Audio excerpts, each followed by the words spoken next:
The Gods of Mars by Edgar Rice Burroughs. Forward.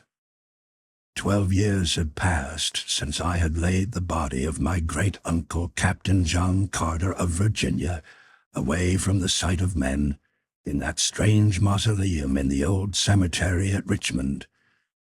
Often had I pondered on the odd instructions he had left me governing the construction of his mighty tomb, and especially those parts which directed that he be laid in an open casket, and that the ponderous mechanism which controlled the bolts of the vault's huge door be accessible only from the inside. 12 years had passed since I had read the remarkable manuscript of this remarkable man.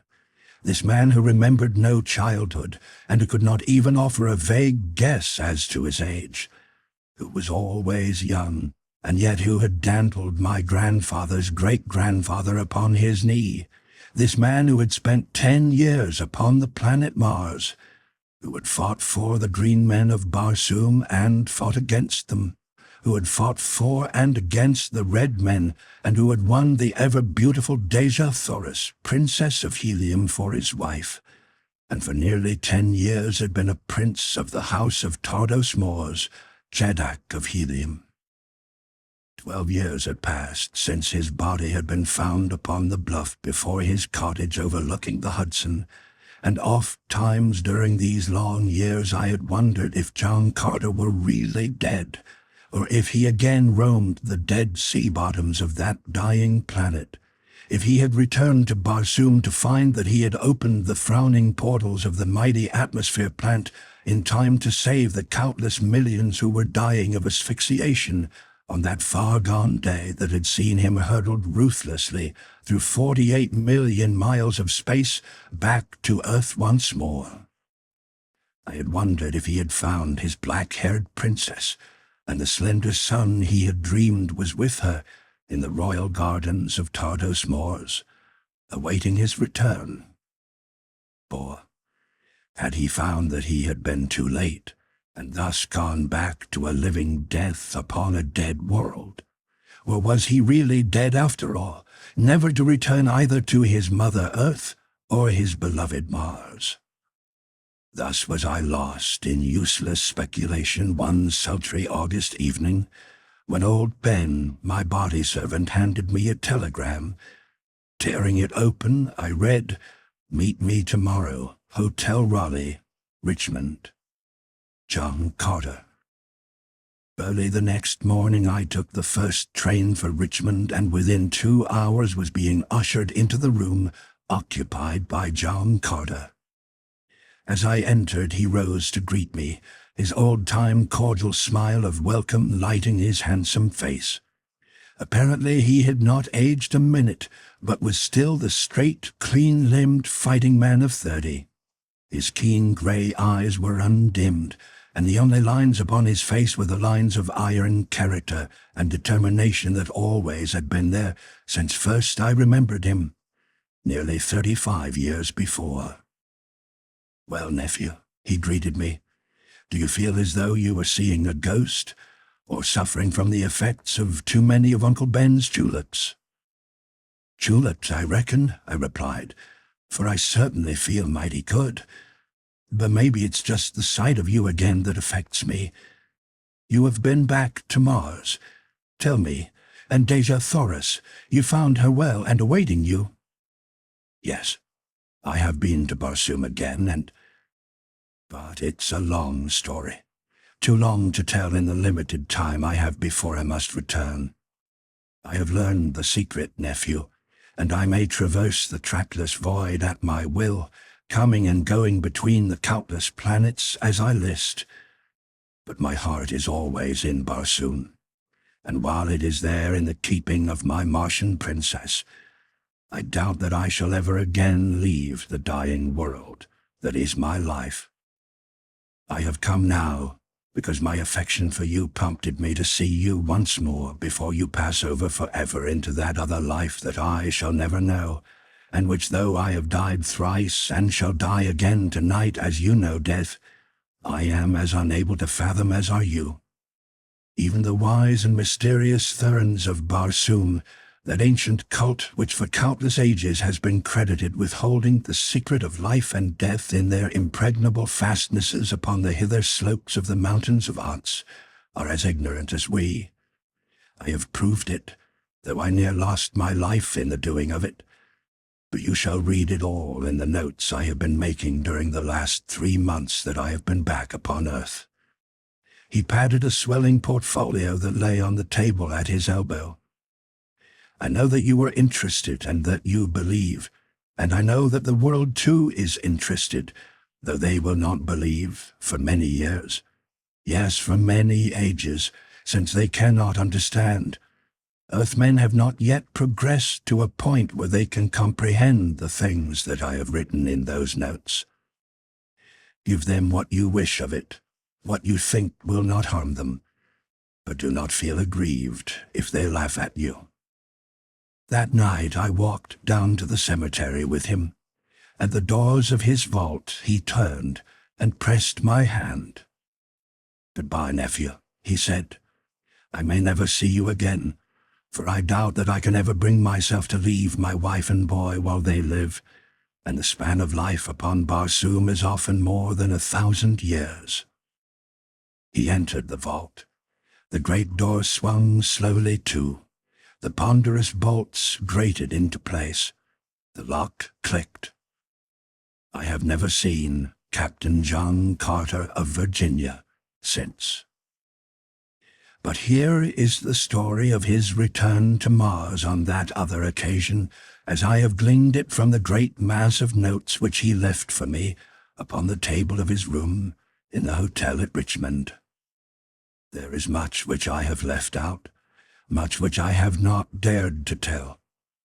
But you will find the story of his second search for Dejah Thoris, Princess of Helium, even more remarkable than was his first manuscript, which I gave to an unbelieving world a short time since, and through which we followed the fighting Virginian across dead sea bottoms under the moons of Mars.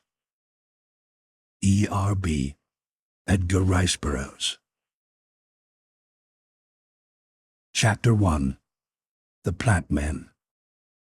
As I stood upon the bluff before my cottage on that clear, cold night in the early part of March, 1886, the noble Hudson flowing like the grey and silent spectre of a dead river below me, I felt again the strange, compelling influence of the mighty god of war, my beloved Mars, which for 10 long and lonesome years I had implored with outstretched arms to carry me back to my lost love. Not since that other March night in 1866, when I had stood without that Arizona cave in which my still and lifeless body lay wrapped in the similitude of earthly death, had I felt the irresistible attraction of the god of my profession. With arms outstretched toward the red eye of the great star, I stood praying for a return of that strange power which twice had drawn me through the immensity of space, praying as I had prayed on 1,000 nights before during the long 10 years that I had waited and hoped. Suddenly, a qualm of nausea swept over me, my senses swam, my knees gave beneath me, and I pitched headlong to the ground upon the very verge of the dizzy bluff. Instantly my brain cleared, and there swept back across the threshold of my memory the vivid picture of the horrors of that ghostly Arizona cave. Again, as on that far-gone night, my muscles refused to respond to my will, and again, as though even here upon the banks of the placid Hudson, I could hear the awful moans and rustling of the fearsome thing which had lurked and threatened me from the dark recesses of the cave.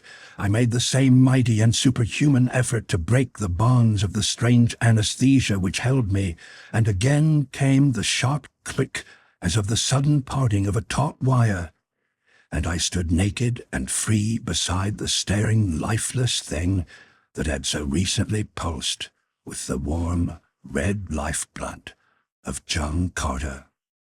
With scarcely a parting glance, I turned my eyes again toward Mars, lifted my hands toward his lurid rays, and waited. Nor did I have long to wait, for scarce had I turned ere I shot with the rapidity of thought into the awful void before me.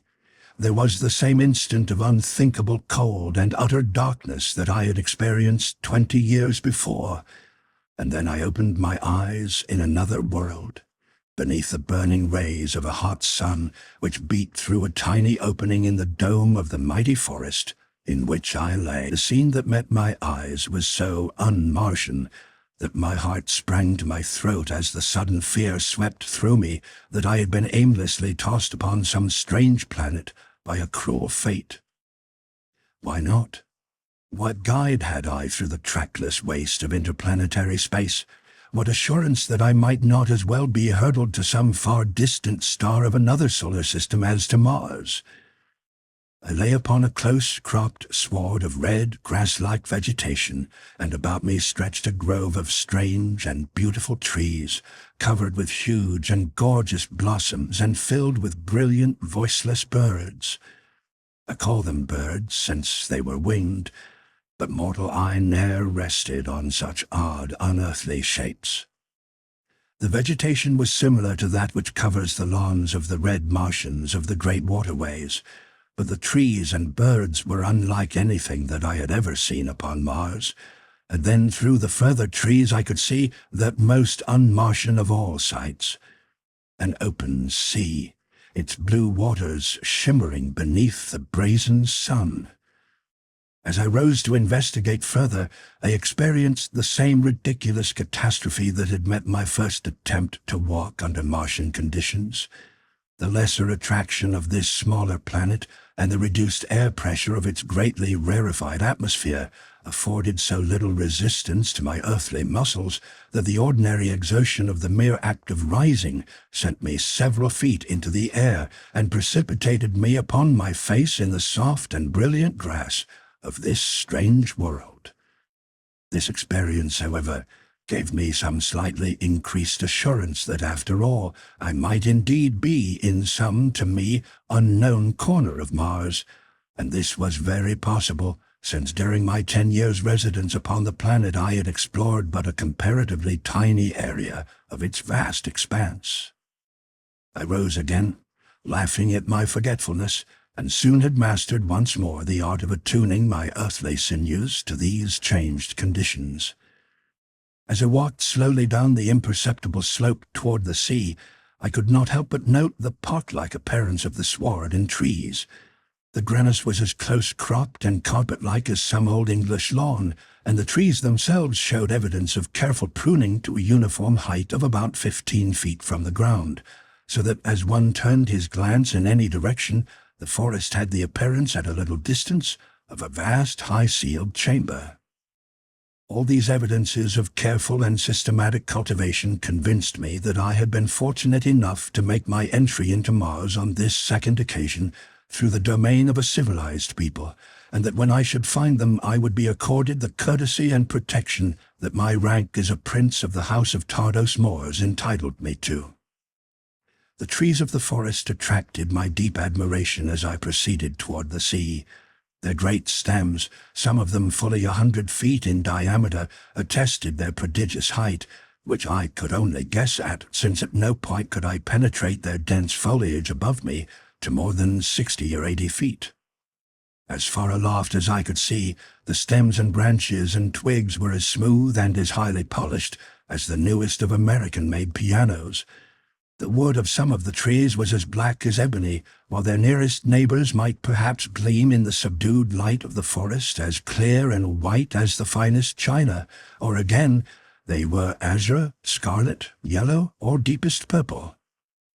And in the same way was the foliage as gay and variegated as the stems, while the blooms that clustered thick upon them may not be described in any earthly tongue, and indeed might challenge the language of the gods.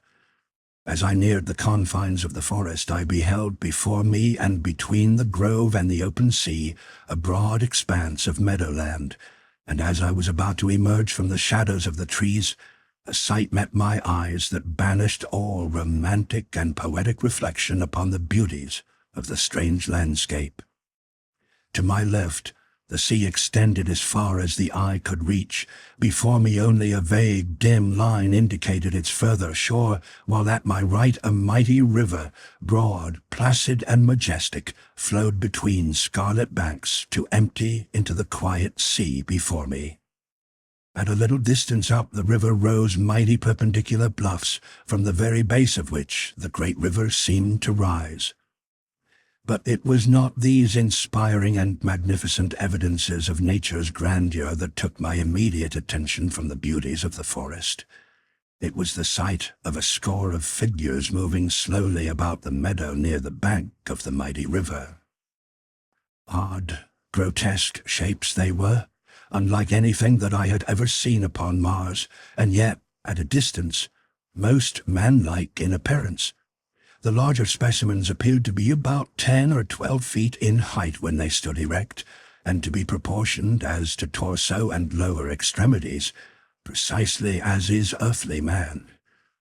Their arms, however, were very short, and from where I stood seemed as though fashioned much after the manner of an elephant's trunk, in that they moved in sinuous and snake-like undulations, as though entirely without bony structure, or if there were bones, it seemed that they must be vertebral in nature. As I watched them from behind the stem of a huge tree, one of the creatures moved slowly in my direction, engaged in the occupation that seemed to be the principal business of each of them, and which consisted in running their oddly shaped hands over the surface of the sward. For what purpose, I could not determine.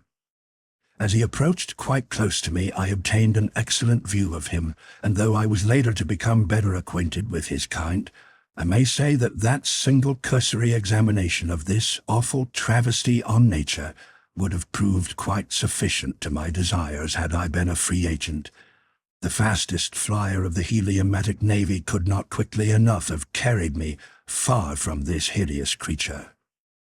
Its hairless body was a strange and ghoulish blue, except for a broad band of white which encircled its protruding single eye, an eye that was all dead white, pupil, iris, and ball. Its nose was a ragged, inflamed, circular hole in the center of its blank face, a hole that resembled more closely nothing that I could think of other than a fresh bullet wound, which has not yet commenced to bleed. Below this repulsive orifice, the face was quite blank to the chin, for the thing had no mouth that I could discover. The head, with the exception of the face, was covered by a tangled mass of jet black hair some 8 or 10 inches in length. Each hair was about the bigness of a large angleworm, and as the thing moved the muscles of its scalp, this awful head covering seemed to writhe and wriggle and crawl about the fearsome face, as though indeed each separate hair was endowed with independent life. The body and the legs were as symmetrically human as nature could have fashioned them, and the feet too were human in shape, but of monstrous proportions. From heel to toe they were fully 3 feet long, and very flat and very broad. As it came quite close to me, I discovered that its strange movements, running its odd hands over the surface of the turf, were the result of its peculiar method of feeding, which consists in cropping off the tender vegetation with its razor-like talons and sucking it up from its 2 mouths, which lie one in the palm of each hand, through its arm-like throats. In addition to the features which I have already described, the beast was equipped with a massive tail about 6 feet in length, quite round where it joined the body, but tapering to a flat, thin blade toward the end, which trailed at right angles to the ground. By far the most remarkable feature of this most remarkable creature, however, were the 2 tiny replicas of it, each about 6 inches in length, which dangled one on either side from its armpits. They were suspended by a small stem which seemed to grow from the exact tops of their heads to where it connected them with the body of the adult. Whether they were the young, were merely portions of a composite creature, I did not know. As I had been scrutinizing this weird monstrosity, the balance of the herd had fed quite close to me, and I now saw that while many had the smaller specimens dangling from them, not all were thus equipped. and I further noted that the little ones varied in size from what appeared to be but tiny unopened buds an inch in diameter through various stages of development to the full-fledged and perfectly formed creature of 10 to 12 inches in length. Feeding with the herd were many of the little fellows not much larger than those which remained attached to their parents, and from the young of that size the herd graded up to the immense adults. Fearsome-looking as they were, I did not know whether to fear them or not, for they did not seem to be particularly well equipped for fighting, and I was on the point of stepping from my hiding-place and revealing myself to them to note the effect upon them of the sight of a man, when my rash resolve was, fortunately for me, nipped in the bud by a strange, shrieking wail, which seemed to come from the direction of the bluffs at my right. Naked and unarmed as I was, my end would have been both speedy and horrible at the hands of these cruel creatures had I had time to put my resolve into execution. But at the moment of the shriek, each member of the herd turned in the direction from which the sound seemed to come, and at the same instant every particular snake-like hair upon their heads rose stiffly perpendicular, as if each had been a sentient organism looking or listening for the source or meaning of the wail. And indeed, the latter proved to be the truth, for this strange growth upon the craniums of the plant men of Barsoom represents the 1,000 years of these hideous creatures, the last remnant of the strange race which sprang from the original tree of life. Instantly, every eye turned toward one member of the herd, a large fellow who evidently was the leader. A strange purring sound issued from the mouth in the palm of one of his hands, and at the same time he started rapidly toward the bluff, followed by the entire herd. Their speed and method of locomotion were both remarkable, springing as they did in great leaps of 20 or 30 feet, much after the manner of a kangaroo. They were rapidly disappearing when it occurred to me to follow them, and so, hurling caution to the winds, I sprang across the meadow in their wake with leaps and bounds even more prodigious than their own, for the muscles of an athletic earthman produce remarkable results when pitted against the lesser gravity and air pressure of Mars. Their way led directly towards the apparent source of the river at the base of the cliffs, and as I neared this point I found the meadow dotted with huge boulders that the ravages of time had evidently dislodged from the towering crags above.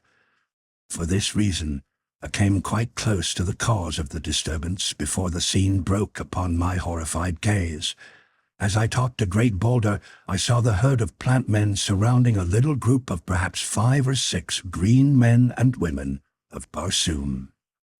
That I was indeed upon Mars I now had no doubt, for here were members of the wild hordes that people the dead sea bottoms and deserted cities of that dying planet. Here were the great males towering in all the majesty of their imposing height.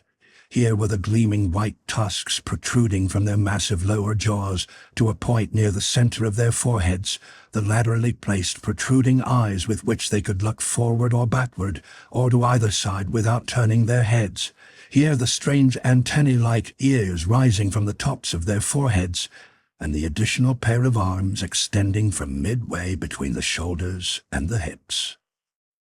Even without the glossy green hide and the metal ornaments which denoted the tribes to which they belonged, I would have known them on the instant for what they were, for where else in all the universe is their like duplicated?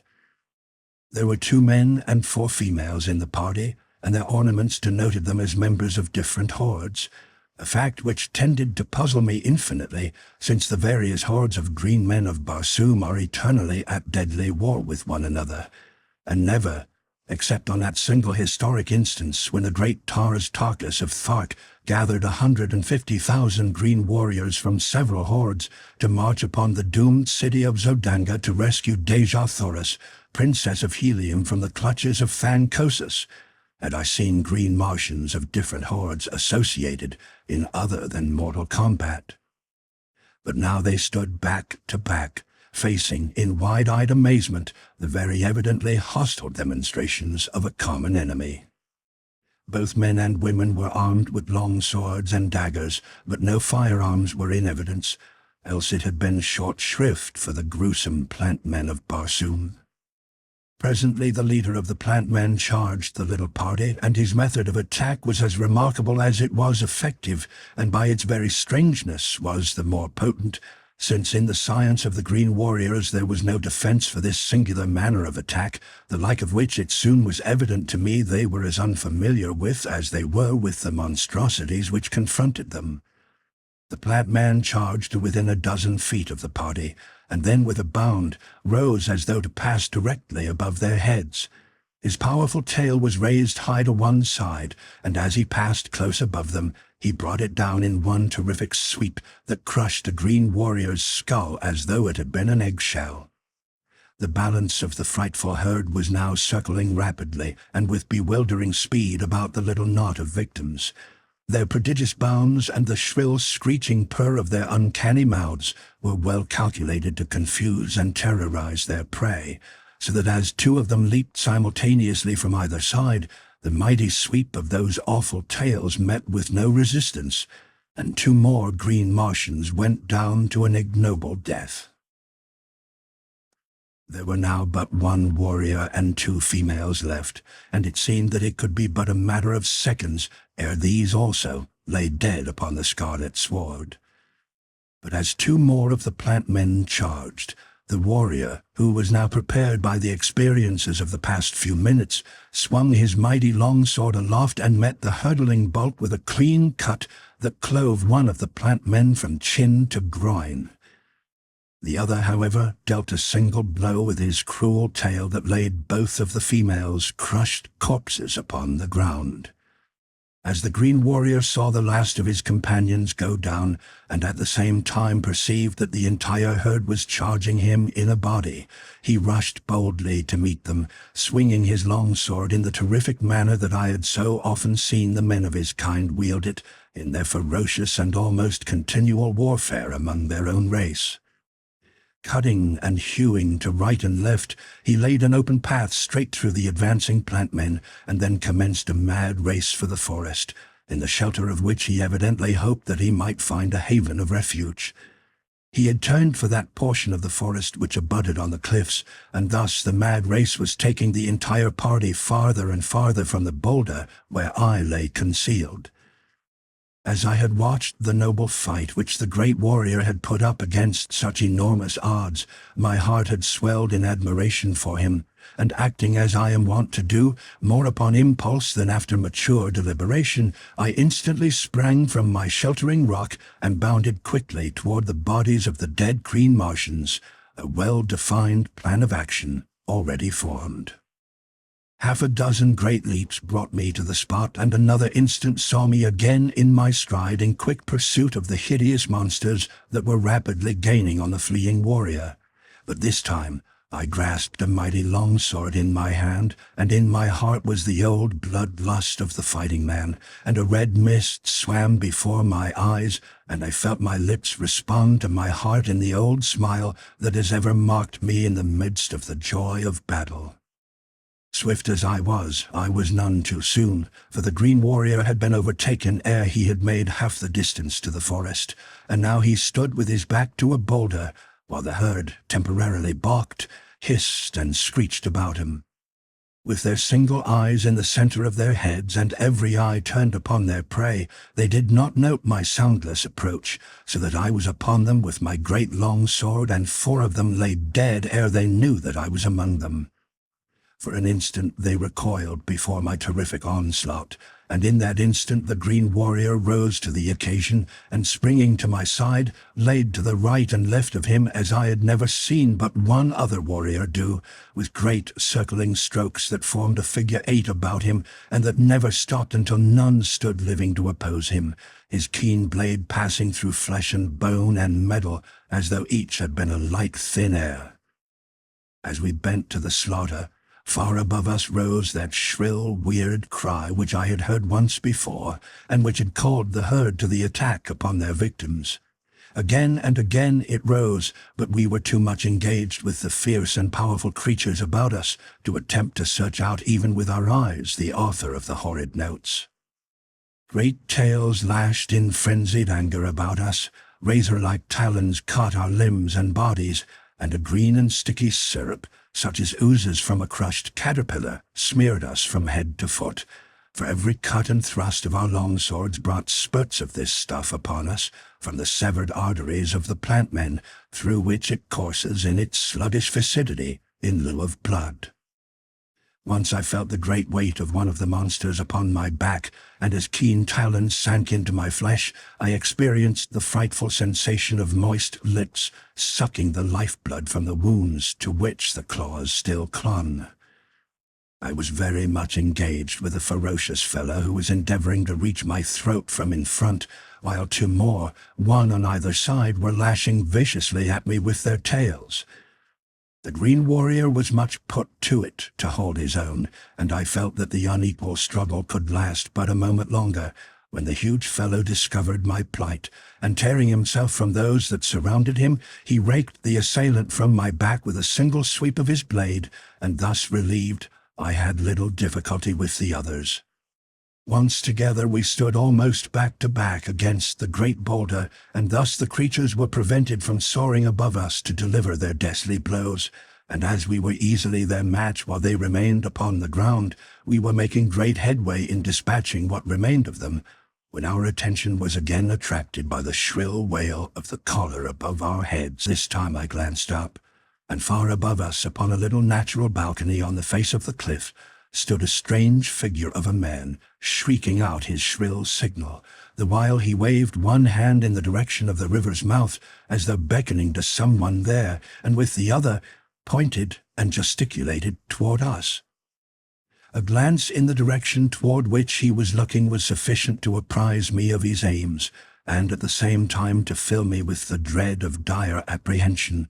For streaming in from all directions across the meadow, from out of the forest, and from the far distance of the flat land across the river, I could see converging upon us 100 different lines of wildly leaping creatures, such as we were now engaged with, and with them some strange new monsters which ran with great swiftness, now erect and now upon all fours. "It will be a great death," I said to my companion. "Look." As he shot a quick glance in the direction I indicated, he smiled. "We may at least die fighting, and as great warriors should, John Carter," he replied. We had just finished the last of our immediate antagonists as he spoke, and I turned in surprised wonderment at the sound of my name. And there before my astonished eyes, I beheld the greatest of the green men of Barsoom, their shrewdest statesman, their mightiest general, my great and good friend, Dejah Thoris, Jeddak of Thark. Chapter 2. A Forest Battle. Dejah Thoris and I found no time for an exchange of experiences as we stood there before the great boulder, surrounded by the corpses of our grotesque assailants, for from all directions down the broad valley was streaming a perfect torrent of terrifying creatures in response to the weird call of the strange figure far above us. "Come," cried Dejah Thoris, "we must make for the cliffs. There lies our only hope of even temporary escape. There we may find a cave or a narrow ledge which too may defend forever against this motley, unarmed horde." Together we raced across the scarlet sward, I timing my speed that I might not outdistance my slower companion. We had perhaps 300 yards to cover between our boulder and the cliffs, and then to search out a suitable shelter for our stand against the terrifying things that were pursuing us. They were rapidly overhauling us when Dejah Thoris cried to me to hasten ahead and discover if possible the sanctuary we sought. The suggestion was a good one, for thus many valuable minutes might be saved to us, and throwing every ounce of my earthly muscles into the effort, I cleared the remaining distance between myself and the cliffs in great leaps and bounds that put me at their base in a moment. The cliffs rose perpendicular directly from the almost level sward of the valley. There was no accumulation of fallen debris, forming a more or less rough ascent to them, as is the case with nearly all other cliffs I have ever seen. The scattered boulders that had fallen from above and lay upon or partly buried in the turf were the only indication that any disintegration of the massive, towering pile of rocks ever had taken place. My first cursory inspection of the face of the cliffs filled my heart with forebodings, since nowhere could I discern, except where the weird herald stood still shrieking his shrill summons, the faintest indication of even a bare foothold upon the lofty escarpment. To my right, the bottom of the cliff was lost in the dense foliage of the forest, which terminated at its very foot, rearing its gorgeous foliage fully 1,000 feet against its stern and forbidding neighbor. To the left, the cliff ran, apparently unbroken, across the head of the broad valley, to be lost in the outlines of what appeared to be a range of mighty mountains that skirted and confined the valley in every direction. Perhaps 1,000 feet from me the river broke, as it seemed, directly from the base of the cliffs, and as there seemed not the remotest chance for escape in that direction, I turned my attention again toward the forest. The cliffs towered above me a good 5,000 feet. The sun was not quite upon them, and they loomed a dull yellow in their own shade. Here and there they were broken with streaks and patches of dusky red, green, and occasional areas of white quartz. Altogether they were very beautiful, but I fear that I did not regard them with a particularly appreciative eye on this, my first inspection of them. Just then I was absorbed in them only as a medium of escape, and so as my gaze ran quickly time and again over their vast expanse in search of some cranny or crevice, I came suddenly to loathe them as the prisoner must loathe the cruel and impregnable walls of his dungeon. Thoris was approaching me rapidly, and still more rapidly came the awful horde at his heels. It seemed the forest now or nothing, and I was just on the point of motioning Thoris to follow me in that direction when the sun passed the cliff's zenith, and as the bright rays touched the dull surface, it burst out into a million scintillant lights of burnished gold, of flaming red, of soft greens and gleaming whites, a more gorgeous and inspiring spectacle human eye has never rested upon. The face of the entire cliff was, as later inspection conclusively proved, so shot with veins and patches of solid gold as to quite present the appearance of a solid wall of that precious metal, except where it was broken by outcroppings of ruby, emerald, and diamond boulders, a faint and alluring indication of the vast and unguessable riches which lay deeply buried behind the magnificent surface. But what caught my most interested attention at the moment that the sun's rays set the cliff's face a-shimmer was the several black spots which now appeared quite plainly in evidence high across the gorgeous wall close to the forest's top and extending apparently below and behind the branches. Almost immediately I recognized them for what they were, the dark openings of caves entering the solid walls, possible avenues of escape or temporary shelter could we but reach them. There was but a single way, and that led through the mighty towering trees upon our right. That I could scale them I knew full well, but Thoris, with his mighty bulk and enormous weight, would find it a task possibly quite beyond his prowess or his skill, for Martians are at best but poor climbers. Upon the entire surface of that ancient planet I never before had seen a hill or mountain that exceeded 4,000 feet in height above the Dead Sea bottoms, and as the ascent was usually gradual, nearly to their summits they presented but few opportunities for the practice of climbing. Nor would the Martians have embraced even such opportunities as might present themselves, for they could always find a circuitous route about the base of any eminence, and these roads they preferred and followed in preference to the shorter but more arduous ways. However, there was nothing else to consider than an attempt to scale the trees contiguous to the cliff in an effort to reach the caves above. The Thark grasped the possibilities and the difficulties of the plan at once, but there was no alternative, and so we set out rapidly for the trees nearest the cliff. Our relentless pursuers were now close to us, so close that it seemed that it would be an utter impossibility for the Jeddak of Thark to reach the forest in advance of them, nor was there any considerable will in the efforts that Tarkas made, for the green men of Barsoom do not relish flight, nor ever before had I seen one fleeing from death in whatsoever form it might have confronted him. But that Tarkas was the bravest of the brave he had proven thousands of times, yes, tens of thousands, in countless mortal combats with men and beasts. And so I knew that there was another reason than fear of death behind his flight, as he knew that a greater power than pride or honor spurred me to escape these fierce destroyers. In my case it was love of the divine Dejah Thoris. And the cause of the Thark's great and sudden love of life I could not fathom, for it is oftener that they seek death than life, these strange, cruel, loveless, unhappy people. At length, however, we reached the shadows of the forest, while right behind us sprang the swiftest of our pursuers, a giant plant man with claws outreaching to fasten his blood-sucking mouths upon us.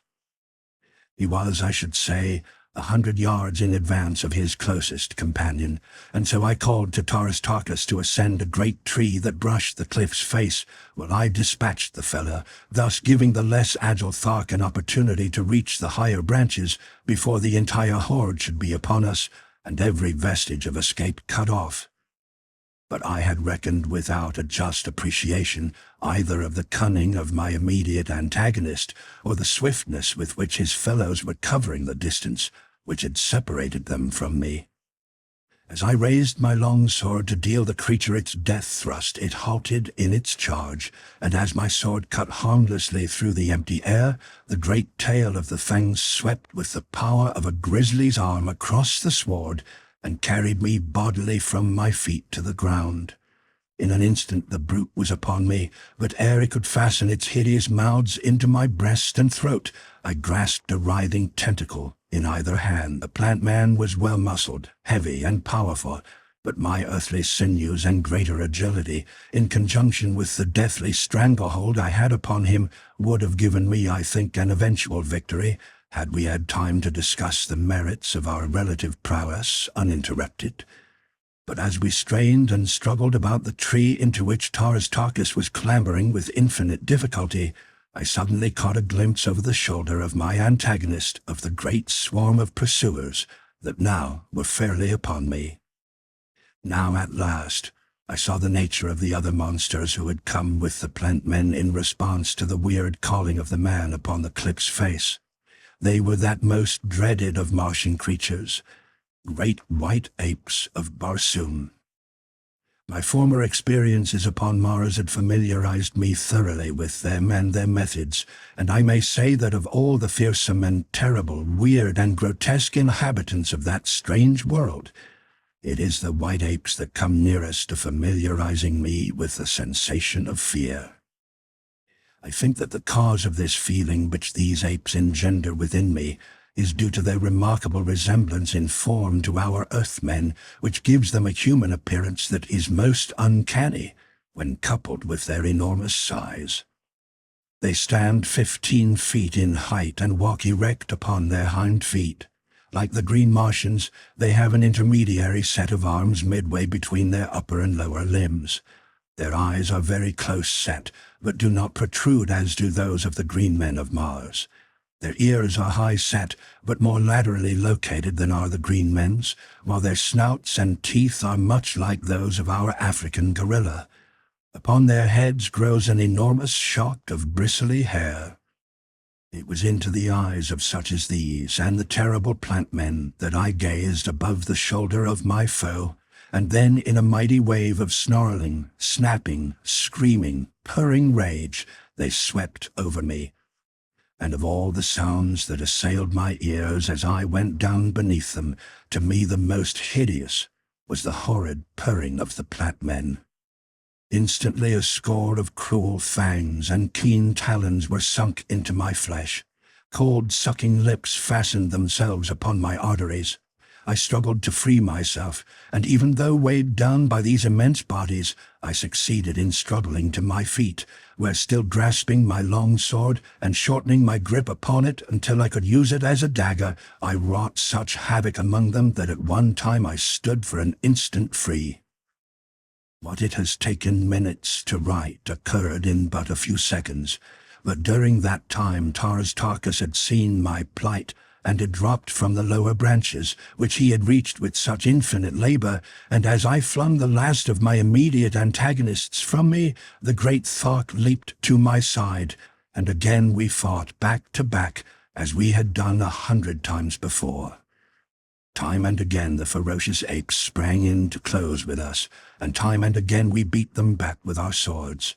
The great tails of the plant men lashed with tremendous power about us as they charged from various directions, or sprang with the agility of greyhounds above our heads. But every attack met a gleaming blade in sword hands that had been reputed for 20 years the best that Mars had ever known. For Tarkus and John Carter were names that the fighting men of the world of warriors loved best to speak. But even the two best swords in a world of fighters can avail not forever against overwhelming numbers of fierce and savage brutes that know not what defeat means until cold steel teaches their hearts no longer to beat. And so, step by step, we were forced back. At length we stood against the giant tree that we had chosen for our ascent, and then, as charge after charge hurled its weight upon us, we gave back again and again, until we had been forced halfway around the huge base of the colossal trunk. Tarkus was in the lead, and suddenly I heard a little cry of exultation from him. "Here is shelter for one at least, John Carter," he said, and glancing down, I saw an opening in the base of the tree about 3 feet in diameter. "In with you, Tarkus," I cried, but he would not go, saying that his bulk was too great for the little aperture, while I might slip in easily. "We shall both die if we remain without, John Carter. Here is a slight chance for one of us. Take it, and you may live to avenge me. It is useless for me to attempt to worm my way into so small an opening with this horde of demons besetting us on all sides." "Then we shall die together, Tarkus," I replied, "for I shall not go first. Let me defend the opening while you get in. Then my smaller stature will permit me to slip in with you before they can prevent." We still were fighting furiously as we talked in broken sentences, punctured with vicious cuts and thrusts at our swarming enemy. At length he yielded, for it seemed the only way in which either of us might be saved from the ever-increasing numbers of our assailants, who were still swarming upon us from all directions across the broad valley. "It was ever your way, John Carter, to think last of your own life," he said, "but still more your way to command the lives and actions of others, even to the greatest of Jedaks who rule upon Barsoom." There was a grim smile upon his cruel, hard face, as he, the greatest Jedak of them all, turned to obey the dictates of a creature of another world, of a man whose stature was less than half his own. "If you fail, John Carter," he said, "know that the cruel and heartless Thok, to whom you taught the meaning of friendship, will come out to die beside you." "As you will, my friend," I replied. "But quickly now, head first, while I cover your retreat." He hesitated a little at that word, for never before in his whole life of continual strife had he turned his back upon aught than a dead or defeated enemy. "Haste, Tarkus," I urged, "or we shall both go down to profitless defeat. I cannot hold them forever alone." As he dropped to the ground to force his way into the tree, the whole howling pack of hideous devils hurled themselves upon me. To right and left flew my shimmering blade, now green with the sticky juice of a plant man, now red with the crimson blood of a great white ape, but always flying from one opponent to another, hesitating but the barest fraction of a second to drink the life-blood in the center of some savage heart. And thus I fought, as I never had fought before, against such frightful odds that I cannot realize even now that human muscles could have withstood that awful onslaught, that terrific weight of hurtling tons of ferocious, battling flesh. With the fear that we would escape them, the creatures redoubled their efforts to pull me down, and though the ground about me was piled high with their dead and dying comrades, they succeeded at last in overwhelming me, and I went down beneath them for the second time that day, and once again felt those awful sucking lips against my flesh. But scarce had I fallen ere I felt powerful hands grip my ankles, and in another second I was being drawn within the shelter of the tree's interior. For a moment it was a tug-of-war between Tarkus and a great plant man, who clung tenaciously to my breast, but presently I got the point of my long sword beneath him, and with a mighty thrust pierced his vitals. Torn and bleeding from many cruel wounds, I lay panting upon the ground within the hollow of the tree, while Tarkus defended the opening from the furious mob without. For an hour they howled about the tree, but after a few attempts to reach us, they confined their efforts to terrorizing shrieks and screams, to horrid growling on the part of the great white apes, and the fearsome and indescribable purring by the plant men. At length, all but a score, who had apparently been left to prevent our escape, had left us, and our adventure seemed destined to result in a siege, the only outcome of which could be our death by starvation.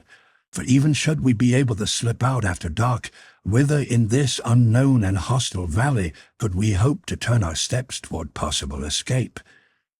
As the attacks of our enemies ceased and our eyes became accustomed to the semi-darkness of the interior of our strange retreat, I took the opportunity to explore our shelter. The tree was hollow to an extent of about 50 feet in diameter, and from its flat, hard floor I judged that it had often been used to domicile others before our occupancy. As I raised my eyes toward its roof to note the height, I saw far above me a faint glow of light. There was an opening above. If we could but reach it, we might still hope to make the shelter of the cliff caves. My eyes had now become quite used to the subdued light of the interior, and as I pursued my investigation, I presently came upon a rough ladder at the far side of the cave. Quickly I mounted it, only to find that it connected at the top with the lower of a series of horizontal wooden bars that spanned the now narrow and shaft-like interior of the tree's stem. These bars were set one above another about 3 feet apart, and formed a perfect ladder as far above me as I could see. Dropping to the floor once more, I detailed my discovery to Tarkus, who suggested that I explore aloft as far as I could go in safety while he guarded the entrance against a possible attack. As I hastened above to explore the strange shaft, I found that the ladder of horizontal bars mounted always as far above me as my eyes could reach, and as I ascended, the light from above grew brighter and brighter. For fully 500 feet I continued to climb, until at length I reached the opening in the stem which admitted the light. It was of about the same diameter as the entrance at the foot of the tree, and opened directly upon a large flat limb, the well-worn surface of which testified to its long-continued use as an avenue for some creature to and from this remarkable shaft. I did not venture out upon the limb for fear that I might be discovered and our retreat in this direction cut off, but instead hurried to retrace my steps to Tarkus. I soon reached him, and presently we were both ascending the long ladder toward the opening above. Tarkus went in advance, and as I reached the first of the horizontal bars I drew the ladder up after me, and handing it to him, he carried it 100 feet further aloft, where he wedged it safely between one of the bars and the side of the shaft. In like manner I dislodged the lower bars as I passed them, so that we soon had the interior of the tree denuded of all possible means of ascent for a distance of 100 feet from the base, thus precluding possible pursuit and attack from the rear. As we were to learn later, this precaution saved us from dire predicament, and was eventually the means of our salvation. When we reached the opening at the top, Tarkus drew to one side that I might pass out and investigate, as owing to my lesser weight and greater agility, I was better fitted for the perilous threading of this dizzy, hanging pathway. The limb upon which I found myself ascended at a slight angle toward the cliff, and as I followed it I found that it terminated a few feet above a narrow ledge which protruded from the cliff's face at the entrance to a narrow cave. As I approached the slightly more slender extremity of the branch, it bent beneath my weight, until, as I balanced perilously upon its outer tip, it swayed gently on a level with the ledge at a distance of a couple of feet. 500 feet below me lay the vivid scarlet carpet of the valley. Nearly 5,000 feet above towered the mighty, gleaming face of the gorgeous cliffs. The cave that I faced was not one of those that I had seen from the ground, and which lay much higher, possibly 1,000 feet. But so far as I might know, it was as good for our purposes as another, and so I returned to the tree for Dejah Thoris. Together we wormed our way along the waving pathway, but when we reached the end of the branch we found that our combined weight so depressed the limb that the cave's mouth was now too far above us to be reached. We finally agreed that Dejah Thoris should return along the branch, leaving his longest leather harness strapped with me, and that when the limb had risen to a height that would permit me to enter the cave, I was to do so, and on Dejah Thoris's return, I could then lower the strap and haul him up to the safety of the ledge. This we did without mishap, and soon found ourselves together upon the verge of a dizzy little balcony, with a magnificent view of the valleys spreading out below us. As far as the eye could reach, gorgeous forest and crimson sward skirted a silent sea, and about all towered the brilliant monster guardian cliffs. Once we thought we discerned a gilded minaret gleaming in the sun amidst the waving tops of far-distant trees, but we soon abandoned the idea in the belief that it was but an hallucination born of our great desire to discover the haunts of civilized men in this beautiful yet forbidding spot. Below us upon the river's bank the great white apes were devouring the last remnants of Dejah Thoris's former companions, while great herds of plant-men grazed in ever-widening circles about the sward, which they kept as close-clipped as the smoothest of lawns. Knowing that attack from the tree was now improbable, we determined to explore the cave, which we had every reason to believe was but a continuation of the path we had already traversed, leading the gods alone knew where, but quite evidently away from this valley of grim ferocity. As we advanced, we found a well-proportioned tunnel cut from the solid cliff. Its walls rose some 20 feet above the floor, which was about 5 feet in width. The roof was arched. We had no means of making a light, and so groped our way slowly into the ever-increasing darkness, Dejah Thoris keeping in touch with one wall while I felt along the other, while to prevent our wandering into diverging branches and becoming separated or lost in some intricate and labyrinthine maze, we clasped hands. How far we traversed the tunnel in this manner I do not know, but presently we came to an obstruction which blocked our further progress. It seemed more like a partition than a sudden ending of the cave, for it was constructed not of the material of the cliff, but of something which felt like very hard wood. Silently I groped over its surface with my hands, and presently was rewarded by the feel of the button which as commonly denotes a door on Mars as does a doorknob on Earth. Gently pressing it, I had the satisfaction of feeling the door slowly give before me, and in another instant we were looking into a dimly lighted apartment, which, so far as we could see, was unoccupied. Without more ado, I swung the door wide open, and followed by the huge Thark, stepped into the chamber. As we stood for a moment in silence gazing about the room, a slight noise behind caused me to turn quickly, when, to my astonishment, I saw the door close with a sharp click as though by an unseen hand. Instantly I sprang toward it to wrench it open again, for something in the uncanny movement of the thing and the tense and almost palpable silence of the chamber seemed to portend a lurking evil lying hidden in this rock-bound chamber within the bowels of the golden cliffs. My fingers clawed futilely at the unyielding portal, while my eyes sought in vain for a duplicate of the button which had given us ingress. And then, from unseen lips, a cruel and mocking peal of laughter rang through the desolate place. Chapter 3. the chamber of mystery. For moments after that awful laugh had ceased reverberating through the rocky room, Tarkas and I stood in tense and expectant silence, but no further sound broke the stillness, nor within the range of our vision did aught move. At length Tarkas laughed softly, after the manner of his strange kind when in the presence of the horrible or terrifying. It is not an hysterical laugh, but rather the genuine expression of the pleasure they derive from the things that move earthmen to loathing or to tears. Often and again have I seen them roll upon the ground in mad fits of uncontrollable mirth when witnessing the death agonies of women and little children beneath the torture of that hellish green Martian fete, the Great Games.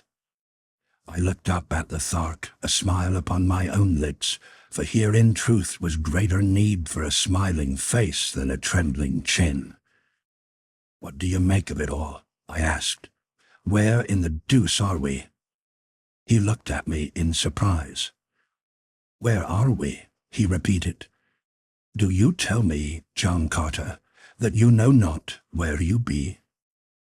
That I am upon Barsoom is all that I can guess, and but for you and the great white apes I should not even guess that, for the sights I have seen this day are as unlike the things of my beloved Barsoom as I knew it 10 long years ago, as they are unlike the world of my birth.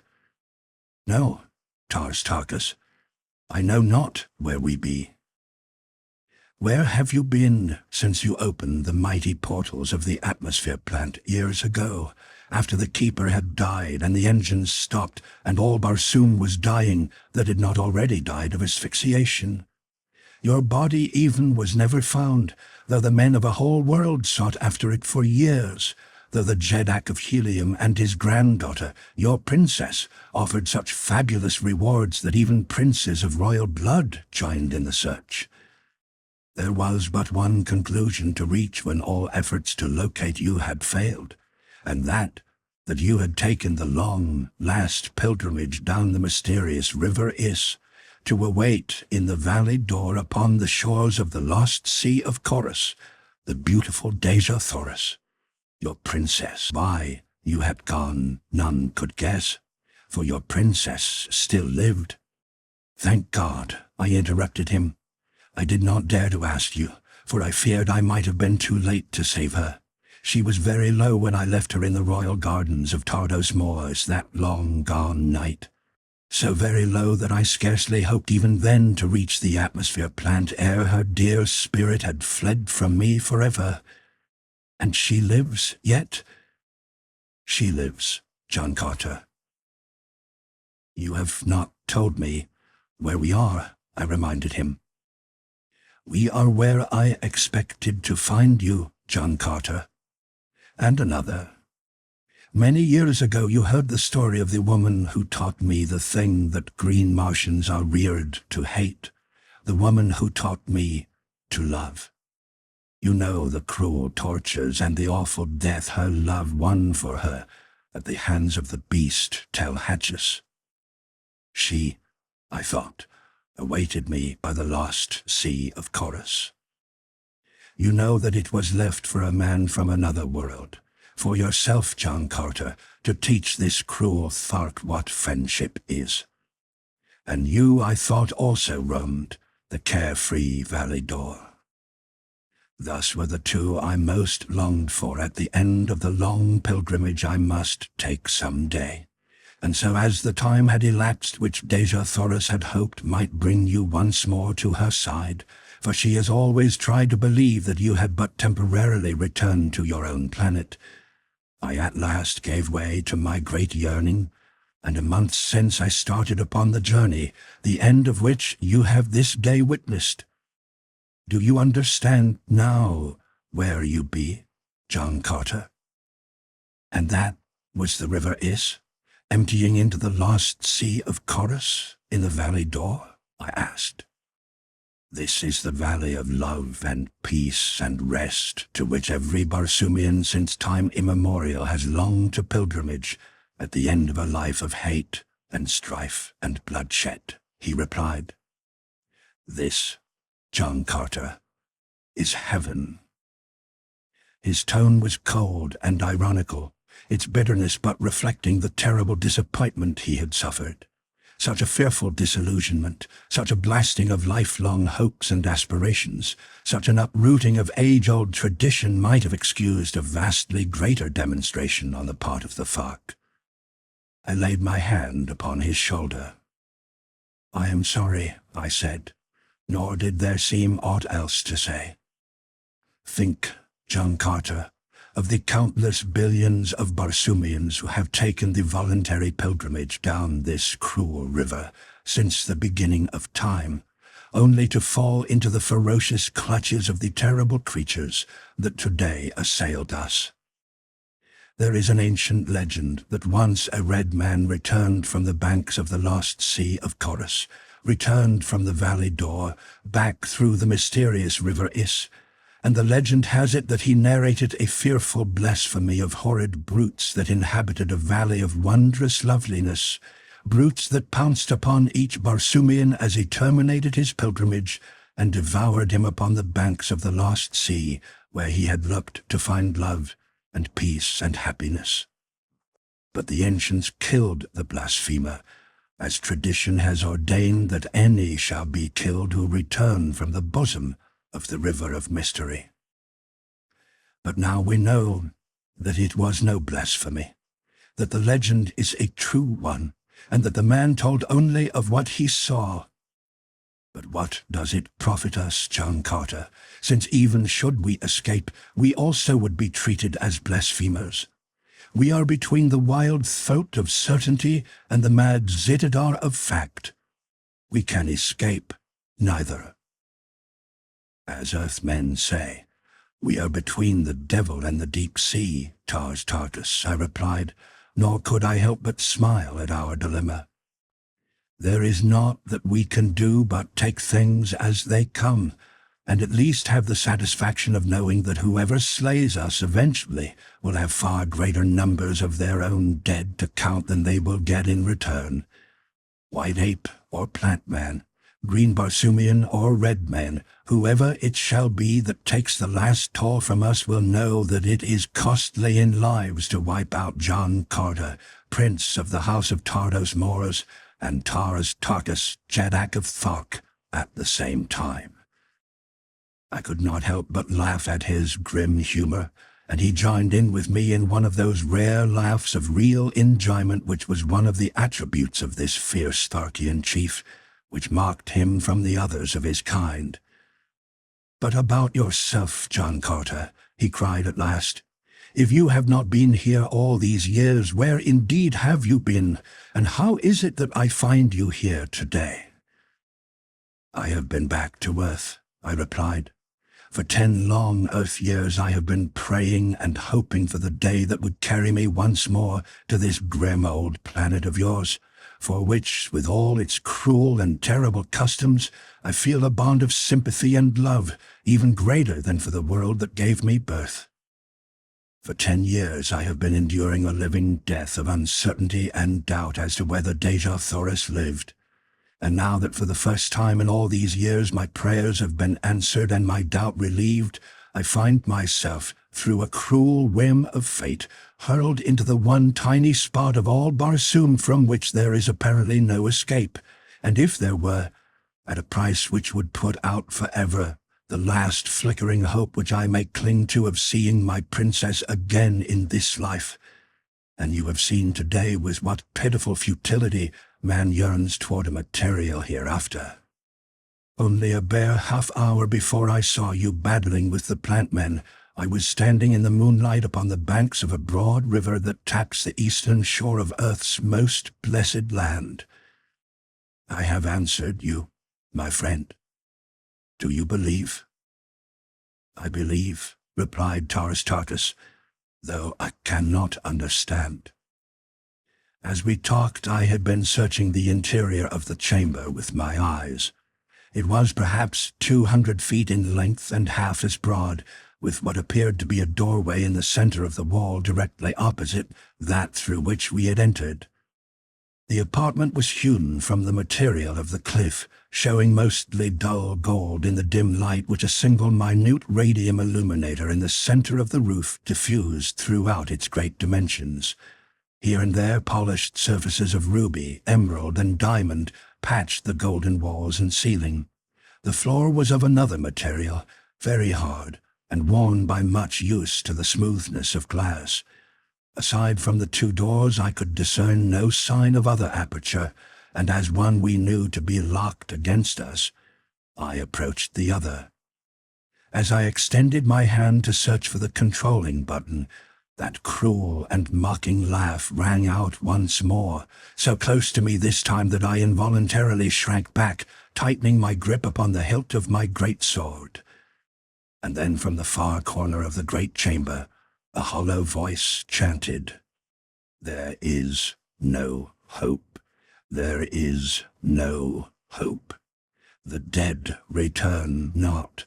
The dead return not. Nor is there any resurrection. Hope not, for there is no hope."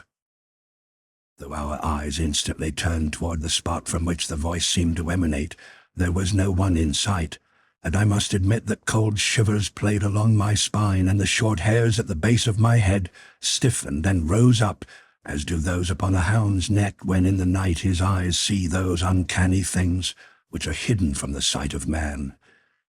Quickly I walked toward the mournful voice, but it had ceased ere I reached the further wall, and then from the other end of the chamber came another voice, shrill and piercing. "Fools, fools!" it shrieked. "Thinkest thou to defeat the eternal laws of life and death? Wouldst cheat the mysterious Isis, goddess of death, of her just dues? Did not her mighty messenger, the ancient Is, bear you upon her leaden bosom at your own behest to the Valley Dor? Thinkest thou, O fools, that Isis wilt give up her own? Thinkest thou to escape from whence in all the countless ages but a single soul has fled? Go back the way thou camest, to the merciful maws of the children of the tree of life, or the gleaming fangs of the great white apes, for there lies speedy surcease from suffering.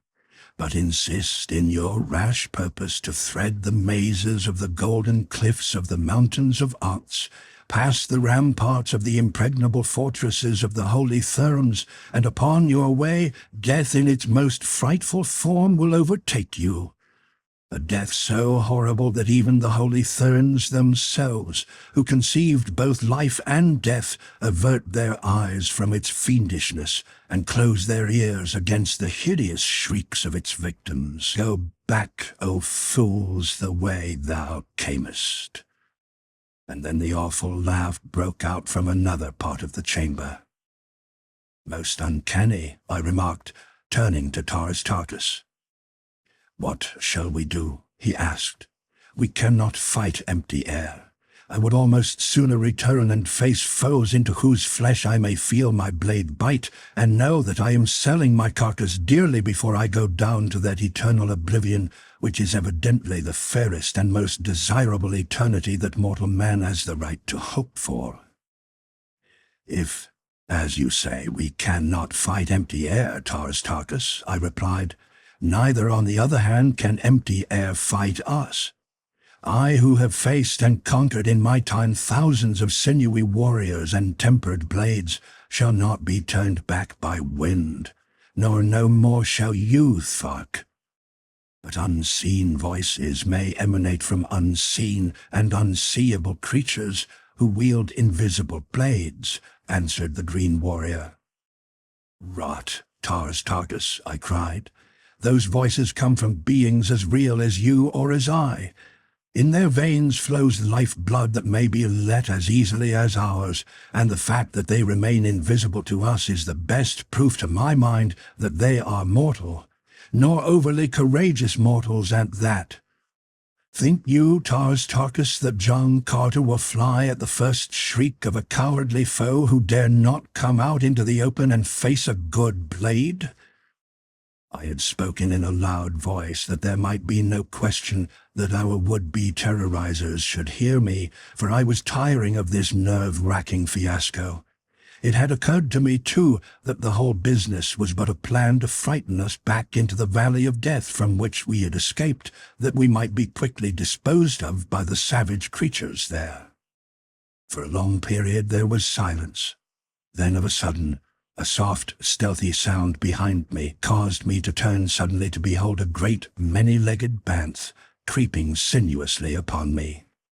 The banth is a fierce beast of prey that roams the low hills surrounding the dead seas of ancient Mars. Like nearly all Martian animals, it is almost hairless, having only a great bristly mane about its thick neck. Its long, lithe body is supported by 10 powerful legs. Its enormous jaws are equipped, like those of the callet, or Martian hound, with several rows of long needle-like fangs. Its mouth reaches to a point far back of its tiny ears, while its enormous protruding eyes of green add the last touch of terror to its awful aspect. As it crept toward me, it lashed its powerful tail against its yellow sides, and when it saw that it was discovered, it emitted the terrifying roar which often freezes its prey into momentary paralysis in the instant that it makes its spring. And so it launched its great bulk toward me, but its mighty voice had held no paralyzing terrors for me, and it met cold steel instead of the tender flesh its cruel jaws gaped so widely to engulf. An instant later I drew my blade from the still heart of this great Barsoomian lion, and turning toward Thoris, was surprised to see him facing a similar monster. No sooner had he dispatched his than I, turning, as though drawn by the instinct of my guardian subconscious mind, beheld another of the savage denizens of the Martian wilds leaping across the chamber toward me. From then on, for the better part of an hour, one hideous creature after another was launched upon us, springing apparently from the empty air about us. Tarkus was satisfied. Here was something tangible that he could cut and slash with his great blade, while I, for my part, may say that the diversion was a marked improvement over the uncanny voices from unseen lips. That there was nothing supernatural about our new foes was well evidenced by their howls of rage and pain as they felt the sharp steel at their vitals, and the very real blood which flowed from their severed arteries as they died the real death. I noticed during the period of this new persecution that the beasts appeared only when our backs were turned. We never saw one really materialize from thin air, nor did I for an instant sufficiently lose my excellent reasoning faculties to be once deluded into the belief that the beasts came into the room other than through some concealed and well-contrived doorway. Among the ornaments of Tarkus's leather harness, which is the only manner of clothing worn by Martians other than silk capes and robes of silk and fur for protection from the cold after dark, was a small mirror, about the bigness of a lady's hand-glass, which hung midway between his shoulders and his waist against his broad back. Once as he stood looking down at a newly fallen antagonist, my eyes happened to fall upon this mirror, and in its shiny surface I saw pictured a sight that caused me to whisper, "Move not, Tarkus, move not a muscle."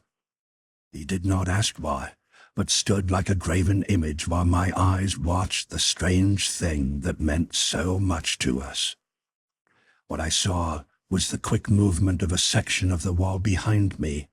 It was turning upon pivots, and with it a section of the floor directly in front of it was turning. It was as though you placed a visiting card upon end on a silver dollar that you had laid flat upon a table, so that the edge of the card perfectly bisected the surface of the coin. The card might represent the section of the wall that turned, and the silver dollar the section of the floor.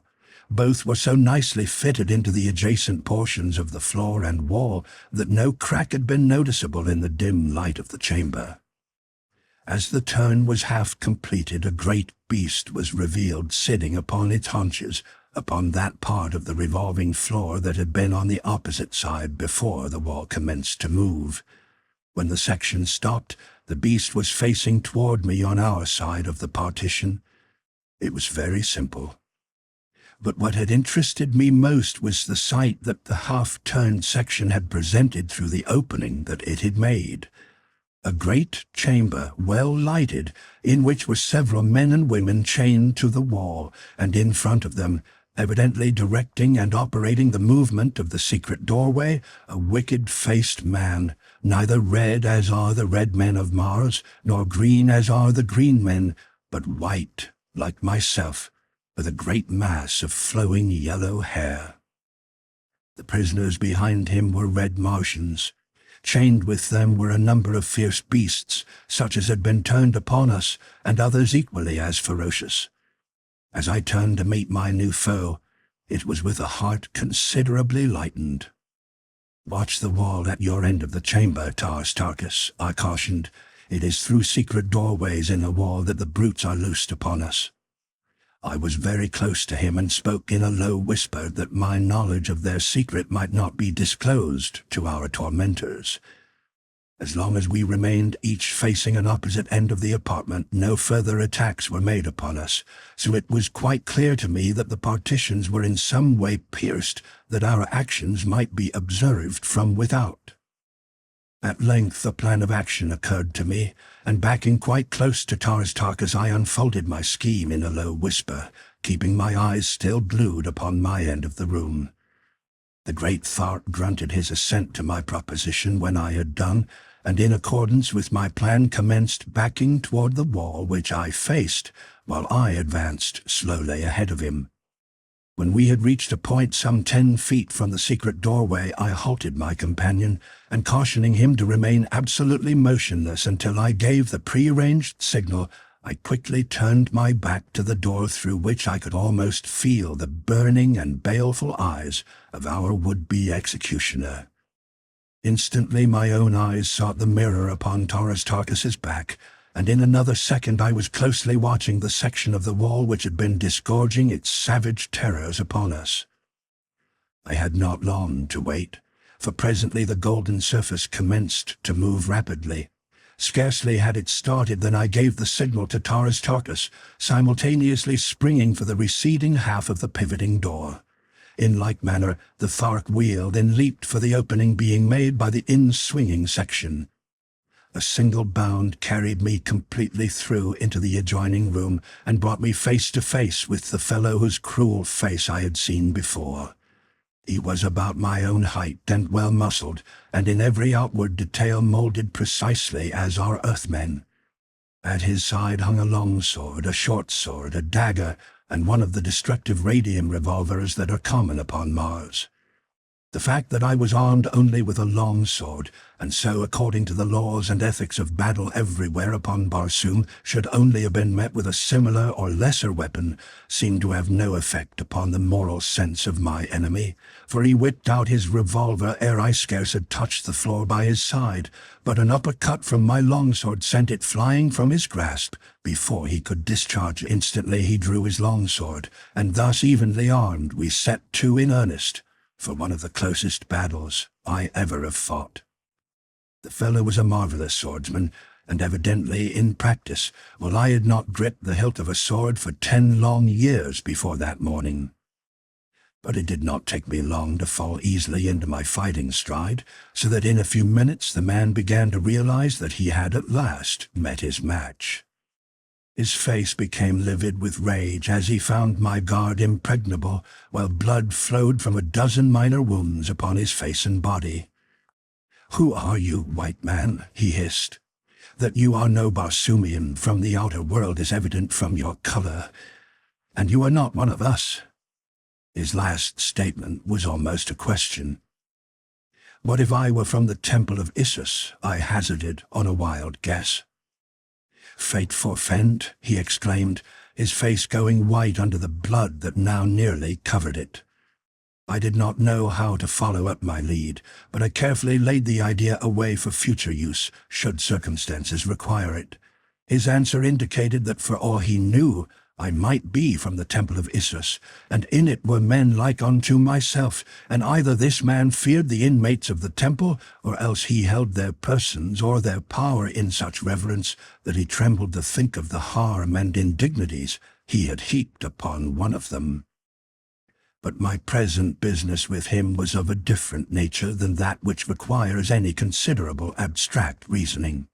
It was to get my sword between his ribs, and this I succeeded in doing within the next few seconds, nor was I an instant too soon. The chained prisoners had been watching the combat in tense silence. Not a sound had fallen in the room other than the clashing of our contending blades, the soft shuffling of our naked feet, and the few whispered words we had hissed at each other through clenched teeth, the while we continued our mortal duel. But as the body of my antagonist sank an inert mass to the floor, a cry of warning broke from one of the female prisoners. "Turn! Turn! Behind you!" she shrieked, and as I wheeled at the first note of her shrill cry, I found myself facing a second man of the same race as he who lay at my feet. The fellow had crept stealthily from a dark corridor and was almost upon me with raised sword ere I saw him. Tarkus was nowhere in sight, and the secret panel in the wall through which I had come was closed. How I wished that he were by my side now. I had fought almost continuously for many hours. I had passed through such experiences and adventures as must sap the vitality of man, and with all this I had not eaten for nearly 24 hours, nor slept. I was fagged out, and for the first time in years felt a question as to my ability to cope with an antagonist. But there was naught else for it than to engage my man, and that as quickly and ferociously as lay in me, for my only salvation was to rush him off his feet by the impetuosity of my attack. I could not hope to win a long drawn-out battle. But the fellow was evidently of another mind, for he backed and parried and sidestepped until I was almost completely fagged from the exertion of attempting to finish him. He was a more adroit swordsman, if possible, than my previous foe, and I must admit that he led me a pretty chase, and in the end came near to making a sorry fool of me, and a dead one into the bargain. I could feel myself growing weaker and weaker, until at length objects commenced to blur before my eyes, and I staggered and blundered about more asleep than awake, and then it was that he worked his pretty little coup that came near to losing me my life. He had backed me around so that I stood in front of the corpse of his fellow, and then he rushed me suddenly so that I was forced back upon it, and as my heels struck it, the impetus of my body flung me backward across the dead man. My head struck the hard pavement with a resounding whack, and to that alone I owe my life, for it cleared my brain and the pain roused my temper, so that I was equal for the moment to tearing my enemy to pieces with my bare hands, and I verily believe that I should have attempted it, had not my right hand, in the act of raising my body from the ground, come in contact with a bit of cold metal.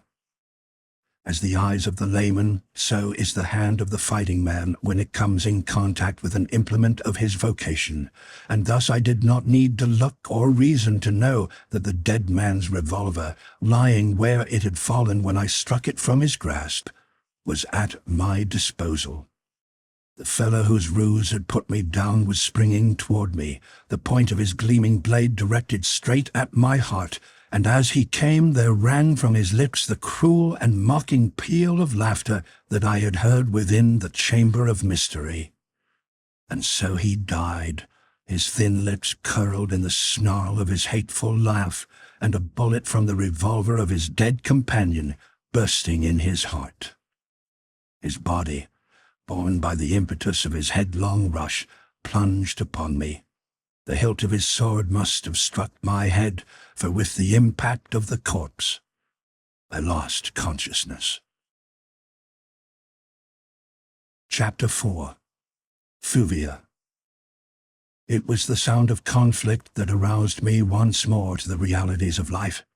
For a moment I could neither place my surroundings nor locate the sounds which had aroused me, and then from beyond the blank wall beside which I lay I heard the shuffling of feet, the snarling of grim beasts, the clank of metal accoutrements, and the heavy breathing of a man. As I rose to my feet, I glanced hurriedly about the chamber in which I had just encountered such a warm reception. The prisoners and the savage brutes rested in their chains by the opposite wall, eyeing me with varying expressions of curiosity, sullen rage, surprise, and hope. The latter emotion seemed plainly evident upon the handsome and intelligent face of the young red Martian woman whose cry of warning had been instrumental in saving my life.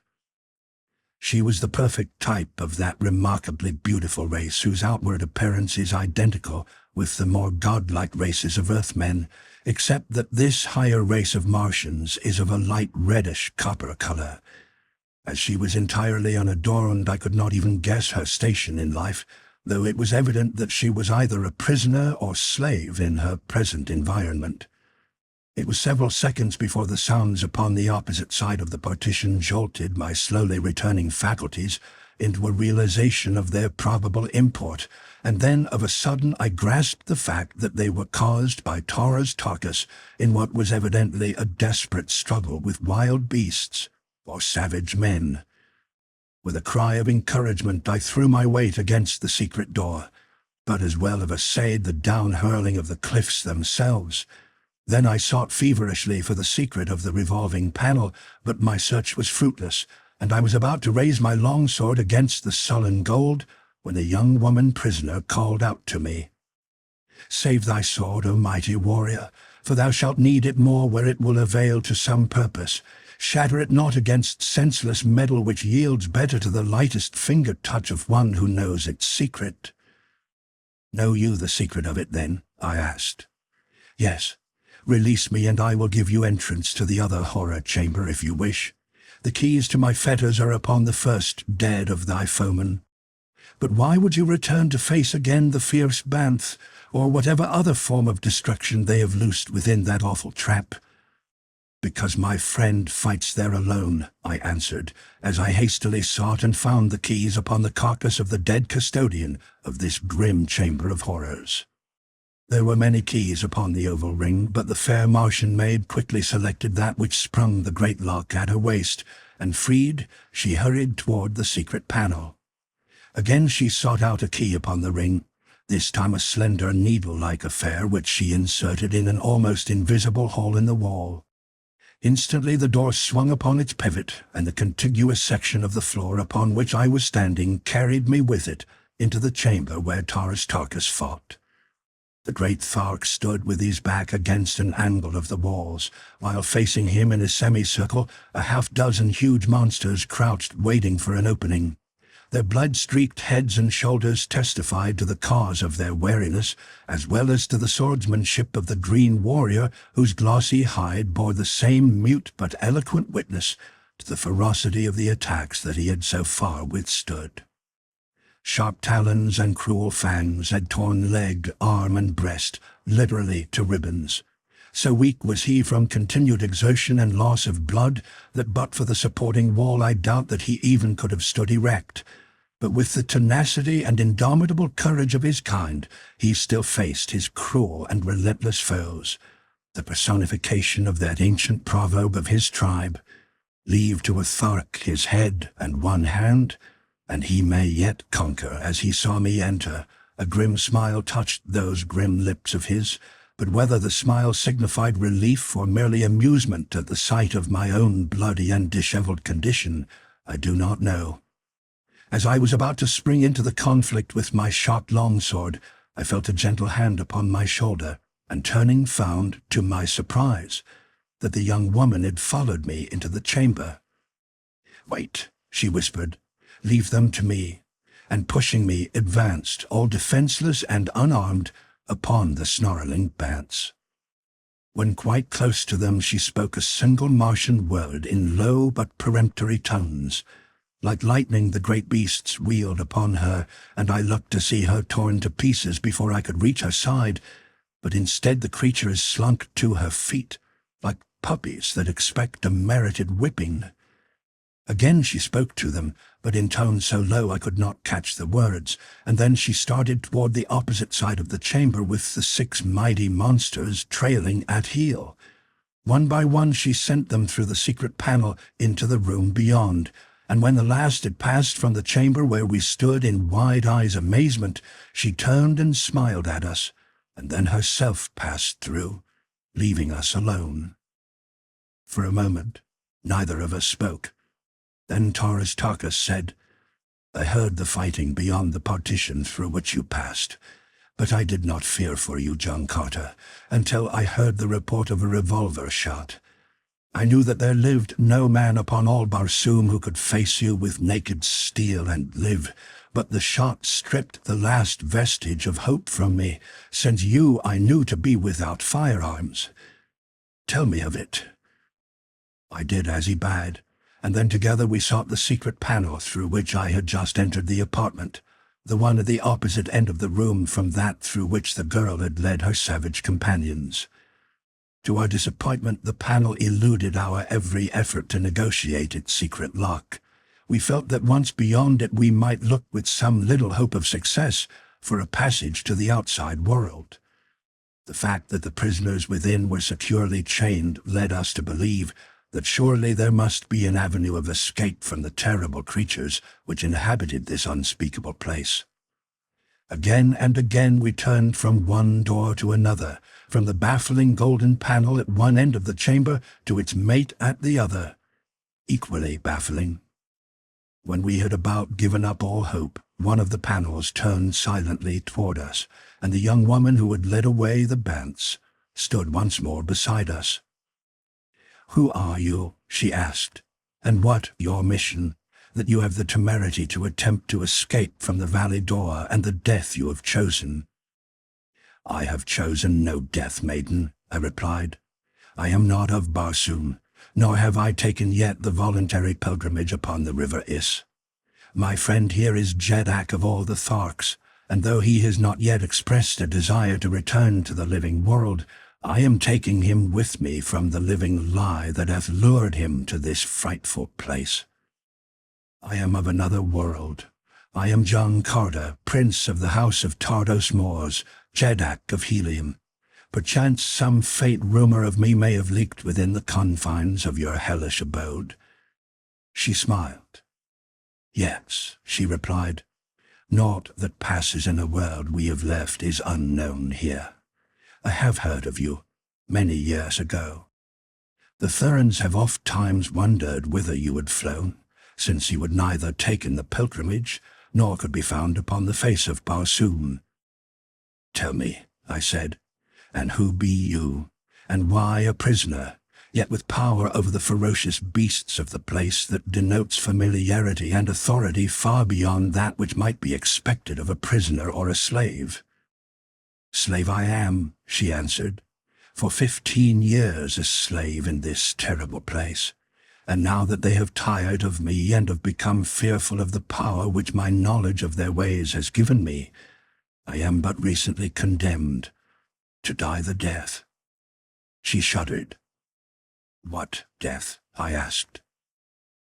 "The holy Therns eat human flesh," she answered me, "but only that which is died beneath the sucking lips of a plant man, flesh from which the defiling blood of life has been drawn. And to this cruel end I have been condemned. It was to be within a few hours, had your advent not caused an interruption of their plans."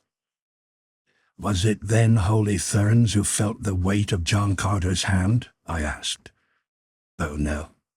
Those whom you laid low are lesser Therns, but of the same cruel and hateful race. The holy Therns abide upon the outer slopes of these grim hills, facing the broad world from which they harvest their victims and their spoils. Labyrinthine passages connect these caves with the luxurious palaces of the holy Therns, and through them pass upon their many duties the lesser Therns, and hordes of slaves, and prisoners, and fierce beasts, the grim inhabitants of this sunless world. There be within this vast network of winding passages and countless chambers, men, women, and beasts who, born within its dim and gruesome underworld, have never seen the light of day, nor ever shall. They are kept to do the bidding of the race of Therns, to furnish at once their sport and their sustenance. Now and again some hapless pilgrim, drifting out upon the silent sea from the cold Is, escapes the plant men and the great white apes that guard the temple of Issus, and falls into the remorseless clutches of the Therns. Or, as was my misfortune, is coveted by the holy Thern who chances to be upon watch in the balcony above the river, where it issues from the bowels of the mountains through the cliffs of gold to empty into the lost sea of Chorus. All who reach the Valley Dor are, by custom, the rightful prey of the plant men and the apes, while their arms and ornaments become the portion of the Therns. But if one escapes the terrible denizens of the valley for even a few hours, the Therns may claim such a one as their own. And again, the holy Thern on watch, should he see a victim he covets, often tramples upon the rights of the unreasoning brutes of the valley, and takes his prize by foul means if he cannot gain it by fair. It is said that occasionally some deluded victim of Barsoomian superstition will so far escape the clutches of the countless enemies that beset his path from the moment that he emerges from the subterranean passage through which the Is flows for 1,000 miles before it enters the Valley Dor, as to reach the very walls of the temple of Issus. But what fate awaits one there not even the holy Therns may guess, for who has passed within those gilded walls never has returned to unfold the mysteries they have held since the beginning of time. The temple of Issus is to the Therns what the Valley Dor is imagined by the peoples of the outer world to be to them. It is the ultimate haven of peace, refuge and happiness to which they pass after this life, and wherein an eternity of eternities is spent amidst the delights of the flesh, which appeal most strongly to this race of mental giants and moral pygmies. The temple of Issus is, I take it, a heaven within a heaven, I said. Let us hope that there it will be meted to the Therns as they have meted it here unto others. Who knows? The girl murmured. The Therns, I judge from what you have said, are no less mortal than we, and yet have I always heard them spoken of with the utmost awe and reverence by the people of Barsoom, as one might speak of the gods themselves. The Therns are mortal, she replied. They die from the same causes as you or I might.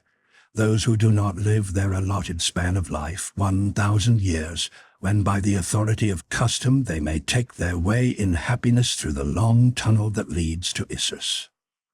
Those who die before are supposed to spend the balance of their allotted time in the image of a plant man, and it is for this reason that the plant men are held sacred by the Therns, since they believe that each of these hideous creatures was formerly a Thern. And should a plant man die? I asked. Should he die before the expiration of the 1,000 years from the birth of the Thern whose immortality abides within him, then the soul passes into a great white ape.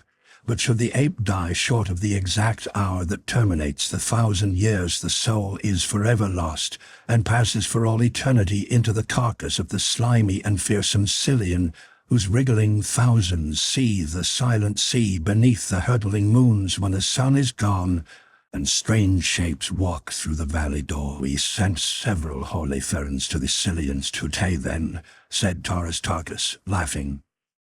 And so will your death be the more terrible when it comes, said the maiden. And come it will. You cannot escape. One has escaped, centuries ago, I reminded her, and what has been done may be done again. It is useless even to try, she answered hopelessly. But try we shall, I cried, and you shall go with us if you wish. To be put to death by mine own people, and render my memory a disgrace to my family and my nation. A prince of the house of Tardos Moors should know better than to suggest such a thing. Tarkus listened in silence, but I could feel his eyes riveted upon me, and I knew that he awaited my answer as one might listen to the reading of his sentence by the foreman of a jury. What I advised the girl to do would seal our fate as well, since if I bowed to the inevitable decree of age-old superstition, we must all remain and meet our fate in some horrible form within this awful abode of horror and cruelty. We have the right to escape, if we can, I answered. Our own moral senses will not be offended if we succeed, for we know that the fabled life of love and peace in the blessed Valley of Dor is a rank and wicked deception. We know that the valley is not sacred. We know that the holy Therns are not holy, that they are a race of cruel and heartless mortals, knowing no more of the real life to come than we do. Not only is it our right to bend every effort to escape, it is a solemn duty from which we should not shrink, even though we know that we should be reviled and tortured by our own peoples when we return to them.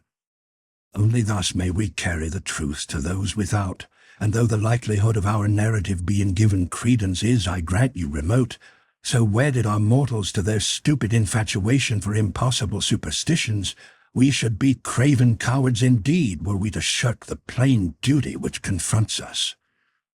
Again, there is a chance that with the weight of the testimony of several of us, the truth of our statements may be accepted, and at least a compromise effected which will result in the dispatching of an expedition of investigation to this hideous mockery of heaven. Both the girl and the green warrior stood silent in thought for some moments. The former it was who eventually broke the silence. "Never had I considered the matter in that light before," she said. "Indeed, would I give my life 1,000 times if I could but save a single soul from the awful life that I have led in this cruel place. Yes, you are right, and I will go with you as far as we can go. But I doubt that we ever shall escape." I turned an inquiring glance toward the Thark. "To the gates of Issus, or to the bottom of Chorus," spoke the green warrior. "To the snows to the north or to the snows to the south, Taras Tarkas follows where a John Carter leads. I have spoken."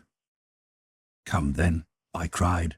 "We must make the start, for we could not be further from escape than we are now in the heart of this mountain and within the 4 walls of this chamber of death." "Come then," said the girl, "but do not flatter yourself that you can find no worse place than this within the territory of the Therns." So saying, she swung the secret panel that separated us from the apartment in which I had found her, and we stepped through once more into the presence of the other prisoners.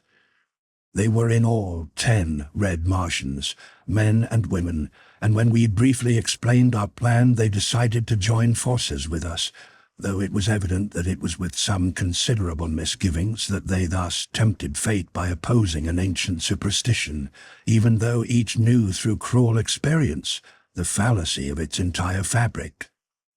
Thuvia, the girl whom I had first freed, soon had the others at liberty. Taras Tarkas and I stripped the bodies of the 2 Therns of their weapons, which included swords, daggers, and 2 revolvers of the curious and deadly type manufactured by the Red Martians. We distributed the weapons as far as they would go among our followers, giving the firearms to 2 of the women, Thuvia being one so armed. With the latter as our guide, we set off rapidly but cautiously through a maze of passages, crossing great chambers hewn from the solid metal of the cliff, following winding corridors, ascending steep inclines, and now and again concealing ourselves in dark recesses at the sound of approaching footsteps. Our destination, Thuvia said, was a distant storeroom where arms and ammunition in plenty might be found. From there she was to lead us to the summit of the cliffs, from where it would require both wondrous wit and mighty fighting to win our way through the very heart of the stronghold of the holy Therns to the world without. "And even then, O Prince," she cried, "the arm of the holy Thern is long. It reaches to every nation of Barsoom. His secret temples are hidden in the heart of every community. Wherever we go, should we escape, we shall find that word of our coming has preceded us, and death awaits us before we may pollute the air with our blasphemies." We had proceeded for possibly an hour without serious interruption, and Thuvia had just whispered to me that we were approaching our first destination, when on entering a great chamber we came upon a man, evidently a Therns. He wore, in addition to his leathern trappings and jeweled ornaments, a great circlet of gold about his brow, in the exact center of which was set an immense stone, the exact counterpart of that which I had seen upon the breast of the little old man at the atmosphere plant, nearly 20 years before. It is the one priceless jewel of Barsoom. Only 2 are known to exist, and these were worn as the insignia of their rank and position by the 2 old men in whose charge was placed the operation of the great engines which pumped the artificial atmosphere to all parts of Mars from the huge atmosphere plant, the secret to whose mighty portals placed in my possession the ability to save from immediate extinction the life of a whole world. The stone worn by the Therns who confronted us was of about the same size as that which I had seen before, an inch in diameter, I should say. It scintillated 9 different and distinct rays, the 7 primary colors of our earthly prism, and the 2 rays which are unknown upon Earth, but whose wondrous beauty is indescribable. As the Therns saw us, his eyes narrowed to 2 nasty slits. "Stop!" he cried. "What means this, Thuvia?" For answer the girl raised her revolver and fired point-blank at him. Without a sound, he sank to the earth, dead. "Beast," she hissed. "After all these years, I am at last revenged." And as she turned toward me, evidently with a word of explanation on her lips, her eyes suddenly widened as they rested upon me, and with a little exclamation, she started toward me. "Oh, Prince," she cried, "fate is indeed kind to us. The way is still difficult, but through this vile thing upon the floor we may yet win to the outer world. Notest thou not the remarkable resemblance between this holy Therns and thyself?" The man was indeed of my precise stature, nor were his eyes and features unlike mine, but his hair was a mass of flowing yellow locks, like those of the 2 I had killed, while mine is black and close-cropped. "What of the resemblance?" I asked the girl Thuvia. "Do you wish me, with my black short hair, to pose as a yellow-haired priest of this infernal cult?" She smiled, and for answer approached the body of the man she had slain, and kneeling beside it removed the circlet of gold from the forehead, and then, to my utter amazement, lifted the entire scalp bodily from the corpse's head. Rising, she advanced to my side, and placing the yellow wig over my black hair, crowned me with the golden circlet set with the magnificent gem. "Now don this harness, Prince," she said, "and you may pass where you will in the realms of the Therns, for Sator Throg was a holy Therns of the 10th cycle, and mighty among his kind." As I stooped to the dead man to do her bidding, I noted that not a hair grew upon his head, which was quite as bald as an egg. "They are all thus from birth," explained Thuvia, noting my surprise. "The race from which they sprang were crowned with a luxuriant growth of golden hair, but for many ages the present race has been entirely bald. The wig, however, has come to be a part of their apparel, and so important a part do they consider it, that it is cause for the deepest disgrace were a Therns to appear in public without it." In another moment I stood garbed in the habiliments of a holy Therns. At Thuvia's suggestion, 2 of the released prisoners bore the body of the dead Therns upon their shoulders with us, as we continued our journey toward the storeroom, which we reached without further mishap. Here the keys which Thuvia bore from the dead Therns of the prison vault were the means of giving us immediate entrance to the chamber, and very quickly we were thoroughly outfitted with arms and ammunition. By this time I was so thoroughly fagged out that I could go no further, so I threw myself upon the floor, bidding Tarus to do likewise, and cautioning 2 of the released prisoners to keep careful watch. In an instant, I was asleep. Chapter 5. Corridors of Peril. How long I slept upon the floor of the storeroom I do not know, but it must have been many hours. I was awakened with a start by cries of alarm, and scarce were my eyes opened, nor had I yet sufficiently collected my wits to quite realize where I was, when a fusillade of shots rang out, reverberating through the subterranean corridors in a series of deafening echoes. In an instant I was upon my feet. A dozen lesser Therns confronted us from a large doorway at the opposite end of the storeroom from which we had entered. About me lay the bodies of my companions, with the exception of Thuvia and Dejah Thoris, who like myself had been asleep upon the floor, and thus escaped the first raking fire. As I gained my feet, the Therns lowered their wicked rifles, their faces distorted in mingled chagrin, consternation, and alarm. Instantly, I rose to the occasion. "What means this?" I cried in terms of fierce anger. "Is Sator Throg to be murdered by his own vassals?" "Have mercy, O master of the 10th cycle," cried one of the fellows, while the others edged toward the doorway, as though to attempt a surreptitious escape from the presence of the Mighty One. "Ask them their mission here," whispered Thuvia at my elbow. "What do you here, fellows?" I cried. "Two from the outer world are at large within the dominions of the Therns. We sought them at the command of the father of Therns. One was white with black hair, the other a huge green warrior." And here the fellow cast a suspicious glance toward Dejah Thoris.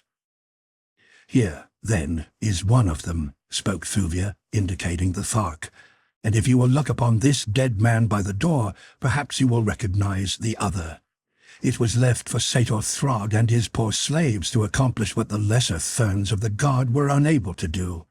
We have killed one and captured the other. For this had Sator Throg given us our liberty.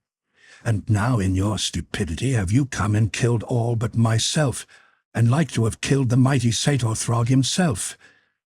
The men looked very sheepish and very scared. "Had they not better throw these bodies to the plant man and then return to their quarters, O Mighty One?" asked Thuvia of me. "Yes. Do as Thuvia bids you," I said. As the men picked up the bodies, I noticed that the one who stooped to gather up the late Sator Throg started as his closer scrutiny fell upon the upturned face, and then the fellow stole a furtive, sneaking glance in my direction from the corner of his eye. That he suspicioned something of the truth I could have sworn, but that it was only a suspicion which he did not dare voice was evidenced by his silence. Again, as he bore the body from the room, he shot a quick but searching glance toward me, and then his eyes fell once more upon the bald and shiny dome of the dead man in his arms. The last fleeting glimpse that I obtained of his profile as he passed from my sight without the chamber revealed a cunning smile of triumph upon his lips. Only Dejah Thoris, Thuvia, and I were left. The fatal marksmanship of the Therns had snatched from our companions whatever slender chance they had of gaining the perilous freedom of the world without. So soon as the last of the gruesome procession had disappeared, the girl urged us to take up our flight once more. She too had noted the questioning attitude of the Thern who had borne Sator Throg away.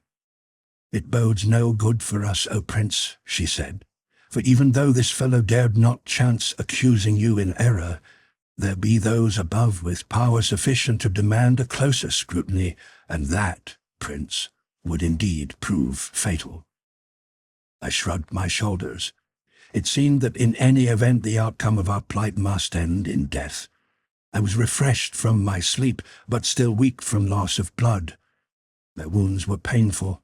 No medicinal aid seemed possible. How I longed for the almost miraculous healing power of the strange salves and lotions of the green Martian women. In an hour they would have had me as new. I was discouraged. Never had a feeling of such utter hopelessness come over me in the face of danger. Then the long flowing yellow locks of the holy Thern, caught by some vagrant draught, blew about my face. Might they not still open the way of freedom? If we acted in time, might we not even yet escape before the general alarm was sounded? We could at least try. "What will the fellow do first, Thuvia?" I asked. "How long will it be before they may return for us?" He will go directly to the father of Therns, Paul Mata Shan. He may have to wait for an audience, but since he is very high among the lesser Therns, in fact as a Thorian among them, it will not be long that Mata Shan will keep him waiting. Then if the father of Therns puts credence in his story, another hour will see the galleries and chambers, the courts and gardens filled with searchers. What we do then must be done within an hour. What is the best way, Thuvia, the shortest way out of this celestial Hades? Straight to the top of the cliffs, Prince, she replied, and then through the gardens to the inner courts. From there our way will lie within the temples of the Therns, and across them to the outer court. Then the ramparts. Oh, Prince, it is hopeless. 10,000 warriors could not hew a way to liberty from out this awful place.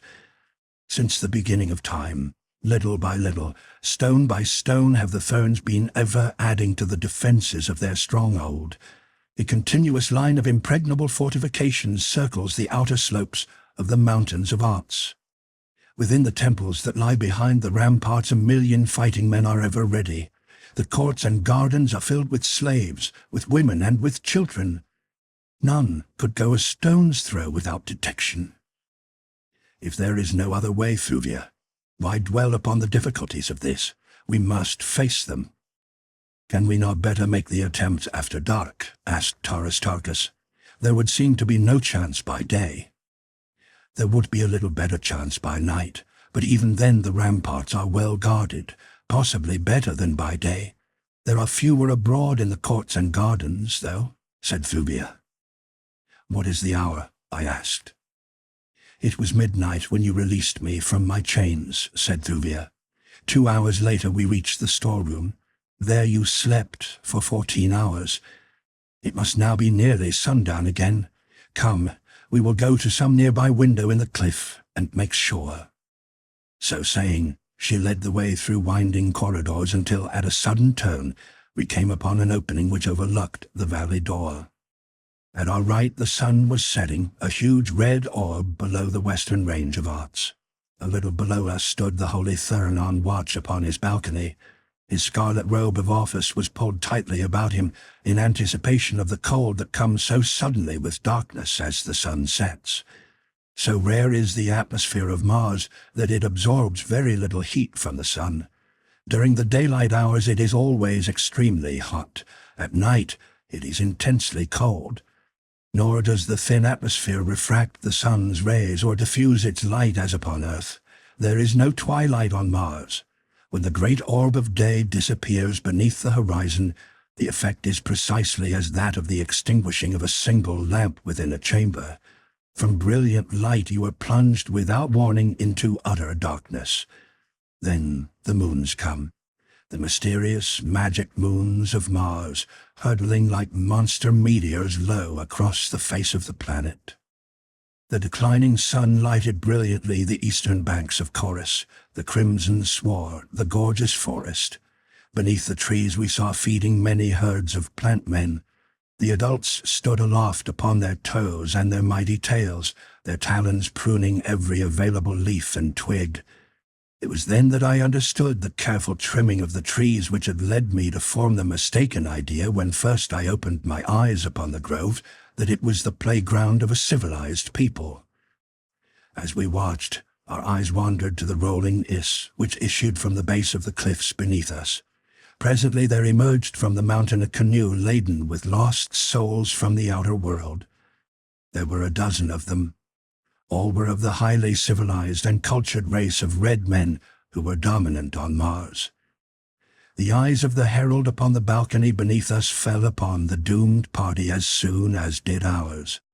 He raised his head and, leaning far out over the low rail that rimmed his dizzy perch, voiced the shrill, weird wail that called the demons of this hellish place to the attack. For an instant, the brutes stood with stiffly erected ears. Then they poured from the grove toward the river's bank, covering the distance with great, ungainly leaps. The party had landed and was standing on the sward as the awful horde came in sight. There was a brief and futile effort of defense, then silence as the huge, repulsive shapes covered the bodies of their victims and scores of sucking mouths fastened themselves to the flesh of their prey. I turned away in disgust. "Their part is soon over," said Thuvia. "The great white apes get the flesh when the plant men have drained the arteries. Look, they are coming now." As I turned my eyes in the direction the girl indicated, I saw a dozen of the great white monsters running across the valley toward the riverbank. Then the sun went down, and darkness that could almost be felt engulfed us. Thuvia lost no time in leading us toward the corridor which winds back and forth up through the cliffs toward the surface, thousands of feet above the level on which we had been. Twice great bants, wandering loose through the galleries, blocked our progress, but in each instance Thuvia spoke a low word of command, and the snarling beasts slunk sullenly away. "If you can dissolve all our obstacles as easily as you master these fierce brutes, I can see no difficulties in our way," I said to the girl, smiling. "How do you do it?" She laughed, and then shuddered. "I do not quite know," she said. "When first I came here, I angered Sator Throg because I repulsed him. He ordered me to be thrown into one of the great pits in the inner gardens. It was filled with bants. In my own country I had been accustomed to command. Something in my voice, I do not know what, cowed the beasts as they sprang to attack me. Instead of tearing me to pieces, as Sator Throg had desired, they fawned at my feet. So greatly were Sator Throg and his friends amused by the sight that they kept me to train and handle the terrible creatures. I know them all by name. There are many of them wandering through these lower regions. They are the scavengers. Many prisoners die here in their chains. The bants solve the problem of sanitation, at least in this respect. In the gardens and temples above, they are kept in pits. The Therns fear them. It is because of the bants that they seldom venture below ground, except as their duties call them. An idea occurred to me, suggested by what Thuvia had just said. "Why not take a number of bants and set them loose before us above ground?" I asked. Thuvia laughed. "It would distract attention from us, I am sure," she said. She commenced calling in a low sing-song voice that was half purr. She continued this as we wound our tedious way through the maze of subterranean passages and chambers.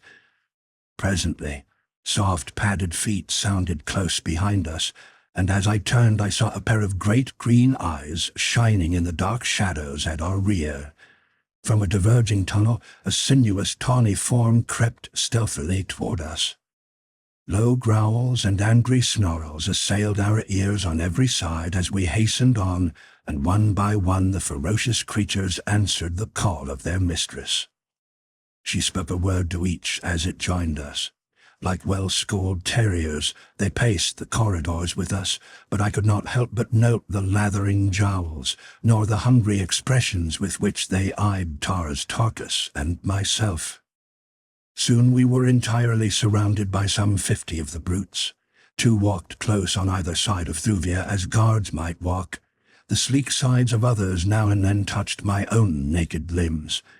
It was a strange experience, the almost noiseless passage of naked human feet and padded paws, the golden walls splashed with precious stones, the dim light cast by the tiny radium bulbs set at considerable distances along the roof, the huge maned beasts of prey crowding with low growls about us, the mighty green warrior towering high above us all, myself crowned with the priceless diadem of a holy Therns, and leading the procession, the beautiful girl Thuvia.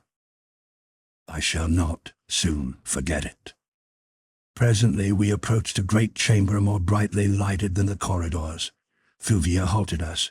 Quietly she stole toward the entrance and glanced within. Then she motioned us to follow her.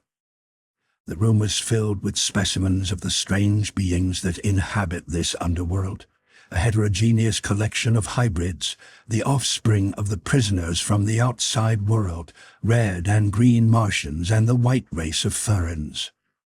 Constant confinement below ground had wrought odd freaks upon their skins. They more resembled corpses than living beings. Many are deformed, others maimed, while the majority, Thuvia explained, are sightless. As they lay sprawled about the floor, sometimes overlapping one another, again in heaps of several bodies, they suggested instantly to me the grotesque illustrations that I had seen in copies of Dante's Inferno, and what more fitting comparison? Was this not indeed a veritable hell, peopled by lost souls, dead and damned beyond all hope? Picking our way carefully, we threaded a winding path across the chamber. The great bants, sniffing hungrily at the tempting prey, spread before them in such tantalizing and defenseless profusion. Several times we passed the entrances to other chambers similarly peopled, and twice again we were compelled to cross directly through them. In others were chained prisoners and beasts. "Why is it that we see no Therns?" I asked of Thuvia. "They seldom traverse the underworld at night, for then it is that the great bants prowl the dim corridors seeking their prey.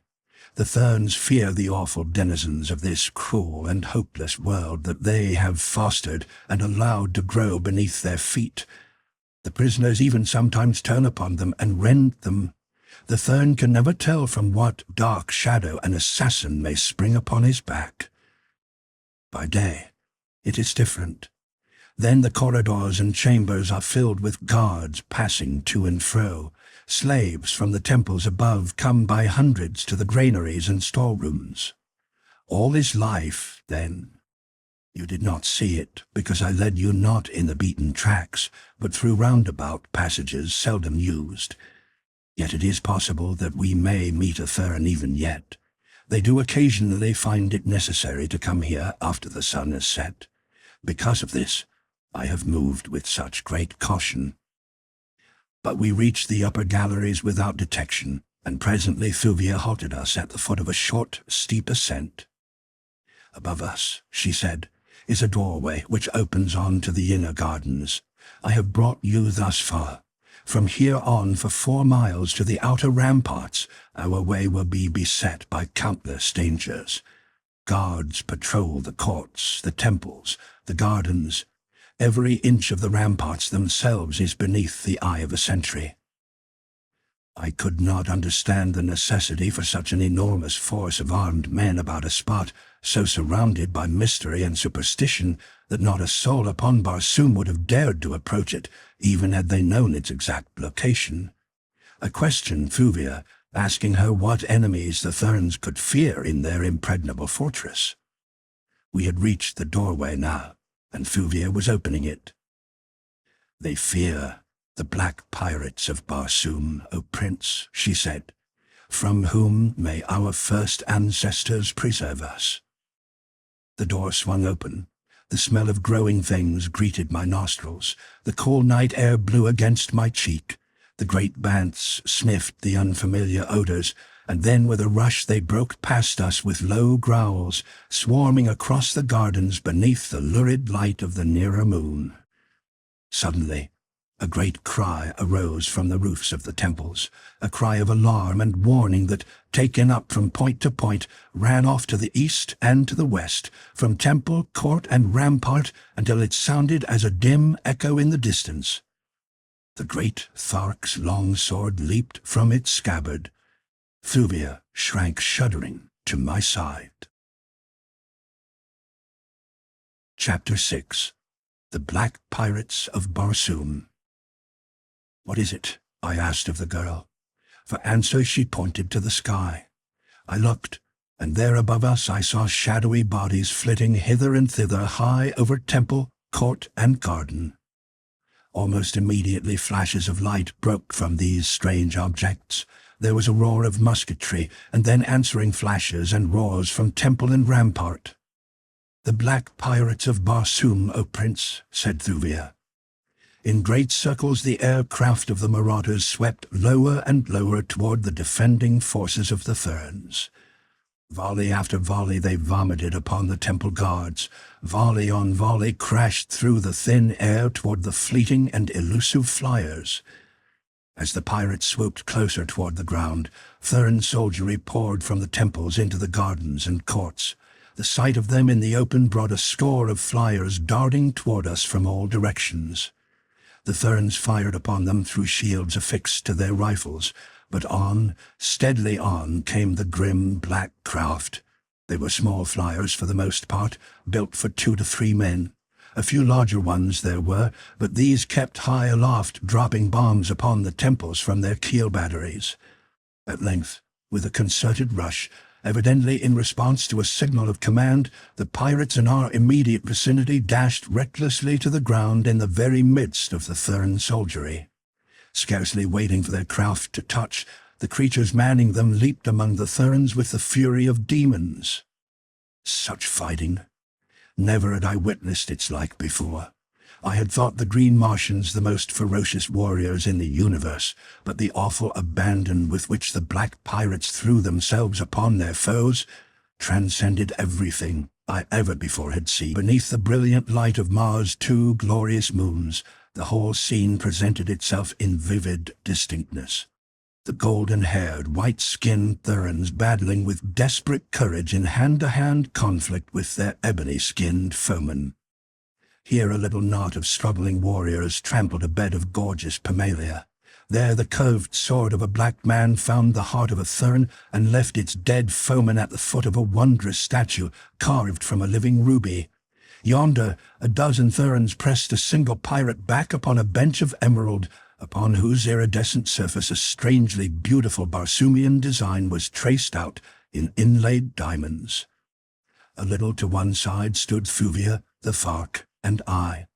The tide of battle had not reached us, but the fighters from time to time swung close enough that we might distinctly note them. The black pirates interested me immensely. I had heard vague rumors, little more than legends they were, during my former life on Mars. But never had I seen them, nor talked with one who had. They were popularly supposed to inhabit the lesser moon, from which they descended upon Barsoom at long intervals. Where they visited, they wrought the most horrible atrocities, and when they left, carried away with them firearms and ammunition, and young girls as prisoners. These latter, the rumor had it, they sacrificed to some terrible god, in an orgy which ended in the eating of their victims. I had an excellent opportunity to examine them, as the strife occasionally brought now one and now another close to where I stood. They were large men, possibly 6 feet and over in height. Their features were clear-cut and handsome in the extreme. Their eyes were well set and large, though a slight narrowness lent them a crafty appearance. The iris, as well as I could determine by moonlight, was of extreme blackness, while the eyeball itself was quite white and clear. The physical structure of their bodies seemed identical with those of the Therns, the red men, and my own. Only in the color of their skin did they differ materially from us. That is of the appearance of polished ebony, and odd as it may seem for a southerner to say it, adds to rather than detracts from their marvelous beauty. But if their bodies are divine, their hearts apparently are quite the reverse. Never did I witness such a malign lust for blood as these demons of the outer air evinced in their mad battle with the Therns. All about us in the garden lay their sinister craft, which the Therns for some reason, then unaccountable to me, made no effort to injure. Now and again a black warrior would rush from a nearby temple bearing a young woman in his arms. Straight for his flyer he would leap, while those of his comrades who fought nearby would rush to cover his escape. The Therns on their side would hasten to rescue the girl, and in an instant the two would be swallowed in the vortex of a maelstrom of yelling devils, hacking and hewing at one another like fiends incarnate. But always, it seemed, were the black pirates of Barsoom victorious, and the girl, brought miraculously unharmed through the conflict, borne away into the outer darkness upon the deck of a swift flyer. Fighting similar to that which surrounded us could be heard in both directions, as far as sound carried, and Thuvia told me that the attacks of the black pirates were usually made simultaneously along the entire ribbon-like domain of the Therns, which circles the Valley Dor on the outer slopes of the mountains of Arts. As the fighting receded from our position for a moment, Fuvia turned toward me with a question. "Do you understand now, O Prince," she said, "why 1,000,000 warriors guard the domains of the Holy Therns by day and by night? The scene you are witnessing now is but a repetition of what I have seen enacted a score of times during the 15 years I've been a prisoner here. From time immemorial the black pirates of Barsoom have preyed upon the Holy Therns. Yet they never carry their expeditions to a point, as one might readily believe it was in their power to do, where the extermination of the race of Therns is threatened. It is as though they but utilized the race as playthings, with which they satisfy the ferocious lust for fighting, and from whom they collect toll in arms and ammunition, and in prisoners." "Why don't they jump in and destroy these flyers?" I asked. "That would soon put a stop to the attacks, or at least the blacks would scarce be so bold. Why, see how perfectly unguarded they leave their craft, as though they were lying safe in their own hangars at home." "The Therns do not dare. They tried it once ages ago, but the next night and for a whole moon thereafter, 1,000 great black battleships circled the mountains of Ots, pouring tons of projectiles upon the temples, the gardens, and the courts, until every Thern who was not killed was driven for safety into the subterranean galleries. The Therns know that they live at all only by the sufferance of the black men. They were near to extermination that once, and they will not venture risking it again." As she ceased talking, a new element was instilled into the conflict. It came from a source equally unlooked for by either Thern or pirate. The great banths which we had liberated in the garden had evidently been awed at first by the sound of the battle, the yelling of the warriors, and the loud report of rifle and bomb. But now they must have become angered by the continuous noise and excited by the smell of new blood, for all of a sudden a great form shot from a clump of low shrubbery into the midst of a struggling mass of humanity. A horrid scream of bestial rage broke from the banth as he felt warm flesh beneath his powerful talons. As though his cry was but a signal to the others, the entire great pack hurled themselves among the fighters. Panic reigned in an instant. Thern and black man turned alike against the common enemy, for the banths showed no partiality toward either. The awful beasts bore down 100 men by the mere weight of their great bodies as they hurled themselves into the thick of the fight. Leaping and clawing, they mowed down the warriors with their powerful paws, turning for an instant to rend their victims with frightful fangs. The scene was fascinating in its terribleness, but suddenly it came to me that we were wasting valuable time watching this conflict, which in itself might prove a means of our escape. The Therns were so engaged with their terrible assailants that now, if ever, escape should be comparatively easy. I turned to search for an opening through the contending hordes. If we could but reach the ramparts, we might find that the pirates somewhere had thinned the guarding forces and left a way open to us, to the world without. As my eyes wandered about the garden, the sight of the hundreds of aircraft lying unguarded around us suggested the simplest avenue to freedom. Why it had not occurred to me before? I was thoroughly familiar with the mechanism of every known make of flyer on Barsoom. For 9 years I had sailed and fought with the Navy of Helium. I had raced through space on the tiny one-man air scout, and I had commanded the greatest battleship that ever had floated in the thin air of dying Mars. To think, with me, is to act. Grasping Fuvia by the arm, I whispered to Thoris to follow me. Quickly we glided toward a small flyer which lay furthest from the battling warriors. Another instant found us huddled on the tiny deck. My hand was on the starting lever. I pressed my thumb upon the button which controls the ray of repulsion, that splendid discovery of the Martians which permits them to navigate the thin atmosphere of their planet in huge ships that dwarf the dreadnoughts of our earthly navies into pitiful significance. The craft swayed slightly, but she did not move.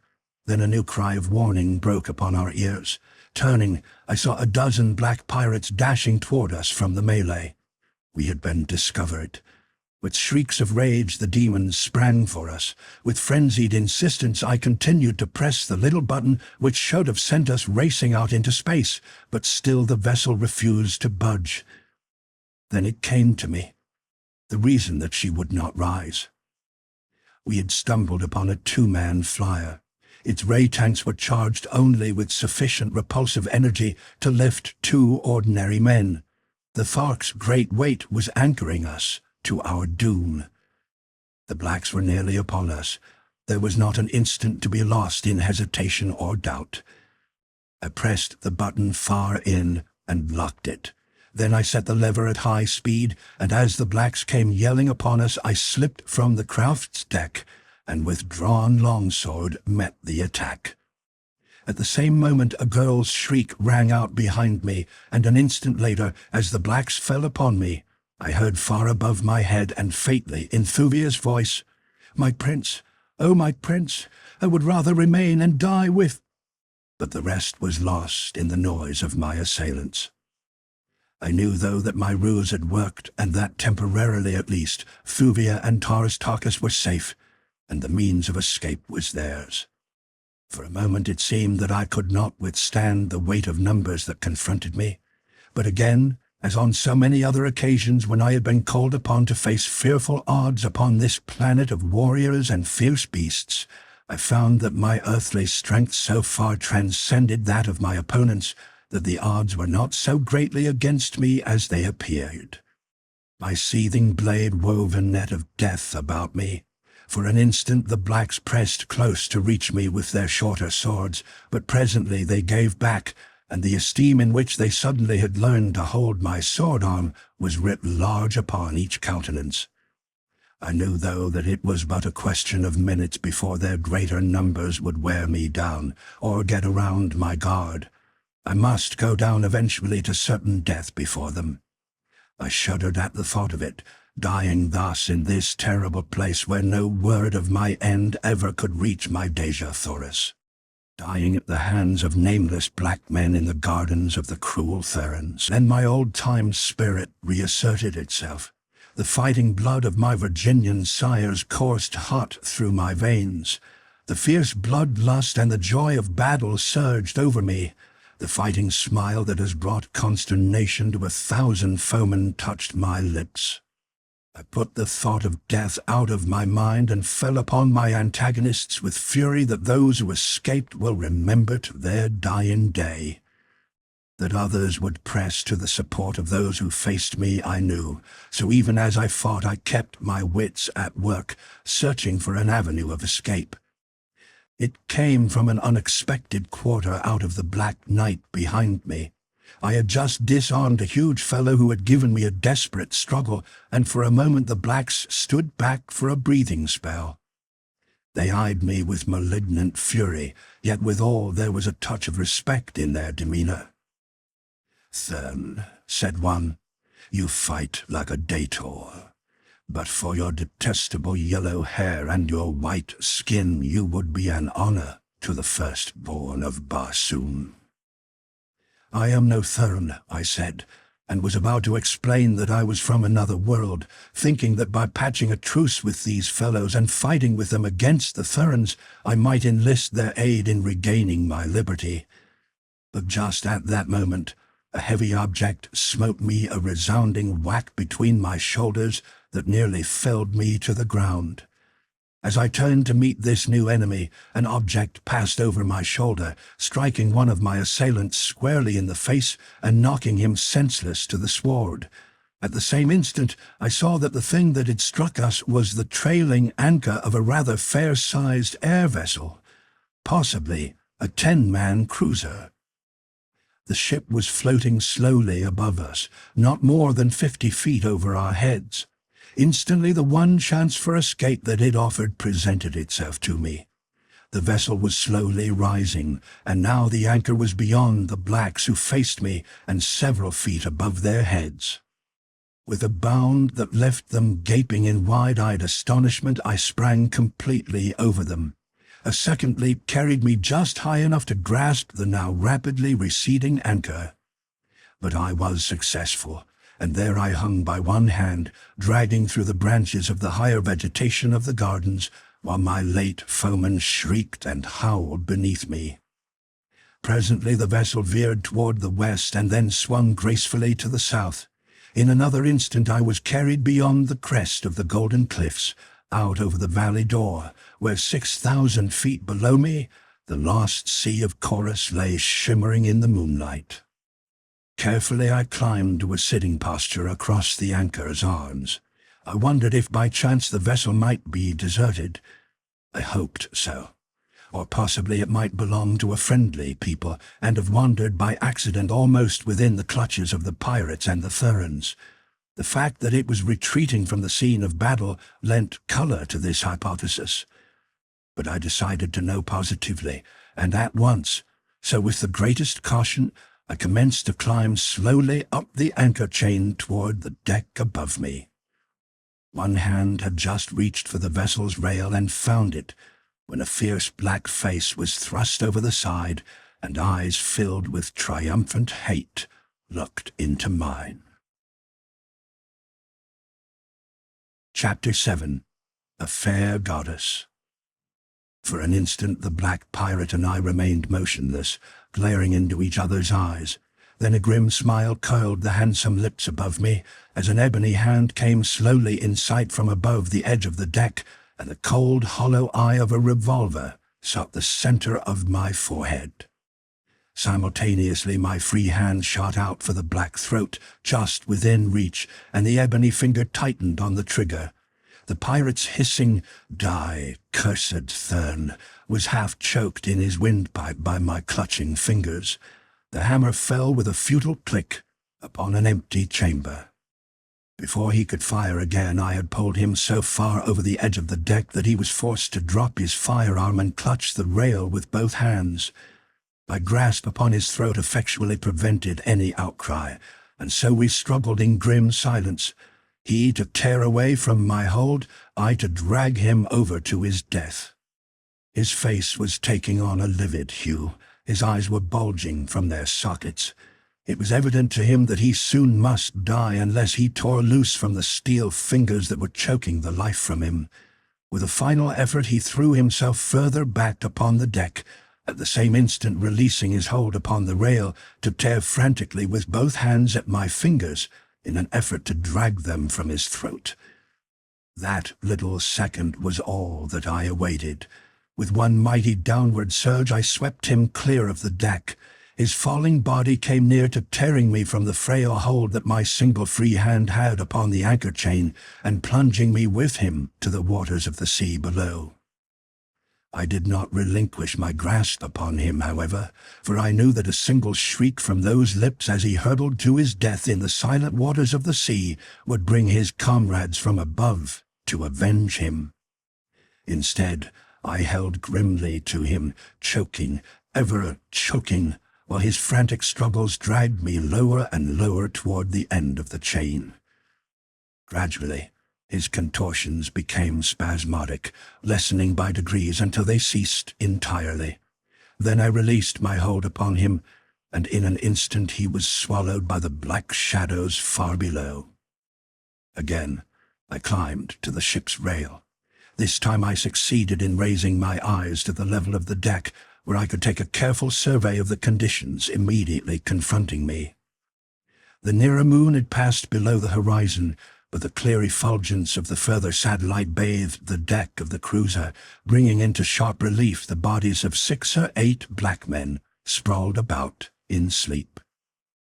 Huddled close to the base of a rapid-fire gun was a young white girl, securely bound. Her eyes were widespread in an expression of horrified anticipation and fixed directly upon me as I came in sight above the edge of the deck. Unutterable relief instantly filled them as they fell upon the mystic jewel which sparkled in the center of my stolen headpiece. She did not speak. Instead, her eyes warned me to beware the sleeping figures that surrounded her. Noiselessly, I gained the deck. The girl nodded to me to approach her. As I bent low, she whispered to me to release her. "I can aid you," she said, and you will need all the aid available when they awaken." "Some of them will awake in chorus," I replied, smiling. She caught the meaning of my words, and the cruelty of her answering smile horrified me.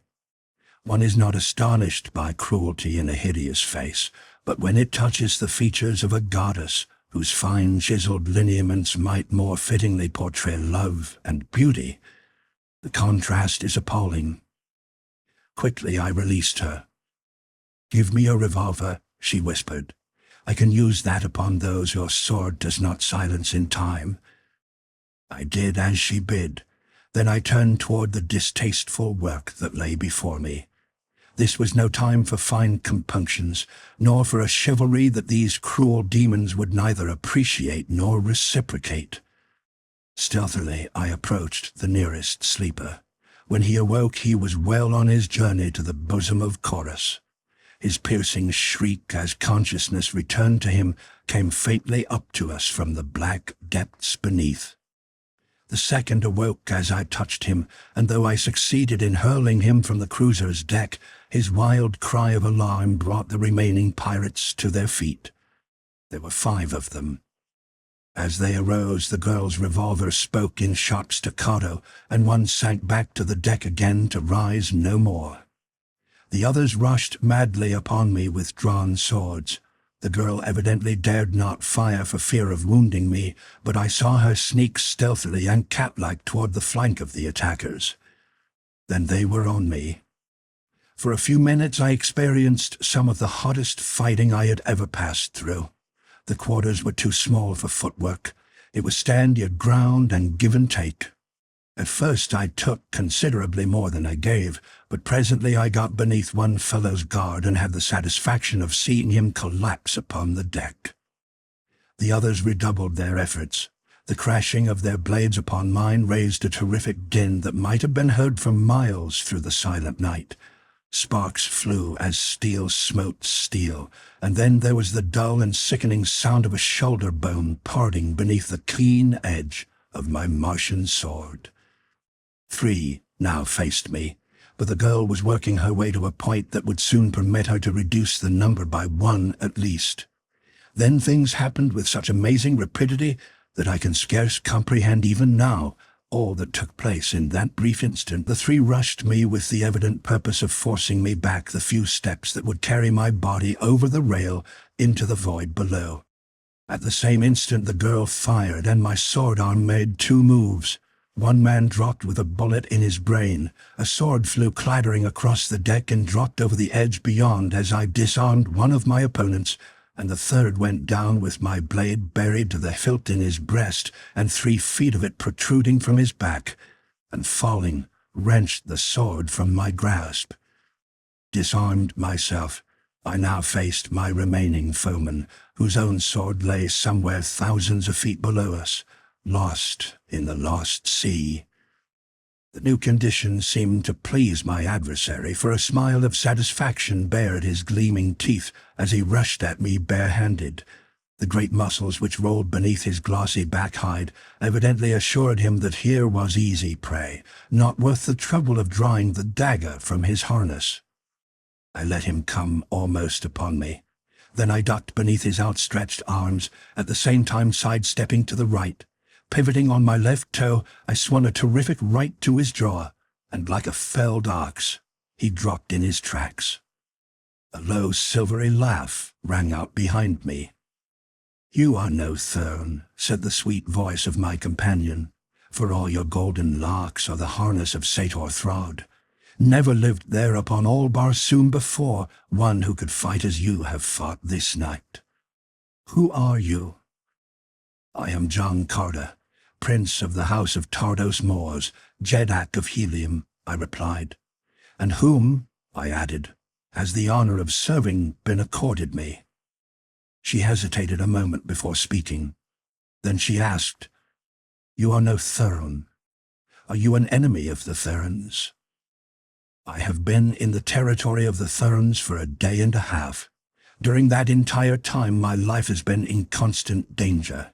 I have been harassed and persecuted. Armed men and fierce beasts have been set upon me. I had no quarrel with the Therns before, but can you wonder that I feel no great love for them now? I have spoken." She looked at me intently for several minutes before she replied.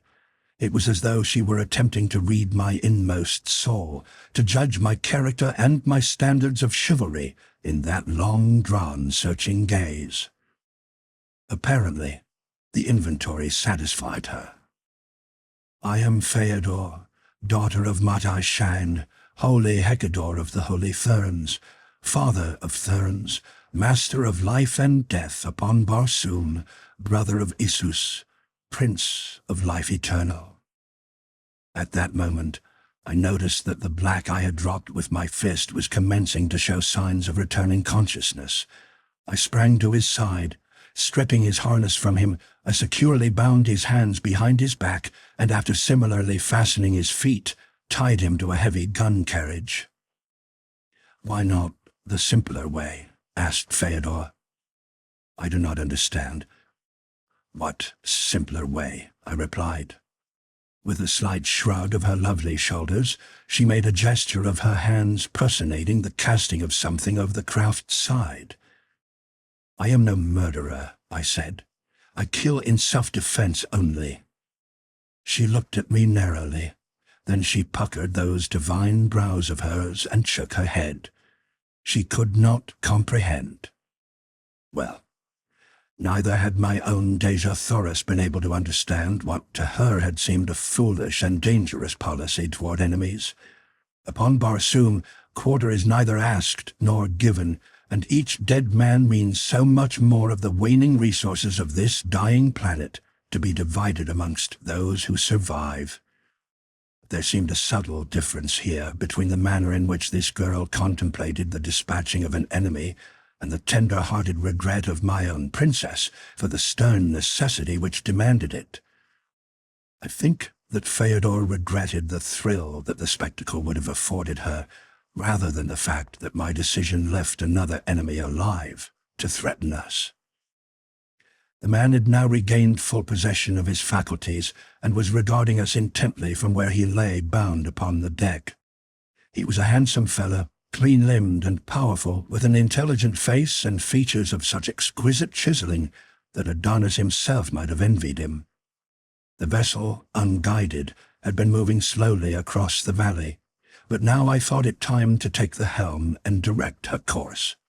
Only in a very general way could I guess the location of the Valley Dor. That it was far south of the equator was evident from the constellations, but I was not sufficiently a Martian astronomer to come much closer than a rough guess without the splendid charts and delicate instruments with which, as an officer in the Heliumite Navy, I had formerly reckoned the positions of the vessels on which I sailed.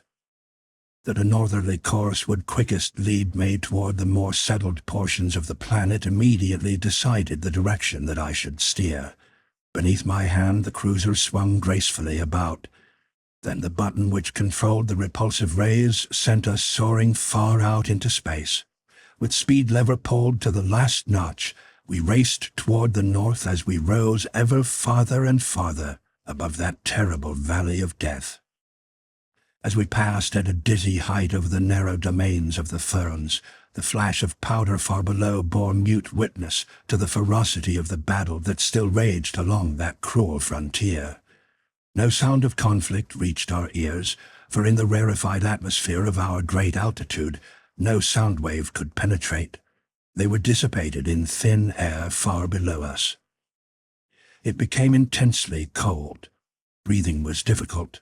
The girl Dor and the black pirate kept their eyes glued upon me. At length the girl spoke. "Unconsciousness comes quickly at this altitude," she said quietly. "Unless you are inviting death for us, or you had best drop, and that quickly." There was no fear in her voice. It was as one might say, "You had better carry an umbrella. It is going to rain." I dropped the vessel quickly to a lower level, nor was I a moment too soon. The girl had swooned. The black, too, was unconscious, while I myself retained my senses, I think, only by sheer will. The one on whom all responsibility rests is apt to endure the most. We were swinging along low above the foothills of the arts. It was comparatively warm, and there was plenty of air for our starved lungs, so I was not surprised to see the black open his eyes, and a moment later the girl also. "It was a close call," she said. "It has taught me two things, though," I replied. "What?" "That even Theodore, daughter of the master of life and death, is mortal," I said, smiling. "There is immortality only in Issus," she replied, "and Issus is for the race of Therns alone. Thus am I immortal." I caught a fleeting grin passing across the features of the black as he heard her words. I did not then understand why he smiled. Later I was to learn, and she too, in a most horrible manner. "If the other thing you have just learned," she continued, "has led to as erroneous deductions as the first, you are little richer in knowledge than you were before." "The other," I replied, "is that our dusky friend here does not hail from the nearer moon. He was like to have died at a few thousand feet above Barsoom. Had we continued the 5,000 miles that lie between Thuria and the planet, he would have been but the frozen memory of a man." Theodore looked at the black in evident astonishment. "If you are not of Thuria, then where?" she asked. He shrugged his shoulders and turned his eyes elsewhere, but did not reply. The girl stamped her little foot in a peremptory manner. "The daughter of Matai Shang is not accustomed to having her queries remain unanswered," she said. "One of the lesser breed should feel honored that a member of the holy race that was born to inherit life eternal should deign even to notice him." Again the black smiled, that wicked, knowing smile. "Zodar, Dator of the firstborn of Barsoom, is accustomed to give commands, not to receive them," replied the black pirate.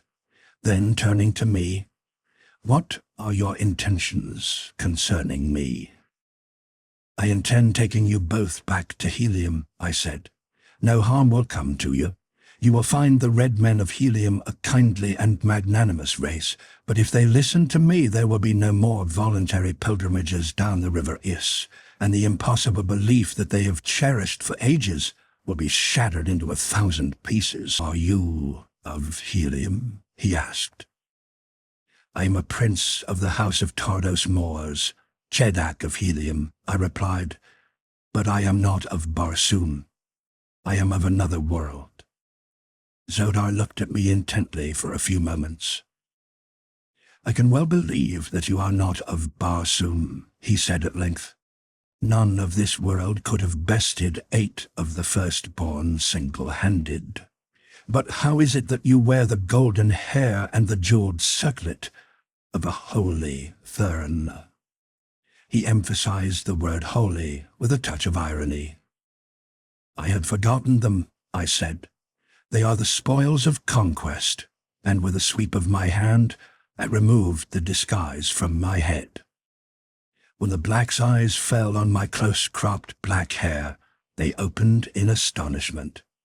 Evidently, he had looked for the bald pate of a Thern. "You are indeed of another world," he said, a touch of awe in his voice.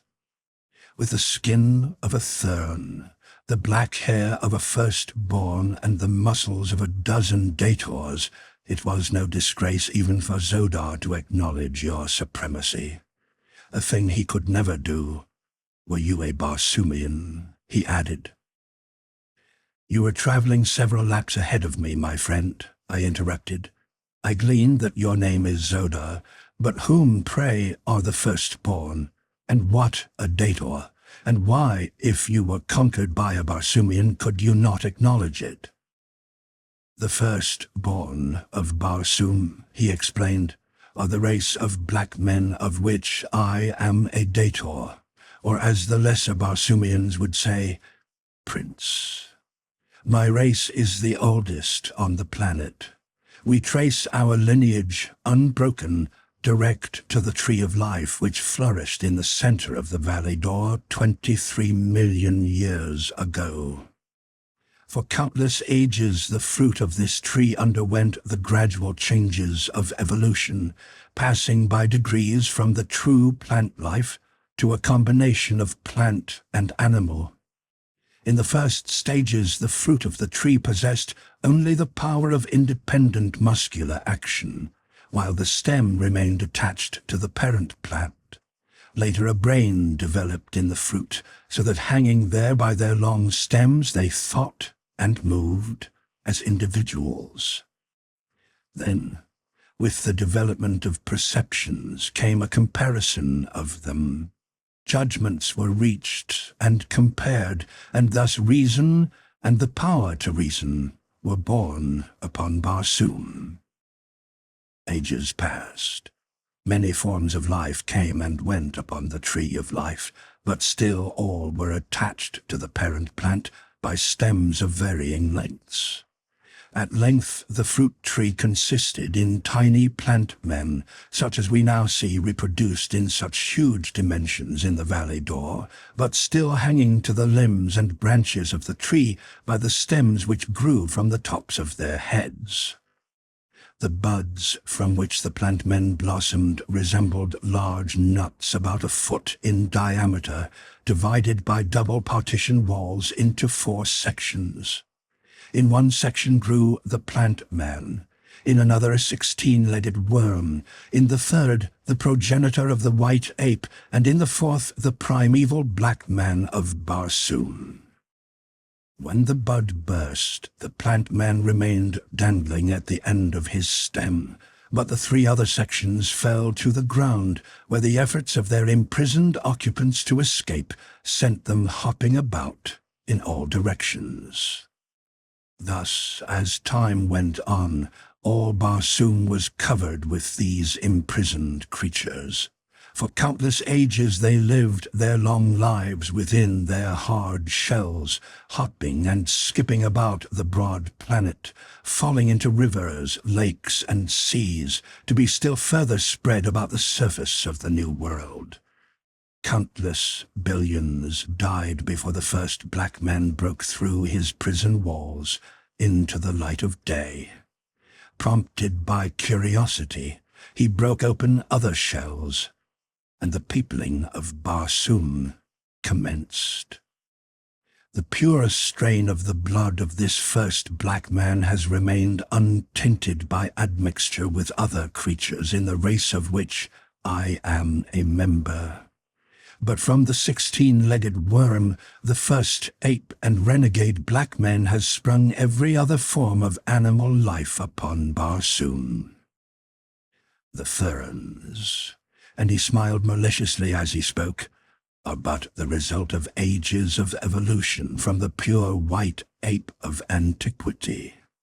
They are a lower order still. There is but one race of true and immortal humans on Barsoom. It is the race of black men. The tree of life is dead. But before it died, the plant men learned to detach themselves from it and roam the face of Barsoom with the other children of the first parent. Now, their bisexuality permits them to reproduce themselves after the manner of true plants, but otherwise they have progressed but little in all the ages of their existence. Their actions and movements are largely matters of instinct and not guided to any great extent by reason, since the brain of a plant man is but a trifle larger than the end of your smallest finger. They live upon vegetation and the blood of animals, and their brain is just large enough to direct their movements in the direction of food, and to translate the food sensations which are carried to it from their eyes and ears. They have no sense of self-preservation, and so are entirely without fear in the face of danger. That is why they are such terrible antagonists in combat. I wondered why the black man took such pains to discourse thus at length to enemies upon the genesis of life Barsoomian. It seemed a strangely inopportune moment for a proud member of a proud race to unbend in casual conversation with a captor, especially in view of the fact that the black still lay securely bound upon the deck. It was the faintest straying of his eye beyond me for the barest fraction of a second that explained his motive for thus dragging out my interest in his truly absorbing story. He lay a little forward of where I stood at the levers, and thus he faced the stern of the vessel as he addressed me. It was at the end of his description of the plant men that I caught his eye fixed momentarily upon something behind me. Nor could I be mistaken in the swift gleam of triumph that brightened those dark orbs for an instant. Some time before I had reduced our speed, for we had left the Valley Dor many miles astern, and I felt comparatively safe. I turned an apprehensive glance behind me, and the sight that I saw froze the new-born hope of freedom that had been springing up within me. A great battleship, forging silent and unlighted through the dark night, loomed close astern. Chapter 8. The Depths of Omian. Now I realized why the black pirate had kept me engrossed with his strange tale. For miles he had sensed the approach of succor, and but for that single telltale glance the battleship would have been directly above us in another moment, and the boarding party, which was doubtless even now swinging in their harness from the ship's keel, would have swarmed our deck, placing my rising hope of escape in sudden and total eclipse. I was too old a hand in aerial warfare to be at a loss now for the right maneuver. Simultaneously I reversed the engines and dropped the little vessel a sheer 100 feet. Above my head I could see the dangling forms of the boarding party as the battleship raced over us. Then I rose at a sharp angle, throwing my speed lever to its last notch. Like a bolt from a crossbow, my splendid craft shot its steel prow straight at the whirring propellers of the giant above us. If I could but touch them, the huge bulk would be disabled for hours, and escape once more possible. At the same instant the sun shot above the horizon, disclosing 100 grim black faces peering over the stern of the battleship upon us. At sight of us, a shout of rage went up from 100 throats. Orders were shouted, but it was too late to save the giant propellers, and with a crash we rammed them. Instantly, with the shock of impact, I reversed my engine, but my prow was wedged in the hole it had made in the battleship's stern. Only a second I hung there before tearing away, but that second was amply long to swarm my deck with black devils. There was no fight. In the first place, there was no room to fight. We were simply submerged by numbers. Then, as swords menaced me, a command from Zodar stayed the hands of his fellows. "Secure them," he said, "but do not injure them." Several of the pirates already had released Zodar. He now personally attended to my disarming and saw that I was properly bound. At least he thought that the binding was secure. It would have been had I been a Martian, but I had to smile at the puny strands that confined my wrists. When the time came, I could snap them as they had been cotton string. The girl they bound also, and then they fastened us together. In the meantime, they had brought our craft alongside the disabled battleship, and soon we were transported to the latter's deck.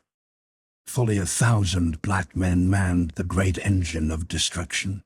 Her decks were crowded with them as they pressed forward as far as discipline would permit to get a glimpse of their captives. The girl's beauty elicited many brutal comments and vulgar jests. It was evident that these self-thought supermen were far inferior to the red men of Barsoom in refinement and in chivalry. My close-cropped black hair and Therns complexion were the subjects of much comment. When Zodar told his fellow nobles of my fighting ability and strange origin, they crowded about me with numerous questions. The fact that I wore the harness and medal of a Thern who had been killed by a member of my party convinced them that I was an enemy of their hereditary foes and placed me on a better footing in their estimation. Without exception, the blacks were handsome men and well-built. The officers were conspicuous through the wondrous magnificence of their resplendent trappings. Many harnesses were so encrusted with gold, platinum, silver, and precious stones as to entirely hide the leather beneath. The harness of the commanding officer was a solid mass of diamonds. Against the ebony background of his skin, they blazed out with a peculiarly accentuated effulgence. The whole scene was enchanting. The handsome men, the barbaric splendor of the accoutrements, the polished skeel wood of the deck, the gloriously grained sorapus of the cabins, inlaid with priceless jewels and precious metals in intricate and beautiful design, the burnished gold of handrails, the shining metal of the guns. Theodore and I were taken below decks, where, still fast bound, we were thrown into a small compartment which contained a single porthole. As our escort left us, they barred the door behind them. We could hear the men working on the broken propellers, and from the porthole we could see that the vessel was drifting lazily toward the south. For some time neither of us spoke. Each was occupied with his own thoughts. For my part, I was wondering as to the fate of Tarkus and the girl, Thuvia.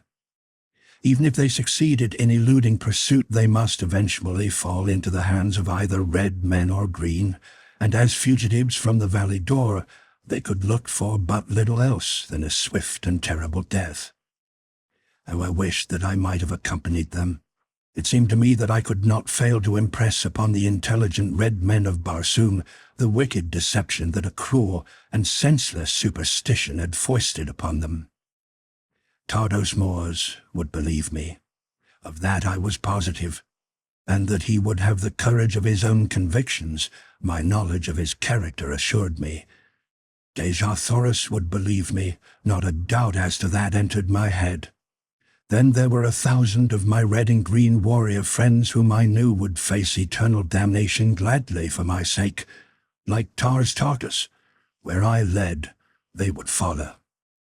My only danger lay in that should I ever escape the black pirates, it might be to fall into the hands of unfriendly red or green men. Then it would mean short shrift for me. Well, there seemed little to worry about on that score, for the likelihood of my ever escaping the blacks was extremely remote. The girl and I were linked together by a rope which permitted us to move only about 3 or 4 feet from each other. When we had entered the compartment, we had seated ourselves upon a low bench beneath the porthole. The bench was the only furniture of the room. It was of sorapus wood. The floor, ceiling, and walls were of carborundum aluminum, a light, impenetrable composition extensively utilized in the construction of Martian fighting ships. As I had sat meditating upon the future, my eyes had been riveted upon the porthole, which was just level with them as I sat. Suddenly I looked toward Theodore. She was regarding me with a strange expression I had not before seen upon her face. She was very beautiful then. Instantly her white lids veiled her eyes, and I thought I discovered a delicate flush tinging her cheek. Evidently she was embarrassed at having been detected in the act of staring at a lesser creature, I thought. "Do you find the study of the lower orders interesting?" I asked, laughing.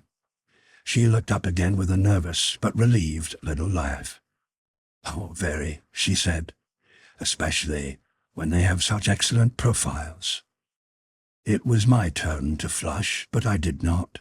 I felt that she was poking fun at me, and I admired a brave heart that could look for humor on the road to death, and so I laughed with her. "Do you know where we are going?" she said. "To solve the mystery of the eternal hereafter, I imagine," I replied. "I am going to a worse fate than that," she said, with a little shudder. "What do you mean?" "I can only guess," she replied, "since no Thern damsel of all the millions that have been stolen away by black pirates during the ages they have raided our domains has ever returned to narrate her experiences among them. That they never take a man prisoner lends strength to the belief that the fate of the girls they steal is worse than death. Is it not a just retribution? I could not help but ask. What do you mean? Do not the Therns themselves do likewise with the poor creatures who take the voluntary pilgrimage down the river of mystery? Was not Thuvia for 15 years a plaything and a slave? Is it less than just that you should suffer as you have caused others to suffer? You do not understand, she replied. We Therns are a holy race. It is an honor to a lesser creature to be a slave among us. Did we not occasionally save a few of the lower orders that stupidly float down an unknown river to an unknown end, all would become the prey of the plant men and the apes. But do you not by every means encourage the superstition among those of the outside world? I argued. That is the wickedest of your deeds. Can you tell me why you foster the cruel deception? All life on Barsoom, she said, is created solely for the support of the race of Therns. How else could we live did the outer world not furnish our labor and our food? Think you that a Thern would demean himself by labor? Is it true, then, that you eat human flesh? I asked in horror. She looked at me in pitying commiseration from my ignorance. Truly, we eat the flesh of the lower orders. Do not you also? The flesh of beasts, yes, I replied, but not the flesh of man. As man may eat the flesh of beasts, so may gods eat of the flesh of man. The holy Therns are the gods of Barsoom.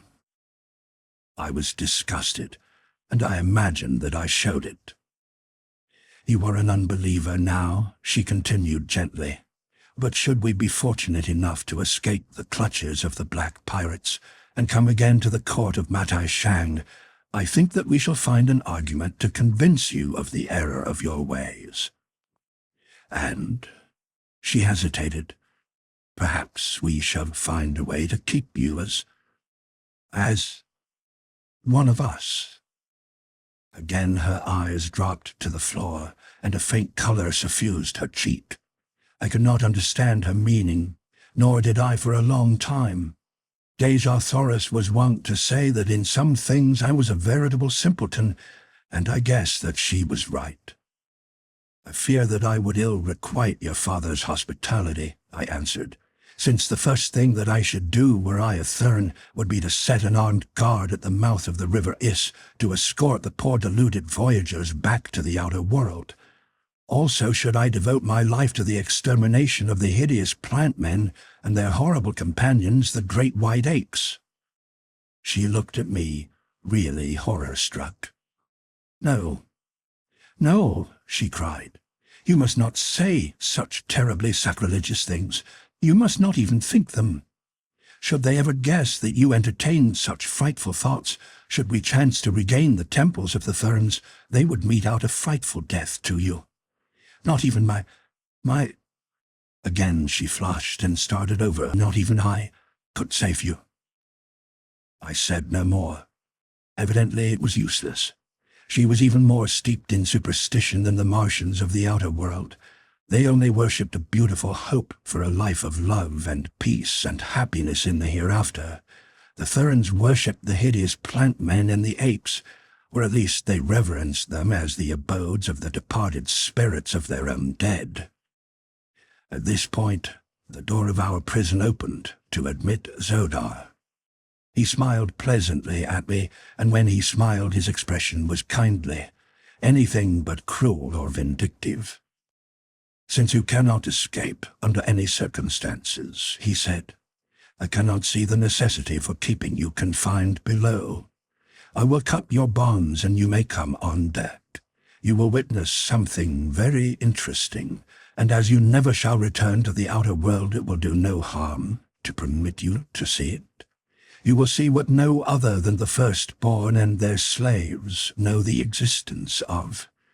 The subterranean entrance to the Holy Land, to the real heaven of Barsoom. It will be an excellent lesson for this daughter of the Therns, he added, for she shall see the temple of Issus, and Issus perchance shall embrace her. Feodor's head went high. What blasphemy is this, dog of a pirate, she cried. Issus would wipe out your entire breed, and you ever came within sight of her temple. You have much to learn, then, replied Zodar with an ugly smile. Nor do I envy you the manner in which you will learn it. As we came on deck, I saw to my surprise that the vessel was passing over a great field of snow and ice. As far as the eye could reach in any direction, naught else was visible. There could be but one solution to the mystery. We were above the South Polar ice cap.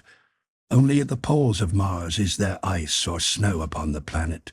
No sign of life appeared below us. Evidently we were too far south even for the great fur-bearing animals which the Martians so delight in hunting. Zodar was at my side as I stood looking out over the ship's rail. "What course?" I asked him.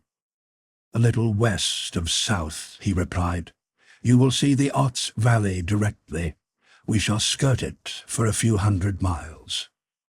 "The Ots Valley?" I exclaimed. "Man, is not there where lie the domains of the Therns from which I but just escaped?" "Yes," answered Zodar. "You crossed this ice field last night in the long chase that you led us. The Ots Valley lies in a mighty depression at the South Pole. It is sunk thousands of feet below the level of the surrounding country, like a great round ball. 100 miles from its northern boundary rise the Ots Mountains, which circle the inner Valley of Dor, in the exact center of which lies the lost Sea of Chorus. On the shore of this sea stands the golden temple of Issus in the land of the firstborn. It is there that we are bound." As I looked, I commenced to realize why it was that in all the ages only one had escaped from the Valley Dor. My only wonder was that even the one had been successful. To cross this frozen, wind-swept waste of bleak ice alone and on foot would be impossible. Only by airboat could the journey be made, I finished aloud. It was thus that one did escape the Therns in bygone times, but none has ever escaped the firstborn, said Zodar, with a touch of pride in his voice. We had now reached the southernmost extremity of the great ice barrier. It ended abruptly in a sheer wall thousands of feet high, at the base of which stretched a level valley, broken here and there by low rolling hills and little clumps of forest, and with tiny rivers formed by the melting of the ice barrier at its base. Once we passed far above what seemed to be a deep canyon-like rift, stretching from the ice wall on the north across the valley as far as the eye could reach. "That is the bed of the river Is," said Zodar. "It runs far beneath the ice field and below the level of the Valley Ots, but its canyon is open here." Presently I descried what I took to be a village, and pointing it out to Zodar, asked him what it might be. "It is a village of lost souls," he answered, laughing. "This strip between the ice barrier and the mountains is considered neutral ground. Some turn off from their voluntary pilgrimage down the Is, and scaling the awful walls of its canyon below us, stop in the valley. Also a slave now and then escapes from the Therns and makes his way hither. They do not attempt to recapture such, since there is no escape from this outer valley, and as a matter of fact they fear the patrolling cruisers of the firstborn too much to venture from their own domains. The poor creatures of this outer valley are not molested by us, since they have nothing that we desire, nor are they numerically strong enough to give us an interesting fight. So we, too, leave them alone. There are several villages of them, but they have increased in numbers but little in many years, since they are always warring among themselves. Now we swung a little north of west, leaving the Valley of Lost Souls, and shortly I discerned over our starboard bow what appeared to be a black mountain rising from the desolate waste of ice. It was not high, It seemed to have a flat top. Zodar had left us to attend to some duty on the vessel, and Feodor and I stood alone beside the rail. The girl had not once spoken since we had been brought to the deck. "Is what he has been telling me true?" I asked her. "In part, yes," she answered. "That about the outer valley is true, but what he says of the location of the Temple of Isis in the center of his country is false. If it is not false—" She hesitated. "Oh, it cannot be true. It cannot be true. For if it were true, then for countless ages have my people gone to torture and ignominious death at the hands of their cruel enemies, instead of to the beautiful life eternal that we have been taught to believe Isis holds for us. As the lesser Barsoomians of the outer world have been lured by you to the terrible Valley Dor, so may it be that the Therns themselves have been lured by the firstborn to an equally horrid fate," I suggested. "It would be a stern and awful retribution, Feodor, but a just one." "I cannot believe it," she said. "We shall see," I answered, and then we fell silent again, for we were rapidly approaching the Black Mountains, which in some indefinable way seemed linked with the answer to our problem. As we neared the dark, truncated cone, the vessel's speed was diminished until we barely moved. Then we topped the crest of the mountain, and below us I saw yawning the mouth of a huge circular well, the bottom of which was lost in inky blackness. The diameter of this enormous pit was fully 1,000 feet. The walls were smooth and appeared to be composed of a black basaltic rock. For a moment the vessel hovered motionless directly above the center of the gaping void. Then slowly she began to settle into the black chasm. Lower and lower she sank until, as darkness enveloped us, her lights were thrown on, and in the dim halo of her own radiance, the monster battleship dropped on and on, down into what seemed to me must be the very bowels of Barsoom. For quite half an hour we descended, and then the shaft terminated abruptly in the dome of a mighty subterranean world. Below us rose and fell the billows of a buried sea. A phosphorescent radiance illuminated the scene. Thousands of ships dotted the bosom of the ocean. Little islands rose here and there to support the strange and colorless vegetation of this strange world. Slowly, and with majestic grace, the battleship dropped until she rested on the water. Her great propellers had been drawn and housed during our descent of the shaft, and in their place had been run out the smaller but more powerful water propellers. As these commenced to revolve, the ship took up its journey once more, riding the new element as buoyantly and as safely as she had the air. Feodor and I were dumbfounded. Neither had either heard or dreamed that such a world existed beneath the surface of Barsoom.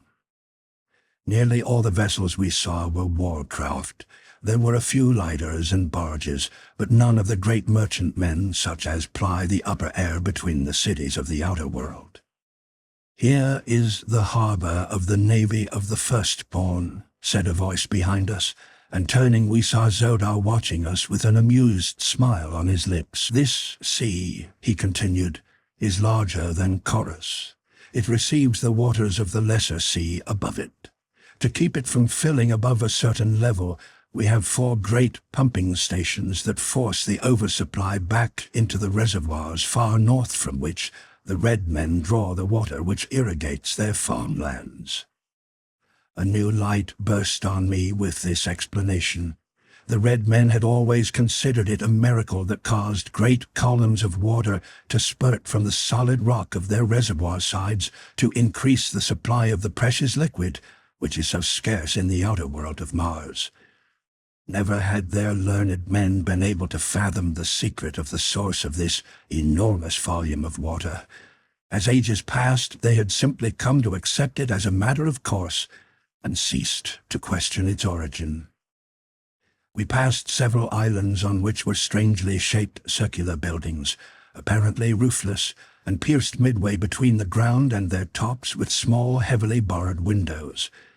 They bore the earmarks of prisons, which were further accentuated by the armed guards who squatted on low benches without or patrolled the short beach lines.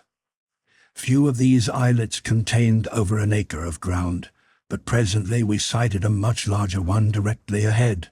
This proved to be our destination, and the great ship was soon made fast against the steep shore. Zodar signaled us to follow him, and with a half-dozen officers and men, we left the battleship and approached a large oval structure a couple of 100 yards from the shore. "You shall soon see Issus," said Zodar to Feodor. "The few prisoners we take are presented to her. Occasionally she selects slaves from among them to replenish the ranks of her handmaidens. None serves Issus above a single year." And there was a grim smile on the black's lips that lent a cruel and sinister meaning to his simple statement. Feodor, though loath to believe that Issus was allied to such as these, had commenced to entertain doubts and fears. She clung very closely to me, no longer the proud daughter of the master of life and death upon Barsoom, but a young and frightened girl in the power of relentless enemies. The building which we now entered was entirely roofless. In its center was a long tank of water, set below the level of the floor like the swimming pool of a natatorium. Near one side of the pool floated an odd-looking black object.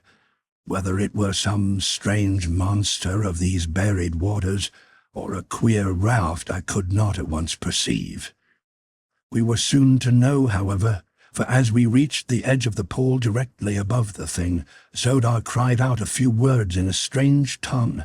Immediately a hatch cover was raised from the surface of the object, and a black seaman sprang from the bowels of the strange craft. Zodar addressed the seaman. "Transmit to your officer," he said, "the commands of Dejah Zodar. Say to him that Dejah Zodar, with officers and men, escorting 2 prisoners, would be transported to the gardens of Issus beside the Golden Temple." "Blessed be the shell of thy first ancestor, most noble Dejah," replied the man. "It shall be done even as thou sayest." And raising both hands, palms backward, above his head after the manner of salute which is common to all races of Barsoom, he disappeared once more into the entrails of his ship. A moment later, an officer resplendent in the gorgeous trappings of his rank appeared on deck and welcomed Zodar to the vessel, and in the ladder's wake we filed aboard and below. The cabin in which we found ourselves extended entirely across the ship, having portholes on either side below the waterline. No sooner were all below than a number of commands were given, in accordance with which the hatch was closed and secured, and the vessel commenced to vibrate to the rhythmic purr of its machinery. "Where can we be going in such a tiny pool of water?" asked Feodor. "Not up," I replied, for I noticed particularly that while the building is roofless, it is covered with a strong metal grating. "Then where?" she asked again. "From the appearance of the craft I judge we are going down," I replied. Feodor shuddered. For such long ages have the waters of Barsoom's seas been a thing of tradition only, that even this daughter of the Therns, born as she had been within sight of Mars' only remaining sea, had the same terror of deep water as is a common attribute of all Martians. Presently the sensation of sinking became very apparent. We were going down swiftly. Now we could hear the water rushing past the portholes, and in the dim light that filtered through them to the water beyond, the swirling eddies were plainly visible. Feodor grasped my arm. "Save me," she whispered. "Save me, and your every wish shall be granted. Anything within the power of the holy Therns to give will be yours. Feodor." She stumbled a little here, and then, in a very low voice, "Feodor already is yours." I felt very sorry for the poor child, and placed my hand over hers where it rested on my arm. I presume my motive was misunderstood, for with a swift glance about the apartment to assure herself that we were alone, she threw both her arms about my neck and dragged my face down to hers.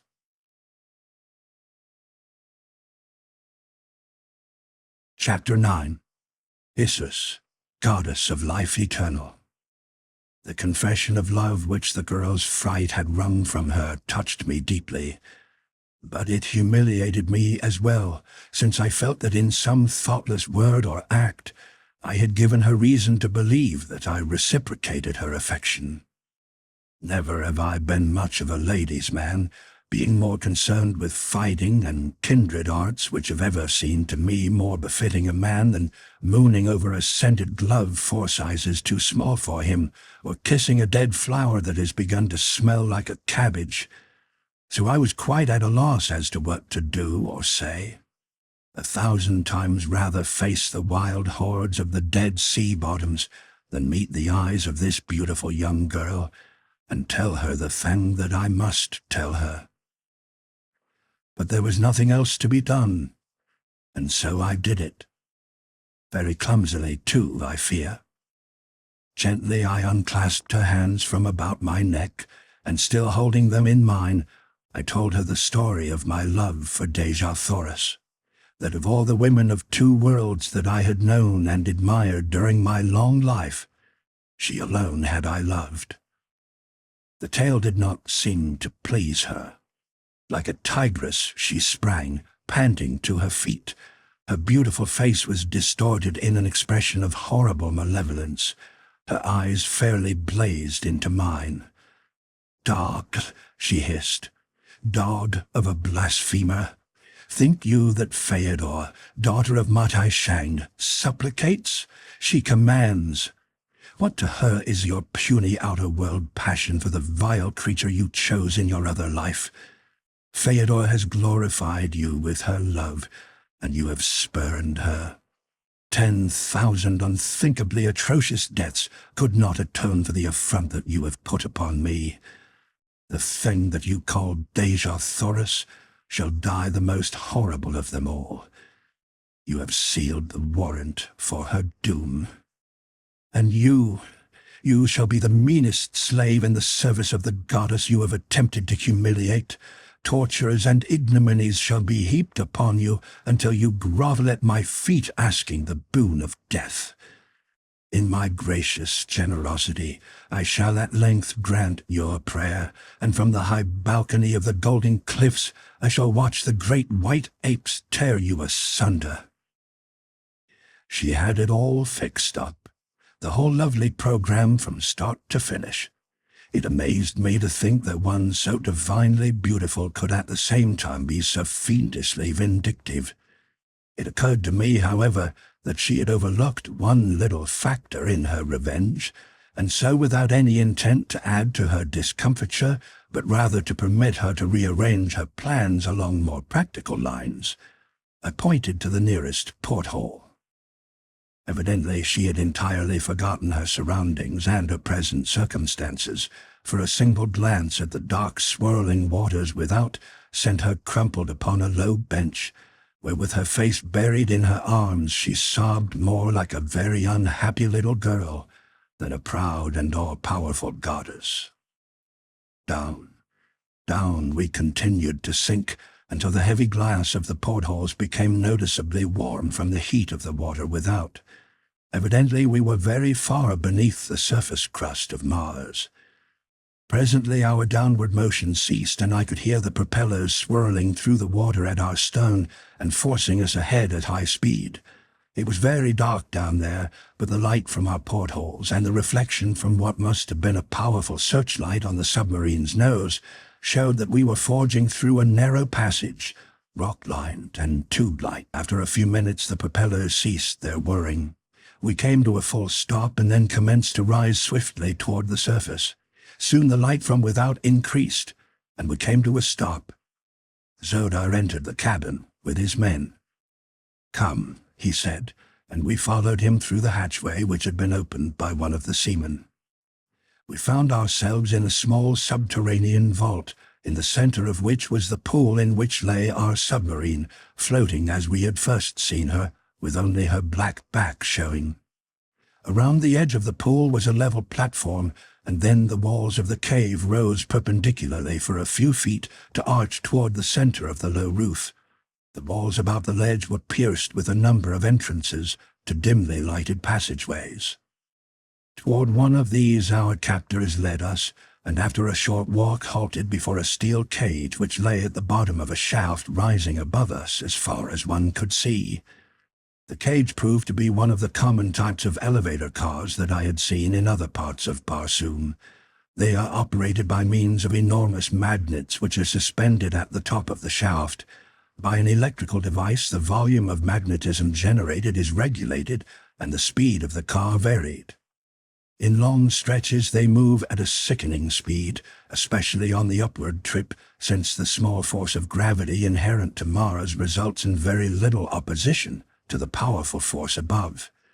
Scarcely had the door of the car closed behind us than we were slowing up to stop at the landing above, so rapid was our ascent of the long shaft. When we emerged from the little building which houses the upper terminus of the elevator, we found ourselves in the midst of a veritable fairyland of beauty. The combined languages of Earthmen hold no words to convey to the mind the gorgeous beauties of the scene.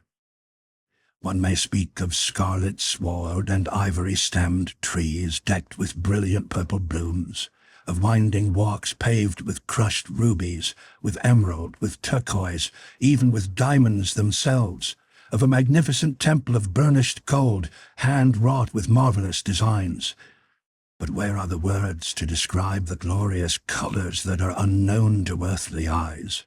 Where the mind or the imagination that can grasp the gorgeous scintillations of unheard-of rays as they emanate from the thousand nameless jewels of Barsoom?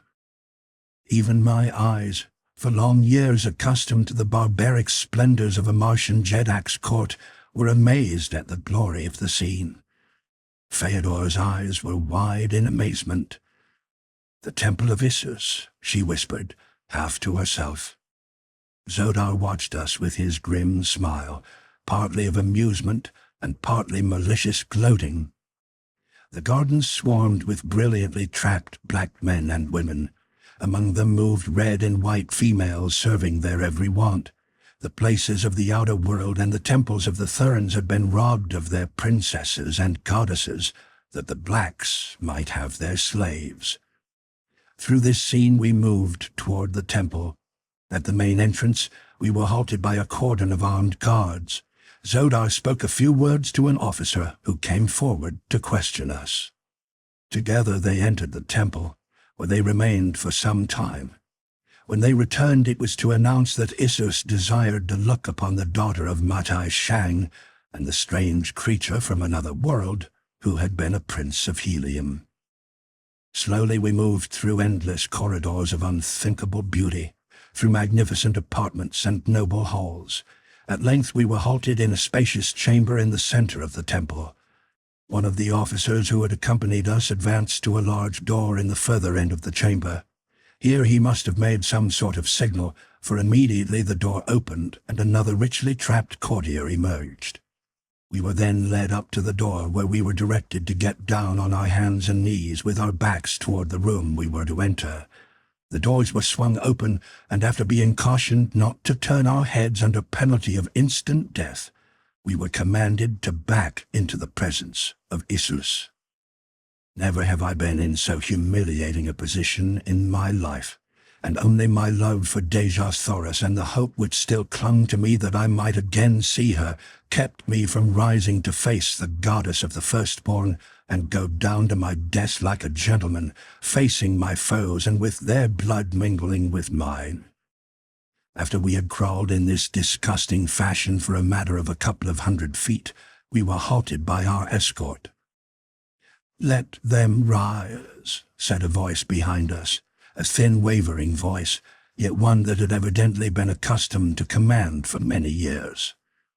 "Rise," said our escort, "but do not face toward Issus." "The woman pleases me," said the thin, wavering voice again after a few moments of silence. "She shall serve me the allotted time. The man you may return to the Isle of Shador, which lies against the northern shore of the Sea of Omian. let the woman turn and look upon Issus, knowing that those of the lower orders who gaze upon the holy vision of her radiant face survive the blinding glory but a single year. I watched Theodore from the corner of my eye. She paled to a ghastly hue. Slowly, very slowly, she turned as though drawn by some invisible yet irresistible force. She was standing quite close to me, so close that her bare arm touched mine as she finally faced Issus, goddess of life eternal. I could not see the girl's face as her eyes rested for the first time on the supreme deity of Mars, but felt the shudder that ran through her in the trembling flash of the arm that touched mine. It must be dazzling loveliness indeed, thought I, to cause such emotion in the breast of so radiant a beauty as Theodore, daughter of Matai Shang. Let the woman remain. Remove the man. Go. Thus spoke Issus, and the heavy hand of the officer fell upon my shoulder. In accordance with his instructions, I dropped to my hands and knees once more and crawled from the presence. It had been my first audience with deity, and I am free to confess that I was not greatly impressed, other than with the ridiculous figure I cut scrambling about on my marrow bones. Once without the chamber, the doors closed behind us, and I was bid to rise. Zodar joined me, and together we slowly retraced our steps toward the gardens. You spared my life when you easily might have taken it, he said after we had proceeded some little way in silence. And I would aid you, if I might. I can help to make your life here more bearable, but your fate is inevitable. You may never hope to return to the outer world. What will be my fate? I asked. That will depend largely upon Issus. So long as she does not send for you and reveal her face to you, you may live on for years in as mild a form of bondage as I can arrange for you. Why should she send for me? I asked. The men of the lower orders she often uses for various purposes of amusement. Such a fighter as you, for example, would render fine sport in the monthly rites of the temple. There are men pitted against men and against beasts for the edification of Issus and the replenishment of her larder. She eats human flesh, I asked. Not in horror, however, for since my recently acquired knowledge of the holy Therns, I was prepared for anything in this still less accessible heaven, where all was evidently dictated by a single omnipotence, where ages of narrow fanaticism and self-worship had eradicated all the broader humanitarian instincts that the race might once have possessed. They were a people drunk with power and success, looking upon the other inhabitants of Mars as we look upon the beasts of the field and the forest. Why then should they not eat of the flesh of the lower orders, whose lives and characters they no more understood than do we the inmost thoughts and sensibilities of the cattle we slaughter for our earthly tables? She eats only the flesh of the best bred of the holy Therns and the red Barsoomians. The flesh of the others goes to our boards. The animals are eaten by the slaves. She also eats other dainties. I did not understand then that there lay any special significance in his reference to other dainties. I thought the limit of ghoulishness already had been reached in the recitation of Issus's menu. I still had much to learn as to the depths of cruelty and bestiality to which omnipotence may drag its possessor. We had about reached the last of the many chambers and corridors which led to the gardens when an officer overtook us. Issus would look again upon this man, he said. The girl has told her that he is of wondrous beauty, and of such prowess that alone he slew 7 of the firstborn, and with his bare hands took Zodar captive, binding him with his own harness. Zodar looked uncomfortable. Evidently he did not relish the thought that Issus had learned of his inglorious defeat.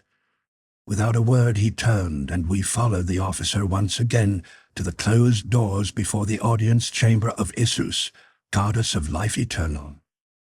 Here the ceremony of entrance was repeated. Again Isus bid me rise. For several minutes all was silent as the tomb. The eyes of deity were appraising me. Presently the thin, wavering voice broke the stillness, repeating in a sing-song drone the words which for countless ages had sealed the doom of numberless victims. Let the man turn and look upon Isus, knowing that those of the lower orders who gaze upon the holy vision of her radiant face survive the blinding glory but a single year. I turned as I had been bid, expecting such a treat as only the revealment of divine glory to mortal eyes might produce. What I saw was a solid phalanx of armed men between myself and a dais supporting a great bench of carved serapis wood. On this bench, or throne, squatted a female black.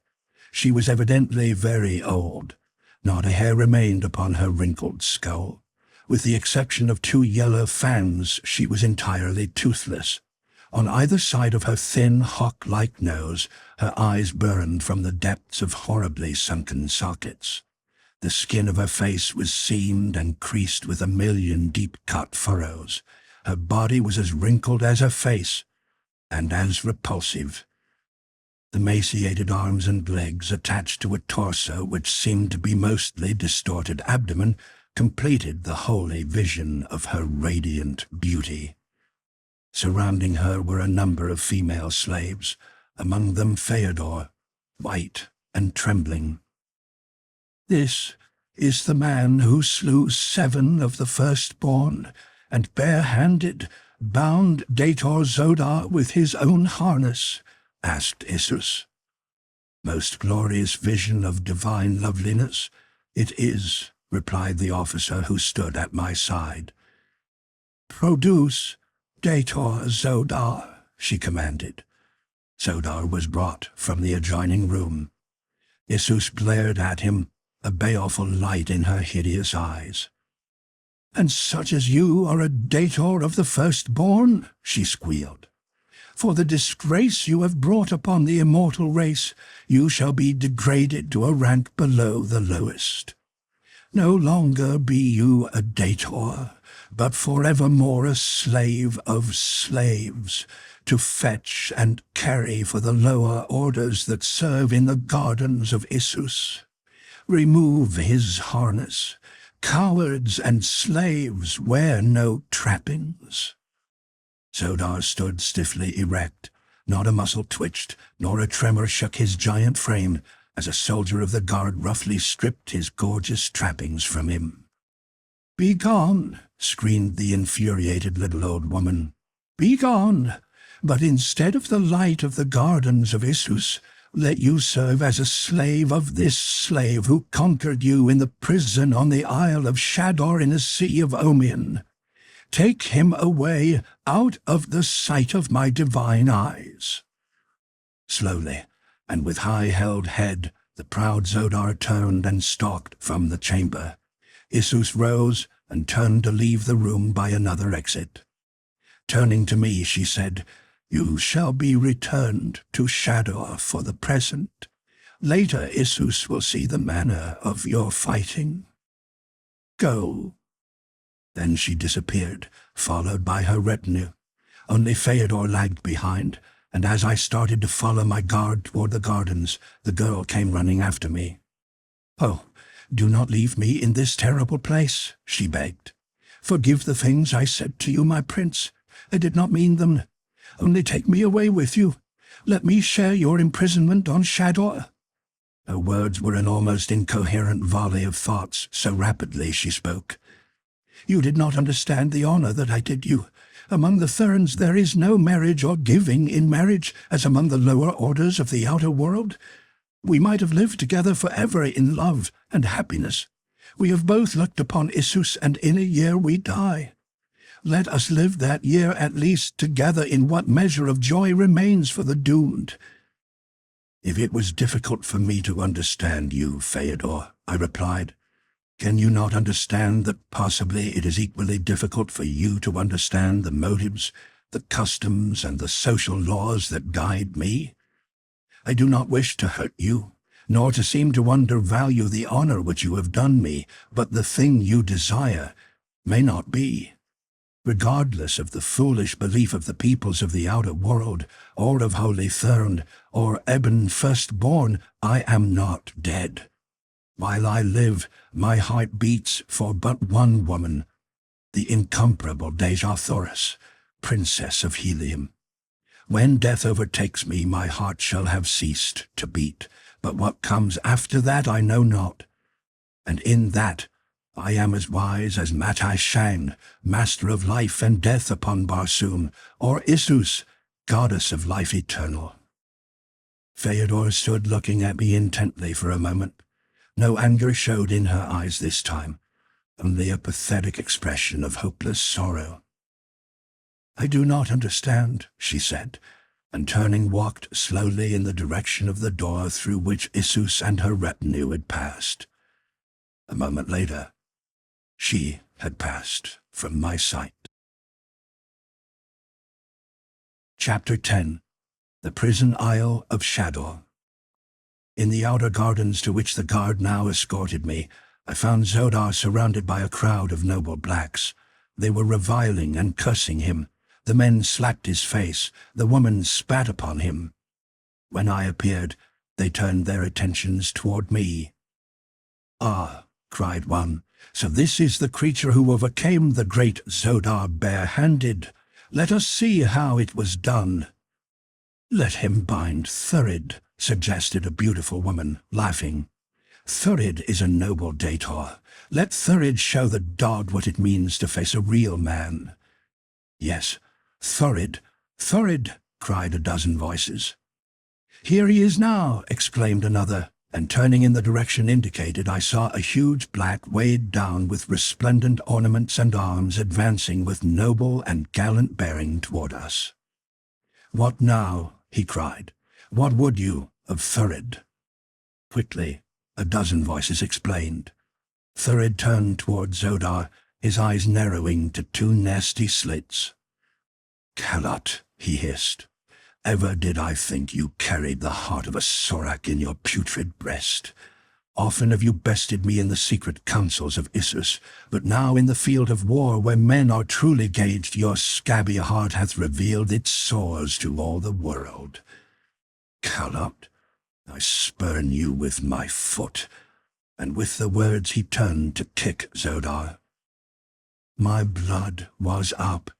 For minutes it had been boiling at the cowardly treatment they had been according this once powerful comrade because he had fallen from the favor of Isus. I had no love for Zodar, but I cannot stand the sight of cowardly injustice and persecution without seeing red as through a haze of bloody mist, and doing things on the impulse of the moment that I presume I never should do after mature deliberation. I was standing close beside Zodar as Thurid swung his foot for the cowardly kick. The degraded Dator stood erect and motionless as a carven image. He was prepared to take whatever his former comrades had to offer in the way of insults and reproaches, and take them in manly silence and stoicism. But as Thurid's foot swung, so did mine, and I caught him a painful blow upon the shin bone that saved Zodar from this added ignominy. For a moment there was tense silence. Then Thurid, with a roar of rage, sprang from my throat, just as Zodar had upon the deck of the cruiser. The results were identical. I ducked beneath his outstretched arms, and as he lunged past me, planted a terrific right on the side of his jaw.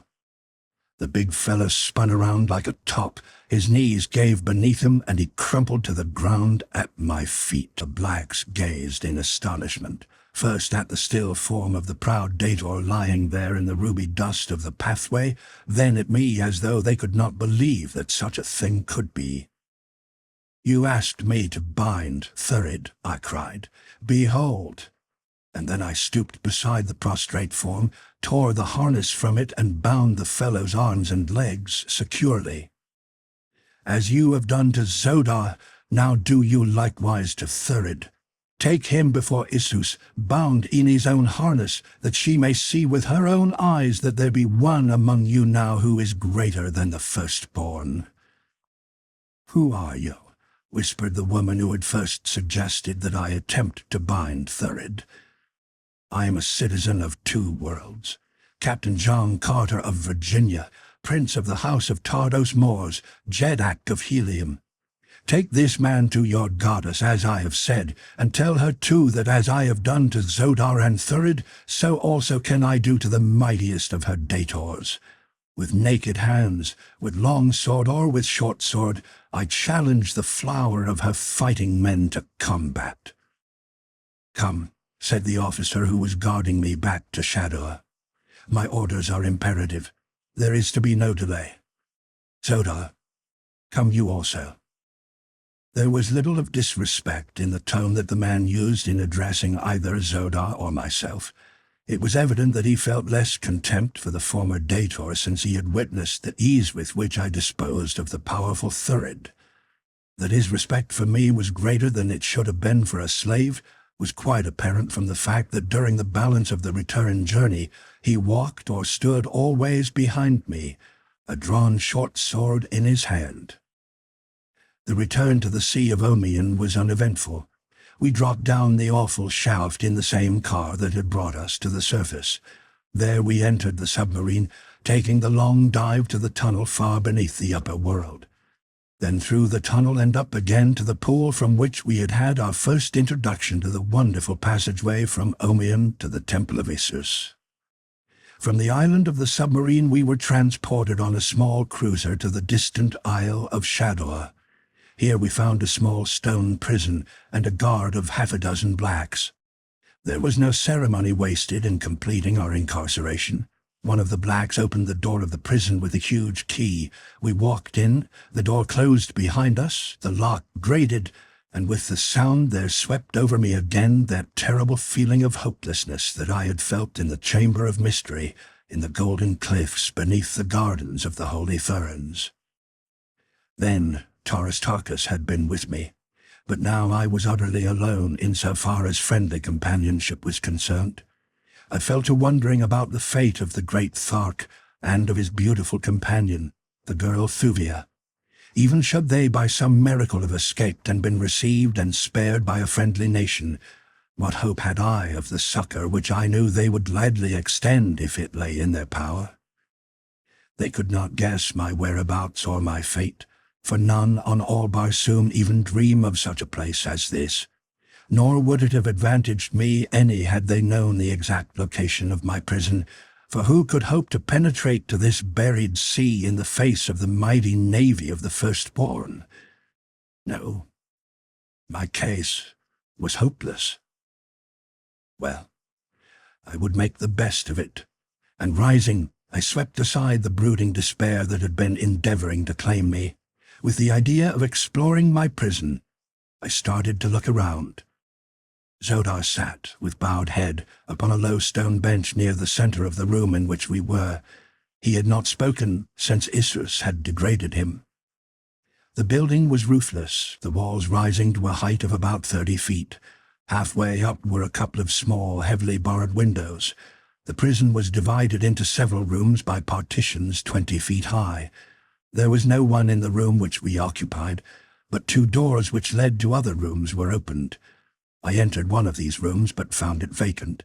Thus I continued through several of the chambers, until in the last one I found a young red Martian boy sleeping upon the stone bench, which constituted the only furniture of any of the prison cells. Evidently he was the only other prisoner. As he slept I leaned over and looked at him. There was something strangely familiar about his face, and yet I could not place him. His features were very regular and, like the proportions of his graceful limbs and body, beautiful in the extreme. He was very light in color for a red man, but in other respects he seemed a typical specimen of this handsome race. I did not awaken him, for sleep in prison is such a priceless boon that I have seen men transformed into raging brutes when robbed by one of their fellow prisoners, of a few precious moments of it. Returning to my own cell, I found Zodar still sitting in the same position in which I had left him. "Man," I cried, "it will profit you nothing to mope thus. It were no disgrace to be bested by John Carter. You have seen that in the ease with which I accounted for Thurid. You knew it before when on the cruiser's deck you saw me slay 3 of your comrades. I would that you had dispatched me at the same time," he said. "Come, come," I cried. "There is hope yet. Neither of us is dead. We are great fighters. Why not win to freedom?" He looked at me in amazement. "You know not of what you speak," he replied. "Isus is omnipotent. Isus is omniscient. She hears now the words you speak. She knows the thoughts you think. It is sacrilege even to dream of breaking her commands." "Rot, Zodar," I ejaculated impatiently. He sprang to his feet in horror. "The curse of Isus will fall upon you," he cried. "In another instant you will be smitten down, writhing to your death in horrible agony." "Do you believe that, Zodar?" I asked. "Of course. Who would dare doubt?"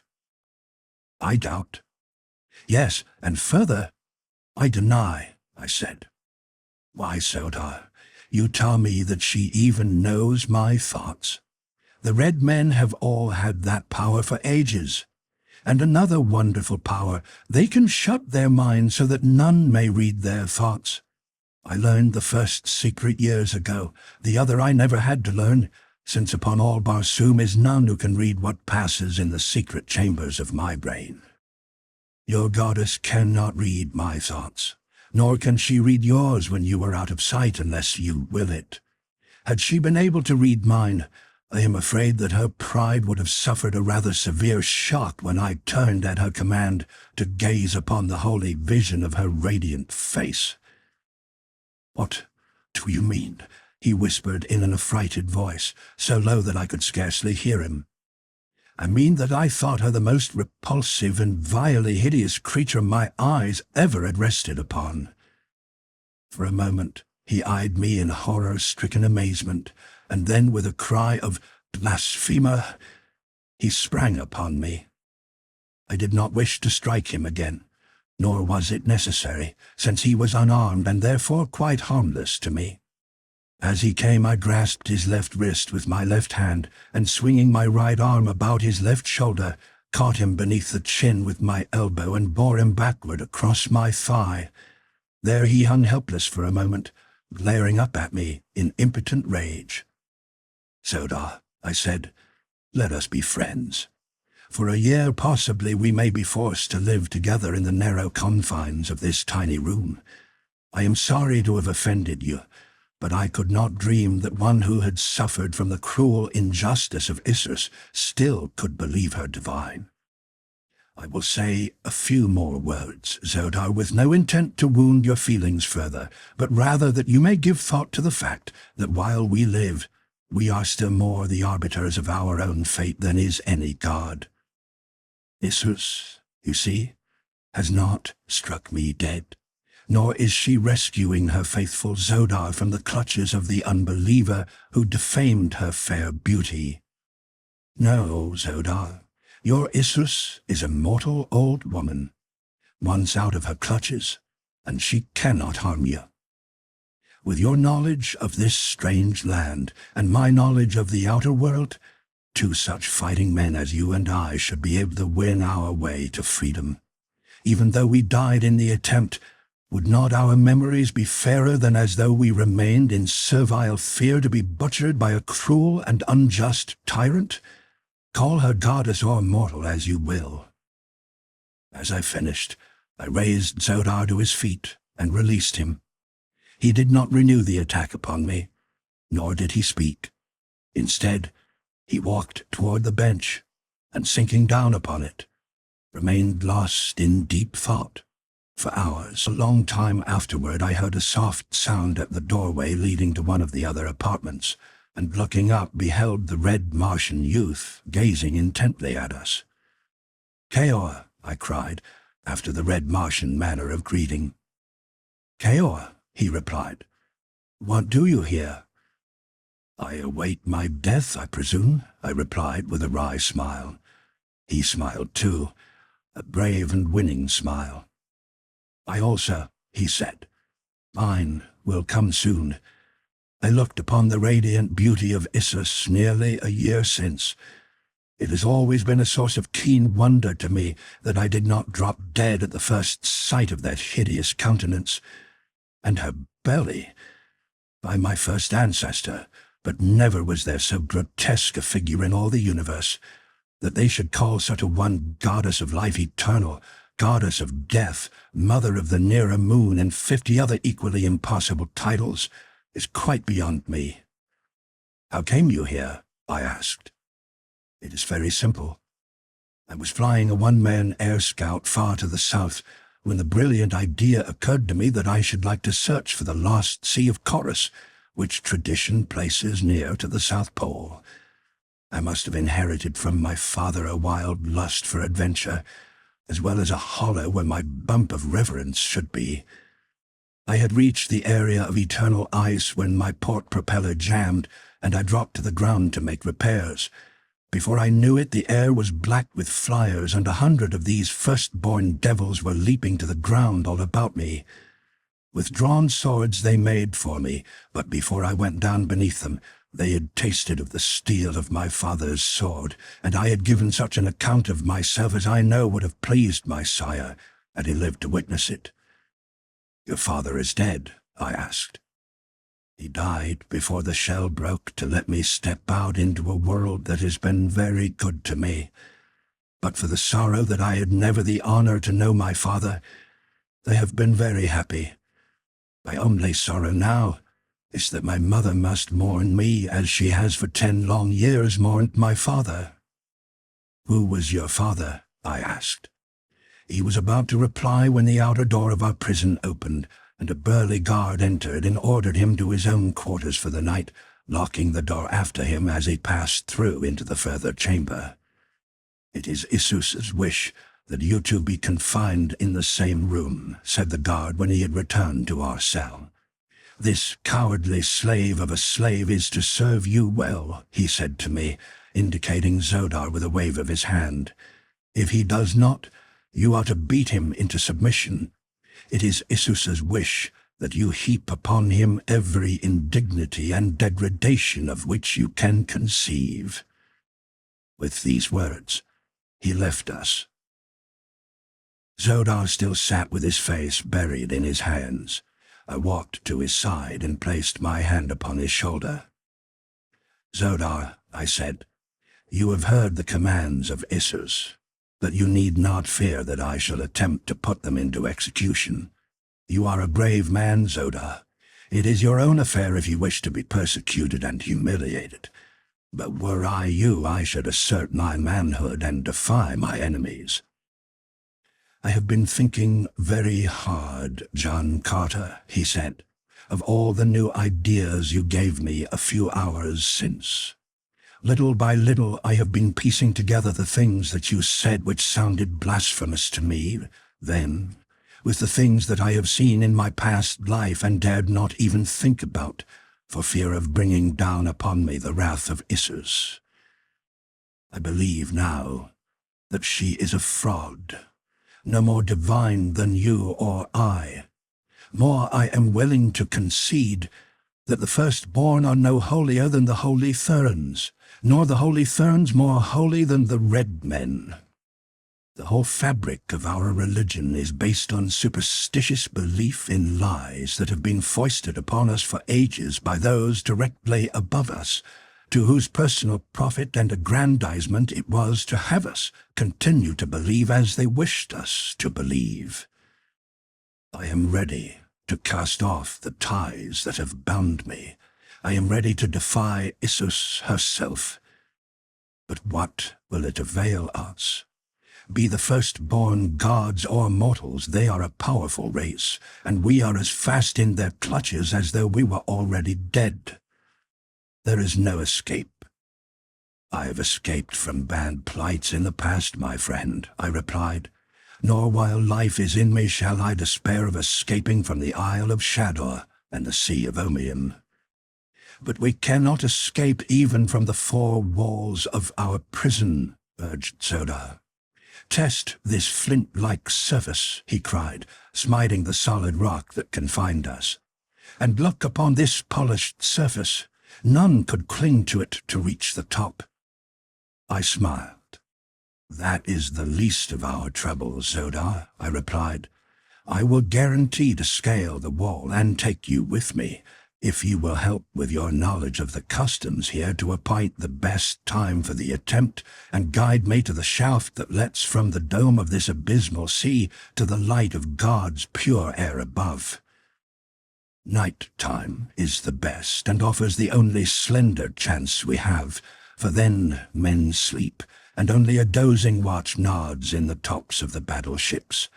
No watch is kept upon the cruisers and smaller craft. The watchers upon the larger vessels see to all about them. It is night now. But, I exclaimed, it is not dark. How can it be night then?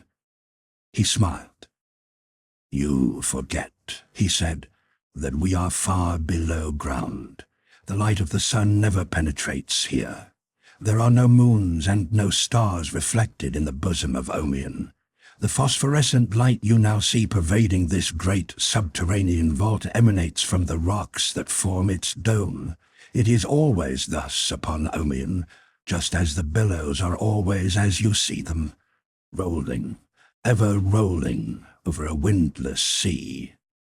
At the appointed hour of night upon the world above, the men whose duties hold them here sleep, but the light is ever the same. It will make escape more difficult, I said, and then I shrugged my shoulders, for what, pray, is the pleasure of doing an easy thing? Let us sleep on it tonight, said Zodar. A plan may come with our awakening. So we threw ourselves upon the hard stone floor of our prison, and slept the sleep of tired men. Chapter 11. When Hell Broke Loose. Early the next morning, Zodar and I commenced work upon our plan for escape. First I had him sketch upon the stone floor of our cell as accurate a map of the South Polar regions as was possible, with the crude instruments at our disposal, a buckle from my harness, and the sharp edge of the wondrous gem I had taken from Sator Throg. From this I computed the general direction of helium and the distance at which it lay from the opening which led to Omion. Then I had him draw a map of Omion, indicating plainly the position of Shador and of the opening in the dome which led to the outer world. These I studied until they were indelibly imprinted in my memory. From Zodar I learned the duties and customs of the guards who patrolled Shador. It seemed that during the hours set aside for sleep, only one man was on duty at a time. He paced a beat that passed around the prison at a distance of about 100 feet from the building. The pace of the sentries, Zodar said, was very slow, requiring nearly 10 minutes to make a single round. This meant that for practically 5 minutes at a time, each side of the prison was unguarded, as the sentry pursued his snail-like pace upon the opposite side.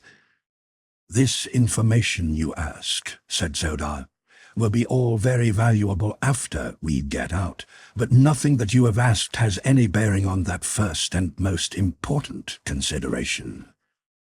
We will get out all right, I replied, laughing. Leave that to me. When shall we make the attempt? He asked. The first night that finds a small craft moored near the shore of Shador, I replied. But how will you know that any craft is moored near Shador? The windows are far beyond our reach. Not so, friend Zodar. Look. With a bound I sprang to the bars of the window opposite us and took a quick survey of the scene without. Several small craft and 2 large battleships lay within 100 yards of Shador. Tonight, I thought, and was just about to voice my decision to Zodar when, without warning, the door of our prison opened, and a guard stepped in. If the fellow saw me there, our chances of escape might quickly go glimmering, for I knew that they would put me in irons if they had the slightest conception of the wonderful agility which my earthly muscles gave me upon Mars. The man had entered and was standing facing the center of the room, so that his back was toward me. 5 feet above me was the top of a partition wall separating our cell from the next. There was my only chance to escape detection.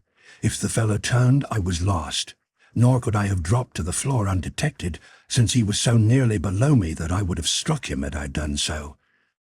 "Where is the white man?" cried the guard of Zodar. "Isus commands his presence." He started to turn to see if I were in another part of the cell. I scrambled up the iron grating of the window until I could catch a good footing on the sill with one foot.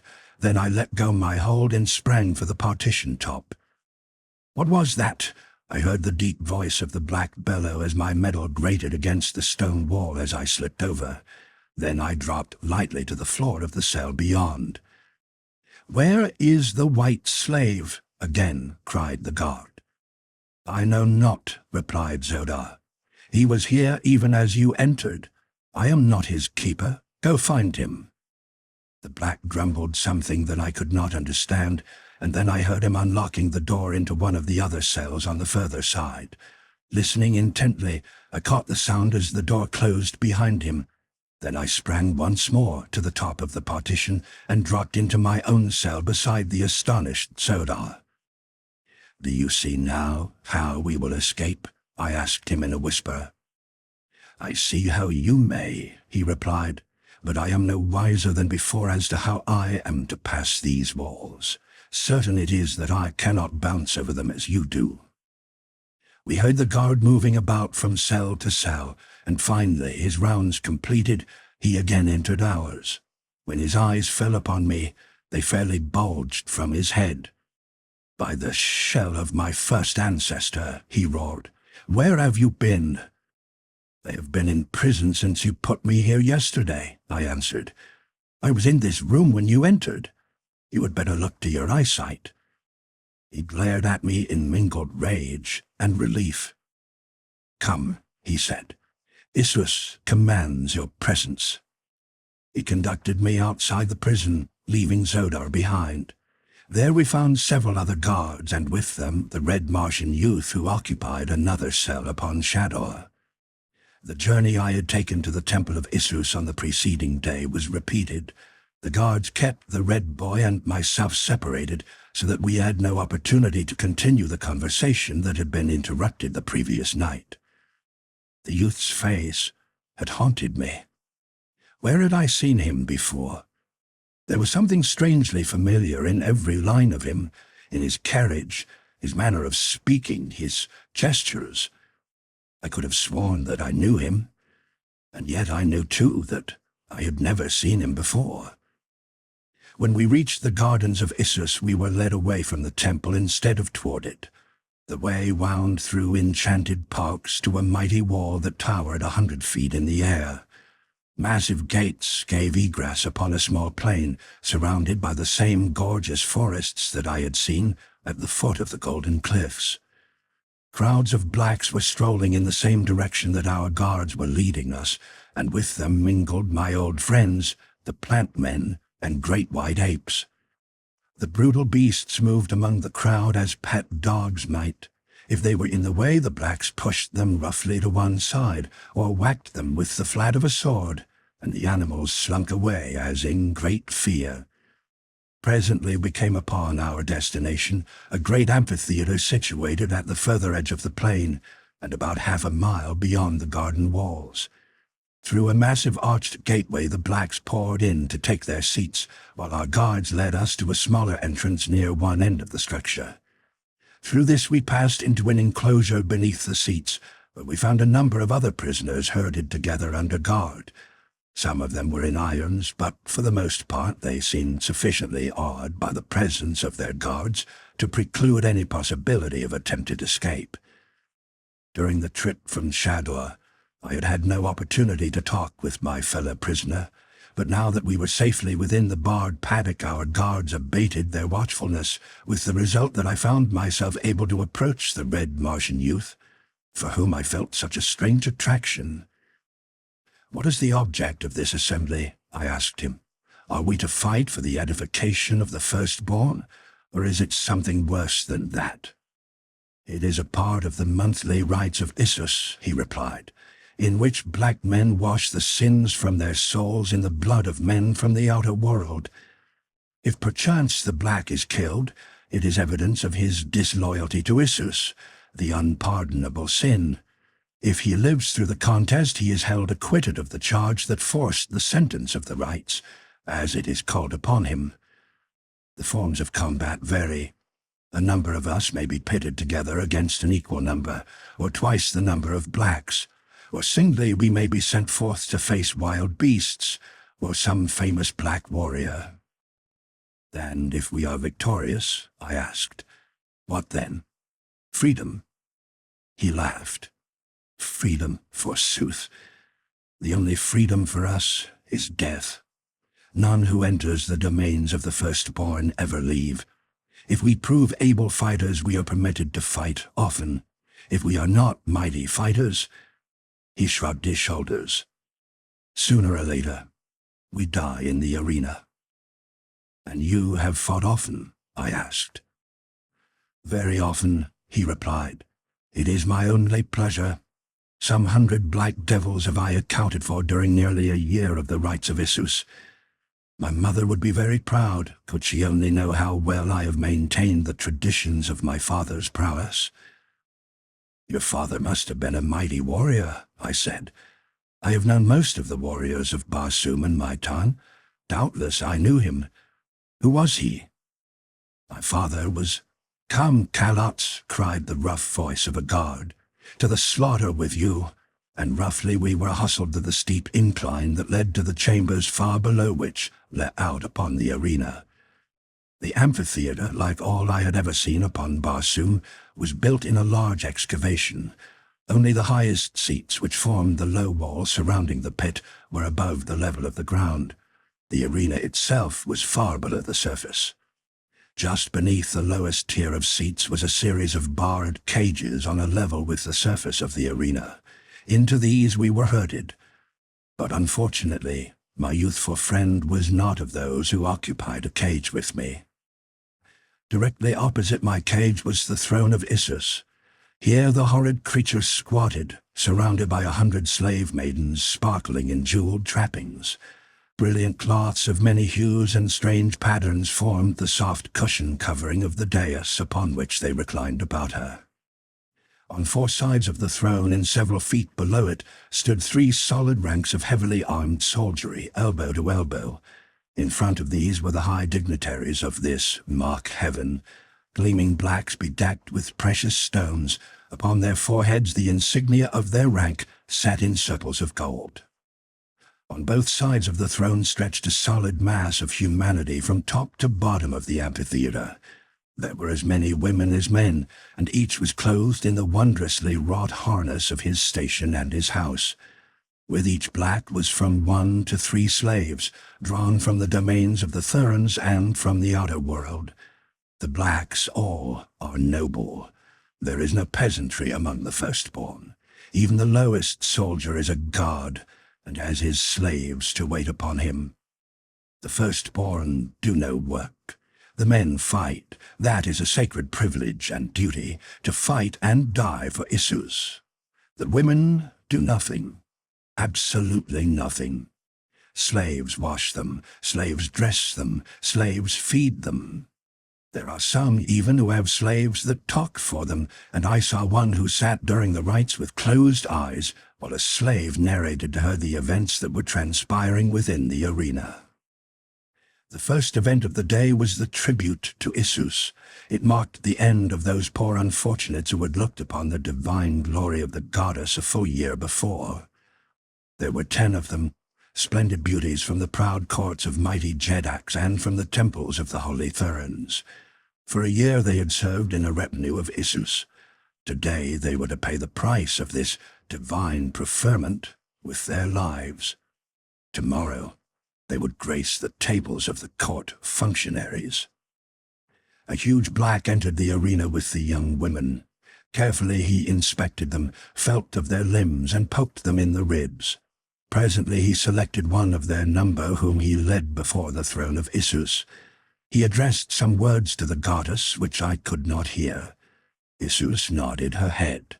The black raised his hands above his head in token of salute, grasped the girl by the wrist, and dragged her from the arena through a small doorway below the throne. "Issus will dine well tonight," said a prisoner beside me. "What do you mean?" I asked. "That was her dinner that old Phoebus is taking to the kitchens. Didst not note how carefully he selected the plumpest and tenderest of the lot?" I growled out my curses on the monster sitting opposite us on a gorgeous throne. "Fume not," admonished my companion. "You will see far worse than that if you live even a month among the firstborn."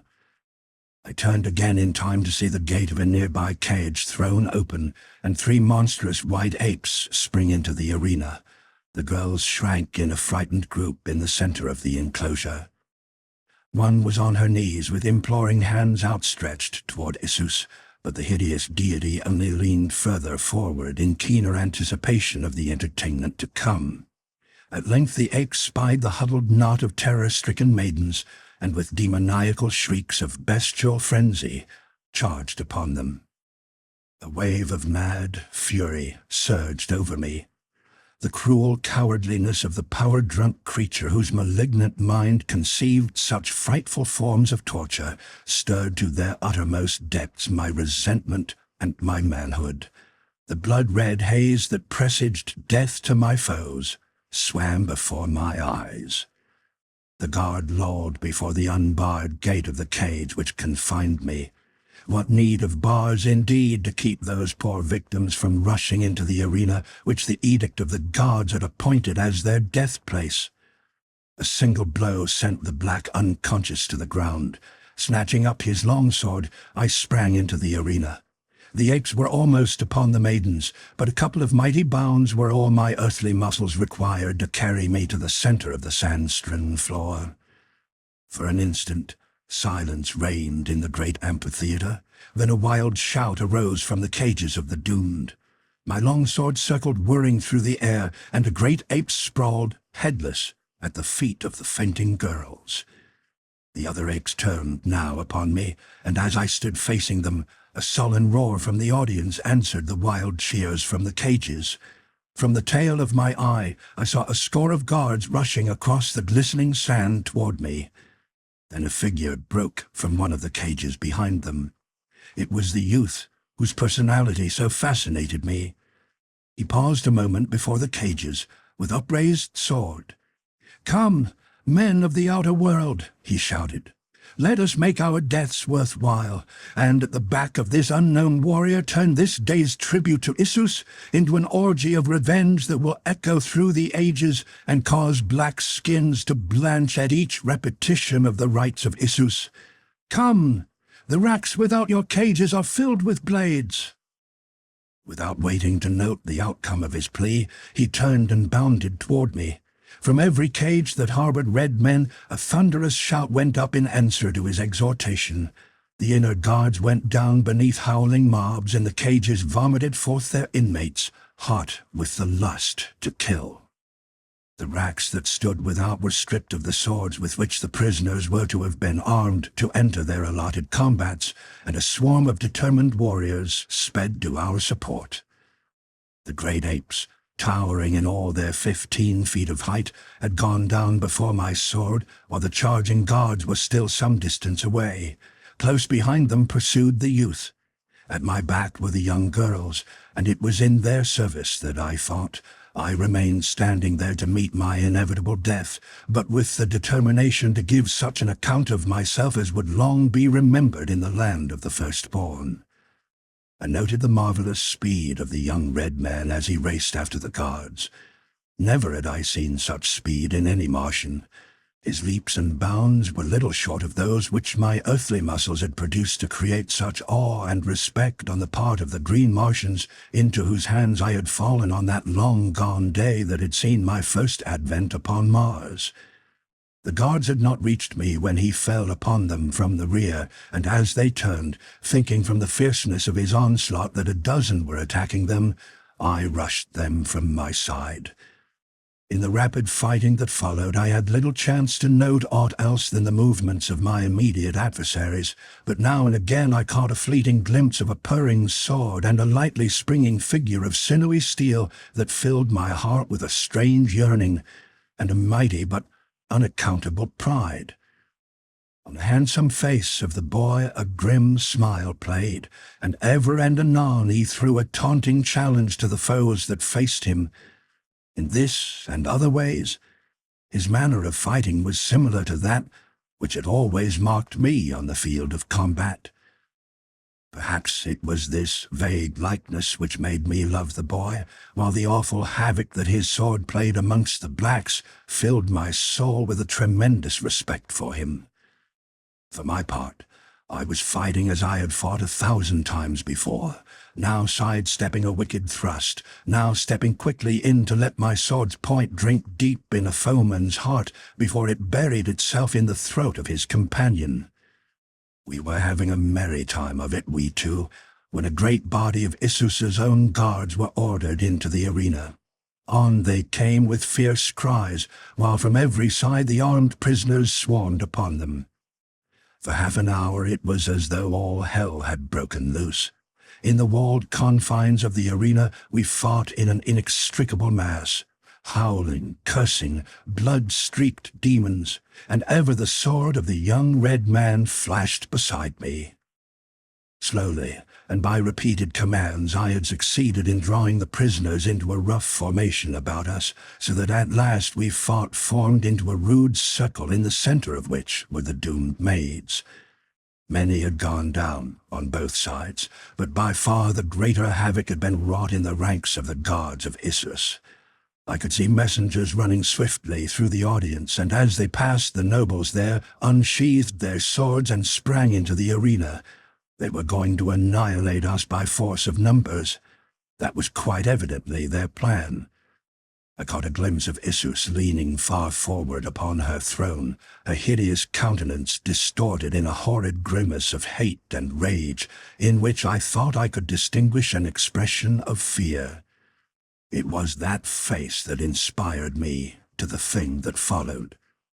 Quickly I ordered 50 of the prisoners to drop back behind us and form a new circle about the maidens. "Remain and protect them until I return," I commanded. Then turning to those who formed the outer line, I cried, "Down with Issus! Follow me to the throne! We will reap vengeance where vengeance is deserved." The youth at my side was the first to take up the cry of "Down with Issus!" And then at my back and from all sides rose a hoarse shout, "To the throne! To the throne!" As one man we moved, an irresistible fighting mass, over the bodies of dead and dying foes toward the gorgeous throne of the Martian deity. Hordes of the doughtiest fighting men of the firstborn poured from the audience to check our progress. We mowed them down before us as they had been paper men. "To the seats, some of you!" I cried as we approached the arena's barrier wall. 10 of us can take the throne, for I had seen that Issus's guards had for the most part entered the fray within the arena. On both sides of me the prisoners broke to left and right for the seats, vaulting the low wall with dripping swords, lusting for the crowded victims who awaited them. In another moment, the entire amphitheater was filled with the shrieks of the dying and the wounded, mingled with the clash of arms and triumphant shouts of the victors. Side by side, the young red man and I, with perhaps a dozen others, fought our way to the foot of the throne. The remaining guards, reinforced by the high dignitaries and nobles of the firstborn, closed in between us and Issus, who sat leaning far forward upon her carved Serapis bench, now screaming high-pitched commands to her following, now hurling blighting curses upon those who sought to desecrate her godhood. The frightened slaves about her trembled in wide-eyed expectancy, knowing not whether to pray for our victory or our defeat. Several among them, proud daughters no doubt of some of Barsoom's noblest warriors, snatched swords from the hands of the fallen and fell upon the guards of Issus, but they were soon cut down, glorious martyrs to a hopeless cause. The men with us fought well, but never since Tarkas and I fought out that long, hot afternoon shoulder to shoulder against the hordes of Warhoon in the Dead Sea bottom before Thok, had I seen two men fight to such good purpose and with such unconquerable ferocity as the young red man and I fought that day before the throne of Issus, goddess of death and of life eternal. Man by man, those who stood between us and the carven Serapis wood bench went down before our blades. Others swarmed in to fill the breach, but inch by inch, foot by foot, we won nearer and nearer to our goal. Presently a cry went up from a section of the stands nearby. "Rise, slaves! Rise, slaves!" It rose and fell until it swelled to a mighty volume of sound that swept in great billows around the entire amphitheater. For an instant, as though by common assent, we ceased our fighting to look for the meaning of this new note, nor did it take but a moment to translate its significance. In all parts of the structure, the female slaves were falling upon their masters with whatever weapon came first to hand. A dagger snatched from the harness of her mistress was waved aloft by some fair slave, its shimmering blade crimson with the lifeblood of its owner. Swords plucked from the bodies of the dead about them, heavy ornaments which could be turned into bludgeons. Such were the implements with which these fair women wreaked the long-pent vengeance which at best could but partially recompense them for the unspeakable cruelties and indignities which their black masters had heaped upon them. And those who could find no other weapons used their strong fingers and their gleaming teeth. It was at once a sight to make one shudder and to cheer. But in a brief second we were engaged once more in our own battle, with only the unquenchable battle cry of the women to remind us that they still fought. "Rise, slaves! Rise, slaves!" Only a single thin rank of men now stood between us and Issus. Her face was blue with terror. Foam flecked her lips. She seemed too paralyzed with fear to move. Only the youth and I fought now. The others all had fallen, and I was like to have gone down too from a nasty longsword cut, had not a hand reached out from behind my adversary and clutched his elbow as the blade was falling upon me. The youth sprang to my side and ran his sword through the fellow before he could recover to deliver another blow. I should have died even then, but for that, as my sword was tight wedged in the breastbone of a Dejah Thoris of the firstborn. As the fellow went down, I snatched his sword from him, and over his prostrate body looked into the eyes of the one whose quick hand had saved me from the first cut of his sword. It was Theodore, daughter of Magi Shang. "Fly, my prince," she cried. "It is useless to fight them longer. All within the arena are dead. All who charged the throne are dead but you and this youth. Only among the seats are there left any of your fighting men, and they and the slave women are fast being cut down. Listen, you can scarce hear the battle cry of the women now, for nearly all are dead. For each one of you there are 10,000 blacks within the domains of the firstborn. Break for the open and the sea of Chorus. With your mighty sword arm you may yet win to the golden cliffs and the templed gardens of the holy Therns. There tell your story to Magi Shang, my father. He will keep you, and together you may find a way to rescue me. Fly while there is yet a bare chance for flight." But that was not my mission, nor could I see much to be preferred in the cruel hospitality of the holy Therns to that of the firstborn. "Down with Issus," I shouted, and together the boy and I took up the fight once more. 2 blacks went down with our swords in their vitals, and we stood face to face with Issus. As my sword went up to end her horrid career, her paralysis left her, and with an ear-piercing shriek, she turned to flee. Directly behind her, a black gulf suddenly yawned in the flooring of the dais. She sprang for the opening with the youth and I close at her heels. Her scattered guard rallied at her cry and rushed for us. A blow fell upon the head of the youth. He staggered and would have fallen, but I caught him in my left arm and turned to face an infuriated mob of religious fanatics, crazed by the affront I had put upon their goddess, just as Issus disappeared into the black depths beneath me. Chapter 12. Doomed to die. For an instant I stood there before they fell upon me, but the first rush of them forced me back a step or two. My foot felt for the floor, but found only empty space. I had backed into the pit which had received Issus. For a second I toppled there upon the brink. Then I too, with the boy still tightly clutched in my arms, pitched backward into the black abyss. We struck a polished chute. The opening above us closed as magically as it had opened, and we shot down unharmed into a dimly lighted apartment far below the arena. As I rose to my feet, the first thing I saw was the malignant countenance of Issus glaring at me through the heavy bars of a grated door at one side of the chamber. "Rash mortal," she shrilled, "you shall pay the awful penalty for your blasphemy in this secret cell. Here you shall lie alone and in darkness, with the carcass of your accomplice festering in its rottenness by your side, until, crazed by loneliness and hunger, you feed upon the crawling maggots that were once a man." That was all. In another instant she was gone, and the dim light which had filled the cell faded into Sumerian blackness. "Pleasant old lady," said a voice at my side. "Who speaks?" I asked. "'Tis I, your companion, who has had the honor this day of fighting shoulder to shoulder with the greatest warrior that ever wore metal upon Barsoom." "I thank God that you are not dead," I said. "I feared for that nasty cut upon your head." "It but stunned me," he replied. "A mere scratch." "Maybe it were as well had it been final," I said.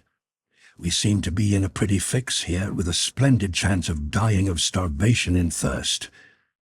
"Where are we?" "Beneath the arena," I replied. "We tumbled down the shaft that swallowed Issus, and she was almost at our mercy." He laughed a low laugh of pleasure and relief, and then reaching out through the inky blackness, he sought my shoulder and pulled my ear close to his mouth. "Nothing could be better," he whispered. "There are secrets within the secrets of Issus, of which Issus herself does not dream." "What do you mean?" "I labored with the other slaves a year since in the remodeling of these subterranean galleries, and at that time we found below these an ancient system of corridors and chambers that had been sealed up for ages. The blacks in charge of the work explored them, taking several of us along to do whatever work there might be occasion for. I know the entire system perfectly.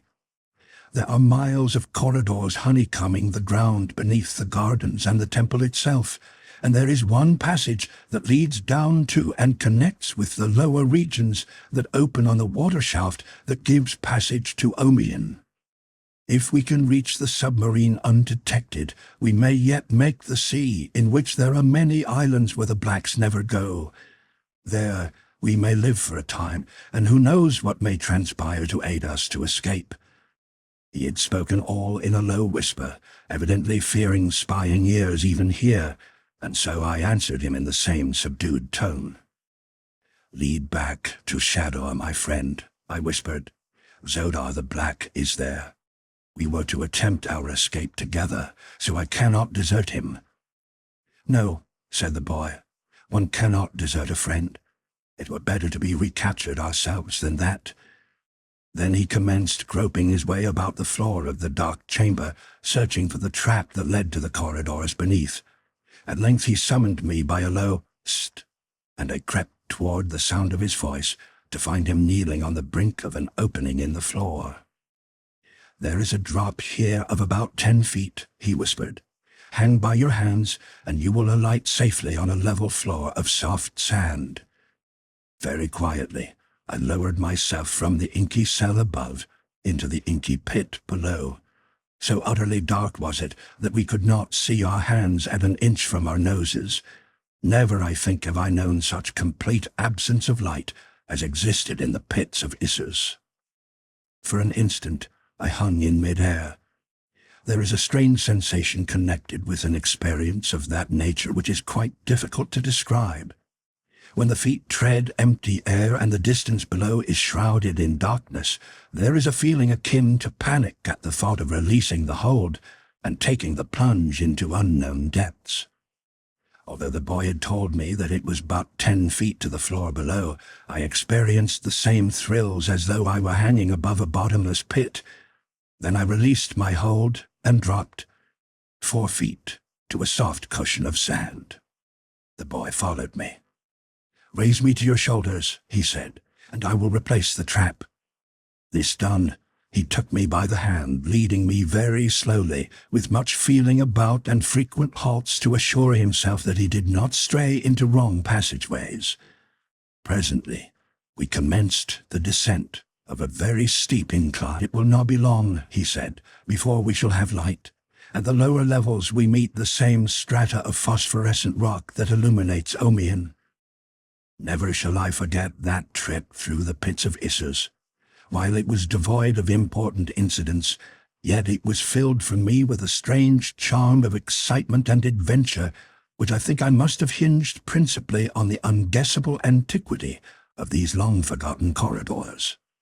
The things which the Stygian darkness hid from my objective eye could not have been half so wonderful as the pictures which my imagination wrought as it conjured to life again the ancient peoples of this dying world, and set them once more to the labors, the intrigues, the mysteries, and the cruelties which they had practiced to make their last stand against the swarming hordes of the dead sea bottoms that had driven them step by step to the outermost pinnacle of the world, where they were now entrenched behind an impenetrable barrier of superstition.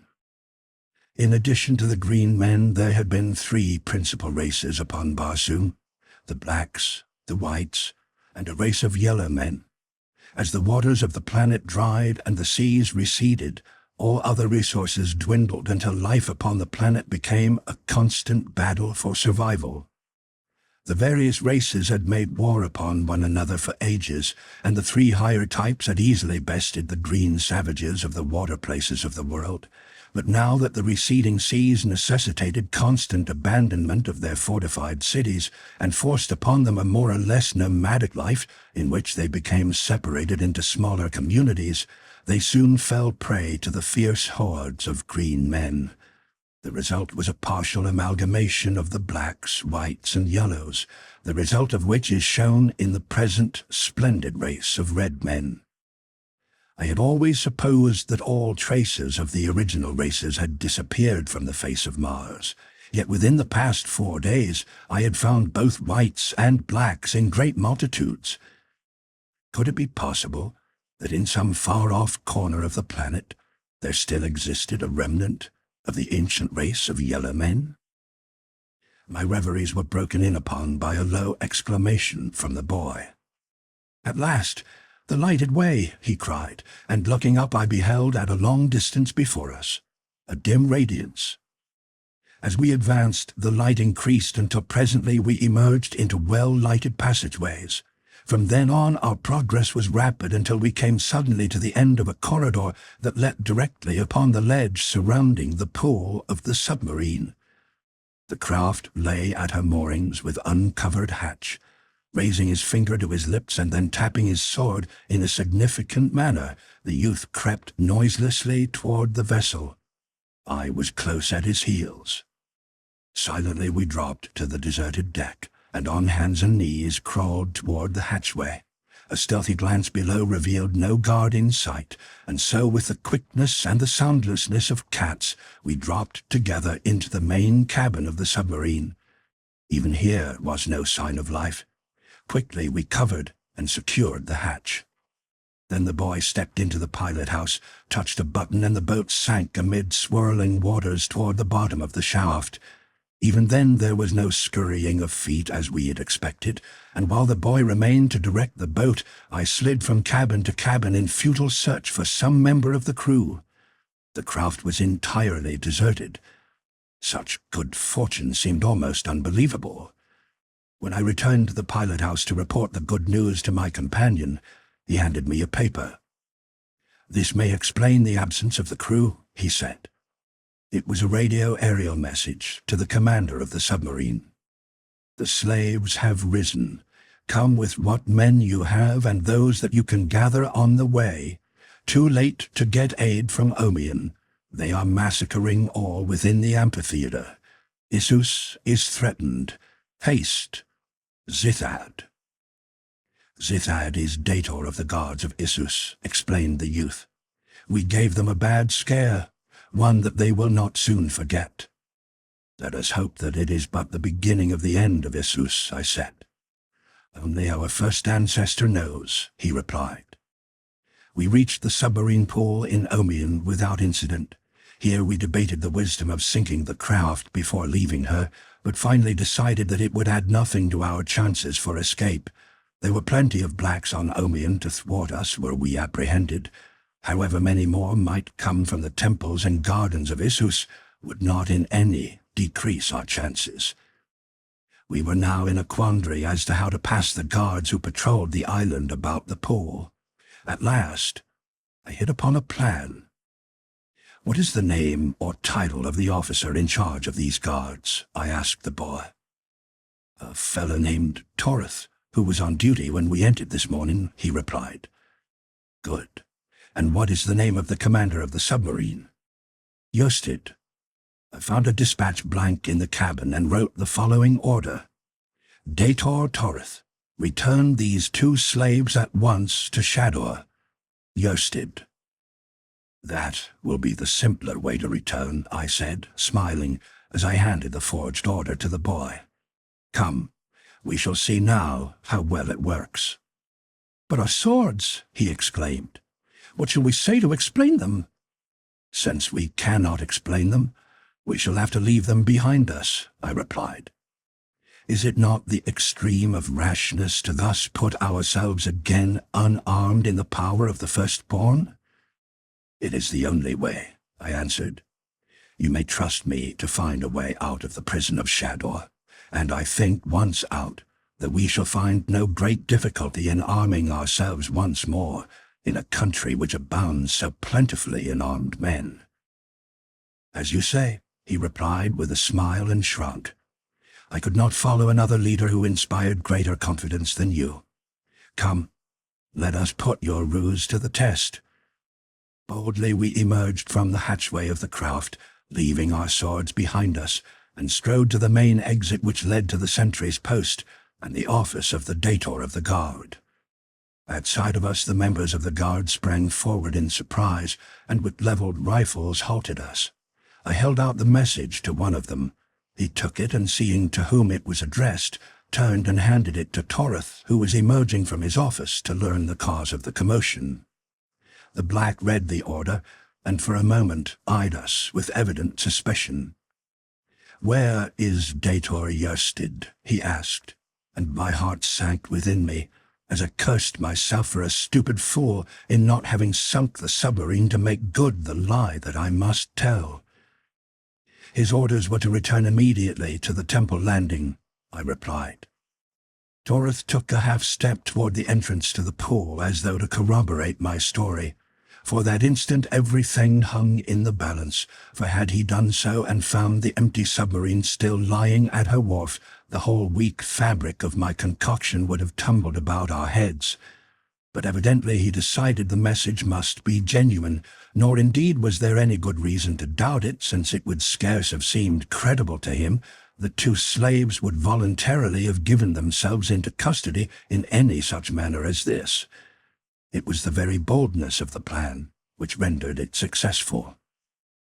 "Were you connected with the rising of the slaves?" asked Thoris.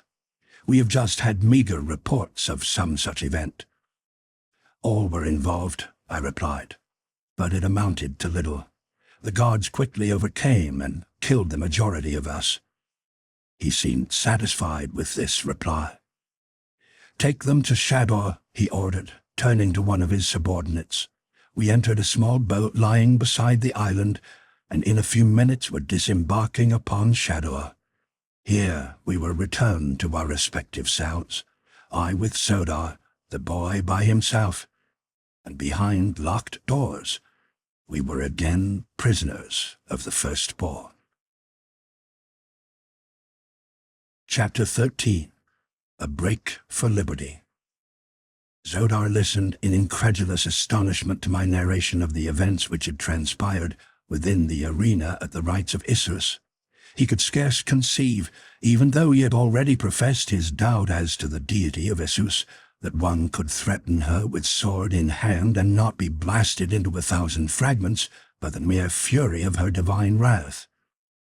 "It is the final proof," he said at last. "No more is needed to completely shatter the last remnant of my superstitious belief in the divinity of Issus. She is only a wicked old woman, wielding a mighty power for evil through machinations that have kept her own people and all Barsoom in religious ignorance for ages." "She is still all-powerful here, however," I replied, "so it behooves us to leave at the first moment that appears at all propitious." "I hope that you may find a propitious moment," he said with a laugh, "for it is certain that in all my life I have never seen one in which a prisoner of the firstborn might escape." "Tonight will do as well as any," I replied. "It will soon be night," said Zodar. "How may I aid in the adventure?" "Can you swim?" I asked him. "No slimy Scythian that haunts the depths of Chorus is more at home in water than is Zodar," he replied. "Good. The Red One in all probability cannot swim," I said, "since there is scarce enough water in all their domains to float the tiniest craft. One of us therefore will have to support him through the sea to the craft we select. I had hoped that we might make the entire distance below the surface, but I fear that the Red Youth could not thus perform the trip. Even the bravest of the brave among them are terrorized at the mere thought of deep water, for it has been ages since their forebears saw a lake, a river, or a sea." "The Red One is to accompany us?" asked Zodar. "Yes." "It is well. 3 swords are better than 2, especially when the third is as mighty as this fellow's. I have seen him battle in the arena at the rites of Issus many times. Never, until I saw you fight, had I seen one who seemed unconquerable even in the face of great odds. One might think you two master and pupil, or father and son. Come to recall his face, there is a resemblance between you. It is very marked when you fight. There is the same grim smile, the same maddening contempt for your adversary apparent in every movement of your bodies and in every changing expression of your faces. Be that as it may, Zodar, he is a great fighter.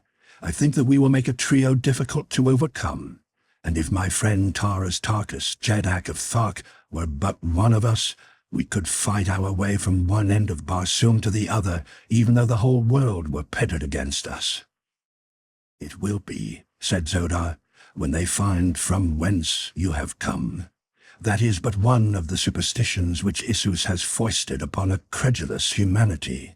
She works through the holy Therns, who are as ignorant of her real self as are the Barsoomians of the outer world. Her decrees are borne to the Therns written in blood upon a strange parchment. The poor deluded fools think that they are receiving the revelations of a goddess through some supernatural agency, since they find these messages upon their guarded altars to which none could have access without detection. I myself have borne these messages for Issus for many years.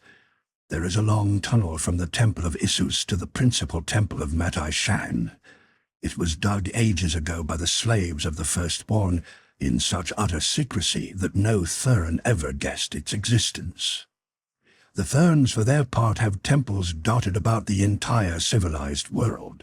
Here priests, whom the people never see, communicate the doctrine of the mysterious river Is, the Valley Dor, and the lost sea of Chorus to persuade the poor deluded creatures to take the voluntary pilgrimage that swells the wealth of the holy Therns and adds to the numbers of their slaves.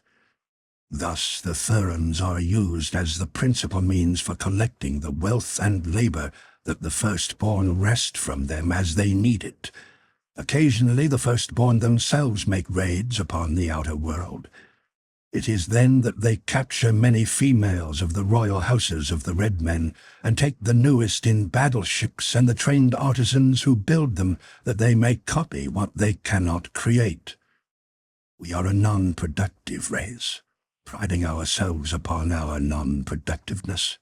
It is criminal for a firstborn to labor or invent.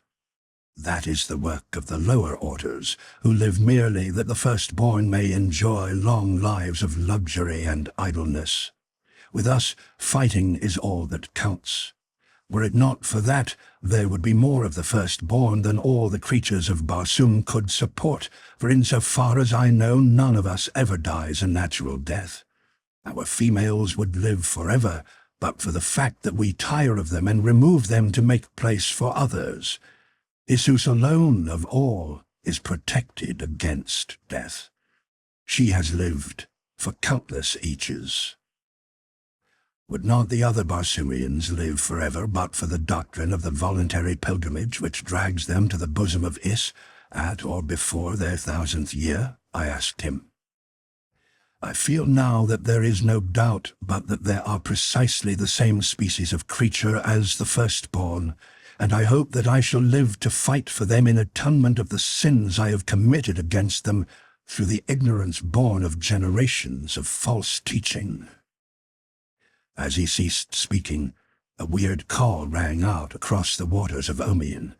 I had heard it at the same time the previous evening, and knew that it marked the ending of the day, when the men of Omian spread their silks upon the deck of battleship and cruiser, and fall into the dreamless sleep of Mars. Our guard entered to inspect us for the last time before the new day broke upon the world above. His duty was soon performed, and the heavy door of our prison closed behind him. We were alone for the night. I gave him time to return to his quarters, as Zodar said he probably would do. Then I sprang to the grated window and surveyed the nearby waters. At a little distance from the island, a quarter of a mile perhaps, lay a monster battleship, while between her and the shore were a number of smaller cruisers and one-man scouts. Upon the battleship alone was there a watch. I could see him plainly in the upper works of the ship, and as I watched I saw him spread his sleeping silks upon the tiny platform in which he was stationed. Soon he threw himself at full length upon his couch. The discipline on Omian was lax indeed. But it is not to be wondered at, since no enemy guessed the existence upon Barsoom of such a fleet, or even of the firstborn, or the sea of Omian. Why, indeed, should they maintain a watch? Presently I dropped to the floor again and talked with Zodar, describing the various craft I had seen. "There is one there," he said, "my personal property, built to carry 5 men, that is the swiftest of the swift. If we can board her, we can at least make a memorable run for liberty." And then he went on to describe to me the equipment of the boat, her engines, and all that went to make her the flyer that she was. In his explanation I recognized a trick of gearing that Kantos Kan had taught me that time we sailed under false names in the navy of Zodanga beneath Sab Fan, the prince. And I knew then that the firstborn had stolen it from the ships of Helium, for only they are thus geared.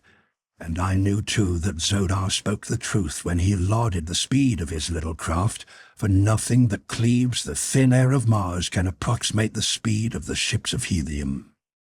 We decided to wait for an hour at least, until all the stragglers had sought their silks. In the meantime I was to fetch the Red Youth to our cell so that we would be in readiness to make our rash break for freedom together. I sprang to the top of our partition wall and pulled myself up onto it. There I found a flat surface about a foot in width, and along this I walked until I came to the cell in which I saw the boy, sitting upon his bench.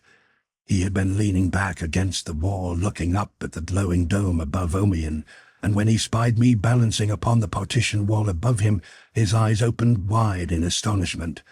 Then a wide grin of appreciative understanding spread across his countenance. As I stooped to drop to the floor beside him, he motioned me to wait, and coming close below me whispered, "Catch my hand. I can almost leap to the top of that wall myself. I've tried it many times, and each day I come a little closer. Someday I should have been able to make it." I lay upon my belly across the wall and reached my hand far down toward him. With a little run from the center of the cell, he sprang up until I grasped his outstretched hand, and thus I pulled him to the wall's top beside me. "You are the first jumper I ever saw among the red men of Barsoom," I said. He smiled. "It is not strange. I will tell you why when we have more time." Together we returned to the cell in which Sodar sat, descending to talk with him until the hour had passed. There we made our plans for the immediate future, binding ourselves by a solemn oath to fight to the death for one another against whatever enemies should confront us, for we knew that even should we succeed in escaping the firstborn, we might still have a whole world against us. The power of religious superstition is mighty. It was agreed that I should navigate the craft after we had reached her, and that if we made the outer world in safety, we should attempt to reach Helium without a stop. "Why Helium?" asked the red youth. "I am a prince of Helium," I replied. He gave me a peculiar look, but said nothing further on the subject. I wondered at the time what the significance of his expression might be, but in the press of other matters it soon left my mind, nor did I have occasion to think of it again until later. "Come," I said at length. "Now is as good a time as any. Let's go." Another moment found me at the top of the partition wall again with the boy beside me. Unbuckling my harness, I snapped it together with a single long strap which I lowered to the waiting Sodar below. He grasped the end and was soon sitting beside us. "How simple," he laughed. "The balance should be even simpler," I replied. Then I raised myself to the top of the outer wall of the prison, just so that I could peer over and locate the passing sentry. For a matter of 5 minutes I waited, and then he came in sight on his slow and snail-like beat about the structure. I watched him until he had made the turn at the end of the building which carried him out of sight of the side of the prison that was to witness our dash for freedom. The moment his form disappeared, I grasped Sodar and drew him to the top of the wall. Placing one end of my harness strap in his hands, I lowered him quickly to the ground below. Then the boy grasped the strap and slid down to Sodar's side.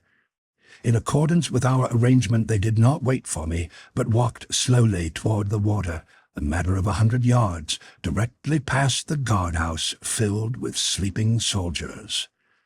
They had taken scarce a dozen steps when I too dropped to the ground and followed them leisurely toward the shore. As I passed the guardhouse, the thought of all the good blades lying there gave me pause, for if ever men were to have need of swords, it was my companions and I on the perilous trip upon which we were about to embark. I glanced toward Sodar and the youth and saw that they had slipped over the edge of the dark into the water. In accordance with our plan, they were to remain there clinging to the metal rings which studded the concrete-like substance of the dark at the water's level, with only their mouths and noses above the surface of the sea, until I should join them. The lure of the swords within the guardhouse was strong upon me, and I hesitated a moment, half inclined to risk the attempt to take the few we needed. That he who hesitates is lost proved itself a true aphorism in this instance, for another moment saw me creeping stealthily toward the door of the guardhouse. Gently I pressed it open a crack, enough to discover a dozen blacks stretched upon their silks in profound slumber. At the far side of the room a rack held the swords and firearms of the men. Warily I pushed the door a trifle wider to admit my body. A hinge gave out a resentful groan. One of the men stirred, and my heart stood still. I cursed myself for a fool to have thus jeopardized our chances for escape, but there was nothing for it now but to see the adventure through. With a spring as swift and as noiseless as a tiger's, I lit beside the guardsman who had moved. My hands hovered about his throat, awaiting the moment that his eyes should open. For what seemed an eternity to my overwrought nerves, I remained poised thus. Then the fellow turned again upon his side, and resumed the even respiration of deep slumber. Carefully, I picked my way between and over the soldiers until I had gained the rack at the far side of the room. Here I turned to survey the sleeping men. All were quiet. Their regular breathing rose and fell in a soothing rhythm that seemed to me the sweetest music I ever had heard. Gingerly, I drew a long sword from the rack. The scraping of the scabbard against its holder, as I withdrew it, sounded like the filing of cast iron with a great rasp, and I looked to see the room immediately filled with alarmed and attacking guardsmen. But none stirred. The second sword I withdrew noiselessly, but the third clanked in its scabbard with a frightful din. I knew that it must awaken some of the men at least, and was on the point of forestalling their attack by a rapid charge for the doorway, when again, to my intense surprise, not a black moved. Either they were wondrous heavy sleepers, or else the noises that I made were really much less than they seemed to me. I was about to leave the rack when my attention was attracted by the revolvers. I knew that I could not carry more than one away with me, for I was already too heavily laden to move quietly with any degree of safety or speed. As I took one of them from its pin, my eye fell for the first time on an open window beside the rack. Ah, here was a splendid means of escape, for it leapt directly upon the dock, not 20 feet from the water's edge. And as I congratulated myself, I heard the door opposite me open, and there, looking me full in the face, stood the officer of the guard. He evidently took in the situation at a glance and appreciated the gravity of it as quickly as I, for our revolvers came up simultaneously, and the sounds of the two reports were as one as we touched the buttons on the grips that exploded the cartridges. I felt the wind of his bullet as it whizzed past my ear, and at the same instant I saw him crumple to the ground. Where I hit him I do not know, nor if I killed him, for scarce had he started to collapse when I was through the window at my rear. In another second the waters of Omian closed above my head, and the three of us were making for the little flyer 100 yards away. Zodar was burdened with the boy, and I with the 3 longswords. The revolver I had dropped, so that while we were both strong swimmers, it seemed to me that we moved at a snail's pace through the water. I was swimming entirely beneath the surface, but Zodar was compelled to rise often to let the youth breathe, so it was a wonder that we were not discovered long before we were. In fact, we reached the boat's side and were all aboard before the watch upon the battleship, aroused by the shots, detected us. Then an alarm gun bellowed from a ship's bow, its deep boom reverberating in deafening tones beneath the rocky dome of Omian. Instantly the sleeping thousands were awake. The decks of 1,000 monster craft teemed with fighting men, for an alarm on Omian was a thing of rare occurrence. We cast away before the sound of the first gun had died, and another second saw us rising swiftly from the surface of the sea. I lay at full length along the deck with the levers and buttons of control before me. Zodar and the boy were stretched directly behind me, prone also that we might offer as little resistance to the air as possible. "Rise high," whispered Zodar. "They dare not fire their heavy guns toward the dome. The fragments of the shells would drop back among their own craft. If we are high enough, our keel plates will protect us from rifle fire." I did as he bade. Below us we could see the men leaping into the water by hundreds and striking out for the small cruisers and one-man flyers that lay moored about the big ships. The larger craft were getting under way, following us rapidly, but not rising from the water. "A little to your right," cried Zodar, "for there are no points of compass upon Omian where every direction is due north." The pandemonium that had broken out below us was deafening. Rifles cracked, officers shouted orders, men yelled directions to one another from the water and from the decks of myriad boats, while through all ran the purr of countless propellers cutting water and air. I had not dared pull my speed lever to the highest for fear of overrunning the mouth of the shaft that passed from Omian's dome to the world above, but even so we were hitting a clip that I doubt has ever been equaled on the windless sea. The smaller flyers were commencing to rise toward us when Zodar shouted, "The shaft! The shaft! Dead ahead!" And I saw the opening, black and yawning in the glowing dome of this underworld. A 10-man cruiser was rising directly in front to cut off our escape. It was the only vessel that stood in our way, but at the rate that it was traveling it would come between us and the shaft in plenty of time to thwart our plans. It was rising at an angle of about 45 degrees, dead ahead of us, with the evident intention of combing us with grappling hooks from above as it skimmed low over our deck. There was but one forlorn hope for us, and I took it. It was useless to try to pass over her, for that would have allowed her to force us against the rocky dome above, and we were already too near that as it was. To have attempted to dive below her would have put us entirely at her mercy, and precisely where she wanted us. On either side 100 other menacing craft were hastening toward us. The alternative was filled with risk. In fact, it was all risk, with but a slender chance of success. As we neared the cruiser, I rose as though to pass above her, so that she would do just what she did do, rise at a steeper angle to force me still higher. Then, as we were almost upon her, I yelled to my companions to hold tight, and throwing the little vessel into her highest speed, I deflected her bows at the same instant until we were running horizontally and at terrific velocity, straight for the cruiser, as he or commander may have seen my intentions then. But it was too late. Almost at the instant of impact I turned my bows upward, and then with a shattering jolt we were in collision. What I had hoped for happened. The cruiser, already tilted at a perilous angle, was carried completely over backward by the impact of my smaller vessel.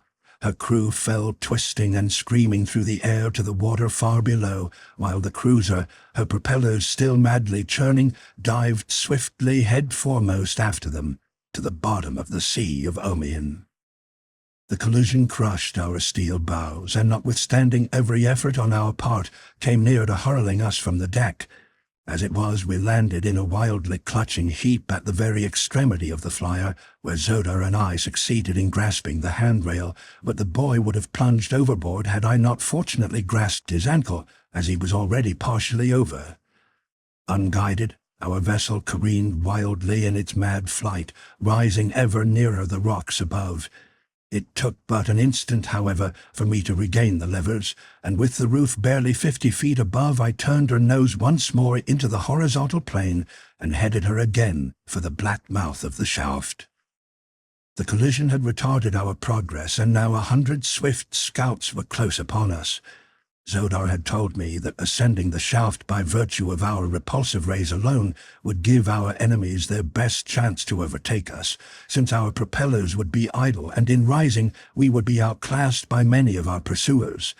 The swifter craft are seldom equipped with large buoyancy tanks, since the added bulk of them tends to reduce a vessel's speed. As many boats were now quite close to us, it was inevitable that we would be quickly overhauled in the shaft and captured or killed in short order. To me, there always seems a way to gain the opposite side of an obstacle. If one cannot pass over it or below it or around it, why then there is but a single alternative left, and that is to pass through it. I could not get around the fact that many of these other boats could rise faster than ours by the fact of their greater buoyancy, but I was none the less determined to reach the outer world far in advance of them, or die a death of my own choosing in event of failure. "Reverse!" screamed Zodar behind me. "For the love of your first ancestor, reverse! We are at the shaft!" "Hold tight!" I screamed in reply. "Grasp the buoy and hold tight. We are going straight up the shaft." The words were scarce out of my mouth as we swept beneath the pitch-black opening. I threw the bow hard up, dragged the speed lever to its last notch, and clutching a stanchion with one hand and the steering wheel with the other, hung on like grim death, and consigned my soul to its author. I heard a little exclamation of surprise from Zodar, followed by a grim laugh. The boy laughed too, and said something which I could not catch for the whistling of the wind of our awful speed. I looked above my head, hoping to catch the gleam of stars by which I could direct our course and hold the hurtling thing that bore us true to the center of the shaft. To have touched the side at the speed we were making would doubtless have resulted in instant death for us all. But not a star showed above, only utter and impenetrable darkness. Then I glanced below me, and there I saw a rapidly diminishing circle of light, the mouth of the opening above the phosphorescent radiance of Omion. By this I steered, endeavoring to keep the circle of light below me ever perfect. At best it was but a slender cord that held us from destruction, and I think that I steered that night more by intuition and blind faith than by skill or reason. We were not long in the shaft, and possibly the very fact of our enormous speed saved us, for evidently we started in the right direction, and so quickly were we out again that we had no time to alter our course. Omion lies perhaps 2 miles below the surface crust of Mars. Our speed must have approximated 200 miles an hour, for Martian flyers are swift, so that at most we were in the shaft not over 40 seconds. We must have been out of it for some seconds before I realized that we had accomplished the impossible. Black darkness enshrouded all about us. There were neither moons nor stars. Never before had I seen such a thing upon Mars, and for the moment I was nonplussed. Then the explanation came to me. It was summer at the South Pole. The ice cap was melting, and those meteoric phenomena, clouds, unknown upon the greater part of Barsoom, were shutting out the light of heaven from this portion of the planet. Fortunate indeed it was for us, nor did it take me long to grasp the opportunity for escape which this happy condition offered us. Keeping the boat's nose at a stiff angle, I raced her for the impenetrable curtain which nature had hung above this dying world to shut us out from the sight of our pursuing enemies. We plunged through the cold, damp fog without diminishing our speed, and in a moment emerged into the glorious light of the 2 moons and the 1,000,000 stars. I dropped into a horizontal course and headed due north. Our enemies were a good half-hour behind us with no conception of our direction. We had performed the miraculous and come through 1,000 dangers unscathed. We had escaped from the land of the firstborn. No other prisoners in all the ages of Barsoom had done this thing, and now as I looked back upon it, it did not seem to have been so difficult after all. I said as much to Dejah over my shoulder. "It is very wonderful nevertheless," he replied. "No one else could have accomplished it but John Carter." At the sound of that name, the boy jumped to his feet. "John Carter," he cried. "John Carter! Why, man, John Carter, Prince of Helium, has been dead for years. I am his son." Chapter 14. The Eyes in the Dark. My son! I could not believe my ears. Slowly I rose and faced the handsome youth. Now that I looked at him closely, I commenced to see why his face and personality had attracted me so strongly. There was much of his mother's incomparable beauty in his clear-cut features, but it was strongly masculine beauty, and his grey eyes and the expression of them were mine. The boy stood facing me, half hope and half uncertainty in his look. "Tell me of your mother," I said. "Tell me all you can of the years that I have been robbed by a relentless fate of her dear companionship."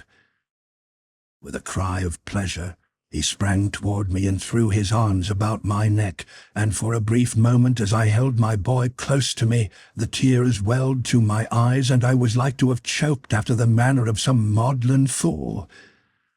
But I do not regret it, nor am I ashamed.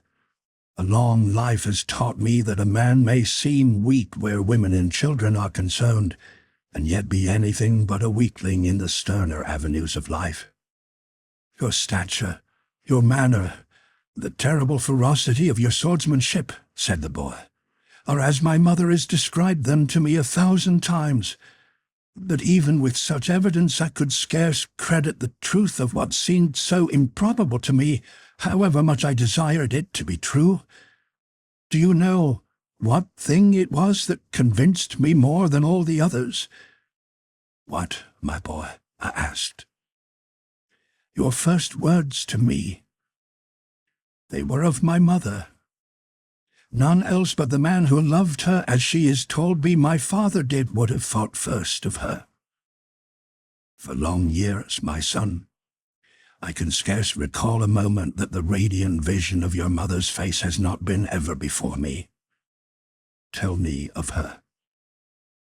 "Those who have known her longest say that she is not changed, unless it be to grow more beautiful. Were that possible?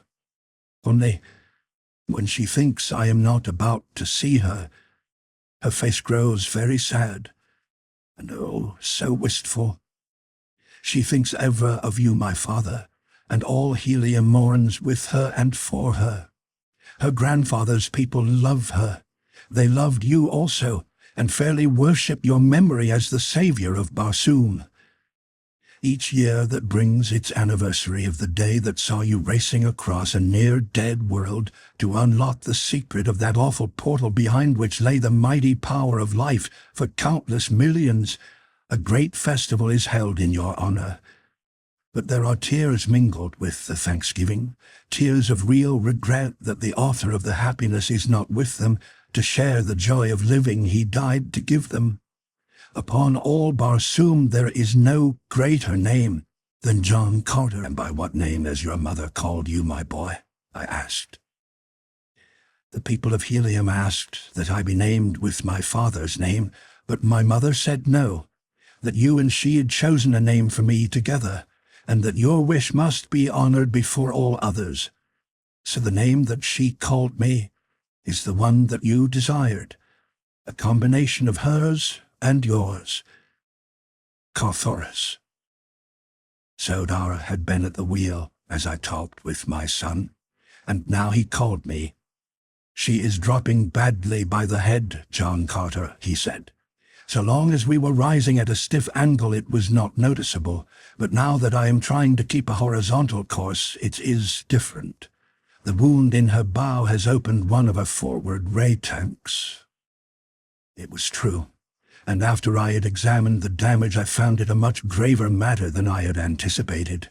Not only was the forced angle at which we were compelled to maintain the bow in order to keep a horizontal course greatly impeding our speed, but at the rate that we were losing our repulsive rays from the forward tanks, it was but a question of an hour or more when we would be floating stern up and helpless.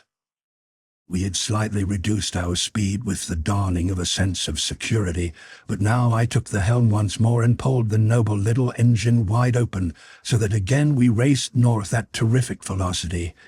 In the meantime, Thoris and Zodar, with tools in hand, were puttering with the great rent in the bow, in a hopeless endeavor to stem the tide of escaping rays. It was still dark when we passed the northern boundary of the ice cap and the area of clouds. Below us lay a typical Martian landscape, rolling ochre sea bottom of long dead seas, low surrounding hills, with here and there the grim and silent cities of the dead past, great piles of mighty architecture tenanted only by age-old memories of a once powerful race, and by the great white apes of Barsoom. It was becoming more and more difficult to maintain our little vessel in a horizontal position.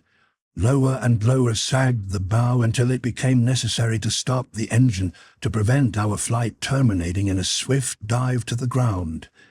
As the sun rose and the light of a new day swept away the darkness of night, our craft gave a final spasmodic plunge, turned half upon her side, and then, with deck tilting at a sickening angle, swung in a slow circle, her bow dropping further below her stern each moment. To handrail and stanchion we clung, and finally, as we saw the end approaching, snapped the buckles of our harness to the rings at our sides. In another moment the deck reared at an angle of 90 degrees, and we hung in our leather with feet dangling 1,000 yards above the ground. I was swinging quite close to the controlling devices, so I reached out to the lever that directed the rays of repulsion. The boat responded to the touch, and very gently we began to sink toward the ground. It was fully half an hour before we touched. Directly north of us rose a rather lofty range of hills, toward which we decided to make our way, since they afforded greater opportunity for concealment from the pursuers we were confident might stumble in this direction. An hour later found us in the time-rounded gullies of the hills, amid the beautiful flowering plants that abound in the arid waste places of Barsoom. There we found numbers of huge milk-giving shrubs, that strange plant which serves in great part as food and drink for the wild hordes of green men. It was indeed a boon to us, for we all were nearly famished. Beneath a cluster of these which afforded perfect concealment from wandering air scouts, we lay down to sleep, for me the first time in many hours. This was the beginning of my 5th day upon Barsoom since I had found myself suddenly translated from my cottage on the Hudson to Dor, the valley beautiful, the valley hideous. In all this time I had slept but twice, though once the clock around within the storehouse of the Therns. It was mid-afternoon when I was awakened by someone seizing my hand and covering it with kisses. With a start I opened my eyes to look into the beautiful face of Thuvia. My prince, she cried in an ecstasy of happiness. 'Tis you whom I had mourned as dead. My ancestors have been good to me. I have not lived in vain. The girl's voice awoke Zodar and Thoris. The boy gazed upon the woman in surprise, but she did not seem to realize the presence of another than I. She would have thrown her arms about my neck and smothered me with caresses had I not gently but firmly disengaged myself. Come, Thuvia, I said soothingly. You are overwrought by the danger and hardships you have passed through. You forget yourself, as you forget that I am the husband of the Princess of Helium. I forget nothing, my prince, she replied. You have spoken no word of love to me, nor do I expect that you ever shall. But nothing can prevent me loving you. I would not take the place of Dejah Thoris. My greatest ambition is to serve you, my prince, forever as your slave. No greater boon could I ask, no greater honor could I crave, no greater happiness could I hope. As I have before said, I am no ladies' man, and I must admit that I seldom have felt so uncomfortable and embarrassed as I did that moment. While I was quite familiar with the Martian custom which allows female slaves to Martian men, whose high and chivalrous honor is always ample protection for every woman in his household, yet I had never myself chosen other than men as my body servants. And I ever return to Helium, Thuvia, I said. You shall go with me, but as an honored equal, and not as a slave. There you shall find plenty of handsome young nobles who would face Issus herself to win a smile from you, and we shall have you married in short order to one of the best of them. Forget your foolish, gratitude-begotten infatuation, which your innocence has mistaken for love. I like your friendship better, Thuvia. You are my master. It shall be as you say, she replied simply, but there was a note of sadness in her voice. How came you here, Thuvia? I asked. And where is Taurus Tarkus? The great Thark, I fear, is dead, she replied sadly. He was a mighty fighter, but a multitude of green warriors of another horde than his overwhelmed him. The last that I saw of him, they were bearing him, wounded and bleeding, to the deserted city from which they had sallied to attack us. You are not sure that he is dead, then? I asked. And where is this city of which you speak? It is just beyond this range of hills. The vessel in which you so nobly resigned a place that we might find escape defied our small skill in navigation, with the result that we drifted aimlessly about for 2 days. Then we decided to abandon the craft and attempt to make our way on foot to the nearest waterway. Yesterday we crossed these hills and came upon the dead city beyond. We had passed within its streets and were walking toward the central portion when at an intersecting avenue we saw a body of green warriors approaching. Dejah Thoris was in advance, and they saw him, but me they did not see. The Thark sprang back to my side and forced me into an adjacent doorway, where he told me to remain in hiding until I could escape, making my way to Helium if possible. "There will be no escape for me now," he said, "for these be the Warhoon of the South. When they have seen my mettle, it will be to the death." Then he stepped out to meet them. My prince, such fighting! For an hour they swarmed about him until the Warhoon dead formed a hill where he had stood. But at last they overwhelmed him, those behind pushing the foremost upon him until there remained no space to swing his great sword. Then he stumbled and went down, and they rolled over him like a huge wave. When they carried him away toward the heart of the city, he was dead, I think, for I did not see him move. "Before we go farther, we must be sure," I said. "I cannot leave Dejah Thoris alive among the Warhoons. Tonight I shall enter the city and make sure." "And I shall go with you," spoke Dejah Thoris. "And I," said Zodar. "Neither one of you shall go," I replied. "It is work that requires stealth and strategy, not force. One man alone may succeed where more would invite disaster. I shall go alone. If I need your help, I will return for you." They did not like it, but both were good soldiers, and it had been agreed that I should command. The sun already was low, so that I did not have long to wait before the sudden darkness of Barsoom engulfed us. With a parting word of instructions to Dejah Thoris and Zodar in case I should not return, I bade them all farewell and set forth at a rapid dog trot toward the city. As I emerged from the hills, the nearer moon was winging its wild flight through the heavens, its bright beams turning to burnished silver the barbaric splendor of the ancient metropolis. The city had been built upon the gently rolling foothills that in the dim and distant past had sloped down to meet the sea. It was due to this fact that I had no difficulty in entering the streets unobserved.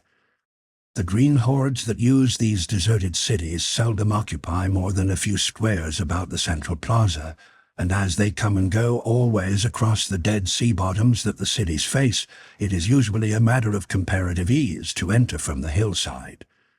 Once within the streets, I kept close in the dense shadows of the walls. At intersections I halted a moment to make sure that none was in sight before I sprang quickly to the shadows of the opposite side.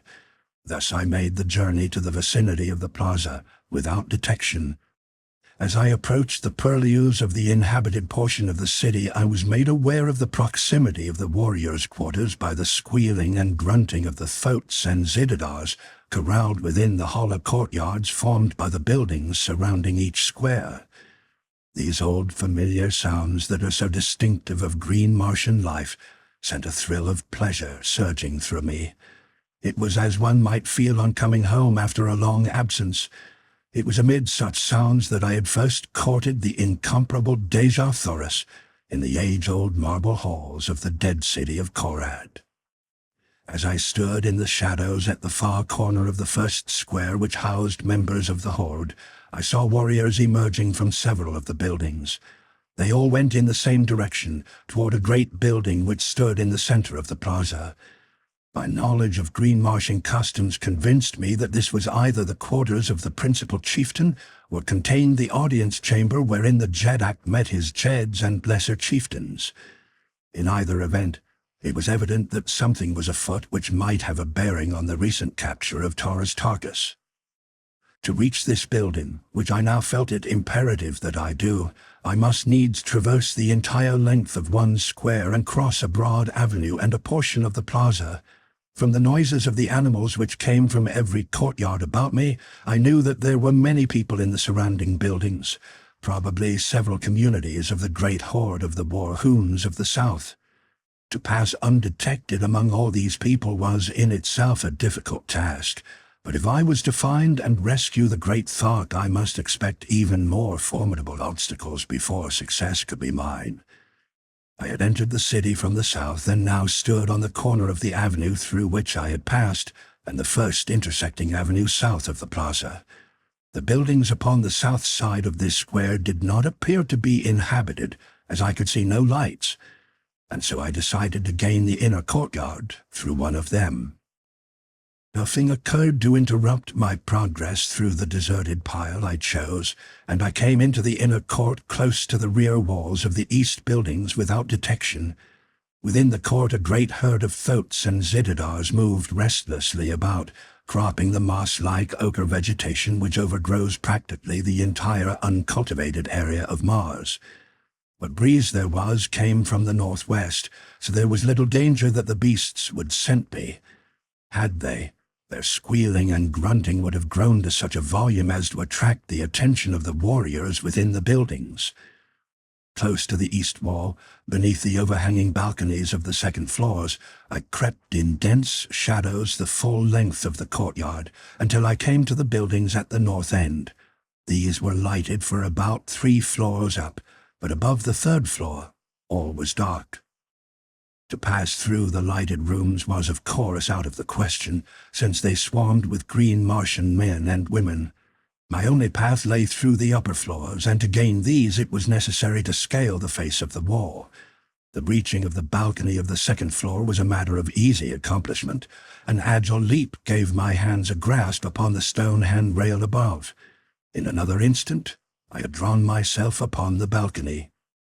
Here through the open windows I saw the green folk squatting upon their sleeping silks and furs, grunting an occasional monosyllable which, in connection with their wondrous telepathic powers, is ample for their conversational requirements.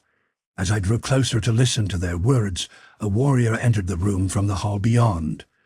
"Come, Tangama," he cried. "We are to take the Thark before Kabkaja. Bring another with you." The warrior addressed arose, and beckoning to a fellow squatting near, the 3 turned and left the apartment. If I could but follow them, the chance might come to free Taurus Tarkus at once. At least I would learn the location of his prison. At my right was a door leading from the balcony into the building.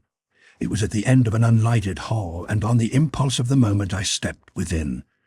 The hall was broad and led straight through to the front of the building. On either side were the doorways of the various apartments which lined it.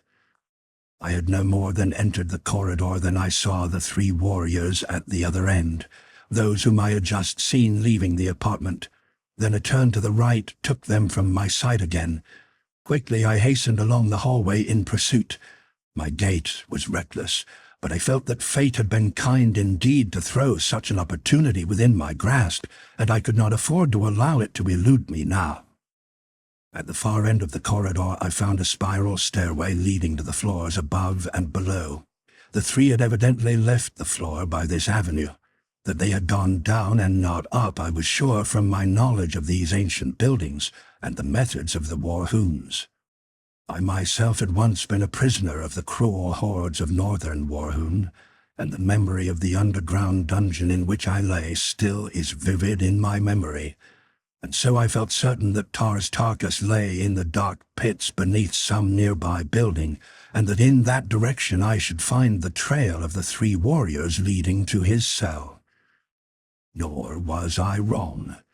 At the bottom of the runway, or rather at the landing of the floor below, I saw that the shaft descended into the pits beneath, and as I glanced down, the flickering light of a torch revealed the presence of the 3 I was trailing. Down they went toward the pits beneath the structure, and at a safe distance behind I followed the flicker of their torch. The way led through a maze of tortuous corridors, unlighted save for the wavering light they carried. We had gone perhaps 100 yards when the party turned abruptly through a doorway at their right.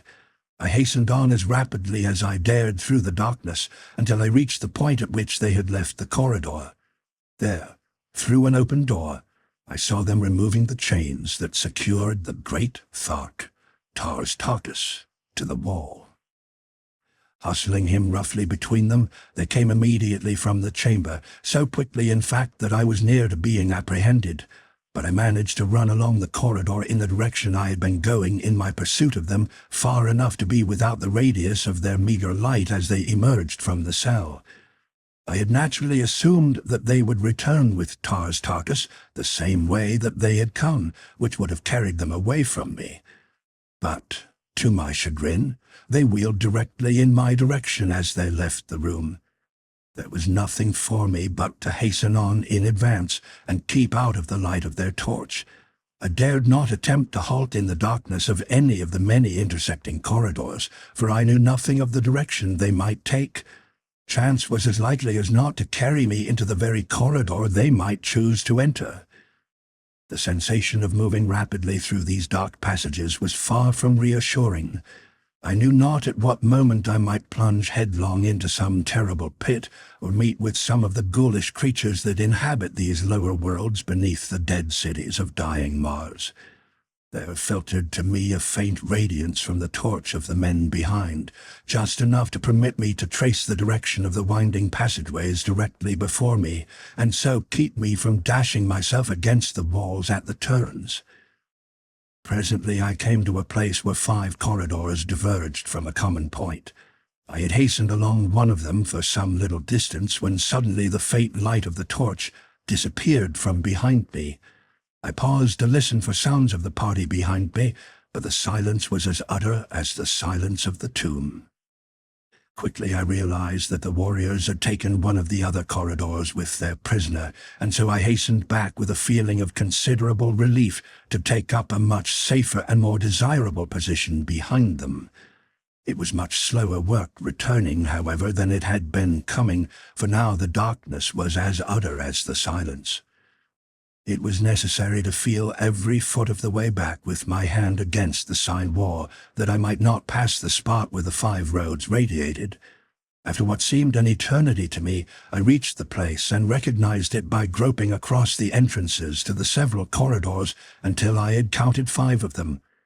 In not one, however, showed the faintest sign of light. I listened intently, but the naked feet of the green men sent back no guiding echoes, though presently I thought I detected the clank of sidearms in the far distance of the middle corridor.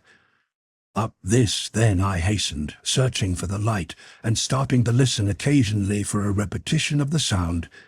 But soon I was forced to admit that I must have been following a blind lead, as only darkness and silence rewarded my efforts.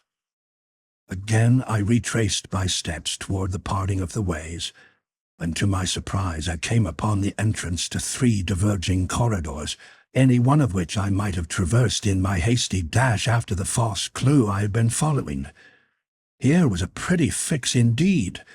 Once back at the point where the 5 passageways met, I might wait with some assurance for the return of the warriors with Dejah Thoris. My knowledge of their customs lent color to the belief that he was but being escorted to the audience chamber to have sentence passed upon him. I had not the slightest doubt but that they would preserve so doughty a warrior as the great Thark for the rare sport he would furnish at the great games. But unless I could find my way back to that point, the chances were most excellent that I would wander for days through the awful blackness, until overcome by thirst and hunger, I lay down to die, or— What was that? A faint shuffling sounded behind me, and as I cast a hasty glance over my shoulder, my blood froze in my veins for the thing I saw there. It was not so much fear of the present danger as it was the horrifying memories it recalled of that time I near went mad over the corpse of the man I had killed in the dungeons of the Warhoons, when blazing eyes came out of the dark recesses and dragged the thing that had been a man from my clutches, and I heard it scraping over the stone of my prison as they bore it away to their terrible feast. And now, in these black pits of the other Warhoons, I looked into those same fiery eyes, blazing at me through the terrible darkness, revealing no sign of the beast behind them. I think that the most fearsome attribute of these awesome creatures is their silence and the fact that one never sees them. Nothing but those baleful eyes, glaring unblinkingly out of the dark void behind. Grasping my long sword tightly in my hand, I backed slowly along the corridor away from the thing that watched me, but ever as I retreated the eyes advanced, nor was there any sound, not even the sound of breathing, except the occasional shuffling sound as of the dragging of a dead limb that at first attracted my attention. On and on I went, but I could not escape my sinister pursuer. Suddenly I heard the shuffling noise at my right, and looking, saw another pair of eyes, evidently approaching from an intersecting corridor. As I started to renew my slow retreat, I heard the noise repeated behind me, and then before I could turn I heard it again at my left. The things were all about me. They had me surrounded at the intersection of two corridors. Retreat was cut off in all directions, unless I chose to charge one of the beasts. Even then I had no doubt but that the others would hurl themselves upon my back. I could not even guess the size or nature of the weird creatures. That they were of goodly proportions I guessed from the fact that the eyes were on a level with my own. Why is it that darkness so magnifies our dangers? By day I would have charged the great banth itself had I thought it necessary, but hemmed in by the darkness of these silent pits, I hesitated before a pair of eyes. Soon I saw that the matter shortly would be taken entirely from my hands, for the eyes at my right were moving slowly nearer me, as were those at my left and those behind and before me. Gradually they were closing in upon me, but still that awful, stealthy silence. For what seemed hours the eyes approached, gradually closer and closer, until I felt that I should go mad for the horror of it. I had been constantly turning this way and that to prevent any sudden rush from behind, until I was fairly worn out. At length I could endure it no longer, and taking a fresh grasp upon my longsword, I turned suddenly and charged down upon one of my tormentors. As I was almost upon it, the thing retreated before me, but a sound from behind caused me to wheel in time to see 3 pairs of eyes rushing at me from the rear. With a cry of rage I turned to meet the cowardly beasts, but as I advanced they retreated, as had their fellow. Another glance over my shoulder discovered the first eyes sneaking on me again, and again I charged, only to see the eyes retreat before me and hear the muffled rush of the 3 at my back. Thus we continued, the eyes always a little closer in the end than they had been before, until I thought that I should go mad with the terrible strain of the ordeal. That they were waiting to spring upon my back seemed evident, and that it would not be long before they succeeded was equally apparent, for I could not endure the wear of this repeated charge and countercharge indefinitely. In fact, I could feel myself weakening from the mental and physical strain I had been undergoing.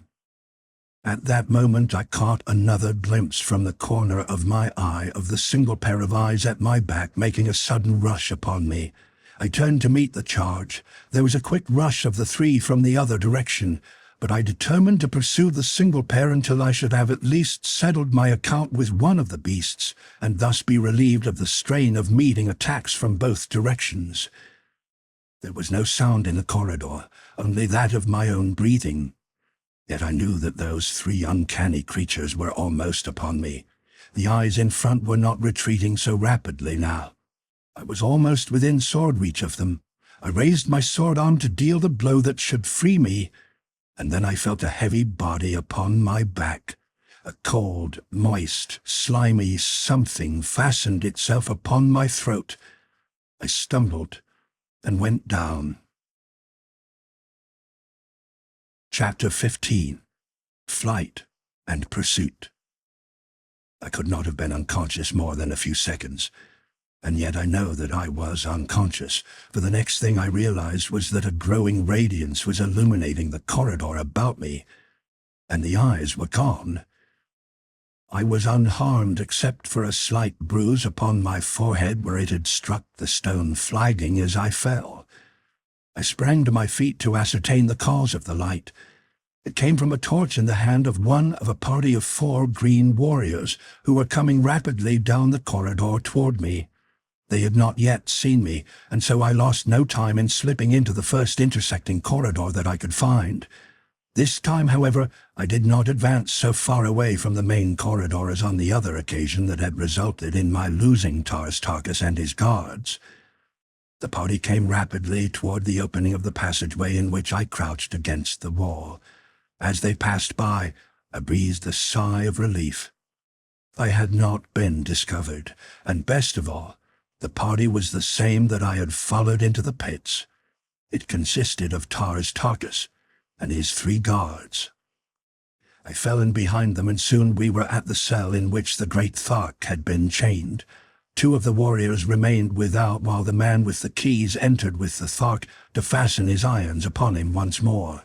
The 2 outside started to stroll slowly in the direction of the spiral runway which led to the floors above, and in a moment were lost to view beyond a turn in the corridor. The torch had been stuck in a socket beside the door, so that its rays illuminated both the corridor and the cell at the same time. As I saw the 2 warriors disappear, I approached the entrance to the cell, with a well-defined plan already formulated.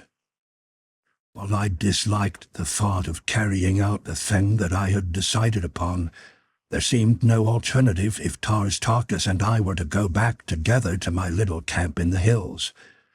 Keeping near the wall, I came quite close to the door to Tarkas's cell, and there I stood with my long sword above my head, grasped with both hands, that I might bring it down in one quick cut upon the skull of the jailer as he emerged. I disliked to dwell upon what followed after I heard the footsteps of the man as he approached the doorway. It is enough that within another minute or 2, Tarkas, wearing the medal of a Warhoon chief, was hurrying down the corridor toward the spiral runway, bearing the Warhoon's torch to light his way. A dozen paces behind him followed John Carter, Prince of Helium. The 2 companions of the man who lay now beside the door of the cell that had been Tarkas's had just started to ascend the runway as the Thark came in view. "Why so long, Tangama?" cried one of the men.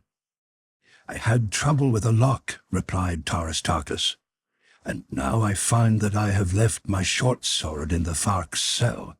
Go you on." "I'll return and fetch it, as you will, Tangama," replied he who had before spoken. "We shall see you above directly." "Yes," replied Tarkas, and turned as though to retrace his steps to the cell, but he only waited until the 2 had disappeared at the floor above. Then I joined him. We extinguished the torch, and together we crept toward the spiral incline that led to the upper floors of the building. At the first floor we found that the hallway ran but halfway through, necessitating the crossing of a rear room full of green folk ere we could reach the inner courtyard, so there was but one thing left for us to do, and that was to gain the second floor and the hallway through which I had traversed the length of the building.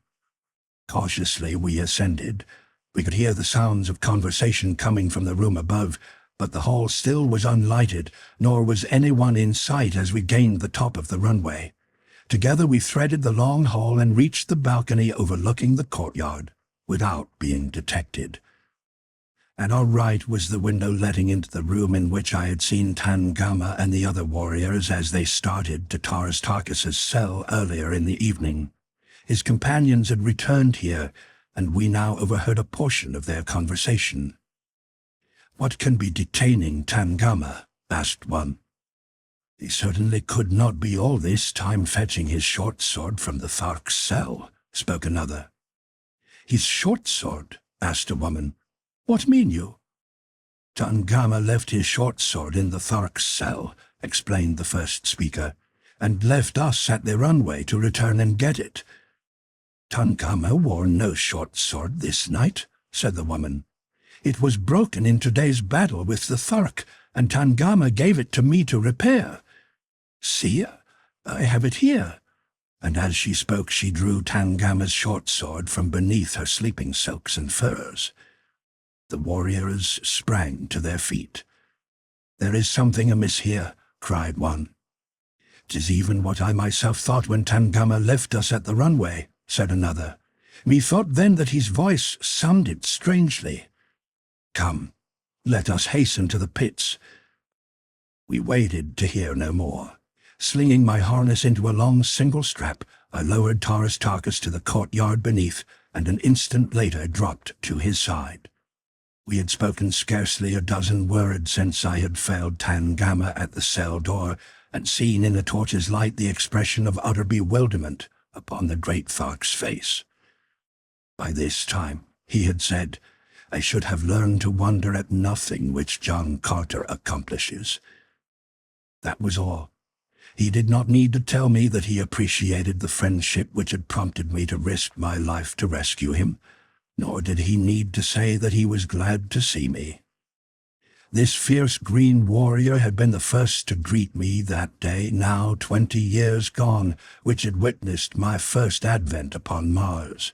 He had met me with levelled spear and cruel hatred in his heart as he charged down upon me, bending low at the side of his mighty throat as I stood beside the incubator of his horde upon the dead sea bottom beyond Korad.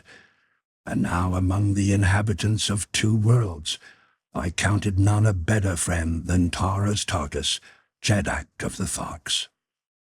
As we reached the courtyard, we stood in the shadows beneath the balcony for a moment to discuss our plans. "There be 5 now in the party, Dejah Thoris," I said. "Thuvia, Zoda, Carthoris, and ourselves.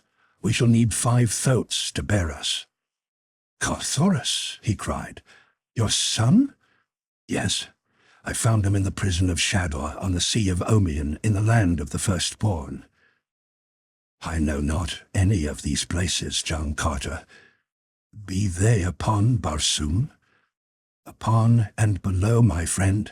But wait until we shall have made good our escape, and you shall hear the strangest narrative that ever a Barsoomian of the outer world gave ear to. Now we must steal our throats and be well away to the north, before these fellows discover how we have tricked them." In safety we reached the great gates at the far end of the courtyard, through which it was necessary to take our throats to the avenue beyond. It is no easy matter to handle 5 of these great fierce beasts, which by nature are as wild and ferocious as their masters, and held in subjection by cruelty and brute force alone. As we approached them, they sniffed our unfamiliar scent, and with squeals of rage circled about us. Their long, massive necks upreared raised their great gaping mouths high above our heads. They are fearsome-appearing brutes at best, but when they are aroused they are fully as dangerous as they look. The thoat stands a good 10 feet at the shoulder. His hide is sleek and hairless, and of a dark slate color on back and sides, shading down his 8 legs to a vivid yellow at the huge, padded, nailless feet. The belly is pure white. A broad, flat tail, larger at the tip than at the root, completes the picture of this ferocious green Martian mount. A fit war steed for these warlike people. As the thoats are guided by telepathic means alone, there is no need for rein or bridle, and so our object now is to find 2 that would obey our unspoken commands. As they charged about us, we succeeded in mastering them sufficiently to prevent any concerted attack upon us, but the din of their squealing was certain to bring investigating warriors into the courtyard were it to continue much longer. At length I was successful in reaching the side of one great brute, and ere he knew what I was about, I was firmly seated astride his glossy back. A moment later Dejah Thoris had caught and mounted another, and then between us we herded 3 or 4 more toward the great gates. Dejah Thoris rode ahead, and leaning down to the latch threw the barriers open, while I held the loose thoats from breaking back to the herd.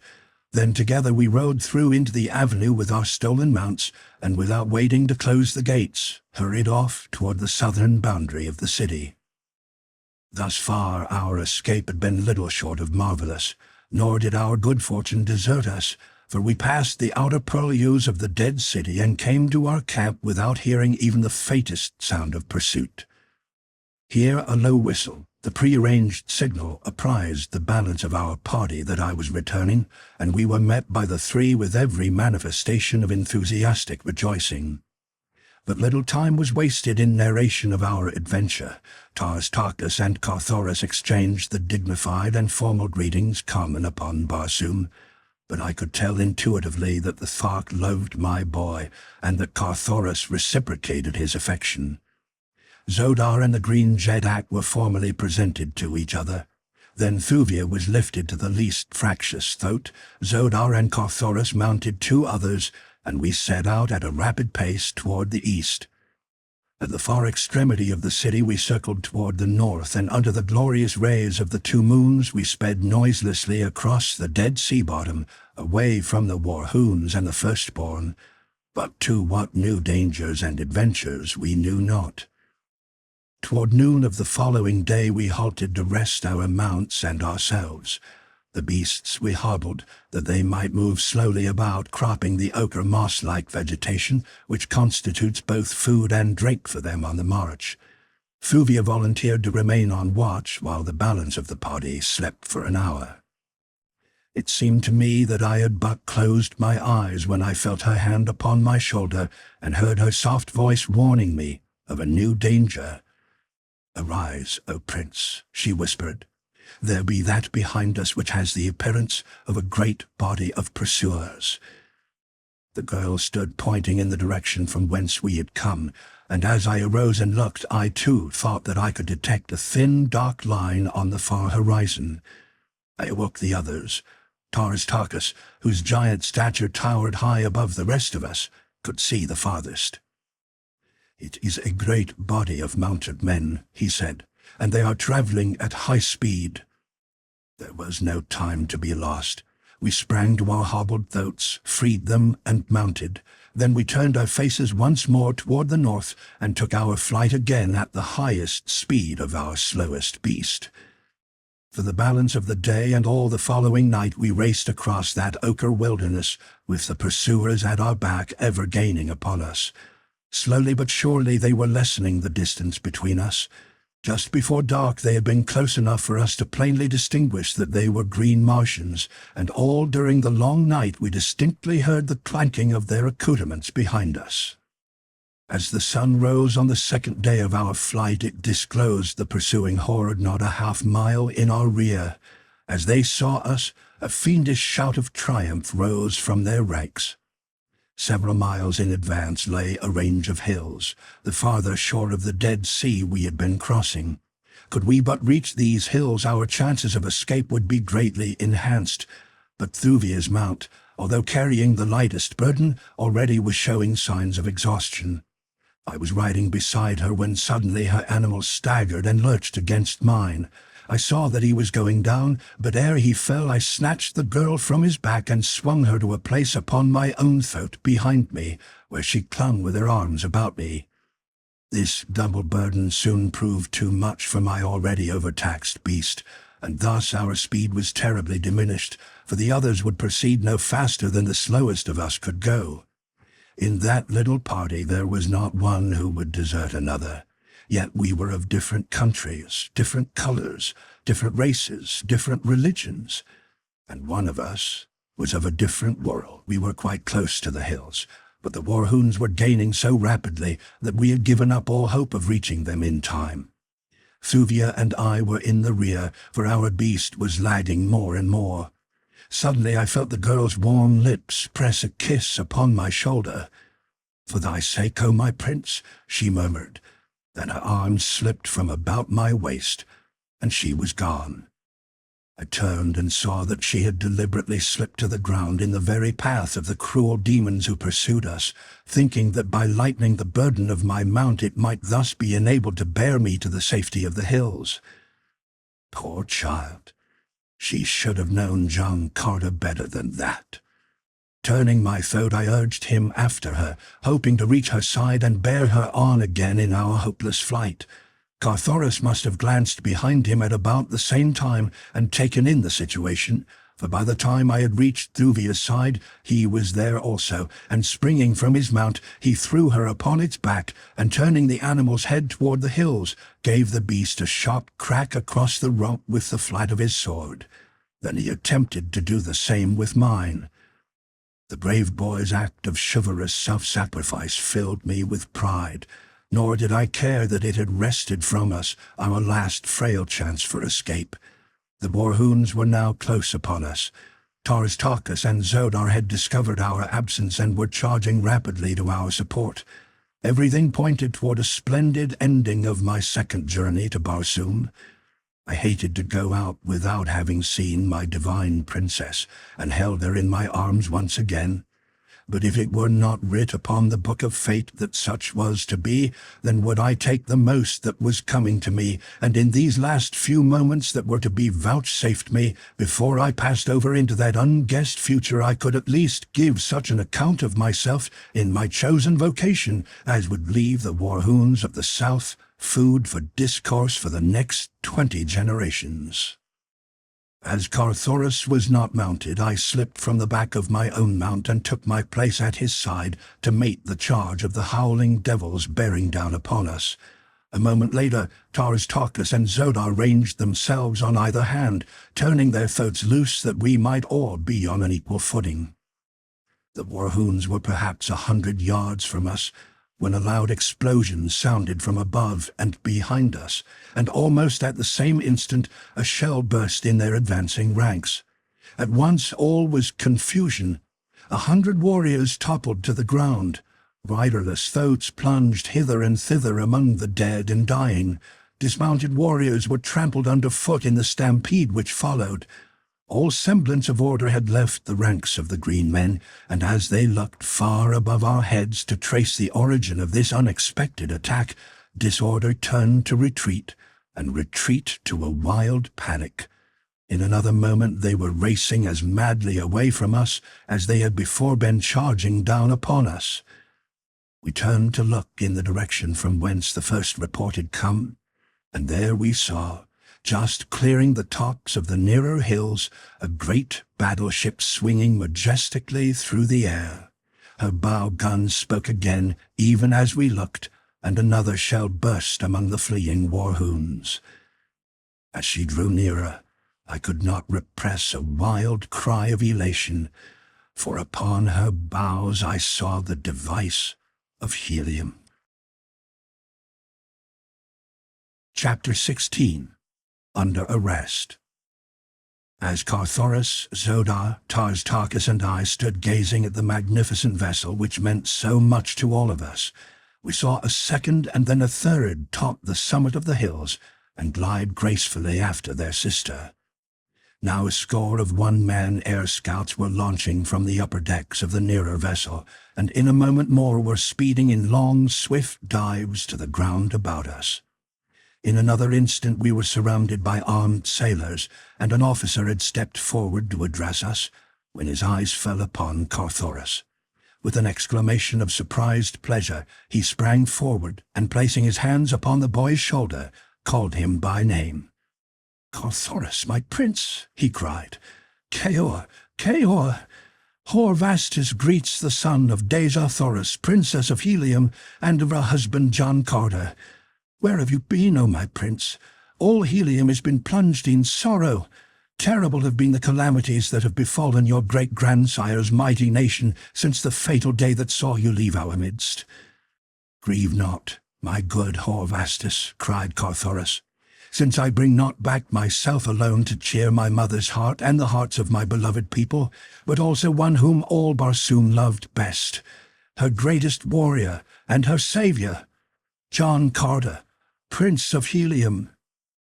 Horvastus turned in the direction indicated by Thoris, and as his eyes fell upon me, he was like to have collapsed from sheer surprise. "John Carter!"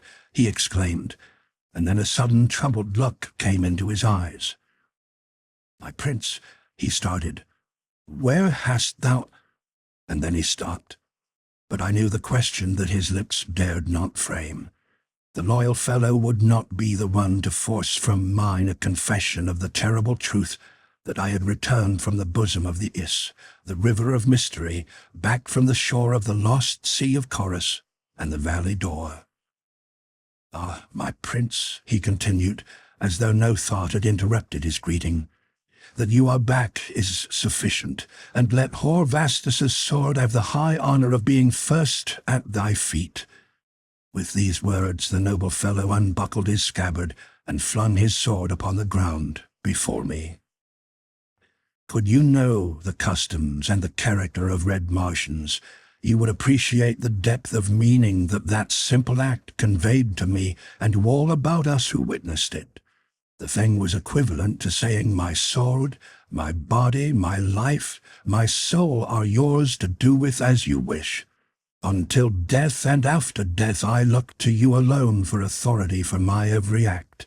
Be you right or wrong, your word shall be my only truth. Whoso raises his hand against you must answer to my sword." It is the oath of fealty that men occasionally pay to a Jeddak whose high character and chivalrous acts have inspired the enthusiastic love of his followers. Never had I known this high tribute paid to a lesser mortal. There was but one response possible. I stooped and lifted the sword from the ground, raised the hilt to my lips, and then stepping to Horvastus, I buckled the weapon upon him with my own hands. "Horvastus," I said, placing my hand upon his shoulder, "you know best the promptings of your own heart. That I shall need your sword I have little doubt, but accept from John Carter upon his sacred honor the assurance that he will never call upon you to draw this sword other than in the cause of truth, justice, and righteousness." "That I knew, my prince," he replied, "ere ever I threw my beloved blade at thy feet." As we spoke, other flyers came and went between the ground and the battleship, and presently a larger boat was launched from above, one capable of carrying 12 persons perhaps, and dropped lightly near us. As she touched, an officer sprang from her deck to the ground, and advancing to Horvastus, saluted. "Kantos Kan desires that this party whom we have rescued be brought immediately to the deck of the Zavarian," he said. As we approached the little craft I looked about for the members of my party, and for the first time noticed that Thuvia was not among them. Questioning elicited the fact that none had seen her since Carthoris had sent her thoat galloping madly toward the hills, in the hope of carrying her out of harm's way. Immediately Horvastus dispatched 12 air scouts in as many directions to search for her. It could not be possible that she had gone far since we had last seen her. We others stepped to the deck of the craft that had been sent to fetch us, and a moment later were upon the Zavarian. The first man to greet me was Kantos Kan himself. My old friend had won to the highest place in the navy of Helium, but he was still to me the same brave comrade who had shared with me the privations of a war-hewn dungeon, the terrible atrocities of the great games, and later the dangers of our search for Dejah Thoris within the hostile city of Zodanga. Then I had been an unknown wanderer upon a strange planet, and he is simple Padwar in the navy of Helium. Today he commanded all Helium's great terrors of the skies, and I was a prince of the house of Tardos Mors, Jeddak of Helium. He did not ask me where I had been. Like Horvastus, he too dreaded the truth and would not be the one to wrest a statement from me. That it must come some time he well knew, but until it came he seemed satisfied to but know that I was with him once more. He greeted Carthoris and Taristarchus with the keenest delight, but he asked neither where he had been. He could scarcely keep his hands off the boy. "You do not know, John Carter," he said to me. "We of Helium love this son of yours. It is as though all the great love we bore his noble father and his poor mother had been centered in him. When it became known that he was lost, 10 million people wept." "What mean you, Kantos Kan?" I whispered, "by his poor mother?" For the words had seemed to carry a sinister meaning which I could not fathom. He drew me to one side. "For a year," he said, "ever since Carthoris disappeared, Dejah Thoris has grieved and mourned for her lost boy. The blow of years ago, when you did not return from the atmosphere plant, was lessened to some extent by the duties of motherhood, for your son broke his white shell that very night. That she suffered terribly then all Helium knew, for did not all Helium suffer with her the loss of her lord? But with the boy gone, there was nothing left, and after expedition upon expedition returned with the same hopeless tale of no clue as to his whereabouts. Our beloved princess drooped lower and lower, until all who saw her felt that it could be but a matter of days ere she went to join her loved ones within the precincts of the Valley Dor. As a last resort, Mors Kajak, her father, and Tardos Mors, her grandfather, took command of 2 mighty expeditions, and a month ago sailed away to explore every inch of ground in the northern hemisphere of Barsoom. For 2 weeks no word has come back from them, but rumors were rife that they had met with a terrible disaster, and that all were dead. About this time, Zat Eris renewed his importunities for her hand in marriage. He has been forever after her since you disappeared. She hated him and feared him, but with both her father and grandfather gone, Zat Eris was very powerful, for he is still Jed of Zodanga, to which position, you will remember, Tardos Mors appointed him after you had refused the honor. He had a secret audience with her 6 days ago. What took place, none knows, but the next day Dejah Thoris had disappeared, and with her had gone a dozen of her household guard and body servants, including Sola, the Green Woman, Tarkis's daughter, you recall. No word left they of their intentions, but it is always thus with those who go upon the voluntary pilgrimage from which none returns. We cannot think aught than that Dejah Thoris has sought the icy bosom of Is, and that her devoted servants have chosen to accompany her. Zat Eris was at Helium when she disappeared. He commands this fleet which has been searching for her since. No trace of her have we found, and I fear that it will be a futile quest. While we talked, Hor Vastus's flyers were returning to the Zavarian. Not one, however, had discovered a trace of Fuvia.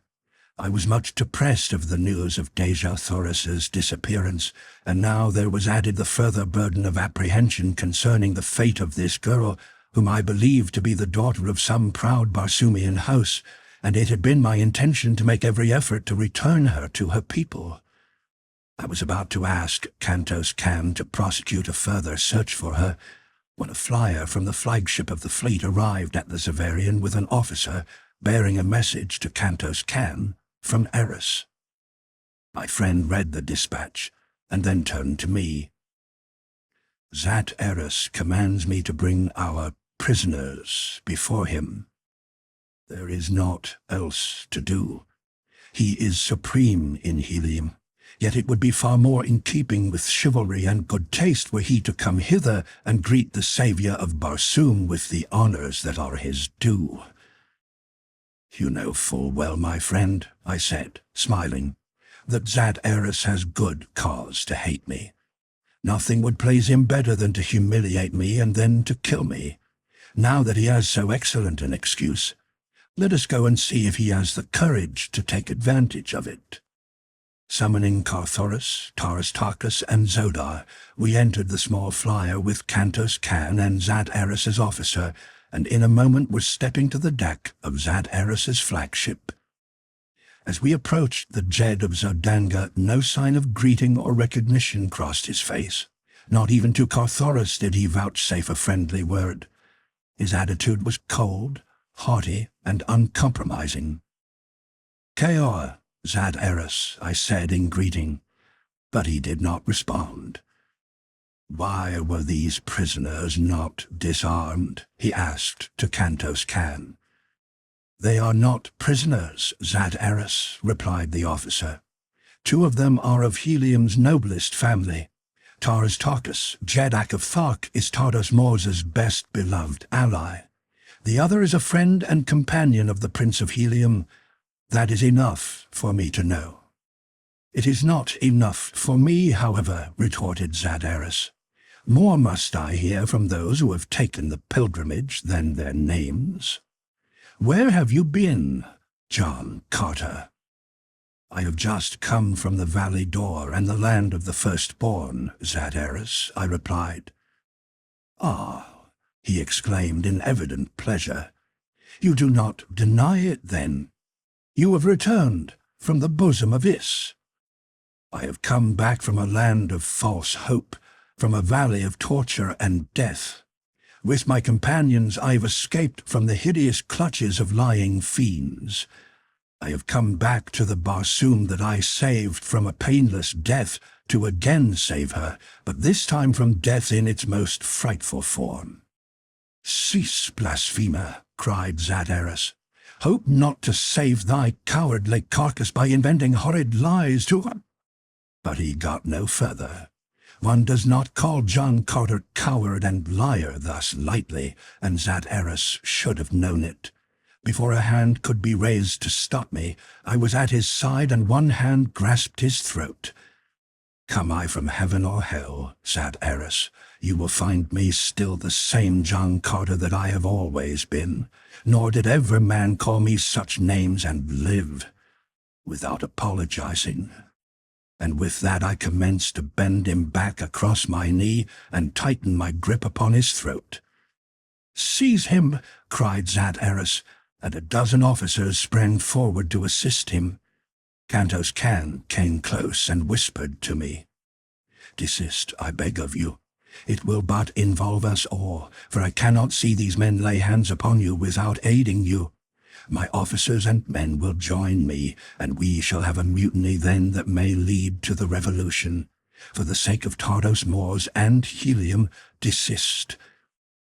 At his words, I released Zadaris, and turning my back upon him, walked toward the ship's rail. "Come, Kantos Kan," I said. "The Prince of Helium would return to the Zavarian." None interfered. Zadaris stood white and trembling amidst his officers. Some there were who looked upon him with scorn and drew toward me, while one, a man long in the service and confidence of Tardos Mors, spoke to me in a low tone as I passed him. "You may count my medal among your fighting men, John Carter," he said. I thanked him and passed on. In silence we embarked, and shortly after stepped once more upon the deck of the Zavarian. 15 minutes later we received orders from the flagship to proceed toward Helium. Our journey thither was uneventful. Thoris and I were wrapped in the gloomiest of thoughts. Kantos Kan was somber in contemplation of the further calamity that might fall upon Helium should Zadaris attempt to follow the age-old precedent that allotted a terrible death to fugitives from the Valley Dor. Tars Tarkas grieved for the loss of his daughter. Zodar alone was carefree, a fugitive and outlaw. He could be no worse off in Helium than elsewhere. "Let us hope that we may at least go out with good red blood upon our blades," he said. It was a simple wish, and one most likely to be gratified. Among the officers of the Zavarian I thought I could discern division into factions ere we had reached Helium. There were those who gathered about Thoris and myself whenever the opportunity presented, while about an equal number held aloof from us. They offered us only the most courteous treatment, but were evidently bound by their superstitious belief in the doctrine of Dor and Is and Chorus. I could not blame them, for I knew how strong a hold a creed, however ridiculous it may be, may gain upon an otherwise intelligent people. Returning from Dor, we had committed a sacrilege. By recounting our adventures there and stating the facts as they existed, we had outraged the religion of their fathers. We were blasphemers, lying heretics. Even those who still clung to us from personal love and loyalty, I think did so in the face of the fact that at heart they questioned our veracity. It is very hard to accept a new religion for an old, no matter how alluring the promises of the new may be. But to reject the old as a tissue of falsehoods without being offered anything in its stead is indeed a most difficult thing to ask of any people. Cantos Can would not talk of our experiences among the Therns and the firstborn. It is enough, he said, that I jeopardize my life here and hereafter by countenancing you at all. Do not ask me to add still further to my sins by listening to what I have always been taught was the rankest heresy. I knew that sooner or later the time must come when our friends and enemies would be forced to declare themselves openly. When we reached Helium, there must be an accounting, and if Tardos Mors had not returned, I feared that the enmity of Zat Eris might weigh heavily against us, for he represented the government of Helium. To take sides against him were equivalent to treason. The majority of the troops would doubtless follow the lead of their officers, and I knew that many of the highest and most powerful men of both land and air forces would cleave to John Carter in the face of God, man, or devil. On the other hand, the majority of the populace unquestionably would demand that we pay the penalty of our sacrilege. The outlook seemed dark from whatever angle I viewed it, but my mind was so torn with anguish at the thought of Dejah Thoris that I realized now that I gave the terrible question of Helium's plight but scant attention at that time. There was always before me, day and night, a horrible nightmare of the frightful scenes through which I knew my princess might even then be passing. The horrid plant men, the ferocious white apes. At times I would cover my face with my hands in a vain effort to shut out the fearful thing from my mind. It was in the forenoon that we arrived above the mile-high scarlet tower which marks Greater Helium from her twin city. As we descended in great circles toward the Navy docks, a mighty multitude could be seen surging in the streets beneath. Helium had been notified by radio aerogram of our approach. From the deck of the Zavarian, we four, Carthoris, Tarstarchus, Zodar, and I, were transferred to a lesser flyer to be transported to quarters within the Temple of Reward. It is here that Martian justice is meted to benefactor and malefactor. Here the hero is decorated. Here the felon is condemned. We were taken into the temple from the landing stage upon the roof, so that we did not pass among the people at all, as is customary. Always before I had seen prisoners of note, or returned wanderers of eminence, paraded from the Gate of Jedax to the Temple of Reward up the broad Avenue of Ancestors, through dense crowds of jeering or cheering citizens.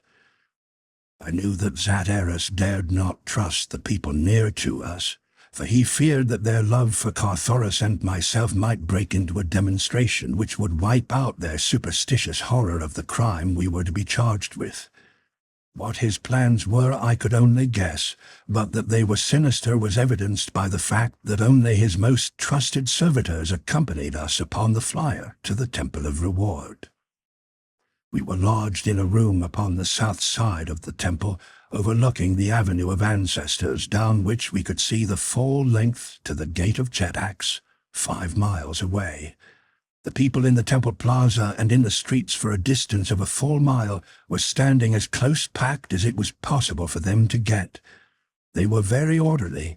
There were neither scoffs nor plaudits, and when they saw us at the window above them, there were many who buried their faces in their arms and wept.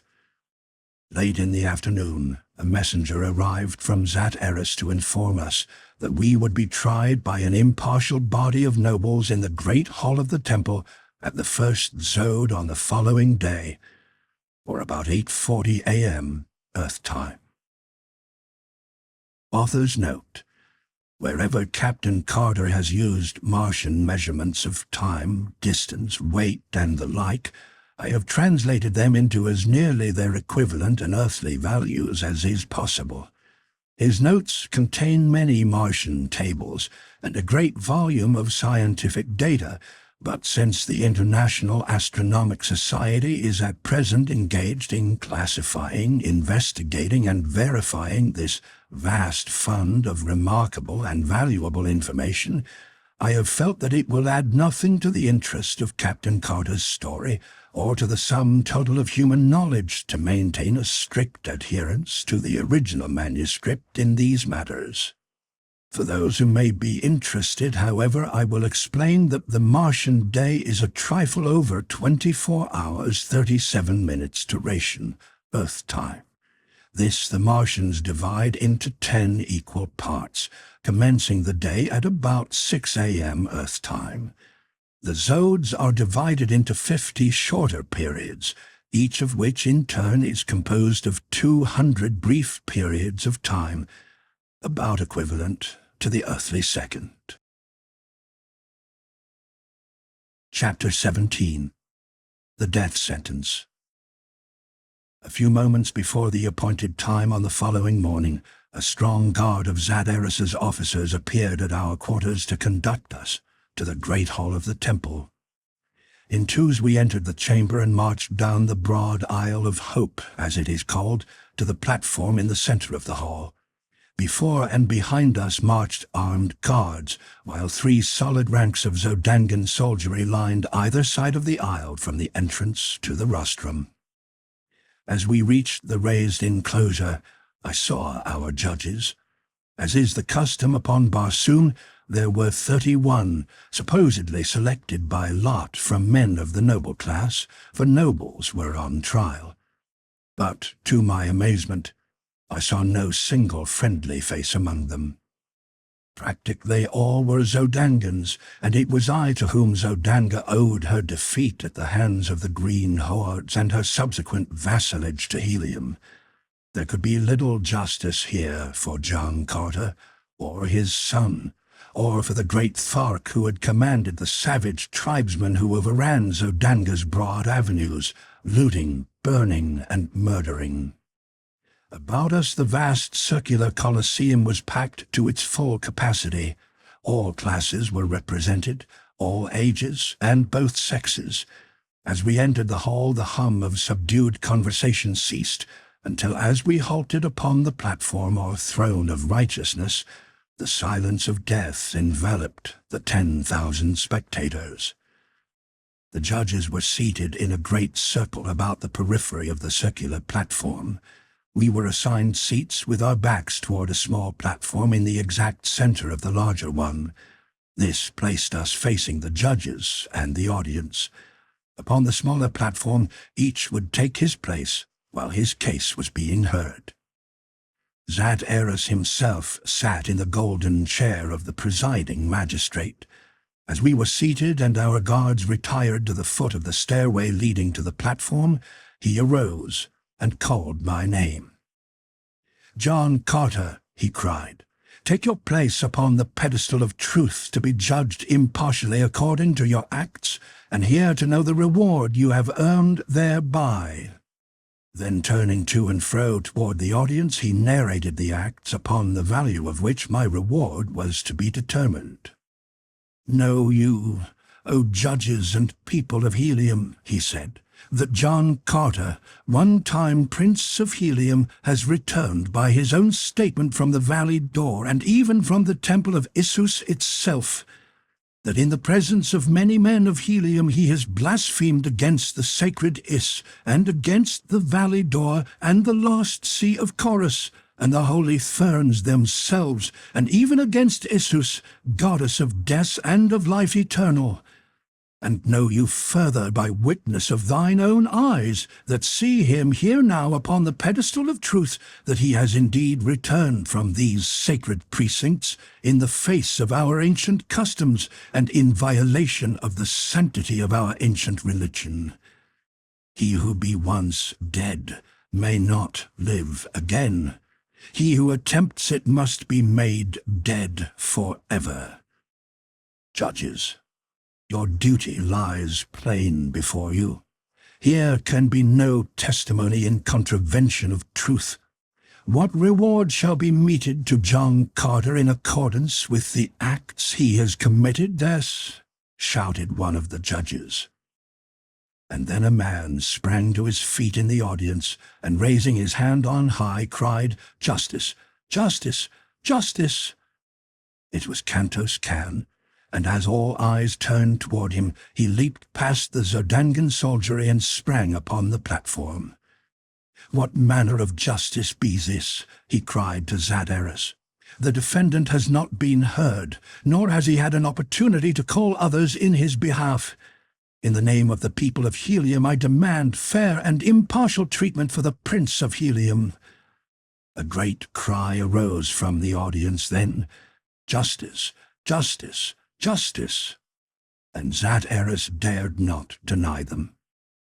"Speak, then," he snarled, turning to me, "but blaspheme not against the things that are sacred upon Barsoom."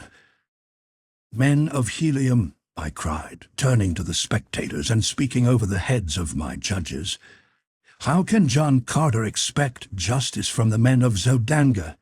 He cannot, nor does he ask it.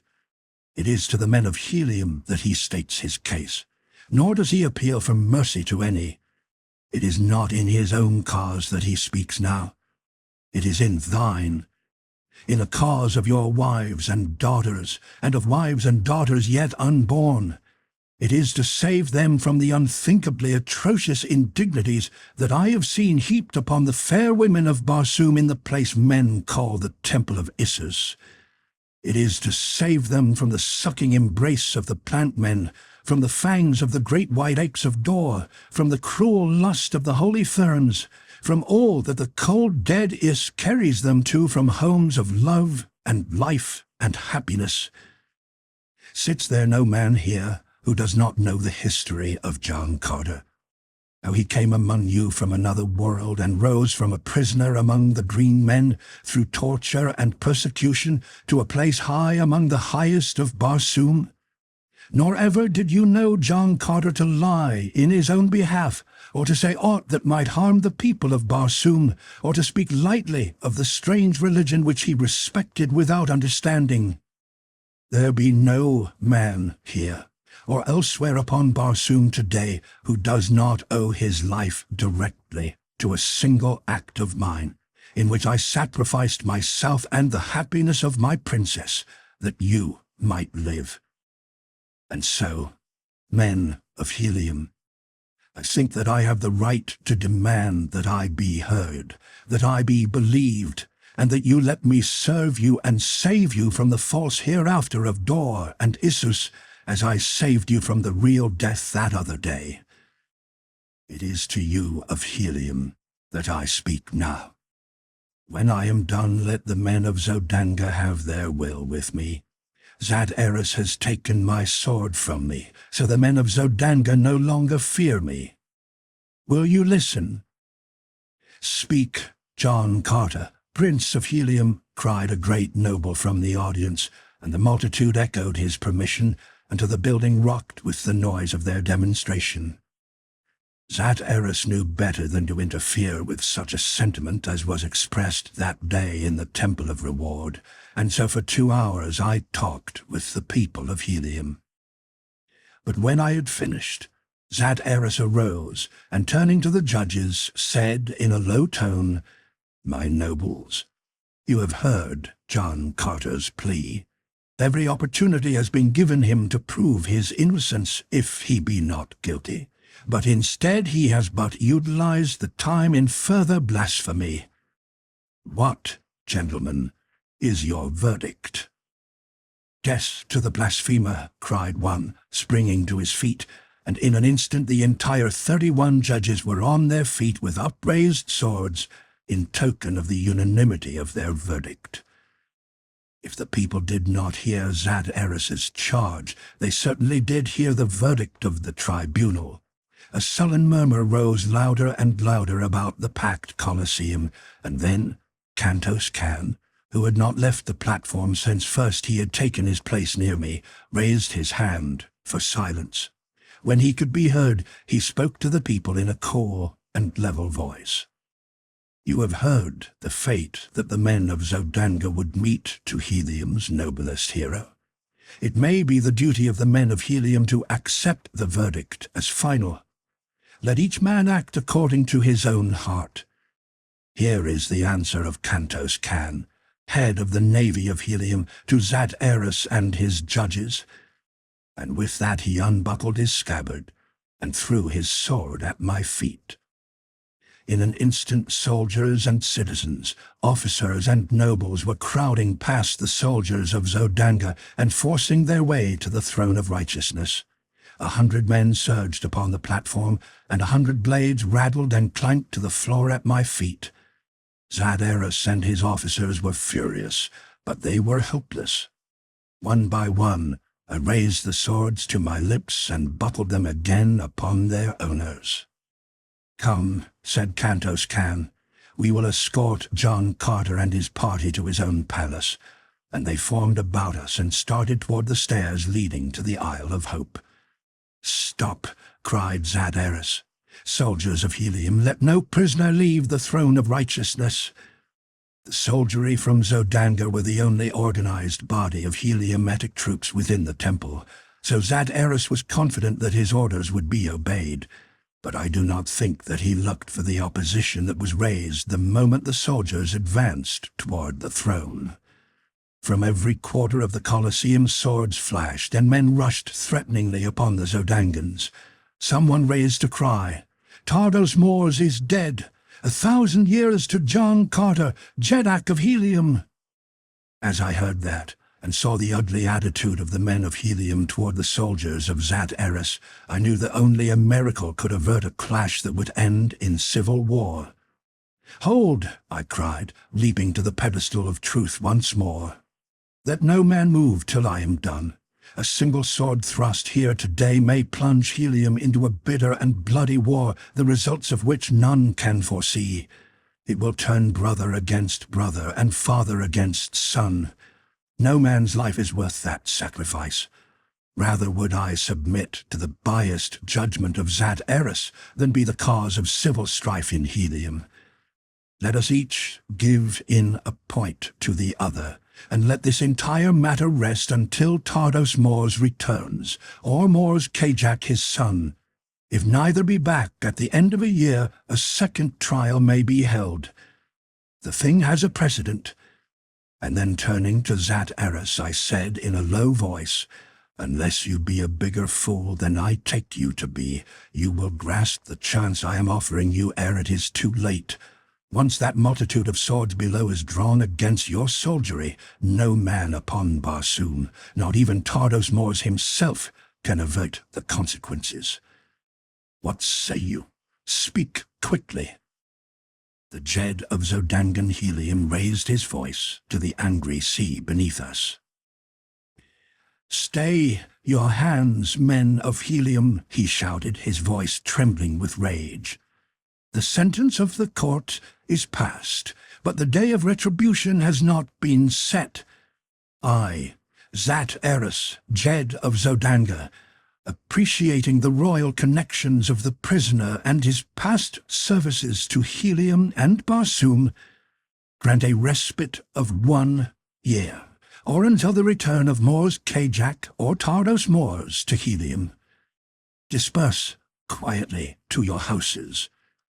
Go." No one moved. Instead, they stood in tense silence with their eyes fastened upon me, as though waiting for a signal to attack. "Clear the temple," commanded Zaderis in a low tone to one of his officers. Fearing the result of an attempt to carry out this order by force, I stepped to the edge of the platform and, pointing toward the main entrance, bid them pass out. As one man they turned at my request and filed, silent and threatening, past the soldiers of Zaderis, Jed of Zodanga, who stood scowling in impotent rage. Cantos Can, with the others who had sworn allegiance to me, still stood upon the throne of righteousness with me. "Come," said Cantos Can to me, "we will escort you to your palace, my prince. Come, Carthoris and Zoda. Come, Taurus Tarkus." And with a haughty sneer for Zaderis upon his handsome lips, he turned and strode to the throne steps and up the Isle of Hope. We 4 and the 100 loyal ones followed behind him, nor was a hand raised to stay us. The glowering eyes followed our triumphal march through the temple. In the avenues we found a press of people, but they opened a pathway for us, and many were the swords that were flung at my feet as I passed through the city of Helium toward my palace upon the outskirts. Here my old slaves fell upon their knees and kissed my hands as I greeted them. They cared not where I had been. It was enough that I had returned to them. "Ah, master," cried one, "if our divine princess were but here, this would be a day indeed." Tears came to my eyes, so that I was forced to turn away that I might hide my emotions. Thoris wept openly as the slaves pressed about him with expressions of affection and words of sorrow for our common loss.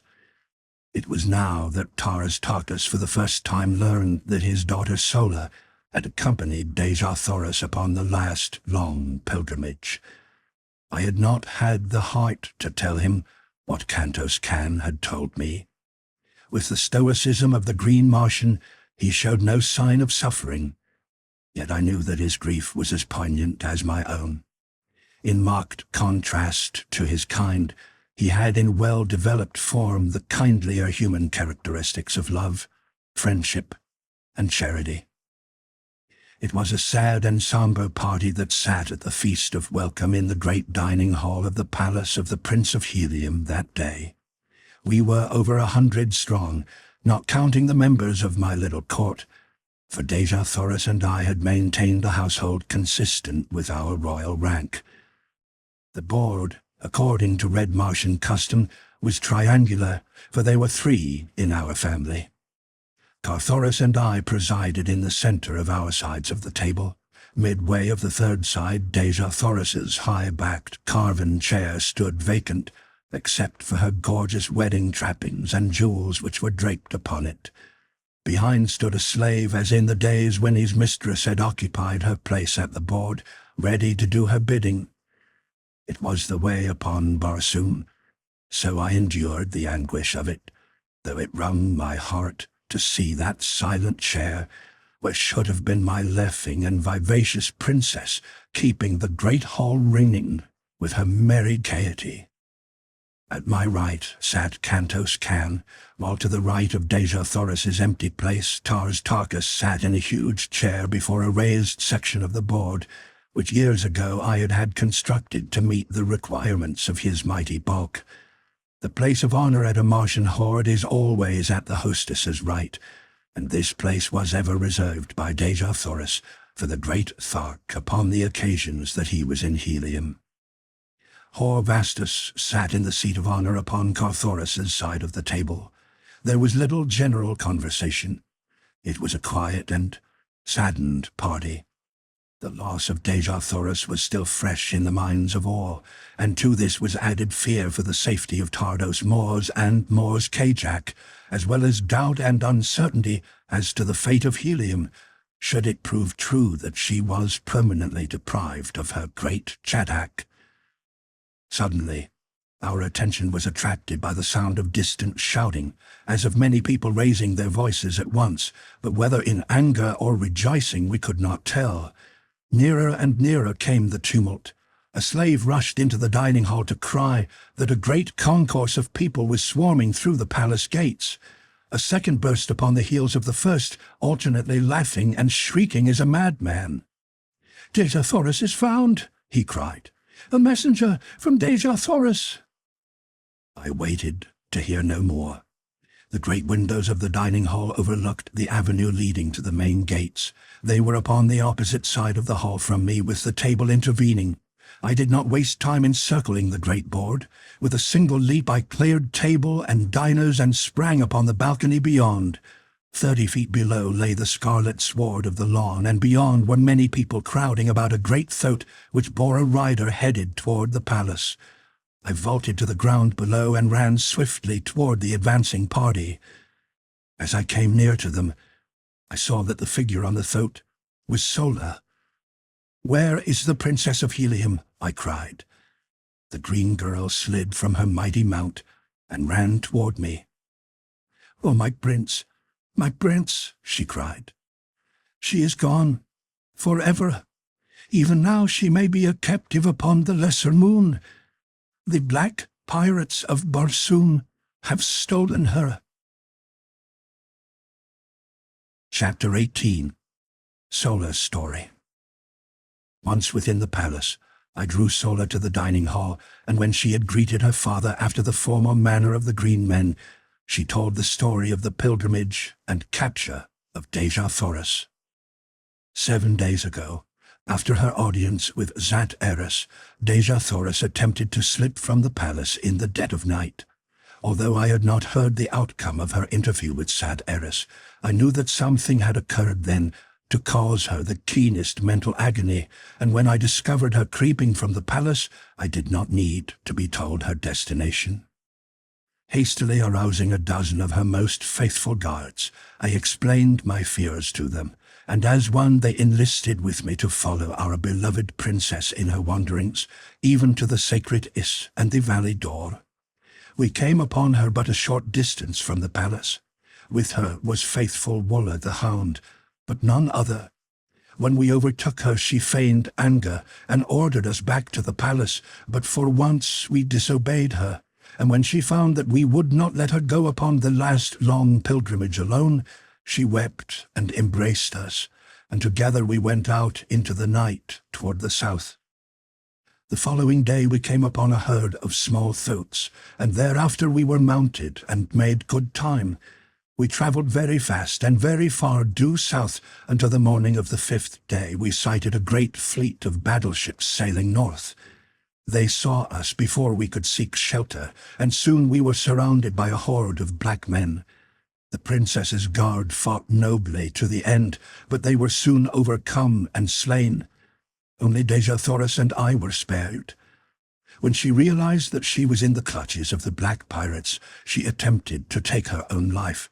But one of the blacks tore her dagger from her, and then they bound us both so that we could not use our hands. The fleet continued north after capturing us. There were about 20 large battleships in all, besides a number of small, swift cruisers. That evening, one of the smaller cruisers that had been far in advance of the fleet returned with a prisoner, a young red woman whom they had picked up in a range of hills under the very noses, they said, of a fleet of 3 red Martian battleships.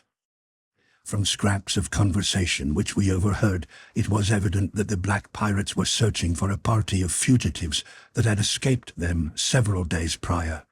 That they considered the capture of the young woman important was evident from the long and earnest interview the commander of the fleet held with her when she was brought to him. Later she was bound and placed in the compartment with Dejah Thoris and myself. The new captive was a very beautiful girl. She told Dejah Thoris that many years ago she had taken the voluntary pilgrimage from the court of her father, the Dejah of Tarth. She was Thuvia, the princess of Tarth. And then she asked Dejah Thoris who she might be, and when she heard, she fell upon her knees and kissed Dejah Thoris's fettered hands, and told her that that very morning she had been with John Carter, Prince of Helium, and Carthoris, her son. Dejah Thoris could not believe her at first, but finally, when the girl had narrated all the strange adventures that had befallen her since she had met John Carter, and told her of the things John Carter and Carthoris and Zoda had narrated of their adventures in the land of the firstborn, Dejah Thoris knew that it could be none other than the Prince of Helium. For who, she said, upon all Barsoom other than John Carter could have done the deeds you tell of? And when Thuvia told Dejah Thoris of her love for John Carter and his loyalty and devotion to the princess of his choice, Dejah Thoris broke down and wept, cursing Dejah Thoris and the cruel fate that had driven her from Helium but a few brief days before the return of her beloved lord. "I do not blame you for loving him, Thuvia," she said, "and that your affection for him is pure and sincere I can well believe, from the candor of your avowal of it to me." The fleet continued north nearly to Helium, but last night they evidently realized that John Carter had indeed escaped them, and so they turned toward the south once more. Shortly thereafter, a guard entered our compartment and dragged me to the deck.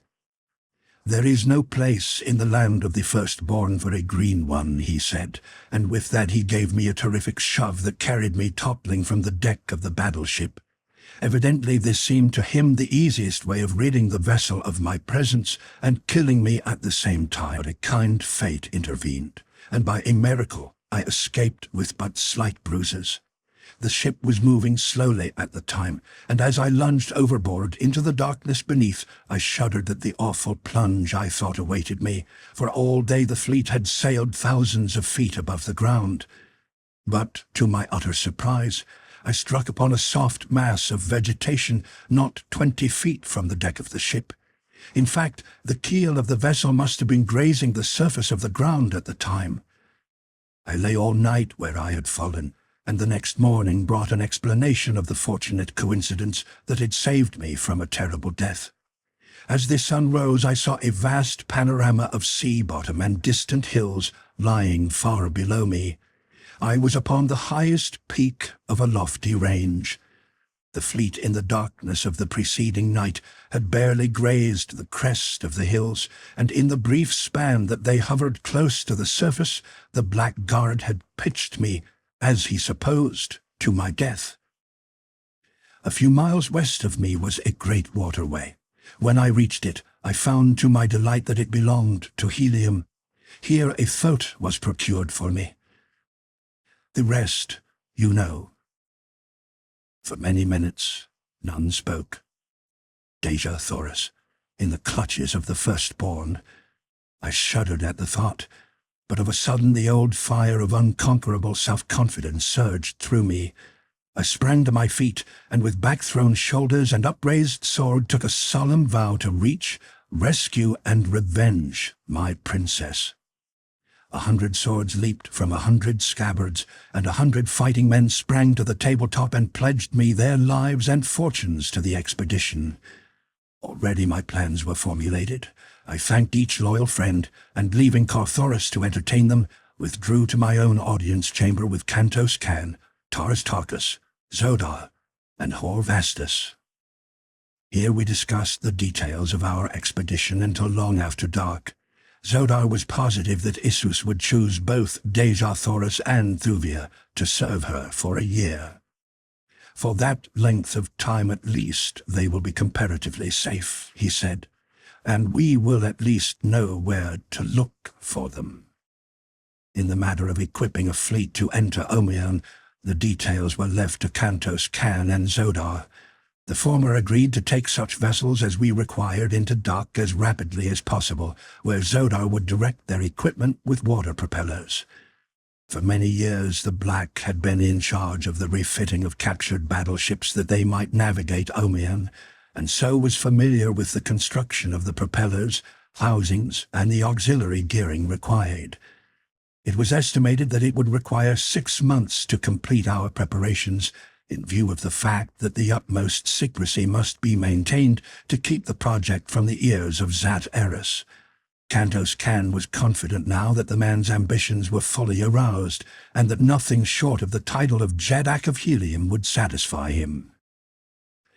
"I doubt," he said, "if he would even welcome Dejah Thoris's return, for it would mean another nearer the throne than he.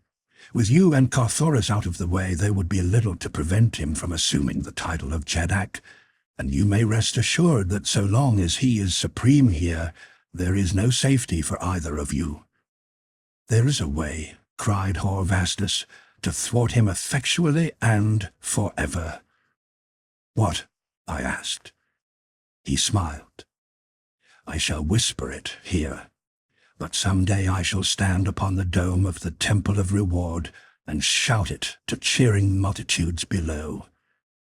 "What do you mean?" asked Cantos Can. "John Carter, Jeddak of Helium," said Horvastus in a low voice. The eyes of my companions lighted, and grim smiles of pleasure and anticipation overspread their faces as each eye turned toward me questioningly. But I shook my head. "No, my friends," I said, smiling. I thank you. But it cannot be. Not yet, at least. When we know that Tardos Mors and Mors Kajak are gone to return no more. If I be here, then I shall join you all to see that the people of Helium are permitted to choose fairly their next Jadak. Whom they choose may count upon the loyalty of my sword, nor shall I seek the honor for myself. Until then, Tardos Mors is Jadak of Helium, and Zat Eris is his representative. As you will, John Carter, said Horvastus. But what was that? He whispered, pointing toward the window overlooking the gardens. The words were scarce out of his mouth ere he had sprung to the balcony without. There he goes, he cried excitedly. The guards! Below there! The guards! We were close behind him, and all saw the figure of a man run quickly across a little piece of sward and disappear in the shrubbery beyond. He was on the balcony when I first saw him, cried Horvastus. Quick, let us follow him. Together we ran to the gardens, but even though we scoured the grounds with the entire guard for hours, no trace could we find of the night marauder. What do you make of it, Cantus Can? Asked Taurus Tarkus. A spy sent by Zat Eris, he replied. It was ever his way. He will have something interesting to report to his master then, laughed Horvastus. I hope he heard only our references to a new Jadak, I said. If he overheard our plans to rescue Dejah Thoris, it will mean civil war, for he will attempt to thwart us, and in that I will not be thwarted. There would I turn against Tardos Mors himself were it necessary. If it throws all Helium into a bloody conflict, I shall go on with these plans to save my princess. Nothing shall stay me now short of death, and should I die, my friends, will you take oath to prosecute the search for her and bring her back in safety to her grandfather's court? Upon the hilt of his sword, each of them swore to do as I had asked. It was agreed that the battleships that were to be remodeled should be ordered to Hastor, another heliometic city, far to the southwest. Cantus Can thought that the docks there, in addition to their regular work, would accommodate at least 6 battleships at a time. As he was commander-in-chief of the Navy, it would be a simple matter for him to order the vessels there as they could be handled, and thereafter keep the remodeled fleet in remote parts of the Empire, until we should be ready to assemble it for the dash upon Omian. It was late that night before our conference broke up, but each man there had his particular duties outlined, and the details of the entire plan had been mapped out. Cantus Can and Zodar were to attend to the remodeling of the ships. Taurus Tarkus was to get into communication with Thark and learn the sentiments of his people toward his return from Dor. If favorable, he was to repair immediately to Thark and devote his time to the assembling of a great horde of green warriors, whom it was our plan to send in transports directly to the Valley Dor and the Temple of Issus, while the fleet entered Omian and destroyed the vessels of the firstborn. Upon Horvastus devolved the delicate mission of organizing a secret force of fighting men, sworn to follow John Carter wherever he might lead, as we estimated that it would require over 1 million men to man the 1,000 great battleships we intended to use on Omian and the transports for the Green Men, as well as the ships that were to convey the transports. It was no trifling job that Horvastus had before him. After they had left, I bid Carthoris good night, for I was very tired, and going to my own apartments, bathed and lay down upon my sleeping silks and furs for the first good night's sleep I had had an opportunity to look forward to since I had returned to Barsoom. But even now, I was to be disappointed.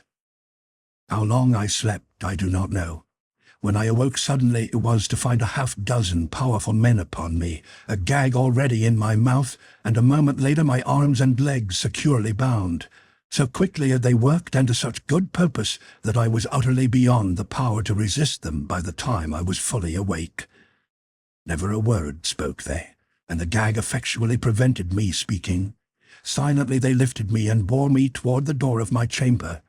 As they passed the window through which the farther moon was casting its brilliant beams, I saw that each of the party had his face swathed in layers of silk. I could not recognize one of them. When they had come into the corridor with me, they turned toward a secret panel in the wall which led to the passage that terminated in the pits beneath the palace. That any knew of this panel outside my own household I was doubtful, yet the leader of the band did not hesitate a moment. He stepped directly to the panel, touched the concealed button, and as the door swung open he stood aside while his companions entered with me. Then he closed the panel behind him and followed us down through the passageways to the pits we went. The leader rapped upon it with the hilt of his sword. 3 quick, sharp blows, a pause, then 3 more, another pause, and then 2. A second later the wall swung in, and I was pushed within a brilliantly lighted chamber in which sat 3 richly trapped men. One of them turned toward me with a sardonic smile upon his thin, cruel lips.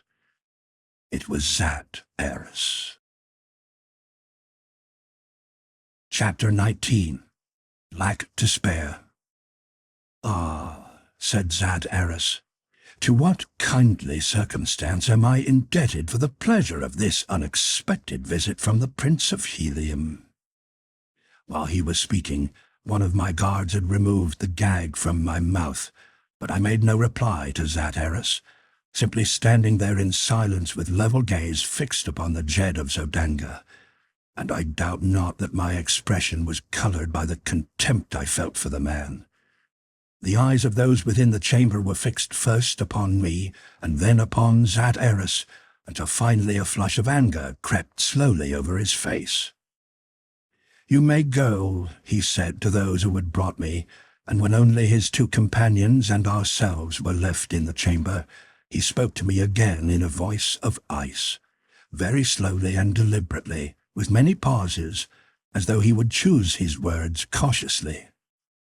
"John Carter," he said, "by the edict of custom, by the law of our religion, and by the verdict of an impartial court, you are condemned to die. The people cannot save you. I alone may accomplish that. You are absolutely in my power to do with as I wish. I may kill you, or I may free you, and should I elect to kill you, none would be the wiser. Should you go free in Helium for a year, in accordance with the conditions of your reprieve, there is little fear that the people would ever insist upon the execution of the sentence imposed upon you. You may go free within 2 minutes, upon one condition. Tardos Moors will never return to Helium. Neither will Moors Kajak nor Dejah Thoris. Helium must select a new Jedak within the year. Dejah Thoris would be Jedak of Helium. Say that you will espouse my cause. This is the price of your freedom. I am done." I knew it was within the scope of Dejah Thoris's cruel heart to destroy me, and if I were dead I could see little reason to doubt that he might easily become Jedak of Helium. Free, I could prosecute the search for Dejah Thoris. Were I dead, my brave comrades might not be able to carry out our plans. So, by refusing to accede to his request, it was quite probable that not only would I not prevent him from becoming Jedak of Helium, but that I would be the means of sealing Dejah Thoris's fate, of consigning her, through my refusal, to the horrors of the arena of Issus. For a moment I was perplexed, but for a moment only. The proud daughter of 1,000 Jedaks would choose death to a dishonorable alliance such as this, nor could John Carter do less for Helium than his princess would do. Then I turned to Dejah Thoris. "There can be no alliance," I said, "between a traitor to Helium and a prince of the House of Tardos Moors. I do not believe, Dejah Thoris, that the great Jedak is dead." Eris shrugged his shoulders. "It will not be long, John Carter," he said, "that your opinions will be of interest even to yourself, so make the best of them while you can. Eris will permit you in due time to reflect further upon the magnanimous offer he has made you. Into the silence and darkness of the pits you will enter upon your reflection this night with the knowledge that should you fail within a reasonable time to agree to the alternative which has been offered you, never shall you emerge from the darkness and the silence again, nor shall you know at what minute the hand will reach out through the darkness and the silence with the keen dagger that shall rob you of your last chance to win again the warmth and the freedom and joyousness of the outer world." Eris clapped his hands as he ceased speaking. The guards returned. Eris waved his hand in my direction. "To the pits," he said. That was all. 4 men accompanied me from the chamber, and with a radium hand light to illumine the way, escorted me through seemingly interminable tunnels, down, ever down beneath the city of Helium. At length they halted within a fair-sized chamber. There were rings set in the rocky walls. To them chains were fastened, and at the ends of many of the chains were human skeletons. One of these they kicked aside, and unlocking the huge padlock that had held the chain about what had once been a human ankle, they snapped the iron band about my own leg. Then they lifted me, taking the light with them. Utter darkness prevailed. For a few minutes I could hear the clanking of accoutrements, but even this grew fainter and fainter, until at last the silence was as complete as the darkness. I was alone with my gruesome companions, with the bones of dead men whose fate was likely but the index of my own. How long I stood listening in the darkness I do not know, but the silence was unbroken, and at last I sunk to the hard floor of my prison, where, leaning my head against the stony wall, I slept. It must have been several hours later that I awakened to find a young man standing before me. In one hand he bore a light, in the other a receptacle containing a gruel-like mixture, the common prison fare of Barsoom. "Eris sends you greetings," said the young man, "and commands me to inform you that though he is fully advised of the plot to make you Jeddak of Helium, he is, however, not inclined to withdraw the offer which he has made you. To gain your freedom, you have but to request me to advise Eris that you accept the terms of his proposition." I but shook my head. The youth said no more, and after placing the food upon the floor at my side, returned up the corridor, taking the light with him. Twice a day for many days this youth came to my cell with food, and ever the same greetings from Eris. For a long time I tried to engage him in conversation upon other matters, but he would not talk, and so, at length, I desisted. For months I sought to devise methods to inform Thoris of my whereabouts. For months I scraped and scraped upon a single link of the massive chain which held me, hoping eventually to wear it through, that I might follow the youth back through the winding tunnels to a point where I could make a break for liberty.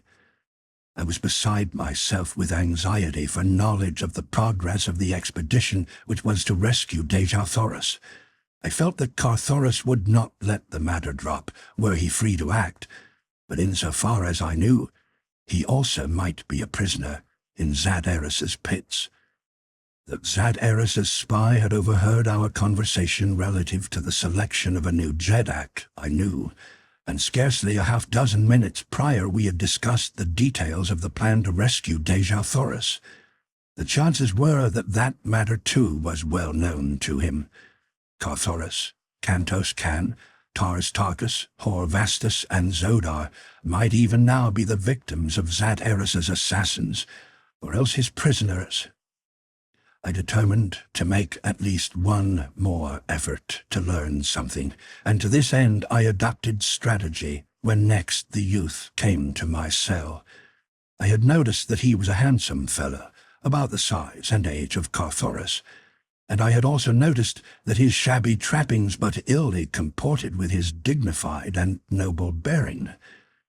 It was with these observations as a basis that I opened my negotiations with him upon his next subsequent visit. "You have been very kind to me during my imprisonment here," I said to him, "and as I feel that I have at best but a very short time to live, I wish, ere it is too late, to furnish substantial testimony of my appreciation of all that you have done to render my imprisonment bearable. Promptly you have brought my food each day, seeing that it was pure and of sufficient quantity. Never by word or deed have you attempted to take advantage of my defenseless condition to insult or torture me. You have been uniformly courteous and considerate. It is this more than any other thing which prompts my feeling of gratitude and my desire to give you some slight token of it. In the guard-room of my palace are many fine trappings. Go thou there and select the harness which most pleases you. It shall be yours. All I ask is that you wear it, that I may know that my wish has been realized. Tell me that you will do it."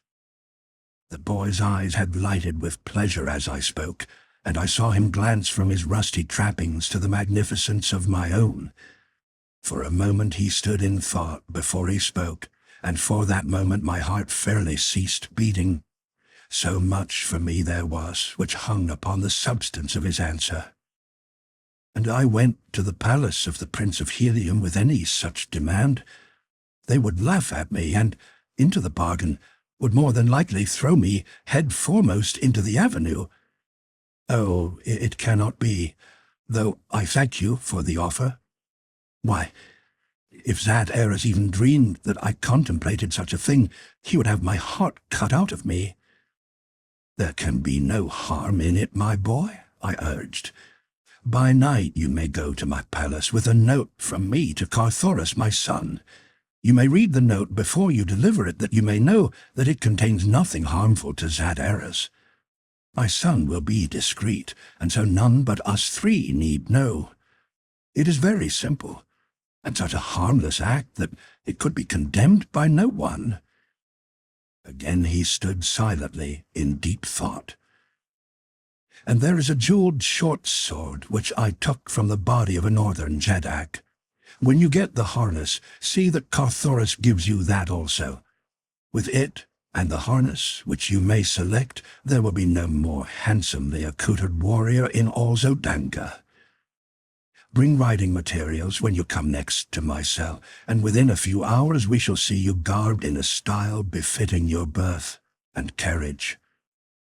Still in thought, and without speaking, he turned and left me. I could not guess what his decision might be, and for hours I sat fretting over the outcome of the matter. If he accepted a message to Thoris, it would mean to me that Thoris still lived and was free. If the youth returned wearing the harness and the sword, I would know that Thoris had received my note, and that he knew that I still lived. That the bearer of the note was a Zodangan would be sufficient to explain to Thoris that I was a prisoner of Zat Eris. It was with feelings of excited expectancy, which I could scarce hide, that I heard the youth's approach upon the occasion of his next regular visit. I did not speak beyond my accustomed greeting of him. As he placed the food upon the floor by my side, he also deposited writing materials at the same time. My heart fairly bounded for joy. I had won my point. For a moment I looked at the materials in feigned surprise, but soon I permitted an expression of dawning comprehension to come into my face, and then, picking them up, I penned a brief order to Thoris to deliver to Parthak a harness of his selection and the short sword which I described. That was all. But it meant everything to me, and to Thoris. I laid the note open upon the floor. Parthak picked it up, and without a word, left me. As nearly as I could estimate, I had at this time been in the pits for 300 days. If anything was to be done to save Dejah Thoris, it must be done quickly, for were she not already dead, her end must soon come, since those whom Issus chose lived but a single year. The next time I heard approaching footsteps, I could scarce await to see if Parthak wore the harness and the sword, but judge, if you can, my chagrin and disappointment when I saw that he who bore my food was not Parthak. "What has become of Parthak?" I asked, but the fellow would not answer, and as soon as he had deposited my food, turned and retraced his steps to the world above. Days came and went, and still my new jailer continued his duties, nor would he ever speak a word to me, either in reply to the simplest question or of his own initiative. I could only speculate on the cause of Parthak's removal, but that it was connected in some way directly with the note I had given him was most apparent to me. After all my rejoicing, I was no better off than before, for now I did not even know that Thoris lived. For if Parthak had wished to raise himself in the estimation of Zad Eris, he would have permitted me to go on precisely as I did, so that he could carry my note to his master in proof of his own loyalty and devotion. 30 days had passed since I had given the youth the note. 330 days had passed since my incarceration. As closely as I could figure, there remained a bare 30 days ere Dejah Thoris would be ordered to the arena for the rites of Issus. As the terrible picture forced itself vividly across my imagination, I buried my face in my arms, and only with the greatest difficulty was it that I repressed the tears that welled to my eyes despite my every effort. To think of that beautiful creature torn and rended by the cruel fangs of the hideous white apes, it was unthinkable. Such a horrid fact could not be. And yet my reason told me that within 30 days my incomparable princess would be fought over in the arena of the firstborn by those very wild beasts, that her bleeding corpse would be dragged through the dirt and the dust, until at last a part of it would be rescued to be served as food upon the tables of the black nobles.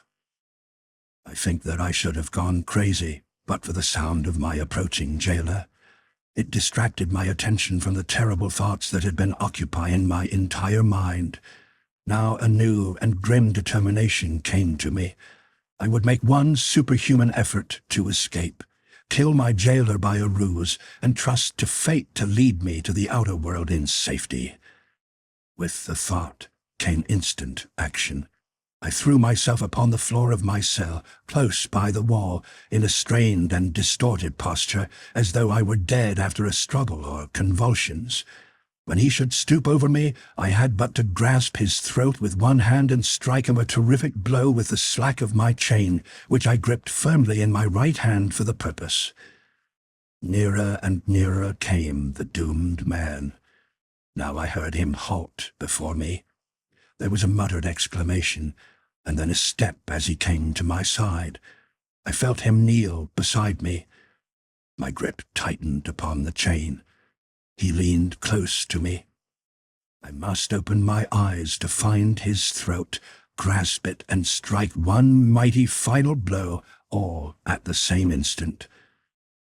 The thing worked just as I had planned.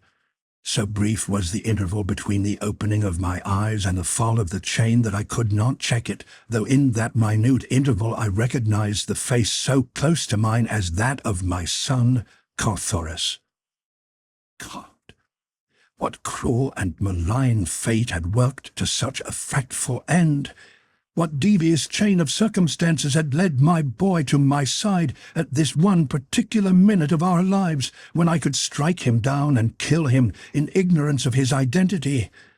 A benign though tardy providence blurred my vision and my mind as I sank into unconsciousness across the lifeless body of my only son. When I regained consciousness, it was to feel a cool, firm hand pressed upon my forehead. For an instant I did not open my eyes, I was endeavoring to gather the loose ends of many thoughts and memories which flitted elusively through my tired and overwrought brain. At length came the cruel recollection of the thing that I had done in my last conscious act, and then I dared not to open my eyes for fear of what I should see lying beside me. I wondered who it could be who ministered to me. Thoris must have had a companion whom I had not seen. Well, I must face the inevitable sometime, so why not now? And with a sigh, I opened my eyes. Leaning over me was Thoris, a great bruise upon his forehead where the chain had struck, but alive, thank God, alive. There was no one with him. Reaching out my arms, I took my boy within them, and if ever there arose from any planet a fervent prayer of gratitude, it was there beneath the crust of dying Mars, as I thanked the eternal mystery for my son's life. The brief instant in which I had seen and recognized Thoris before the chain fell must have been ample to check the force of the blow. He told me that he had lain unconscious for a time. How long he did not know. "How came you here at all?" I asked, mystified that he had found me without a guide. "It was by your wit in apprising me of your existence and imprisonment through the youth, Parthak. Until he came for his harness and his sword, we had thought you dead. When I had read your note, I did as you had bid, giving Parthak his choice of the harnesses in the guard-room, and later bringing the jeweled short-sword to him. But the minute that I had fulfilled the promise you evidently had made him, my obligation to him ceased. Then I commenced to question him, but he would give me no information as to your whereabouts. He was intensely loyal to Zad. Finally, I gave him a fair choice between freedom and the pits beneath the palace. The price of freedom to be full information as to where you were imprisoned and directions which would lead us to you. But still he maintained his stubborn partisanship. Despairing, I had him removed to the pits, where he still is. No threats of torture or death, no bribes, however fabulous, would move him. His only reply to all our importunities was that whenever Parthak died, were it tomorrow or 1,000 years hence, no man could truly say a traitor is gone to his deserts. Finally, Zoda, who was a fiend for subtle craftiness, evolved a plan whereby we might worm the information from him. And so I caused Horvastus to be harnessed in the metal of a Zodangan soldier and chained in Parthak's cell beside him. For 15 days the noble Horvastus has languished in the darkness of the pits, but not in vain. Little by little he won the confidence and friendship of the Zodangan, until only today Parthak, thinking that he was speaking not only to a countryman but to a dear friend, revealed that Horvastus the exact cell in which you lay. It took me but a short time to locate the plans of the pits of helium among thy official papers. To come to you, though, was a trifle more difficult matter. As you know, while all the pits beneath the city are connected, there are but single entrances from those beneath each section and its neighbor, and that at the upper level just underneath the ground. Of course, these openings, which lead from contiguous pits to those beneath government buildings, are always guarded, and so while I easily came to the entrance to the pits beneath the palace which Zad is occupying, I found there a Zodangan soldier on guard. There I left him when I had gone by, but his soul was no longer with him. And here I am, just in time to be nearly killed by you, he ended, laughing. As he talked, Thoris had been working at the lock which held my fetters, and now, with an exclamation of pleasure, he dropped the end of the chain to the floor, and I stood up once more, freed from the galling irons I had chafed in for almost a year. He had brought a long sword and a dagger for me, and thus armed we set out upon the return journey to my palace. At the point where we left the pits of Zad we found the body of the guard Thoris had slain. It had not yet been discovered, and in order to still further delay search and mystify the Jed's people, we carried the body with us for a short distance, hiding it in a tiny cell off the main corridor of the pits beneath an adjoining estate. Some half-hour later we came to the pits beneath our own palace, and soon thereafter emerged into the audience chamber itself, where we found Kantos Kan, Taras Tarkus, Horvastus, and Zodar awaiting us most impatiently. No time was lost in fruitless recounting of my imprisonment. What I desired to know was how well the plans we had laid nearly a year ago had been carried out. "It has taken much longer than we had expected," replied Kantos Kan. "The fact that we were compelled to maintain utter secrecy has handicapped us terribly. Zat Eris's spies are everywhere. Yet, to the best of my knowledge, no word of our real plans has reached the villain's ear. Tonight there lies about the great docks at Hastor a fleet of 1,000 of the mightiest battleships that ever sailed above Barsoom, and each equipped to navigate the air of Omion and the waters of Omion itself. Upon each battleship there are 5 10-man cruisers and 10 5-man scouts and 100 one-man scouts, in all 116,000 craft fitted with both air and water propellers. At Thark lie the transports for the Green Warriors of Taras Tarkus, 900 large troop ships, and with them their convoys. 7 days ago all was in readiness, but we waited in the hope that by so doing your rescue might be encompassed, in time for you to command the expedition. It is well we waited, my prince." "How is it, Taras Tarkus," I asked, "that the men of Thark take not the accustomed action against one who returns from the bosom of Is?" "They sent a council of 50 chieftains to talk with me here," replied the Thark. "We are a just people, and when I had told them the entire story, they were as one man in agreeing that their action toward me would be guided by the action of Helium toward John Carter. In the meantime, at their request, I was to resume my throne as Jedak of Thark, that I might negotiate with neighboring hordes for warriors to compose the land forces of the expedition. I have done that which I agreed.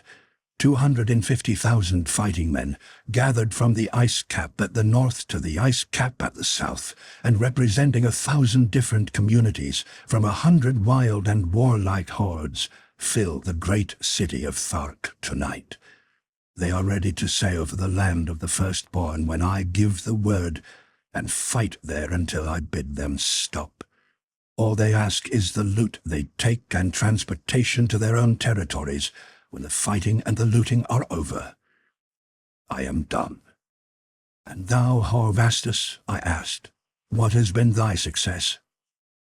"1 million veteran fighting men from Helium's thin waterways man the battleships, the transports, and the convoys," he replied. "Each is sworn to loyalty and secrecy, nor were enough recruited from a single district to cause suspicion." "Good," I cried. "Each has done his duty, and now, Kantos Kan, may we not repair at once to Hastor and get underway before tomorrow's sun?" "We should lose no time, Prince," replied Kantos Kan. "Already the people of Hastor are questioning the purpose of so great a fleet, fully manned with fighting men. I wonder much that word of it has not before reached Zat Eris. A cruiser awaits above at your own dock. Let us leave at—" A fusillade of shouts from the palace gardens just without cut short his further words. Together we rushed to the balcony in time to see a dozen members of my palace guard disappear in the shadows of some distant shrubbery as in pursuit of one who fled. Directly beneath us upon the scarlet sward, a handful of guardsmen were stooping above a still and prostrate form. While we watched, they lifted the figure in their arms and, at my command, bore it to the audience chamber where we had been in council. When they stretched the body at our feet, we saw that it was that of a red man in the prime of life. His medal was plain, such as common soldiers wear, or those who wish to conceal their identity. "Another of Zat Eris's spies," said Horvastus. "So it would seem," I replied, and then to the guard, "You may remove the body." "Wait," said Zodar. "If you will, Prince, Ask that a cloth and a little thoat oil be brought." I nodded to one of the soldiers who left the chamber, returning presently with the things that Zodar had requested. The black kneeled beside the body, and dipping a corner of the cloth in the thoat oil, rubbed for a moment on the dead face before him. Then he turned to me with a smile, pointing to his work. I looked and saw that where Zodar had applied the thoat oil, the face was white as mine. And then Zodar seized the black hair of the corpse and with a sudden wrench tore it all away, revealing a hairless pate beneath. Guardsmen and nobles pressed close about the silent witness upon the marble floor. Many were the exclamations of astonishment and questioning wonder as Zodar's acts confirmed the suspicion which he had held. "A Therns," whispered Thoris. "Worse than that, I fear," replied Zodar. "But let us see." With that he drew his dagger and cut open a locked pouch which had dangled from the Therns' harness, and from it he brought forth a circlet of gold set with a large gem.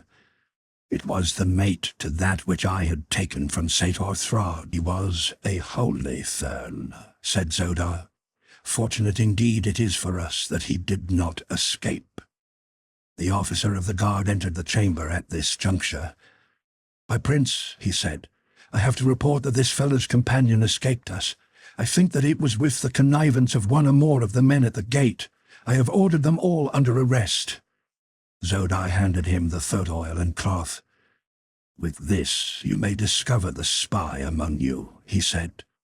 "I at once ordered a secret search within the city, for every Martian noble maintains a secret service of his own."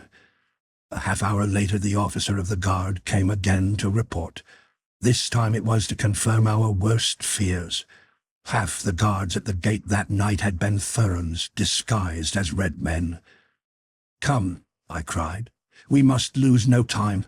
On to Hastor at once. Should the Therns attempt to check us at the southern verge of the ice cap, it may result in the wrecking of all our plans and the total destruction of the expedition." 10 minutes later, we were speeding through the night toward Hastor, prepared to strike the first blow for the preservation of Dejah Thoris. Chapter 20. The Air Battle. 2 hours after leaving my palace at Helium, or about midnight, Cantus Can, Zodar and I arrived at Hastor. Carthoris, Tarstarchus, and Horvastus had gone directly to Thark upon another cruiser. The transports were to get underway immediately and move slowly south. The fleet of battleships would overtake them on the morning of the second day. At Hastor we found all in readiness, and so perfectly had Cantus Can planned every detail of the campaign that within 10 minutes of our arrival the first of the fleet had soared aloft from its dock, and thereafter, at the rate of 1 a second, the great ships floated gracefully out into the night to form a long, thin line which stretched for miles toward the south. It was not until after we had entered the cabin of Cantus Can that I thought to ask the date, for up to now I was not positive how long I had lain in the pits of Zadaris. When Cantus Can told me, I realized with a pang of dismay that I had misreckoned the time while I lay in the utter darkness of my cell. 365 days had passed. It was too late to save Dejah Thoris. The expedition was no longer one of rescue, but of revenge. I did not remind Cantus Can of the terrible fact that ere we could hope to enter the Temple of Isis, the Princess of Helium would be no more.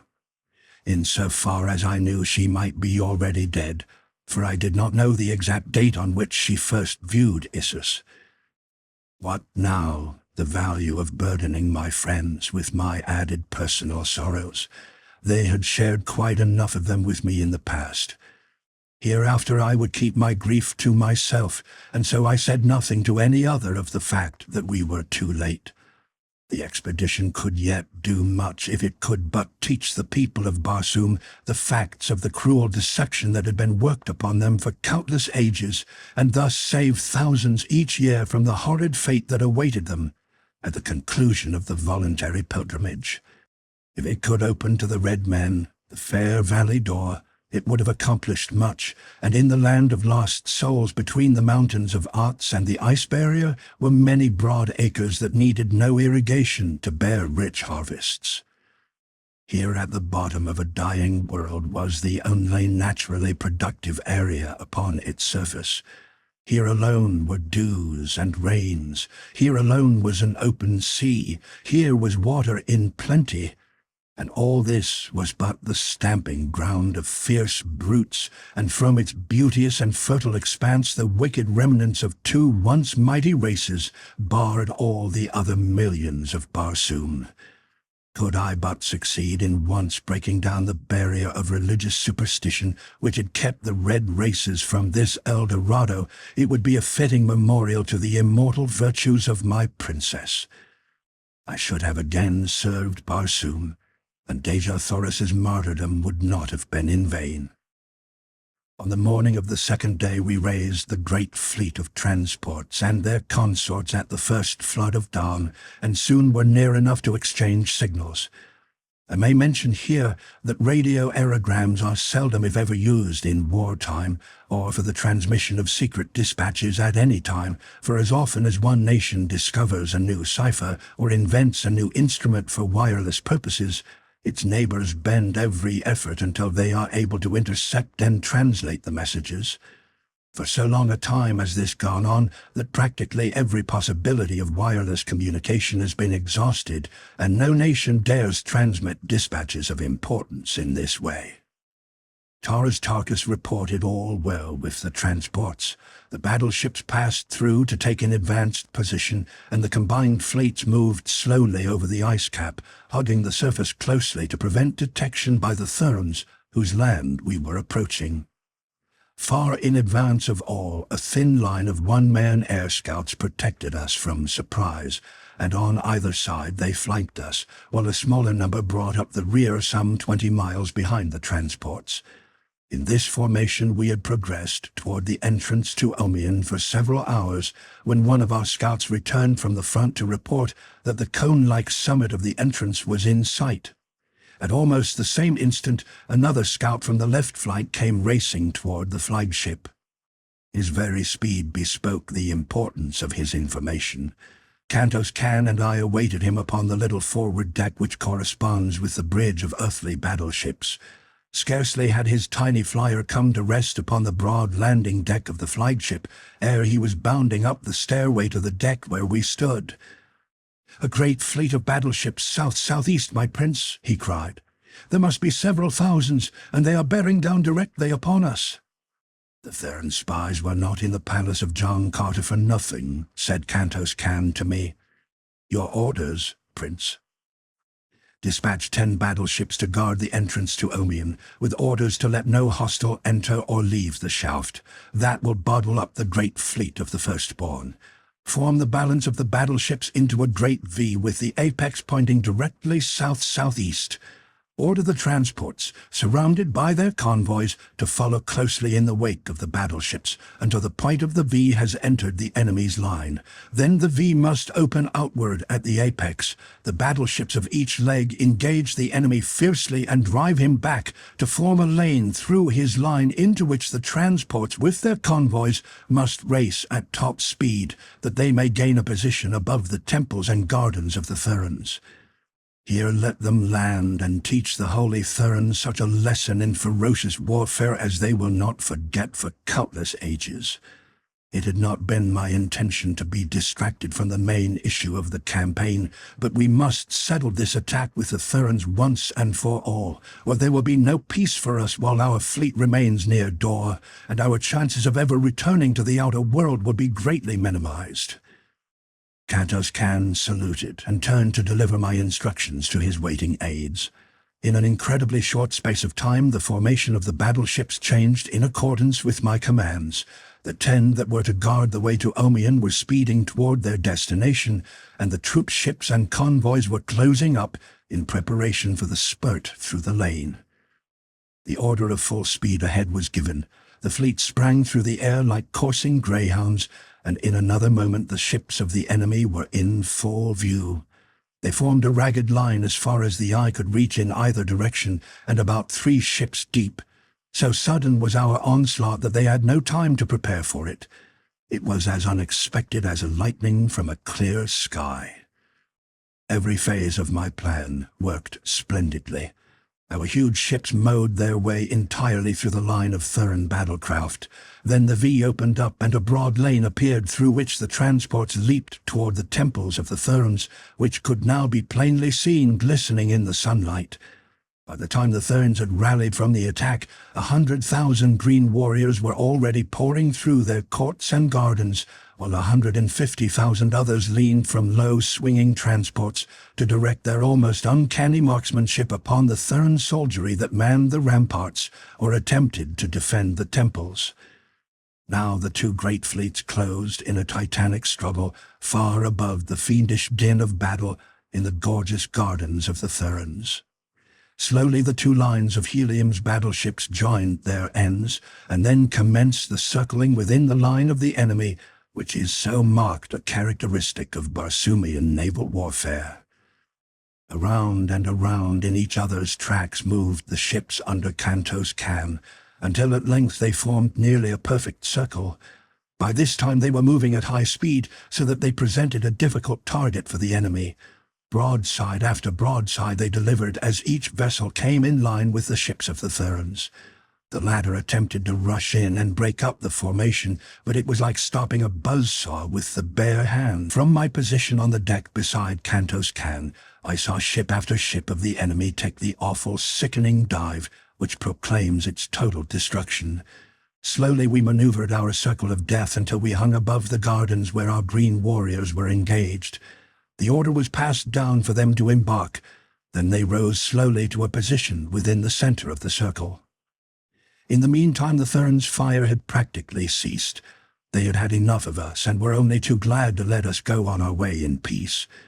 But our escape was not to be encompassed with such ease, for scarcely had we gotten under way once more in the direction of the entrance to Omion than we saw far to the north a great black line topping the horizon. It could be nothing other than a fleet of war. Whose, or whither bound, we could not even conjecture.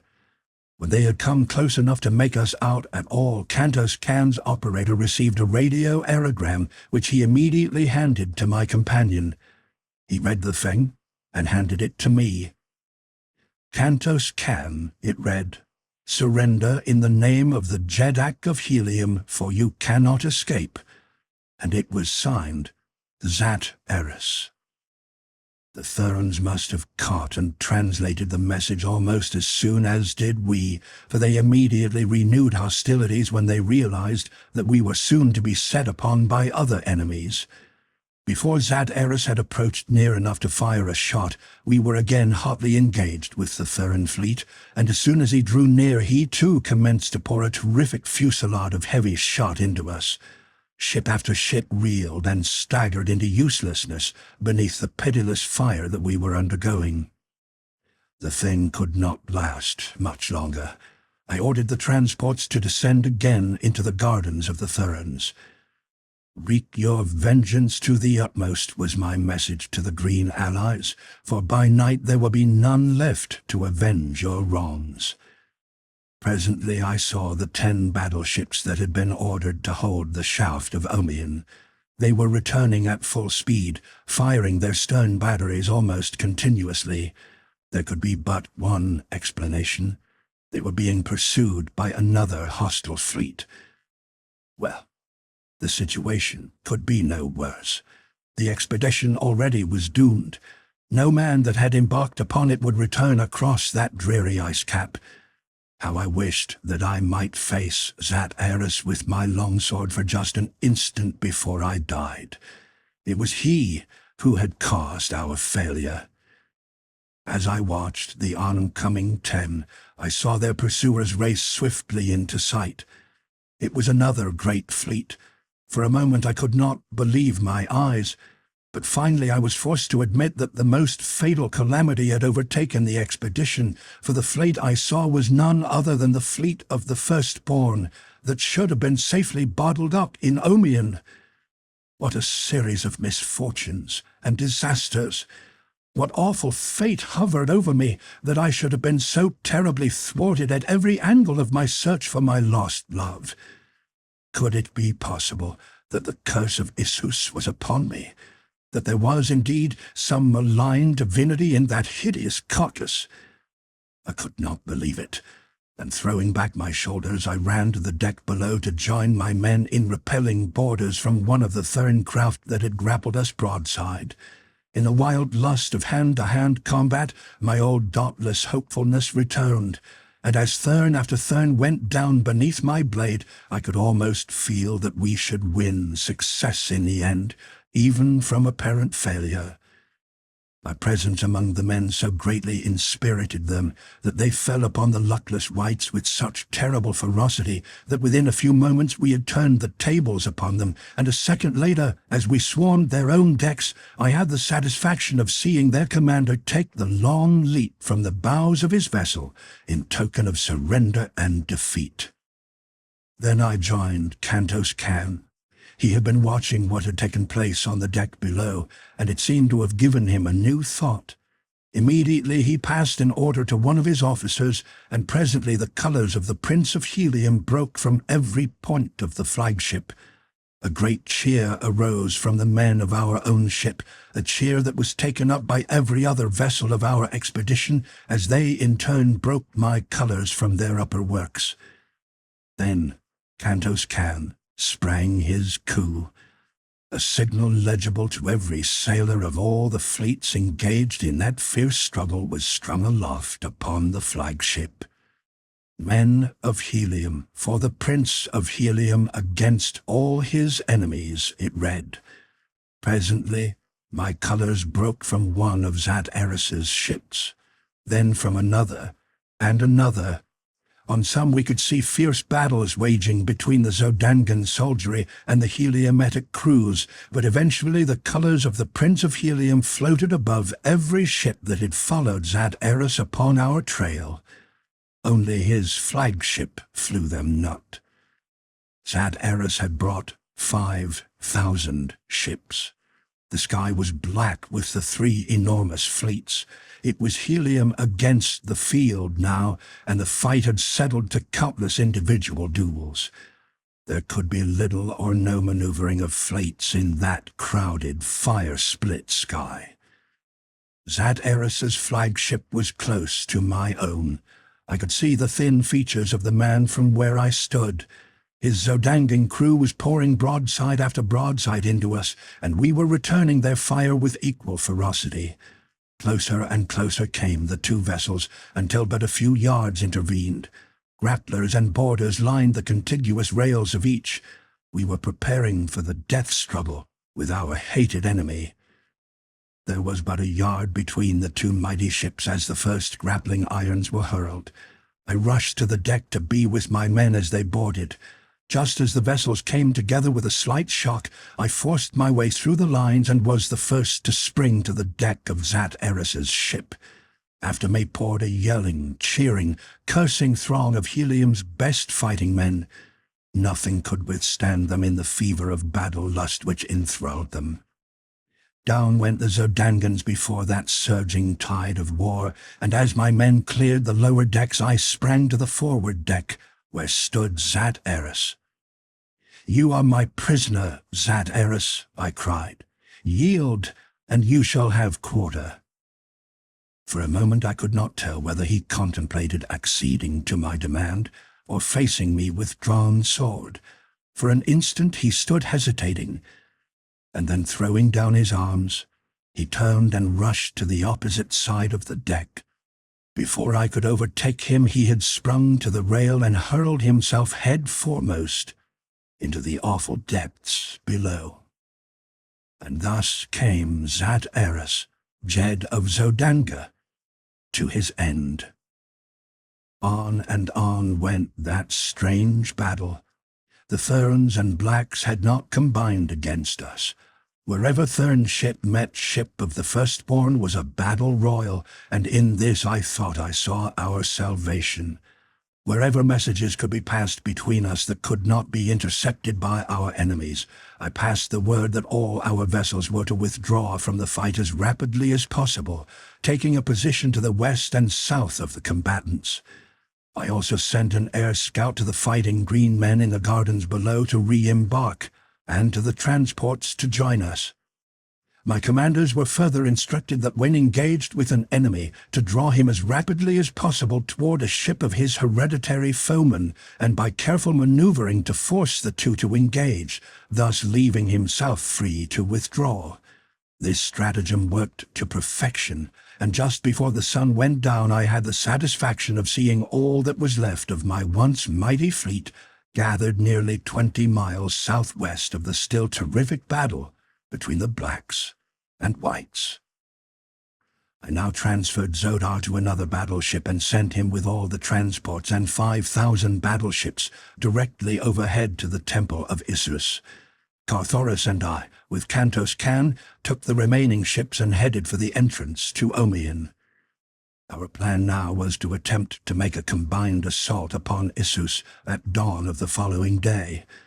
Tarkas with his green warriors and Horvastus with the red men, guided by Zodar, were to land within the garden of Issus or the surrounding plains, while Thoris, Kantos Kan, and I were to lead our smaller force from the Sea of Omian through the pits beneath the temple, which Thoris knew so well. I now learned for the first time the cause of my 10 ships' retreat from the mouth of the shaft. It seemed that when they had come upon the shaft, the navy of the firstborn were already issuing from its mouth. Fully 20 vessels had emerged, and though they gave battle immediately in an effort to stem the tide that rolled from the Black Pit, the odds against them were too great, and they were forced to flee. With great caution we approached the shaft under cover of darkness. At a distance of several miles I caused the fleet to be halted, and from there Thoris went ahead alone upon a one-man flyer to reconnoiter. In perhaps half an hour he returned to report that there was no sign of a patrol boat or of the enemy in any form, and so we moved swiftly and noiselessly forward once more toward Omian. At the mouth of the shaft we stopped again for a moment for all the vessels to reach their previously appointed stations. Then with the flagship I dropped quickly into the black depths, while one by one the other vessels followed me in quick succession. We had decided to stake all on the chance that we would be able to reach the temple by the subterranean way, and so we left no guard of vessels at the shaft's mouth. Nor would it have profited us any to have done so, for we did not have sufficient force all told to have withstood the vast navy of the firstborn, had they returned to engage us.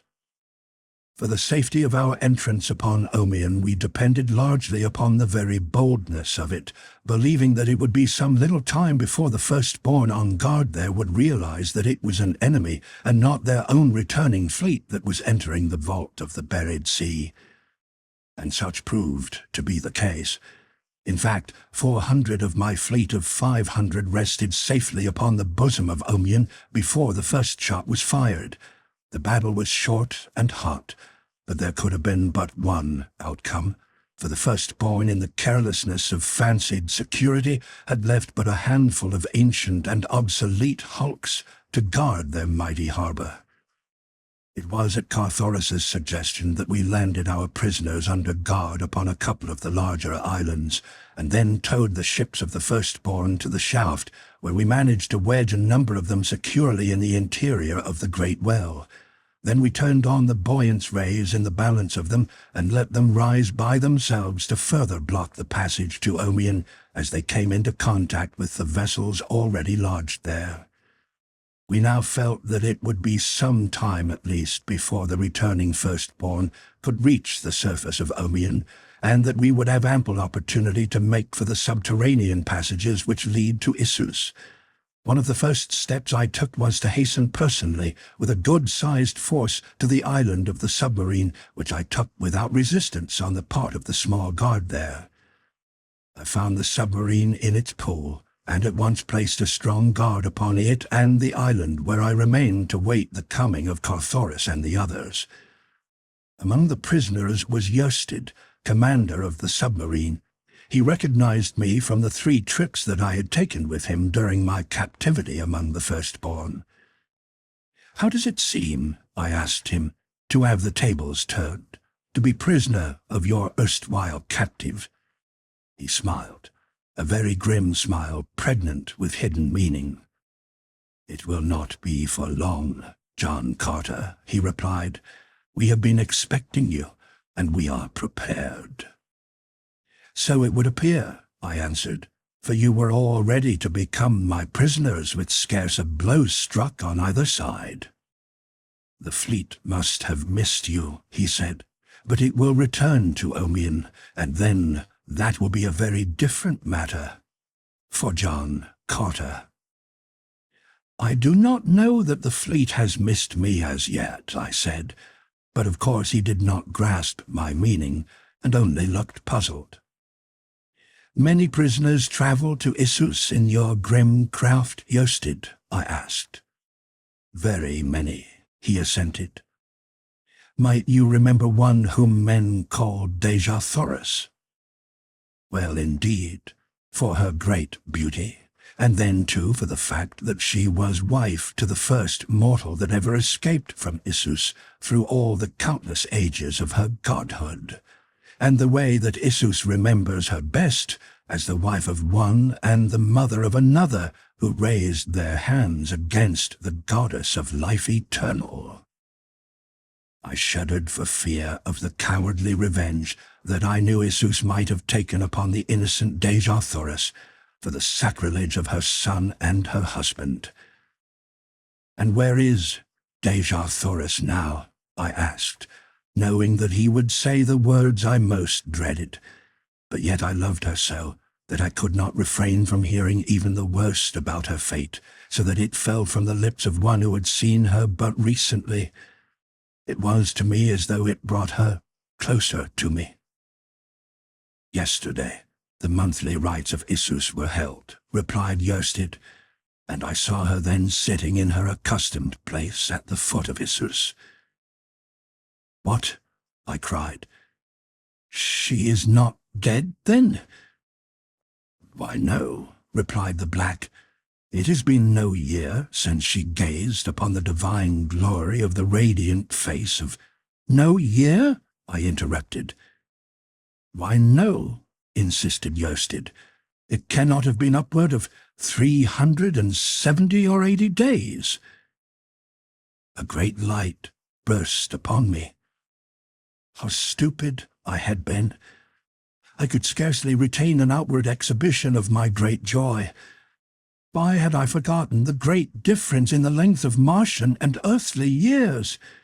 The 10 earth years I had spent upon Barsoom had encompassed but 5 years and 96 days of Martian time, whose days are 41 minutes longer than ours, and whose years number 687 days. I am in time. I am in time. The words surged through my brain again and again, until at last I must have voiced them audibly, for Yosted shook his head. "In time to save your princess?" he asked, and then, without waiting for my reply, "No, John Carter, Issus will not give up her own. She knows that you are coming, and ere ever a vandal foot is set within the precincts of the temple of Issus, if such a calamity should befall, Dejah Thoris will be put away forever from the last faint hope of rescue." "You mean that she will be killed merely to thwart me?" I asked. "Not that, other than as a last resort," he replied. "Hast ever heard of the Temple of the Sun? It is there that they will put her. It lies far within the inner court of the Temple of Issus, a little temple that raises a thin spire far above the spires and minarets of the great temple that surrounds it. Beneath it, in the ground, there lies the main body of the temple, consisting in 687 circular chambers, one below another. To each chamber a single corridor leads through solid rock from the pits of Issus.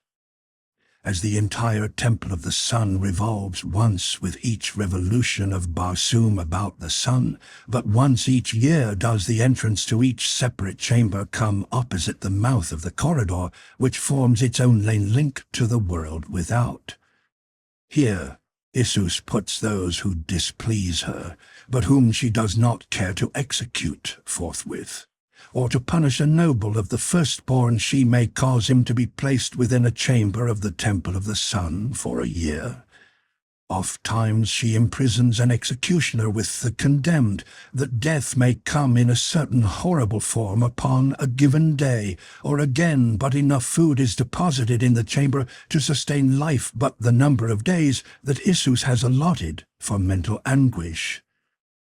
Thus will Dejah Thoris die, and her fate will be sealed by the first alien foot that crosses the threshold of Isus. So I was to be thwarted in the end, although I had performed the miraculous and come within a few short moments of my divine princess. Yet was I as far from her as when I stood upon the banks of the Hudson, 48 million miles away. Chapter 21. Through Flood and Flame. Yostid's information convinced me that there was no time to be lost. I must reach the Temple of Isus secretly before the forces under Tarkas assaulted at dawn. Once within its hated walls, I was positive that I could overcome the guards of Isus and bear away my princess, for at my back I would have a force ample for the occasion. No sooner had Thoris and the others joined me than we commenced the transportation of our men through the submerged passage to the mouth of the gangways which lead from the submarine pool at the temple end of the watery tunnel to the pits of Isus. Many trips were required, but at last all stood safely together again at the beginning of the end of our quest. 5,000 strong we were, all seasoned fighting men of the most warlike race of the Red Men of Barsoom. As Thoris alone knew the hidden ways of the tunnels, we could not divide the party and attack the temple at several points at once, as would have been most desirable, and so it was decided that he lead us all as quickly as possible to a point near the temple's center. As we were about to leave the pool and enter the corridor, an officer called my attention to the waters upon which the submarine floated. At first they seemed to be merely agitated as from the movement of some great body beneath the surface, and I at once conjectured that another submarine was rising to the surface in pursuit of us. But presently it became apparent that the level of the waters was rising, not with extreme rapidity, but very surely, and that soon they would overflow the sides of the pool and submerge the floor of the chamber. For a moment I did not fully grasp the terrible import of the slowly rising water. It was Thoris who realized the full meaning of the thing, its cause, and the reason for it. "Haste!" he cried. "If we delay, we all are lost. The pumps of Omion have been stopped. They would drown us like rats in a trap. We must reach the upper levels of the pits in advance of the flood, or we shall never reach them. Come!" "Lead the way, Thoris," I cried. "We will follow." At my command, the youth leaped into one of the corridors, and in column of twos the soldiers followed him in good order, each company entering the corridor only at the command of its dwar, or captain. Before the last company filed from the chamber, the water was ankle-deep, and that the men were nervous was quite evident. Entirely unaccustomed to water except in quantities sufficient for drinking and bathing purposes, the Red Martians instinctively shrank from it in such formidable depths and menacing activity. That they were undaunted while it swirled and eddied about their ankles spoke well for their bravery and their discipline. I was the last to leave the chamber of the submarine, and as I followed the rear of the column toward the corridor, I moved through water to my knees. The corridor, too, was flooded to the same depth, for its floor was on a level with the floor of the chamber from which it led, nor was there any perceptible rise for many yards. The march of the troops through the corridor was as rapid as was consistent with the number of men that moved through so narrow a passage, but it was not ample to permit us to gain appreciably on the pursuing tide. As the level of the passage rose, so too did the waters rise until it soon became apparent to me, who brought up the rear, that they were gaining rapidly upon us. I could understand the reason for this, as with the narrowing expanse of Omion as the waters rose toward the apex of its dome, the rapidity of its rise would increase in inverse ratio to the ever-lessening space to be filled. Long ere the last of the column could hope to reach the upper pits which lay above the danger point, I was convinced that the waters would surge after us in overwhelming volume, and that fully half the expedition would be snuffed out. As I cast about for some means of saving as many as possible of the doomed men, I saw a diverging corridor, which seemed to rise at a steep angle at my right. The waters were now swirling about my waist. The men directly before me were quickly becoming panic-stricken. Something must be done at once, or they would rush forward upon their fellows in a mad stampede that would result in trampling down hundreds beneath the flood, and eventually clogging the passage beyond any hope of retreat for those in advance. Raising my voice to its utmost, I shouted my command to the dwarves ahead of me. "Call back the last 25 Utans," I shouted. "Here seems a way of escape. Turn back and follow me."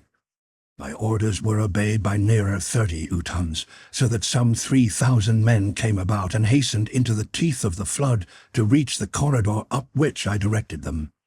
As the first dwarf passed in with his Utan, I cautioned him to listen closely for my commands, and under no circumstances to venture into the open or leave the pits for the temple proper until I should have come up with him, for you know that I died before I could reach you.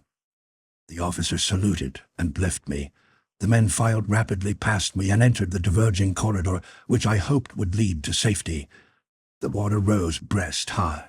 Men stumbled, floundered, and went down.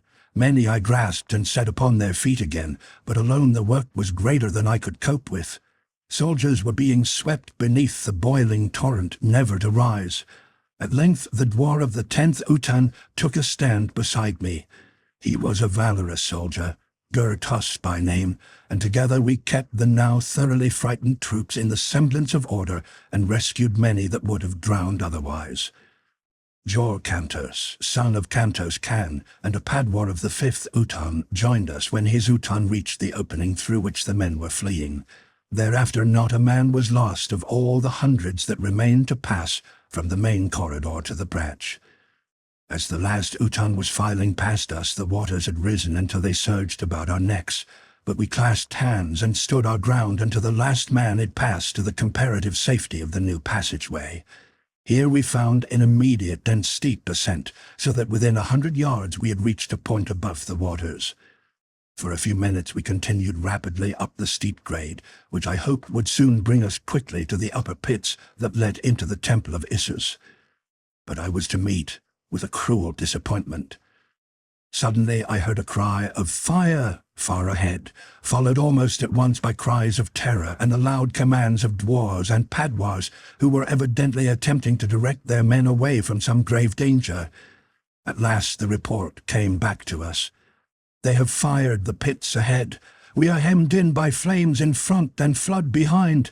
Help, John Carter, we are suffocating." And then there swept back upon us at the rear a wave of dense smoke that sent us, stumbling and blinded, into a choking retreat. There was naught to do other than seek a new avenue of escape. The fire and smoke were to be feared 1,000 times over the water, and so I seized upon the first gallery which led out of and up from the suffocating smoke that was engulfing us. Again I stood to one side while the soldiers hastened through on the new way. Some 2,000 must have passed at a rapid run when the stream ceased, but I was not sure that all had been rescued who had not passed the point of origin of the flames, and so to assure myself that no poor devil was left behind to die a horrible death, unsuccoured, I ran quickly up the gallery in the direction of the flames, which I could now see burning with a dull glow far ahead. It was hot and stifling work, but at last I reached a point where the fire led up the corridor sufficiently for me to see that no soldier of helium lay between me and the conflagration. What was in it or upon the far side I could not know, nor could any man have passed through that seething hell of chemicals and lived to learn. Having satisfied my sense of duty, I turned and ran rapidly back to the corridor through which my men had passed. To my horror, however, I found that my retreat in this direction had been blocked. Across the mouth of the corridor stood a massive steel grating that had evidently been lowered from its resting place above for the purpose of effectually cutting off my escape.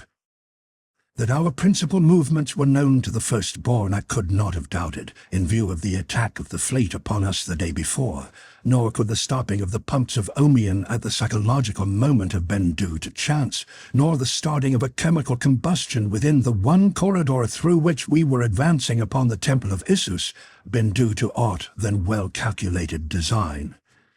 And now, the dropping of the steel gate to pen me effectually between fire and flood seemed to indicate that invisible eyes were upon us at every moment.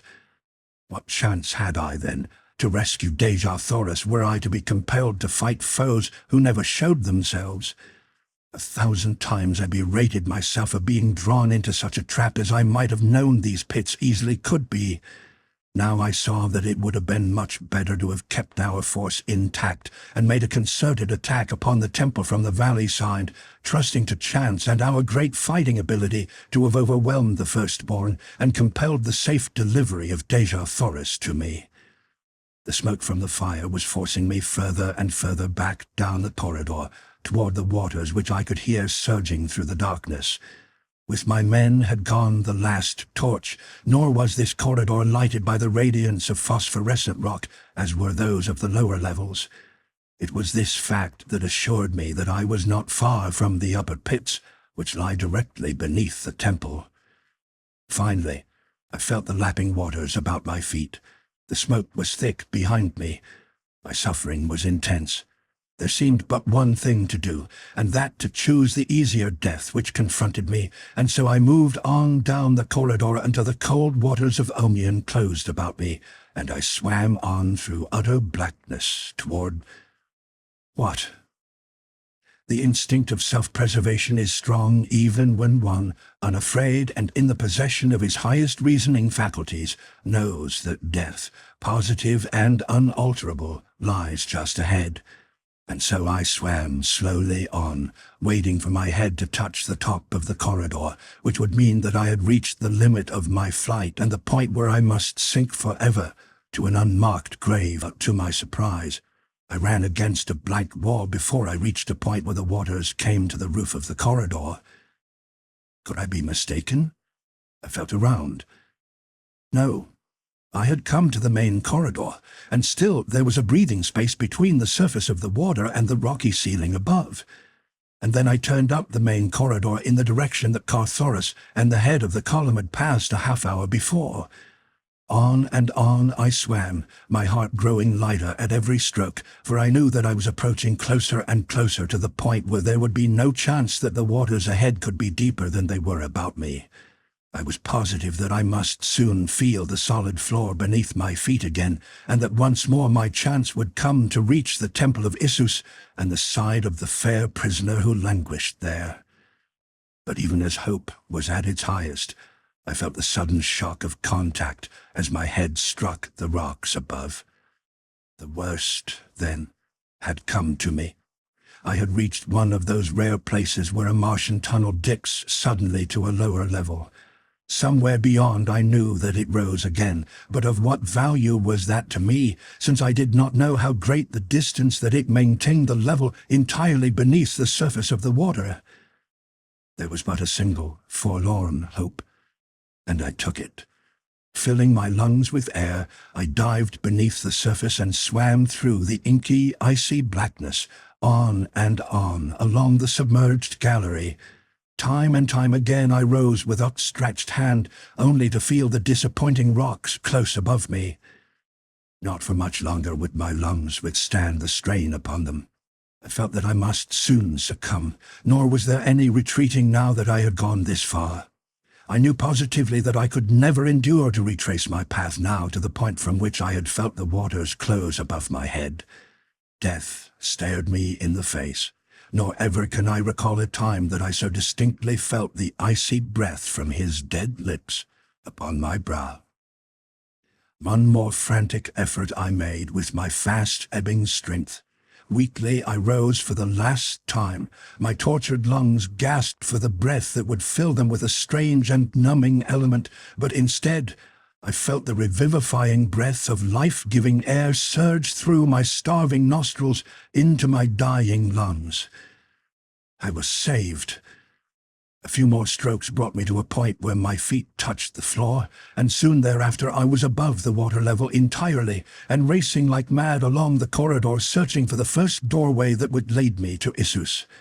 If I could not have Dejah Thoris again, I was at least determined to avenge her death, nor would any life satisfy me other than that of the fiend incarnate who was the cause of such immeasurable suffering upon Barsoom. Sooner than I had expected, I came to what appeared to me to be a sudden exit into the temple above. It was at the right side of the corridor, which ran on, probably, to other entrances to the pile above. To me, one point was as good as another. What knew I where any of them led? And so, without waiting to be again discovered and thwarted, I ran quickly up the short, steep incline and pushed open the doorway at its end. The portal swung slowly in, and before it could be slammed against me, I sprang into the chamber beyond. Although not yet dawn, the room was brilliantly lighted. Its sole occupant lay prone upon a low couch at the further side, apparently in sleep. From the hangings and sumptuous furniture of the room, I judged it to be a living room of some priestess, possibly of Issus herself. At the thought, the blood tingled through my veins. What, indeed, if fortune had been kind enough to place the hideous creature alone and unguarded in my hands? With her as hostage, I could force acquiescence to my every demand. Cautiously I approached the recumbent figure on noiseless feet.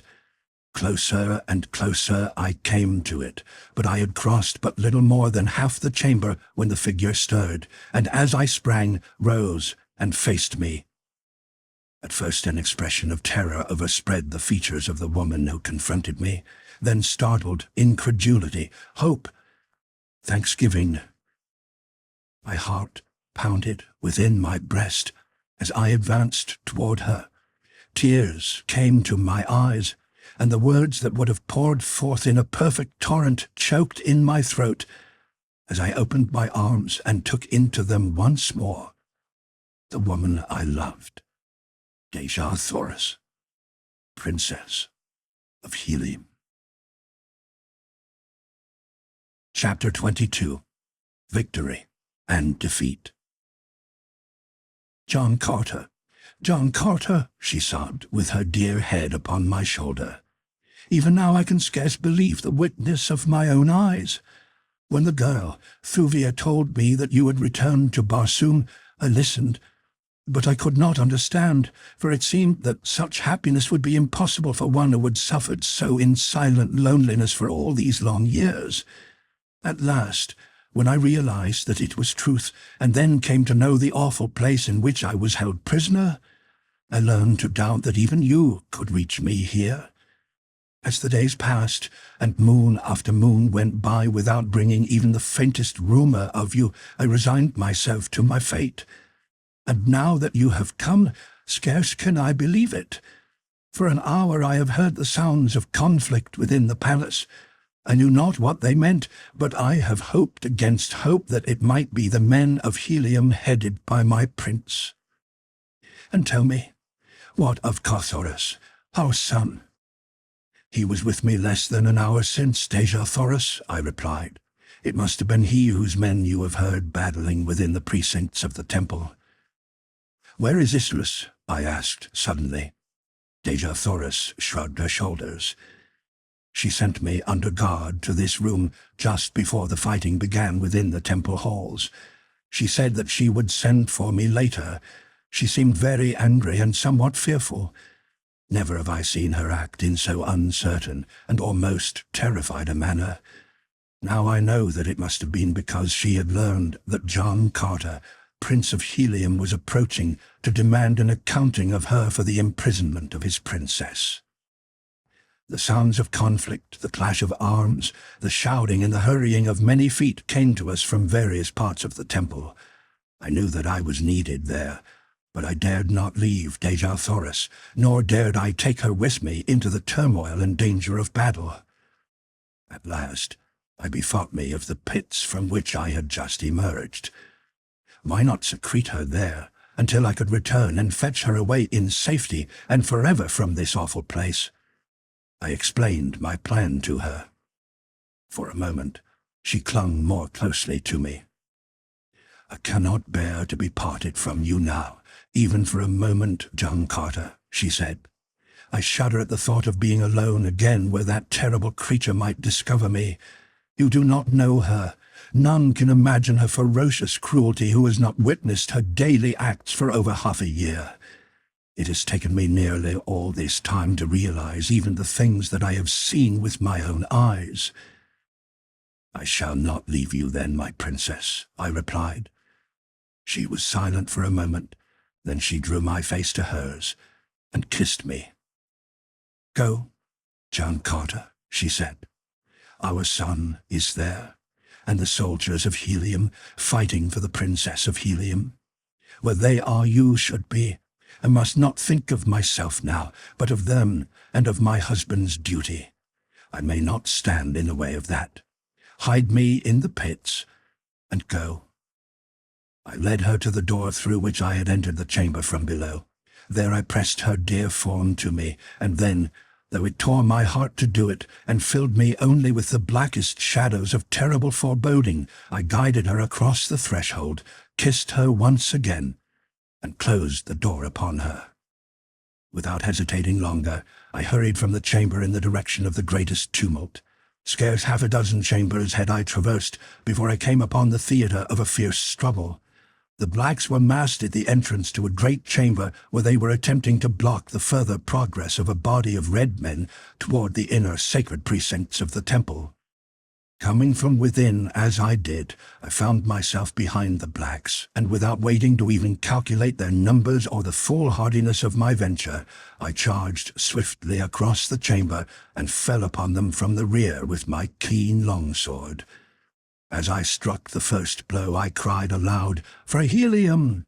And then I rained cut after cut upon the surprised warriors, while the Reds without took heart at the sound of my voice, and with shouts of "John Carter! John Carter!" redoubled their efforts so effectually that before the blacks could recover from their temporary demoralization, their ranks were broken, and the red men had burst into the chamber. The fight within that room, had it had but a competent chronicler, would go down in the annals of Barsoom as a historic memorial to the grim ferocity of her warlike people.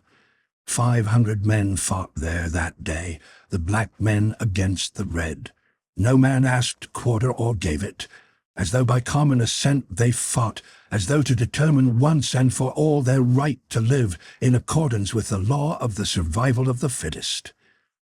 I think we all knew that upon the outcome of this battle would hinge forever the relative positions of these two races upon Barsoom.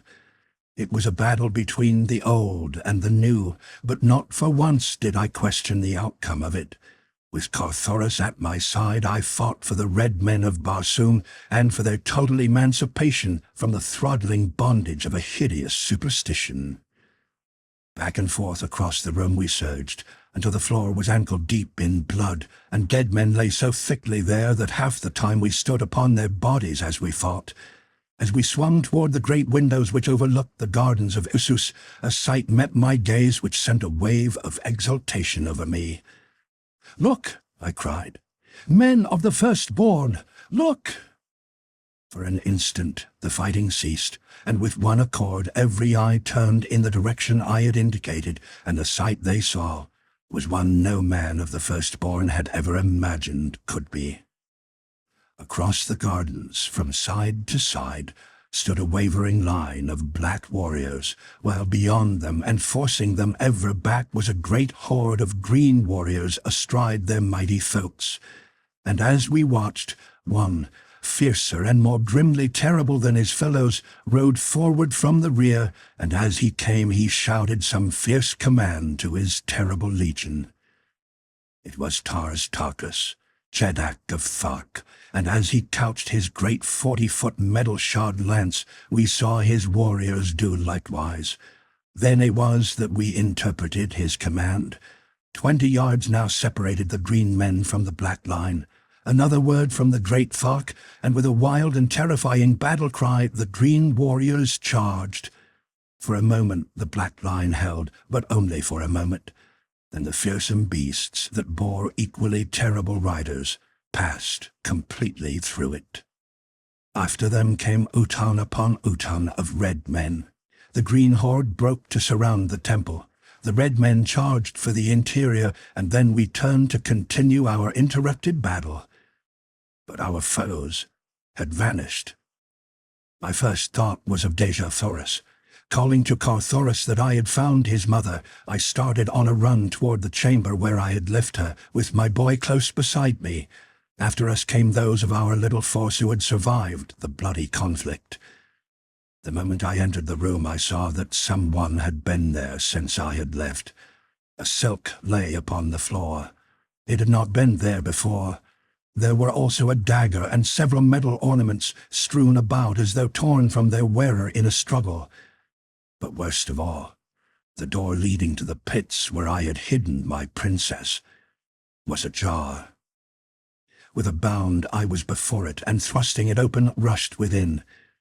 Dejah Thoris had vanished. I called her name aloud again and again, but there was no response. I think in that instant I hovered upon the verge of insanity. I do not recall what I said or did, but I know that for an instant I was seized with the rage of a maniac.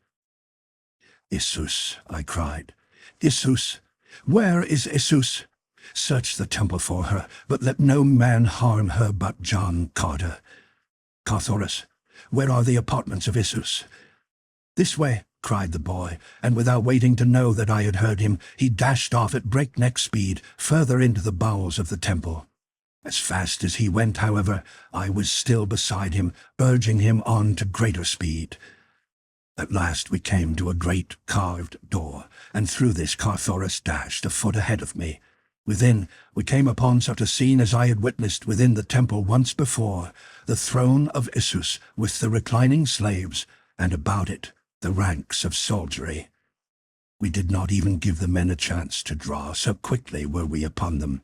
With a single cut I struck down 2 in the front rank, and then by the mere weight and momentum of my body I rushed completely through the 2 remaining ranks and sprang upon the dais beside the carved Serapis throne. The repulsive creature, squatting there in terror, attempted to escape me and leap into a trap behind her. But this time I was not to be outwitted by any such petty subterfuge. Before she had half arisen, I had grasped her by the arm, and then, as I saw the guards starting to make a concerted rush upon me from all sides, I whipped out my dagger and, holding it close to that vile breast, ordered them to halt. "Back," I cried to them, "back! The first black foot that is planted upon this platform sends my dagger into Isus's heart." For an instant they hesitated. Then an officer ordered them back, while from the outer corridor there swept into the throne room at the heels of my little party of survivors a full 1,000 red men under Kantos Kan, Horvastus, and Zodar. "Where is Dejah Thoris?" I cried to the thing within my hands. For a moment her eyes roved wildly about the scene beneath her. I think that it took a moment for the true condition to make any impression upon her. She could not at first realize that the temple had fallen before the assault of men of the outer world. When she did, there must have come to a terrible realization of what it meant to her, the loss of power, humiliation, the exposure of the fraud and imposture which she had for so long played upon her own people. There was just one thing needed to complete the reality of the picture she was seeing, and that was added by the highest noble of her realm, the high priest of her religion, the prime minister of her government. "Isus, goddess of death and of life eternal," he cried, Arise in the might of thy righteous wrath, and with one single wave of thy omnipotent hand strike dead thy blasphemers. Let not one escape. Isus, thy people depend upon thee. Daughter of the lesser moon, thou only art all-powerful. Thou only canst save thy people. I am done. We await thy will. Strike. And then it was that she went mad. A screaming, gibbering maniac writhed in my grasp. It bit and clawed and scratched in impotent fury, and then it laughed a weird and terrible laughter that froze the blood. The slave girls upon the dais shrieked and cowered away, and the thing jumped at them and gnashed its teeth and then spat upon them from frothing lips. God, it was a horrid sight. Finally, I shook the thing, hoping to recall it for a moment to rationality. "Where is Dejah Thoris?" I cried again. The awful creature in my grasp mumbled inarticulately for a moment, then a sudden gleam of cunning shot into those hideous, close-set eyes. "Dejah Thoris? Dejah Thoris?" And then that shrill, unearthly laugh pierced our ears once more. Yes, Dejah Thoris, I know. And Sophia, and Feodor, daughter of Matai Shang. They each love John Carter. Ha! Yeah, but it is droll. Together for a year they will meditate within the temple of the sun, but ere the year is quite gone there will be no more food for them. Oh, what divine entertainment! And she licked the froth from her cruel lips. There will be no more food, except each other. Ha ha! Ha ha ha ha! The horror of the suggestion nearly paralyzed me. To this awful fate the creature within my power had condemned my princess. It trembled in the ferocity of my rage. As a terrier shakes a rat, I shook Isus, goddess of life eternal. "Countermand your orders," I cried. "Recall the condemned. Haste, or you die." "It is too late. Ha ha ha! Ha ha ha ha!" And then she commenced her gibbering and shrieking again. Almost of its own volition, my dagger flew up above that putrid heart. But something stayed my hand, and I am now glad that it did. It were a terrible thing to have struck down a woman with one's own hand. But a fitter fate occurred to me for this false deity. "Firstborn," I cried, turning to those who stood within the chamber. "You have seen today the impotency of Isus. The gods are impotent. Isus is no god. She is a cruel and wicked old woman who has deceived and played upon you for ages. Take her. John Carter, Prince of Helium, would not contaminate his hand with her blood." And with that I pushed the raving beast, whom a short half-hour before a whole world had worshipped as divine, from the platform of her throne into the waiting clutches of her betrayed and vengeful people. Spying Zodar among the officers of the Red Men, I called him to lead me quickly to the Temple of the Sun, and without waiting to learn what fate the firstborn would wreak upon their goddess, I rushed from the chamber with Zodar, Carthoris, Horvastus, Cantos Can, and a score of other red nobles. The black led us rapidly through the inner chambers of the temple until we stood within the central court, a great circular space paved with a transparent marble of exquisite whiteness. Before us rose a golden temple wrought in the most wondrous and fanciful designs, inlaid with diamond, ruby, sapphire, turquoise, emerald, and the 1,000 nameless gems of Mars, which far transcend in loveliness and purity of ray the most priceless stones of earth. "This way," cried Zodar, leading us toward the entrance to a tunnel which opened in the courtyard beside the temple. Just as we were on the point of descending, we heard a deep-toned roar burst from the temple of Isus, which we had but just quitted, and then a red man, Joacantus, Padwar of the 5th Utan, broke from a nearby gate, crying to us to return. "The blacks have fired the temple," he cried. "In 1,000 places it is burning now. Haste to the outer gardens, or you are lost." As he spoke, we saw smoke pouring from a dozen windows looking out upon the courtyard of the Temple of the Sun, and far above the highest minaret of Issus hung an ever-growing pall of smoke. Go back, I cried to those who had accompanied me. "The way! Zodar, point the way and leave me. I shall reach my princess yet."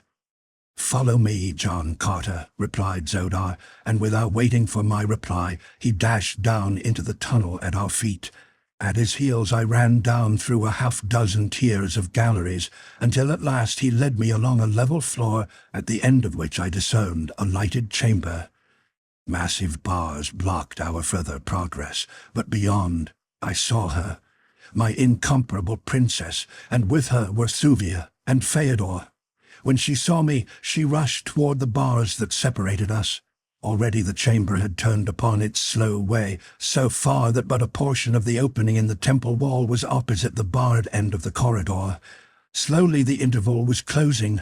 In a short time there would be but a tiny crack, and then even that would be closed, and for a long Barsoomian year the chamber would slowly revolve, until once more, for a brief day, the aperture in its wall would pass the corridor's end.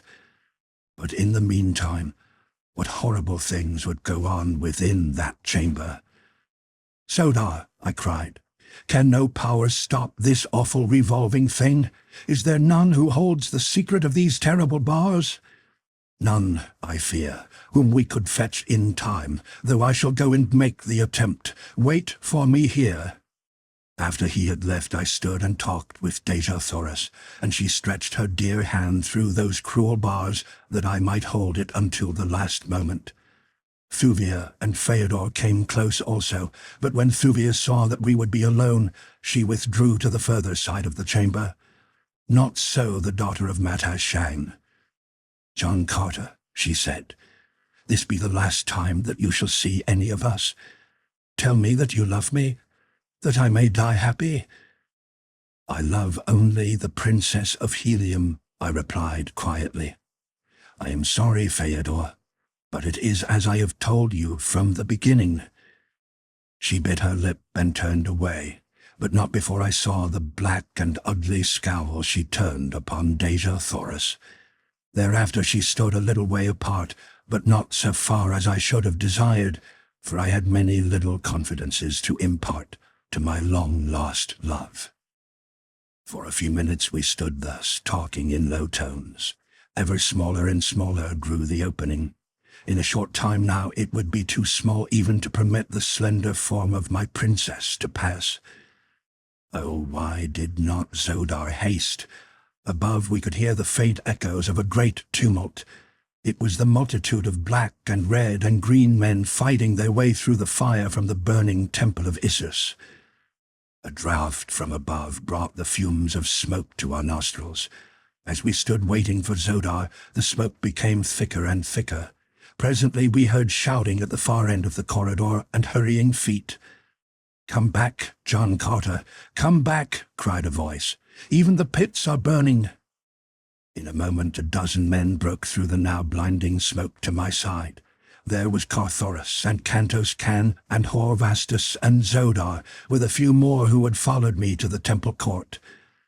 "There is no hope, John Carter," cried Zodar. "The keeper of the keys is dead, and his keys are not upon his carcass. Our only hope is to quench this conflagration and trust to fate that a year will find your princess alive and well. I have brought sufficient food to last them. When this crack closes, no smoke can reach them, and if we hasten to extinguish the flames, I believe they will be safe." "Go then, yourself, and take these others with you," I replied. "I shall remain here beside my princess until a merciful death releases me from my anguish.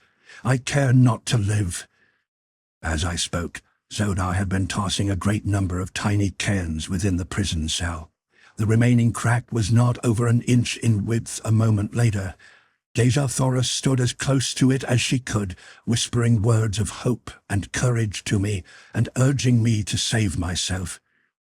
Suddenly beyond her, I saw the beautiful face of Theodore contorted into an expression of malign hatred. As my eyes met hers, she spoke. "Think not, John Carter, that you may so lightly cast aside the love of Theodore, daughter of Magi Shang, nor ever hope to hold thy Dejah Thoris in thy arms again. Wait you the long, long year, but know that when the waiting is over, it shall be Theodore's arms which shall welcome you, not those of the Princess of Helium. Behold, she dies." And as she finished speaking, I saw her raise a dagger on high, and then I saw another figure. It was Thuvia's. As the dagger fell toward the unprotected breast of my love, Thuvia was almost between them. A blinding gust of smoke blotted out the tragedy within that fearsome cell. A shriek rang out, a single shriek, as the dagger fell. The smoke cleared away, but we stood gazing upon a blank wall. The last crevice had closed, and for a long year that hideous chamber would retain its secret from the eyes of men. They urged me to leave. "In a moment it will be too late," cried Zoda. "There is, in fact, but a bare chance that we can come through to the outer garden alive even now. I have ordered the pumps started, and in 5 minutes the pits will be flooded. If we would not drown like rats in a trap, we must hasten above and make a dash for safety through the burning temple." "Go," I urged them. "Let me die here beside my princess. There is no hope or happiness elsewhere for me. When they carry her dear body from that terrible place a year hence, let them find the body of her lord awaiting her." Of what happened after that, I have only a confused recollection. It seems as though I struggled with many men, and then that I was picked bodily from the ground and borne away. I do not know. I have never asked, nor has any other who was there that day intruded on my sorrow, or recalled to my mind the occurrences which they know could but at best reopen the terrible wound within my heart. Ah, if I could but know one thing, what a burden of suspense would be lifted from my shoulders. But whether the assassin's dagger reached one fair bosom or another, only time will divulge. This concludes The Gods of Mars.